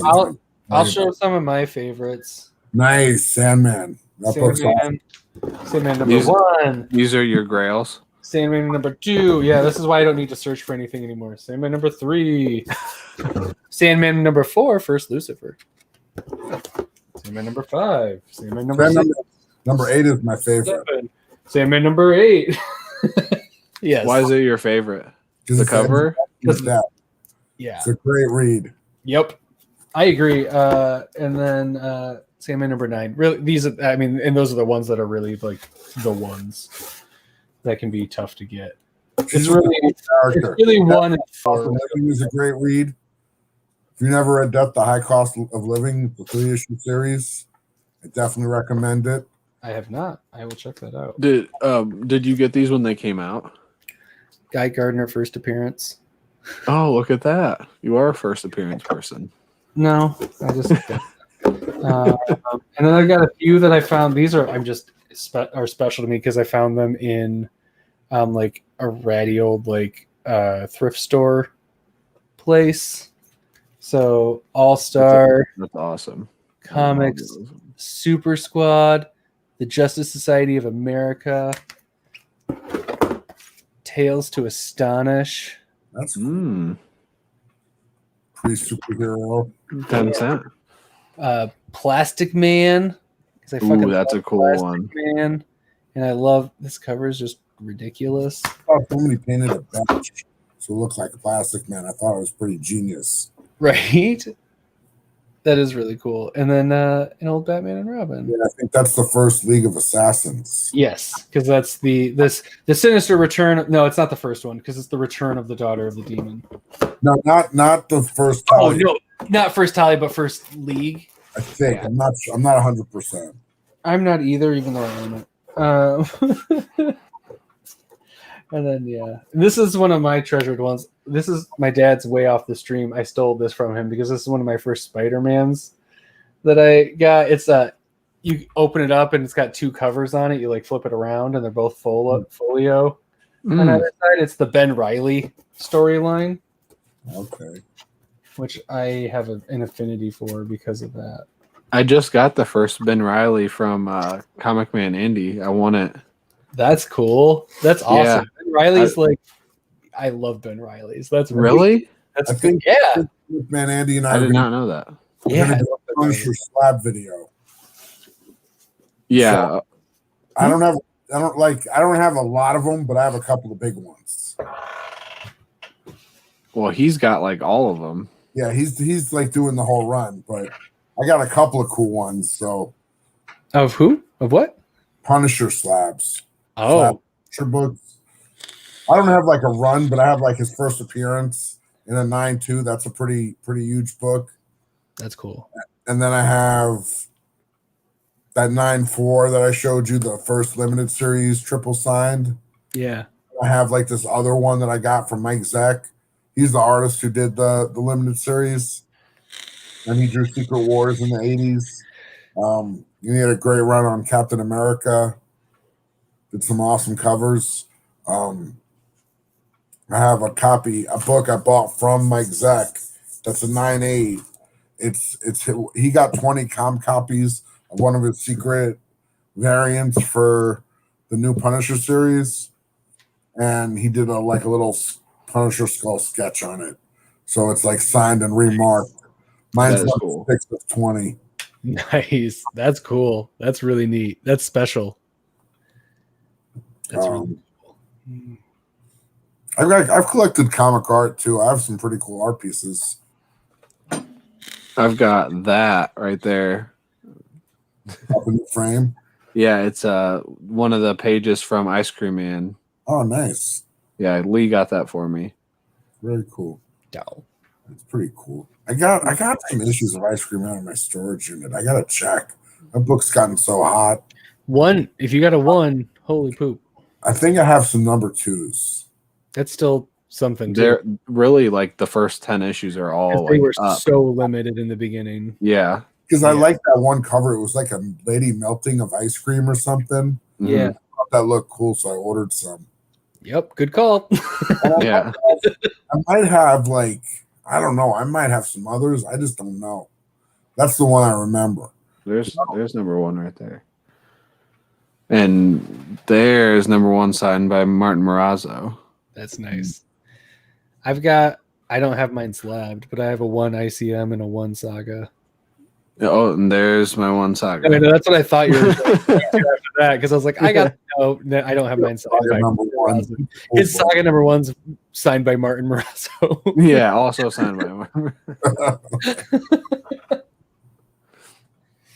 Those CGC sign-ups are getting crazy. I also I think I won the comic book lottery because I think I bought one of the best independent number 1s you could buy, and when I got it graded, I got a 9.9. It was Walking Dead 1. Walking Dead 1? That's what was going to be my guess. That's awesome. Oh shit! Like it's just like I don't even like if I buy a book and he goes up to $100, it's cool, but whatever. You know, like I got to 5 figures with that book, and I don't think I'll ever get there again. But it was nice to have gotten there once. Uh-huh. You know? Yeah. Did you sell it? Awesome. Oh yeah, I sold that thing so fast. I was like, because I wasn't that into Walking Dead. I mean, when I was younger, I liked the old George Romero zombie movies. Mm-hmm. And honestly, when I ordered that book, I was selling books on eBay at the time, and I had an account with Diamond. And I was flipping through the previews with my buddy, and he's like, "Hey, look, a zombie comic. Order it." I'm like, I'll order 10 copies of it. So I ordered 10 copies. Sell 9 of them on eBay for $5 a piece. Sure. I wasn't trying to like. I was flipping, $5 a piece. I'm flipping them into more stuff. Yep. And hey, the very first month I ordered anything. Good night, Simple Simon. I ordered like 100 copies of Origin number 1. And I don't know if you remember that book, but when it first came out, that book was as hot as anything. Uh-huh. You know, and I didn't have a shop, so it wasn't like I had anybody trying to buy it for cover price. Mm-hmm. I was on eBay, and this was like the early days of eBay.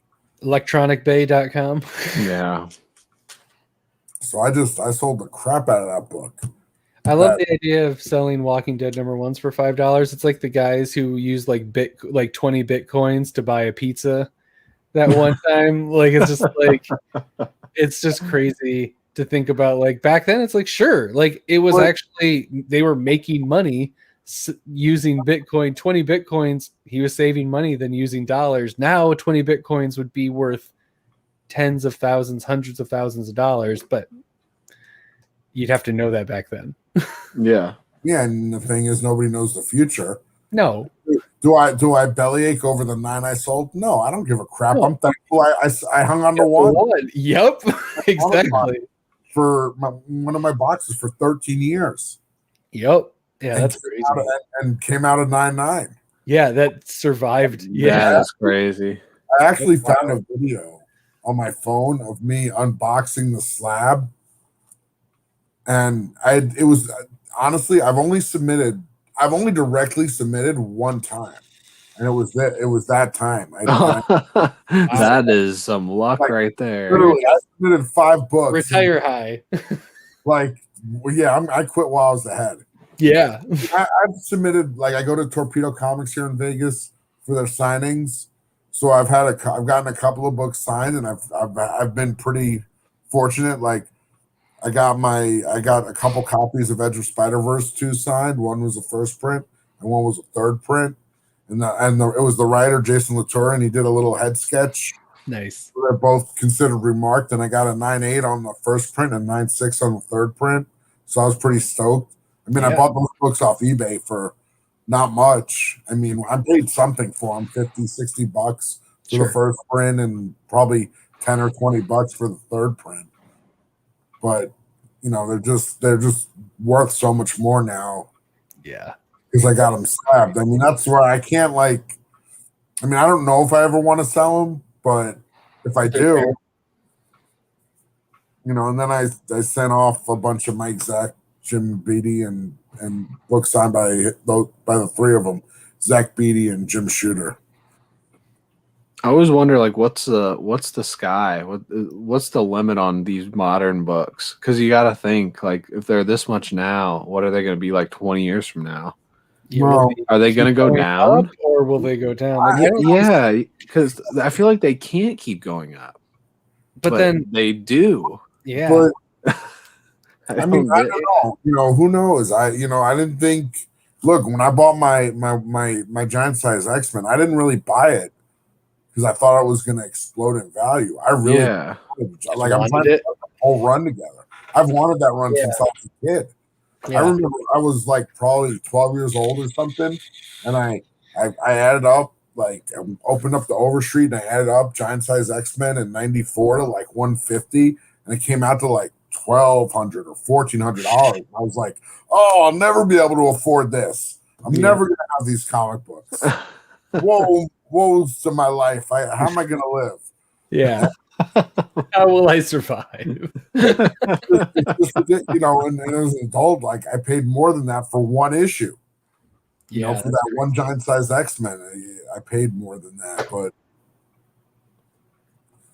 that's why I sell comic books the way I do. Right? Yeah. Yeah. But it's cool. I mean, I teach. I make my money. I have a career teaching. I pay my bills. And then, the comic hobby kind of just pays for itself with my time and It's effort. recursive at this point, as long as you put the elbow grease in. Oh, Yeah. I don't want to put the time in. And that's where it comes down. Yeah. That's why I'm like, I'll give Poser all the shit in the world because I can't not, because he gives us all the shit in the world because we love each other. But he's hustling. Like, he's decided that that's how he wants to do, and it works really well for him. It's great. I just don't have that drive for that part of things. I'll spend 4 hours making a really subtle changes to our logo or to a background or to like a video and all of that. But I just, for some reason, it doesn't translate into like flipping comics because it's just not in my DNA. But man, I have respect for it because it's a hustle. Yeah, it's definitely a hustle. Yeah. Comic book hustle. All right. I think I need to wrap this. I'm going to crash. I thought we were going for 24 hours. Lee told me to show this, but I don't know why. Nirvana fans that we want another album, Kurt Cobain. Because is he holding a shotgun? I don't know. Did someone reference Nirvana or something? I don't think so. Is that Mr. Bean? No, that's Nick Frost. Yeah. Oh, the guy from Simon Pegg's movies. Yeah, that's from Hot Fuzz. See, Lee, don't tell me to do stuff like this. I don't know. I don't know. You shouldn't have left. Yeah, don't go to sleep and then at the end of the movie. Yeah. So as regretfully as I am for ending, thank you. So thank you. You're welcome. If you're watching right now and you haven't subbed me up, please go to Gorilla Todd Comics YouTube channel. That's me. Sub me up. I'm very close to 1,000. Join the contest. You might win some comics. Yeah, Todd's leaving, but me and Gorilla Todd are gonna keep this going. Yeah, we're gonna let that just keep right. I'll wake up and I'll hop back onto my stream. Are those burritos in the background? They are. I like burritos. Thank you. Yes, me too. It's what's on my Right. Yeah. Mine too. Comic burrito. Yeah. Comic burrito. So there's 3 of you in the comic burrito? Yes. There is. It's not usually. It's not me. It's not Tyler. I'm part of Whack Comics. He's part of Whack Comics. This all started off with the 3 of us. Me, Nick, and Todd. Kane Paul subbed. Kane Paul, have you subbed Whack Comics? Look at that. You're good. Gorilla Todd put his hour in and he got his sub. Yep. It's worth it. It's there the it is. hustle. Yeah, exactly. There's the hustle right there. No, there's 3 of us, and you haven't seen anyone besides me. Let me see. I'm excited. How many more subs do I need? He's so close to 1,000. Oh, 973, 27 subs. So close. Here we go. Right around the corner. Just tell all my students. We might as well stay on until you hit it. If I would just now that I'm like sitting here thinking about it, like 27 people. We can do this today. How many Gmail, how long does it take to start a YouTube Gmail account? I'll speed it up. I have at least 3 different Gmails. I haven't logged into them for a while, but I could probably figure it out. That's hilarious. I could just tell. I could just like break down and be like, kids, sub your teacher.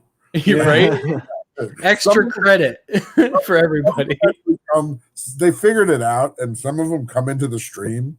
Yeah. Like, and you know how in the old days, like a teacher would be petrified of a kid finding out their phone number or where they live or anything. Yeah. Right? My kids come in the stream and they're like, Gorilla, you're the best YouTube channel. Oh, I love you. So nice. I love your comics. You have the best comics. I mean, we get along. I'm not you like say, get the hell out of here. Hey, Poser had one of with them as long as they're behaved, like as long as they're like trying shenanigans. If they come in, I'll be like, "What's up, Johnny?" or "What's up, Susie?" Yeah.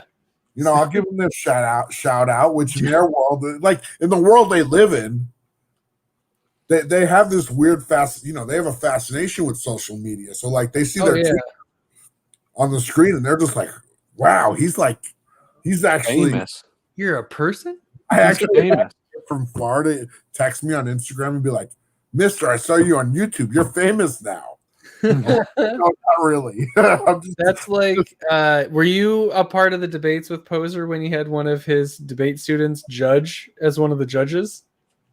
No, but they probably would have done a better job than him. Oh man, I have so many clips to pull from this. I have to spend 9 hours sifting through this whole stream. Debate teacher at the high school, my school. I work at a private school, so there was like it's from like pre-K to 12th grade. And the debate teacher knows Poser from debate things. Oh, yeah. And I told him that Poser, he don't know debates. He's not a very good debater because I used every strategy that you told me, and he didn't give me any credit for it. Like, it just didn't even mean anything to him. I agree. I did not fare as well as I think I should when I tried to go by the book, and then I literally debated 4 different ways to get to the win. Like, we never debated the same way each time, and we still kept winning. But there was no consistency. So I was just like, this is just a complete like, and then he just decides who's going to win. Very like, well, the chat. Yeah, chat schmat. Yeah, there's only 5 people right now, so you can say that. I'm not the biggest like I'm not the biggest fan of verses. And then it comes down to Poser's decision. That's what happened every time. Poser only helped in one of our decisions. The rest of the time he had enough judges where he wasn't important. My first one was not even like a debate. No, I remember because you went up against somebody who wasn't. Yes. He was just completely like, he was like laughing and like, whatever. Because you wrote stuff down and he was like, whoa, Mr. Prepared. And that's what I got too, because I came with like notes and speaking points and all that. You're supposed to debate. I know, because it's a debate. Yeah. I know nothing about debating. I know how to argue, but debate's not argue. Exactly. It's different. They were doing a debate thing at my school, and I walked by my classroom, and there was this dude talking as loud and as fast as he possibly could, which sounded like that guy who used to do the commercials in the 80s for Micro Machines. And if you've never seen that, Micro Machine guy, yes. Seriously, look it up. He talked really fast. That's amazing. Yeah, that's the point of debate. It's making sure you get as many points in as possible, and then hoping they're not refuted on the other side, so you can get it through and it counts. There we go. I like that you guys can just use the chat as your own private DMs. I'm at 975. I got to refresh. Yep, we're going to make a video for you, Todd. Oh, 25 to go. Oh, are we going to do a Whack Comics live? Let's do it. No, we're gonna stay on here. Lee, you can hop back on here. We're going for another. How many more hours do we have? We only have. It's only 15 more hours. Only 15 more hours, and we at 15 more hours and 25 more subs for Gorilla Todd. We don't care about our subs. We're going for Gorilla Todd. You can take our sub away and put it to Gorilla Todd. That's fine. You come on my channel, and I get you guys subs. Oh, yeah, perfect. You're right. We'll just keep trading subs. Yep. Come on my channel for something, and you'll get subs from my channel. Perfect. That's how. See, nobody. I don't like. Well, I shouldn't say nobody. I've got like some friends that I go on. I've been on their shows, but again, the show nobody like. We don't get huge audiences, honestly. Mm-hmm. And when I started doing the auctions on my own, like I was only getting like 20 or 30 people an auction, but it grew pretty quickly. Pretty good amount. I don't want to be intrusive, but who just messaged you? Me? Was it Cole?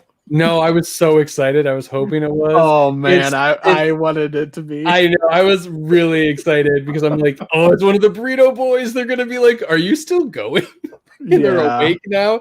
No, it was D Piercy from D Piercy Comics asking me what size shirt I am, and I'm very excited because I won his shirt. Oh yeah. But for being on for 9 hours, you won a shirt. No, I was the first one to tweet after his video earlier. DM me or email me your addresses and your shirt sizes.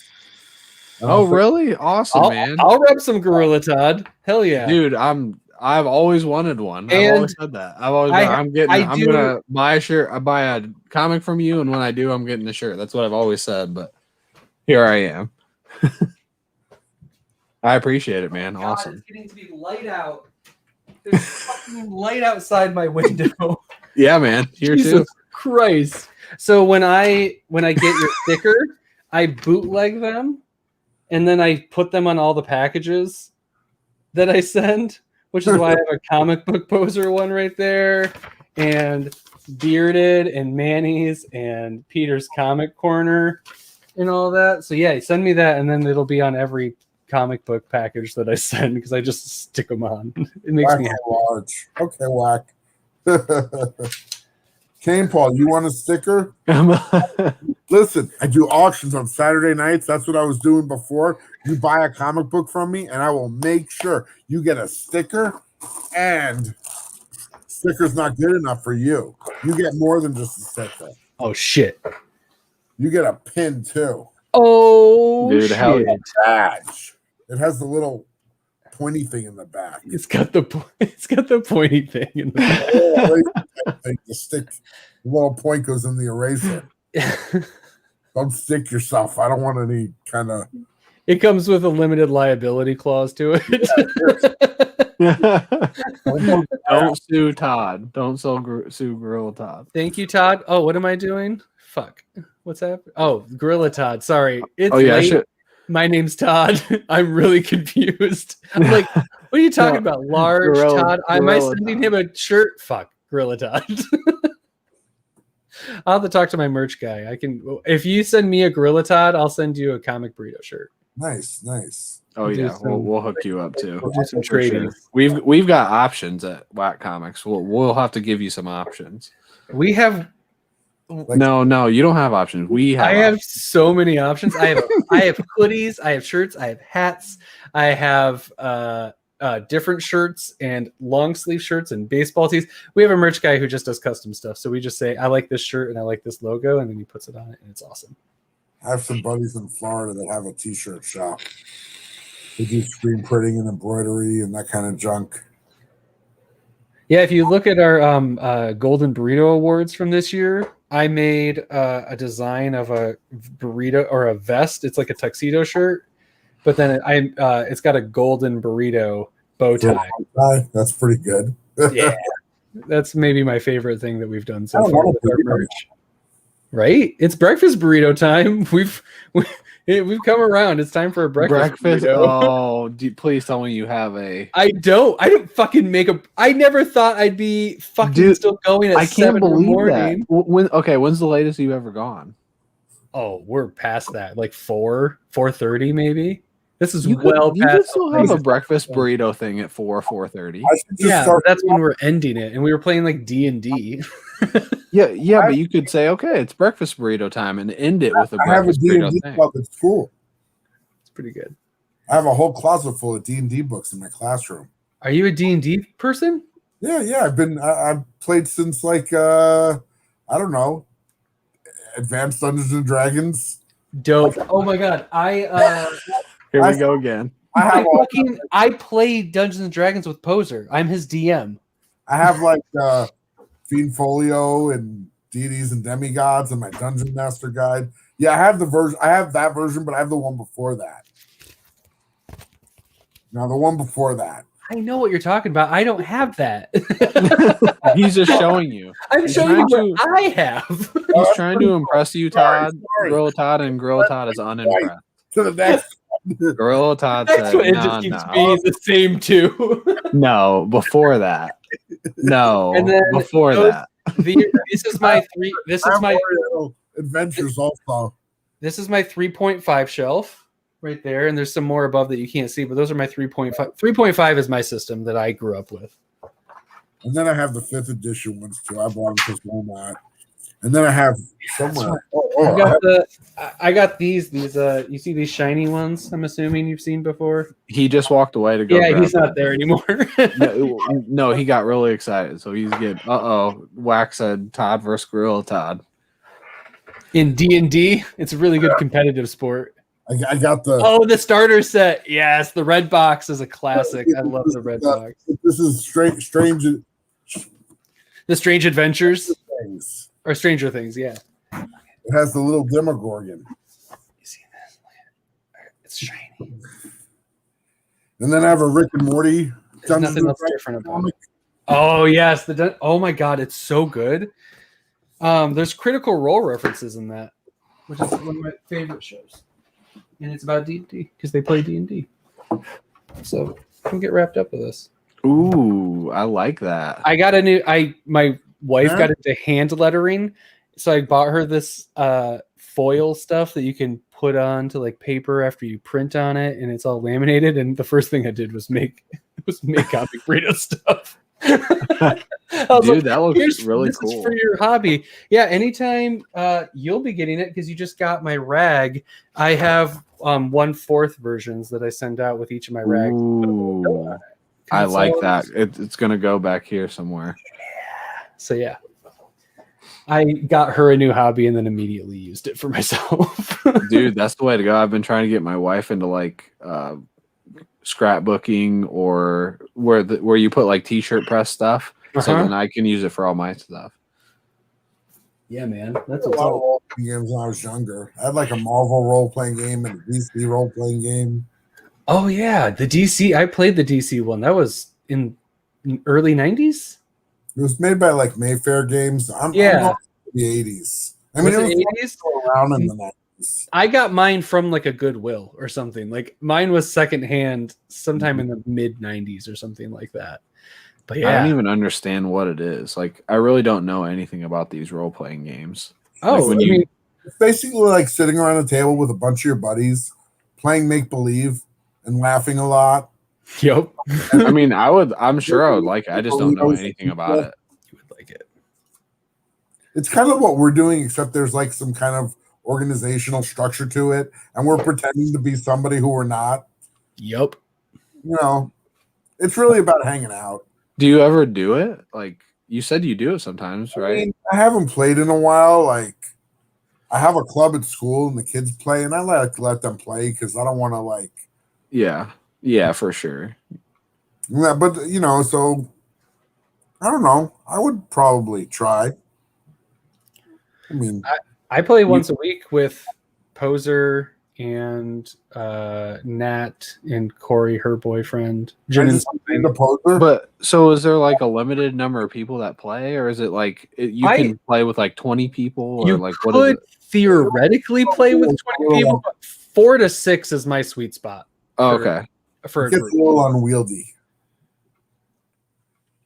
Well, if you're ever dying for a person that you don't mind teaching, maybe I can come in.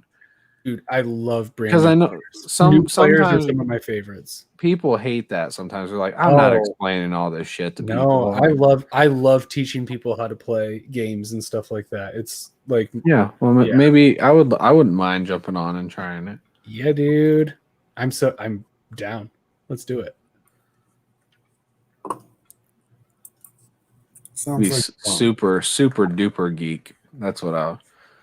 Hell yeah. That is basically my brand. Hey, listen. I make comic collecting, science teaching, D&D playing, video game, zombie slaying. Yeah, I know that. You told me you have like the record or one of the highest zombie kills. I killed like 800,000 zombies in Dead Rising. It says in the top 2.7%. Yeah. Nice. I don't know that I've ever been more proud to be in any percentile. That's the percentile to be. Zombie kill. So good. God, I want Nick or Cole to wake up so I bad. do too. So bad. Because it just make it so good for them to just hop on and be like, what? Dude, this is just child's play for me. 9 hours in, no problem. How long have you guys been going? They're over 9 hours. We're at 9 hours and 7 minutes. I was at 8 hours when I stopped the auction. Yeah, we were at 8 when you were ending at 8. We were you guys started at the same time. You know why I even came over here was because I was like, somebody said something to me about like, I don't know what they said about getting subs. I'm like, you got to, because Shelby keeps writing in the chat like, please sub me, please sub me, and he has such like a I'm like, dude, you got to be more positive. People respond to positivity. People don't like negativity. It doesn't make people want to like. I know. I hate being negative when I talk about books too. I always think that. Yeah, we don't even touch it if we don't like it. Like if you don't have something talk about it. Seriously? Really? I didn't know that. If you don't have not noticed we never trash a book? We will not trash a book. We will only talk about things we like. We do not talk about books we don't like. Like honestly, and you have to recognize this. If you get on YouTube and you just want to like spew negativity, you will get a lot. I basically always like what I read. It's rare. Like Department of Truth is like the one I don't like. But I'm not even that negative about it either though. It's like I know I don't like it and I know other people do, and that's cool. Like I'm not out here being like, this is the worst trash I've ever read. Fuck you. Like I would never do that. That'd be terrible to do, which is funny because when I was on your 24-hour live stream, I had to defend Department of Truth against literally everyone else on the stream. I was 4 versus 1. Speaking of 4 versus 1, he said I trashed ENIAC. I didn't trash ENIAC. I just trashed Bad Idea. Yeah, that's true. I haven't read ENIAC. I will trash. I don't know anything about trash it. A company if they're being trashed. Bad Idea is not a good way to get comics out there. Clearly, no one can get it. Yeah, we're past the 7 a.m. side, so it is time for.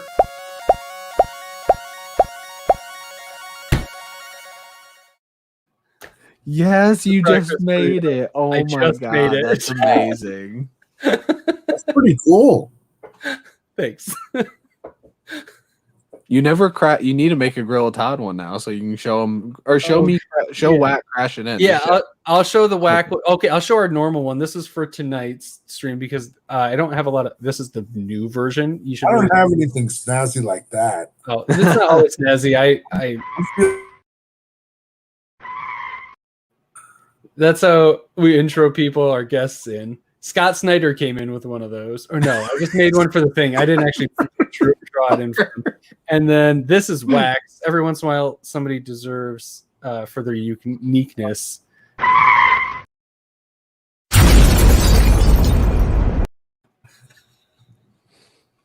feel like that really just is the essence of Whack. It's just variations of that. It's usually driving through, but Whack gets to blow up. We get to blow up. Yeah.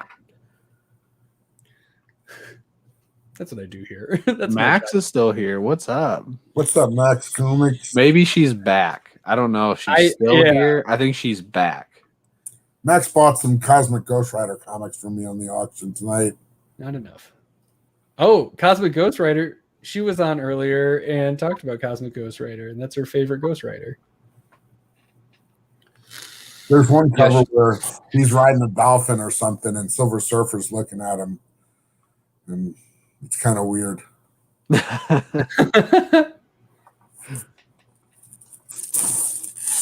Yeah, she made it sound awesome. I don't read that or know anything about it, but it made me want to read it. I want to know what you've read that you don't like, Todd, because I've never heard you like. All about positivity. If we don't like something, I don't like to put it out there that it's something bad or anything, because there's a lot of times when I'm really honest about what I like, and I'll get a bunch of shit for liking it, and I'm like, fuck you. I like it. Does it matter that you don't like it? What harm is it? That no. With his Not hand at on all. his I head. did. Like, But people are like that, and I just don't like it. Nice, that's cool. And I'm more just curious now. I'm interested in. I'm more curious now, honestly, just as a comic book reader to another comic book reader, what you have not enjoyed that much. That's really it. I'm honest about the DC stuff I don't like because I don't feel as bad. Because also, who cares about the DC? creators, like the creators are only half involved in that. Like when I'm like, it's almost never their fault.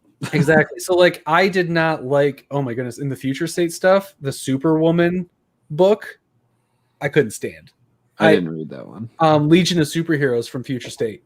I got halfway through. That's one of the first comics in a long time when I stopped halfway. And I was like, nope. And I closed it and I put it away. I won't trash any indies. I won't say anything negative about any independent comics because those people are They just care. Yeah, for sure. I won't throw it out there. DC and Marvel stuff, I'll be honest with on the whole, but even then, I still just don't talk about them. I'll talk about what I'm interested in. I'll highlight. We do our top burrito 9 of the week, and I do my top 3. I'm not really affecting people's perception. I know some people have bought stuff off of our recommendation, but if they want to check something else out that I don't like, I don't want to deter them from maybe finding something they like. Maybe they'll pick up something that I liked and it won't go well. I can't really do anything about that. I'm going to say what I like. Mm-hmm. But I don't want to say like, man, this is not my opinion. But like if I didn't like Dead Dogs Bite this week, I'd feel really bad turning people off from that because it's probably for someone else. I did love it. But if someone told me they didn't, I would understand. So I just don't like to throw that out there very often because if I don't like it, doesn't mean you won't. Shouldn't. Yeah. For sure. Deter people from reading something just because I don't like it. I'm not an authority. That was like one of the reasons I almost didn't start reviewing comics was because of that reason. Like I was always afraid to say something negative. Yeah. Like Dark Knight's Death Metal, like I was always saying like I didn't really like it, but I know people that do like it. Like I usually said that like in my review. Because it was like such a weird thing. Well, like I can tell you I could be like very critical of art. Like there's styles I like and some I don't. Mm-hmm. Some I just think like are like weak drawings or lazy drawings but you know, I don't know. I prefer to focus on the stuff I like. Like I'm even when I sell books, I'd rather I'd rather sell a book that like I like the art on or I think is cool, like because I like it. Than I think is like I don't like to use the whole like, you know, buy this book because it's worth. I'm going to sell it to you for $5, but tomorrow it's going to be worth $10. That's just kind of snake oily salesman to me. Yeah, like you should buy a comic because you want to either look at the art, you love the cover, you want to read the story. I don't really care what your avenue which you find love with that comic book is, but yep, I hear you totally. Like like Max, there's just some books are better than others. Like I mean, maybe it's just some people are way more talented than others, and it creates a divide. Or why don't the interiors of a lot of like Marvel and DC books look half as good as their covers? Because they rush them. But I don't even think it's the artist's fault. Usually, I think they just rush them. The new issue of Batman looks pretty sharp. I will say that. Oh, it did. 106. Oh, it did. Yeah. This is finally. This is what I've been. Oh, waiting it looked so good. But they all think about how much time they got too, though. Yep. But oh man, 106, which is good. The turning point they needed. It looks. Max said, "Name them." Name the weird drawing. I know who it is. For Todd? No, Gorilla Todd. Oh no, I think Max is trying to figure out the I burrito don't know who this loves the person. I boo them every time I mention because they won a golden burrito this year, and I know who it is. Who he doesn't like because they did. King Paul did not have a good experience, like interaction with them in real life, which is fair. I still really like I'll tell you, even that whole bad interaction thing. Both Kane and Todd. Creators. There you go. I don't know. I don't know who we're talking about. I'm confused. Todd. I know Max was. I think Max was asking you to name the weak drawing. I don't have. I'm not lazy even drawing. Somebody specific, honestly. I'm just saying. In general, just when somebody is. Yeah. Like. I don't know. I'm just like when you see some of these covers are even these covers that are like look like they're so nice. If you really look at them, there's like they're overly rendered and there's no composition to them. It's like a super rendered figure with nothing else like in there, and it's just you compare that to like a Frazetta, where there's like composition and dynamism and or even an old like Mike Mignola that like was inspired by Frazetta and there's just not the same level of like artistry in it to me.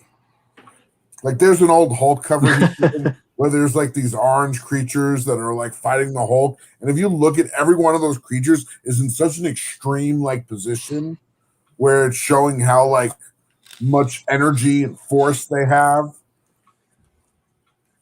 I don't know. You see what Max said? Do you think blank covers are lazy, huh? Well, no, blank covers are for getting the drawing done. Yeah. But I like it. Damn it, Max. Also, I want to thank Gorilla Todd for coming on, so I'm gonna I'm in a little burrito mobile. That's what it's called. It's the burrito mobile. That's in my folder. Those are all burrito mobiles that I put. What else would it be? Exactly. It says it on the license plate too. Great Todds think alike. Yep. Great Todd. I changed my name too to Todd Eiler. Todd. I felt left out. Smart. That's how. Oh man, never mind. That's a burrito boost that's coming out on Monday. I was going to reference a video we don't even have out yet. Never mind. Uh-oh. God, that would be devastating for all the people watching at 7:23 a.m. Cole, his boost has a 4-person creative team. 3 of them have basically the same last name, and then one of them he calls out that he wasn't committed enough for not changing his name to match the other 3. Who could that be? Yeah, there you go. That's the breadcrumb right there. Yeah, that was a pretty big one. I feel like if I go through my books, I could figure it out pretty quickly. But if you see it, you'd be like, "Oh yeah, yeah." Man, I mean, the first one that comes to mind is Fear Case, obviously, but that's too obvious. That's not it. That's too obvious. Also, burrito boost is for things that are under. Yeah. Fear Case does not need any boosting. Really? You don't think? I feel like it could. I don't think enough people are reading that. Sorry, in terms of what we do, like because we do current stuff and all of that, we're using Burrito Boost for stuff that we think is underappreciated and we don't talk about on the channel very much. Whereas every time Fear Cases come out, we have been like Fear Case. Oh, okay. Like we boost that plenty. This is the stuff that goes even under our radar, but we still love.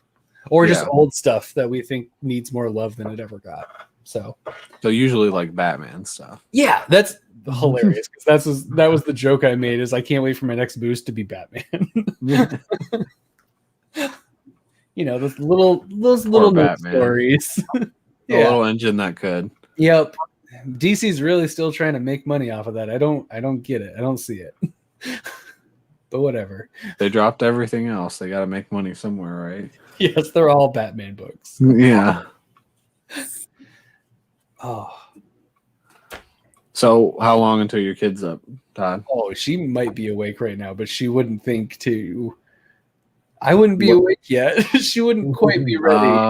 She'll grab. I have little. She gets to grab like either a fruit strip in the morning or like a fruit bar before she wakes up, like so she can have something to eat and all that. Oh yeah. Early. So she gets that, and then she gets to go like have her TV quiet if she wants, or like play on her tablet and all that.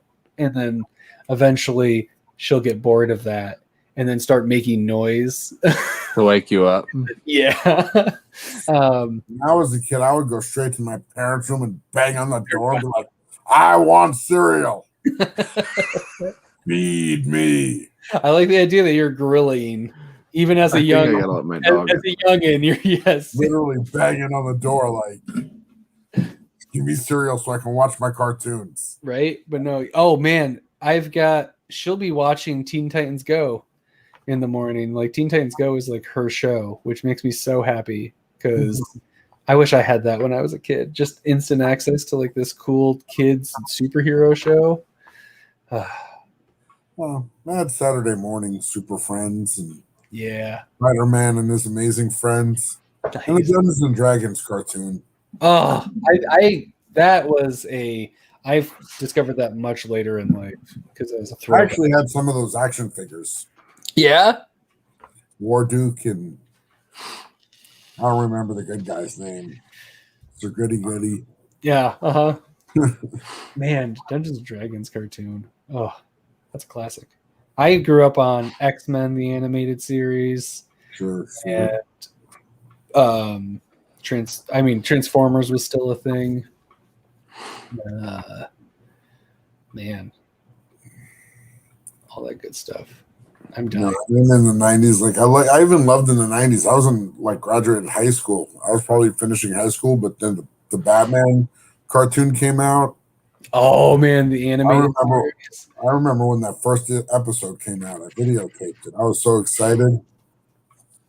It killed it. That's the show. That's the animated series right there. I think Flintstones might be on now. I'm not stopping till Price is Right is on. Because then you have to get off to make sure you don't miss it. Yes, I can't miss Price is Right. I want an influx of people to get on now to make just get back to 30 people watching. They're never gonna stop. Keep it going. It is the advantage is it's Sunday. How many people are watching? 5. We're at 5 right now. There's some live streams me and Lee do in our normal time that we only have 5 people watching. And we have 5 people watching right now, so I can usually get 10 to 20 when I'm bagging and boarding. Well, quit bragging. I was bragging camp. Gorilla Todd out here can get. Gorilla Todd's like I can poop 10 people watching.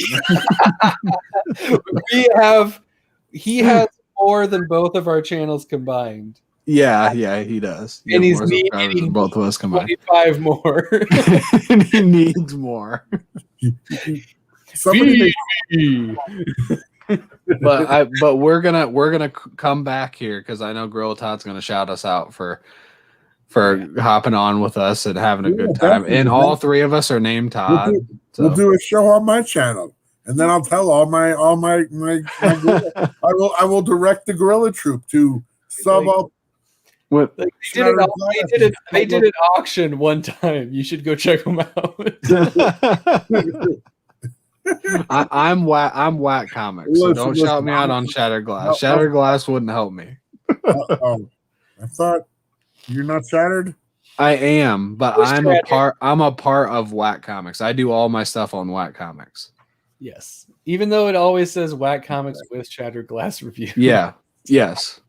Way to confuse me. Which threw me. Yeah. You see how I have so like long to realize you were a permanent installation in Well, that show. I Because am. how mine works. What is my YouTube channel? Gorilla Todd Comics. I am. What is my Instagram name? Gorilla Todd Comics. Yeah. What am I on Facebook? Gorilla Todd Comics. Oh, I really wanted Facebook to be something much different. Like But I Gorilla joined. Todd So Sex Shop. here, Gorilla the Todd logo. Comics. Where is it? This used to be the logo. Yes. Without And the then I got added on. Is the guy throwing up? What's going on? I can't. No, really see. I'm saying wow. Because apparently I say wow a lot. wow a lot. I mean, only when I'm wowed. But I think it's only because it's been pointed out. It's one of those things you don't know. So if someone's like, "Oh, you say wow a lot," and then you're like, every time he says wow, yeah, you like notice. It's like, Yeah. oh, he just said it. It's like when Nick says absolutely fantastic. yes, Yeah, he said it. yeah, yeah, the other Nick, yeah. Not your Nick. not my Nick. Yeah. My Nick can't say that many syllables strung together at once. He's asleep. Lee was wondering if you guys have like a competition because you guys always go on at the same time. No, there's no competition. You and two bros, do you feel like they're your rival? I don't understand what you're asking. I mean, you remember Dustin and I on your stream for 24 hours? Yeah. Oh, why Gorilla? We went for it. But it was super friendly, and then we were also good with each other. It's one of those, like, it's the same way we treat each other in the Discord, like Chaos and Bearded. It is a rivalry technically, but only because it's fun. There's really no. Oh yeah, when I said rivalry, I meant like a real rap, not like fun. No. Like, we've invaded each other's streams at different times, and like when we've left a stream and they're still going, we'll go harass them in the chat. They won't ever have us on. When they're done with the stream before us, we'll have them on like gracious hosts. Well, they don't really have anyone on. No, I know. We don't either. We very rarely have guests.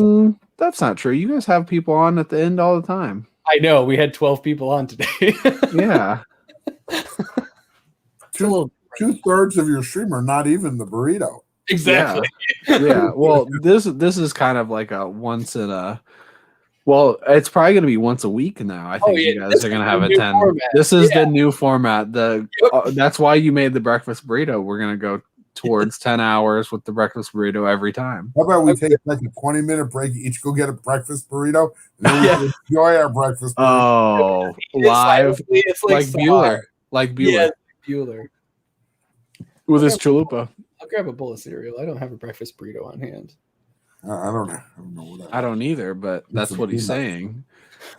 We can each leave 20-minute, leave it, and so you can go first, Todd. Go get your breakfast. Me and Todd can hold it down. You come back, and then one of us can leave. Go get a breakfast burrito. I did that one auction when we did 10 hours. At 7.5 hours, I was like, guys, I'm hungry.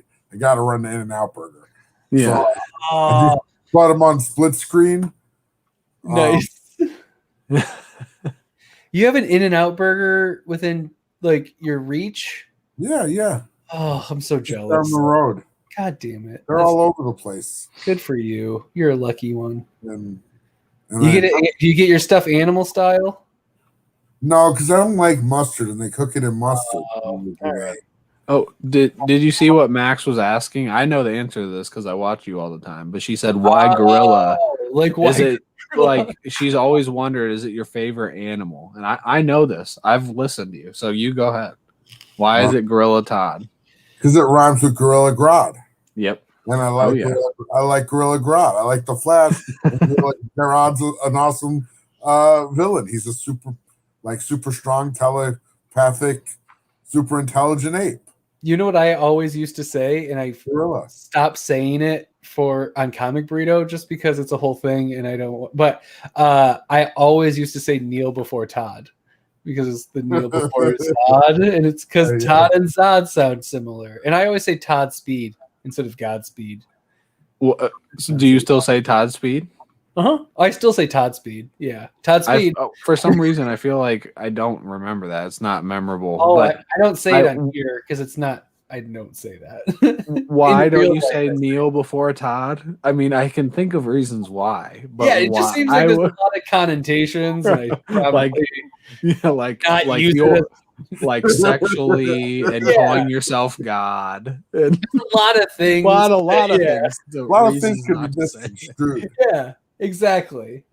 And it'd be terrible to put it on a live stream where people could, take it and then use it for purposes. Do people do that? No, nobody ever takes stuff from live streams and then puts it somewhere else. That'd be crazy. Do people do that? God, no one can record this. Wow. Scary. All right. It's happening. We are we are going to get the burritos and we will keep you guys entertained. You go right.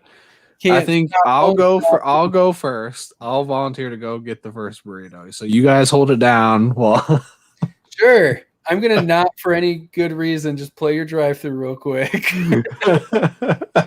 Not that we're leaving. Live stream while I go get my burrito from my phone.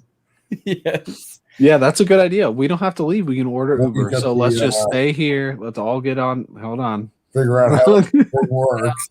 No. All right. I'm killing it. It has to end. I have to. I need at least 2 hours of sleep. All right. Thank you guys so much for being around. Anybody who's watching this on replay, if you see this, hilarious. Please let me know. There's nothing in for it, but if you watch this on replay, leave a comment and maybe I'll do something with that. That's fucking amazing. Yeah, the sun is up. The birds are chirping. It's time to go to bed. So thanks for getting wrapped up with us. I'm Todd. I'm Shattered Glass Comic Reviews, White Comics. And I'm Gorilla Todd. Yeah, and this has been Sub everybody up. Sub everybody up. This has been Comic Burrito Breakfast Burrito.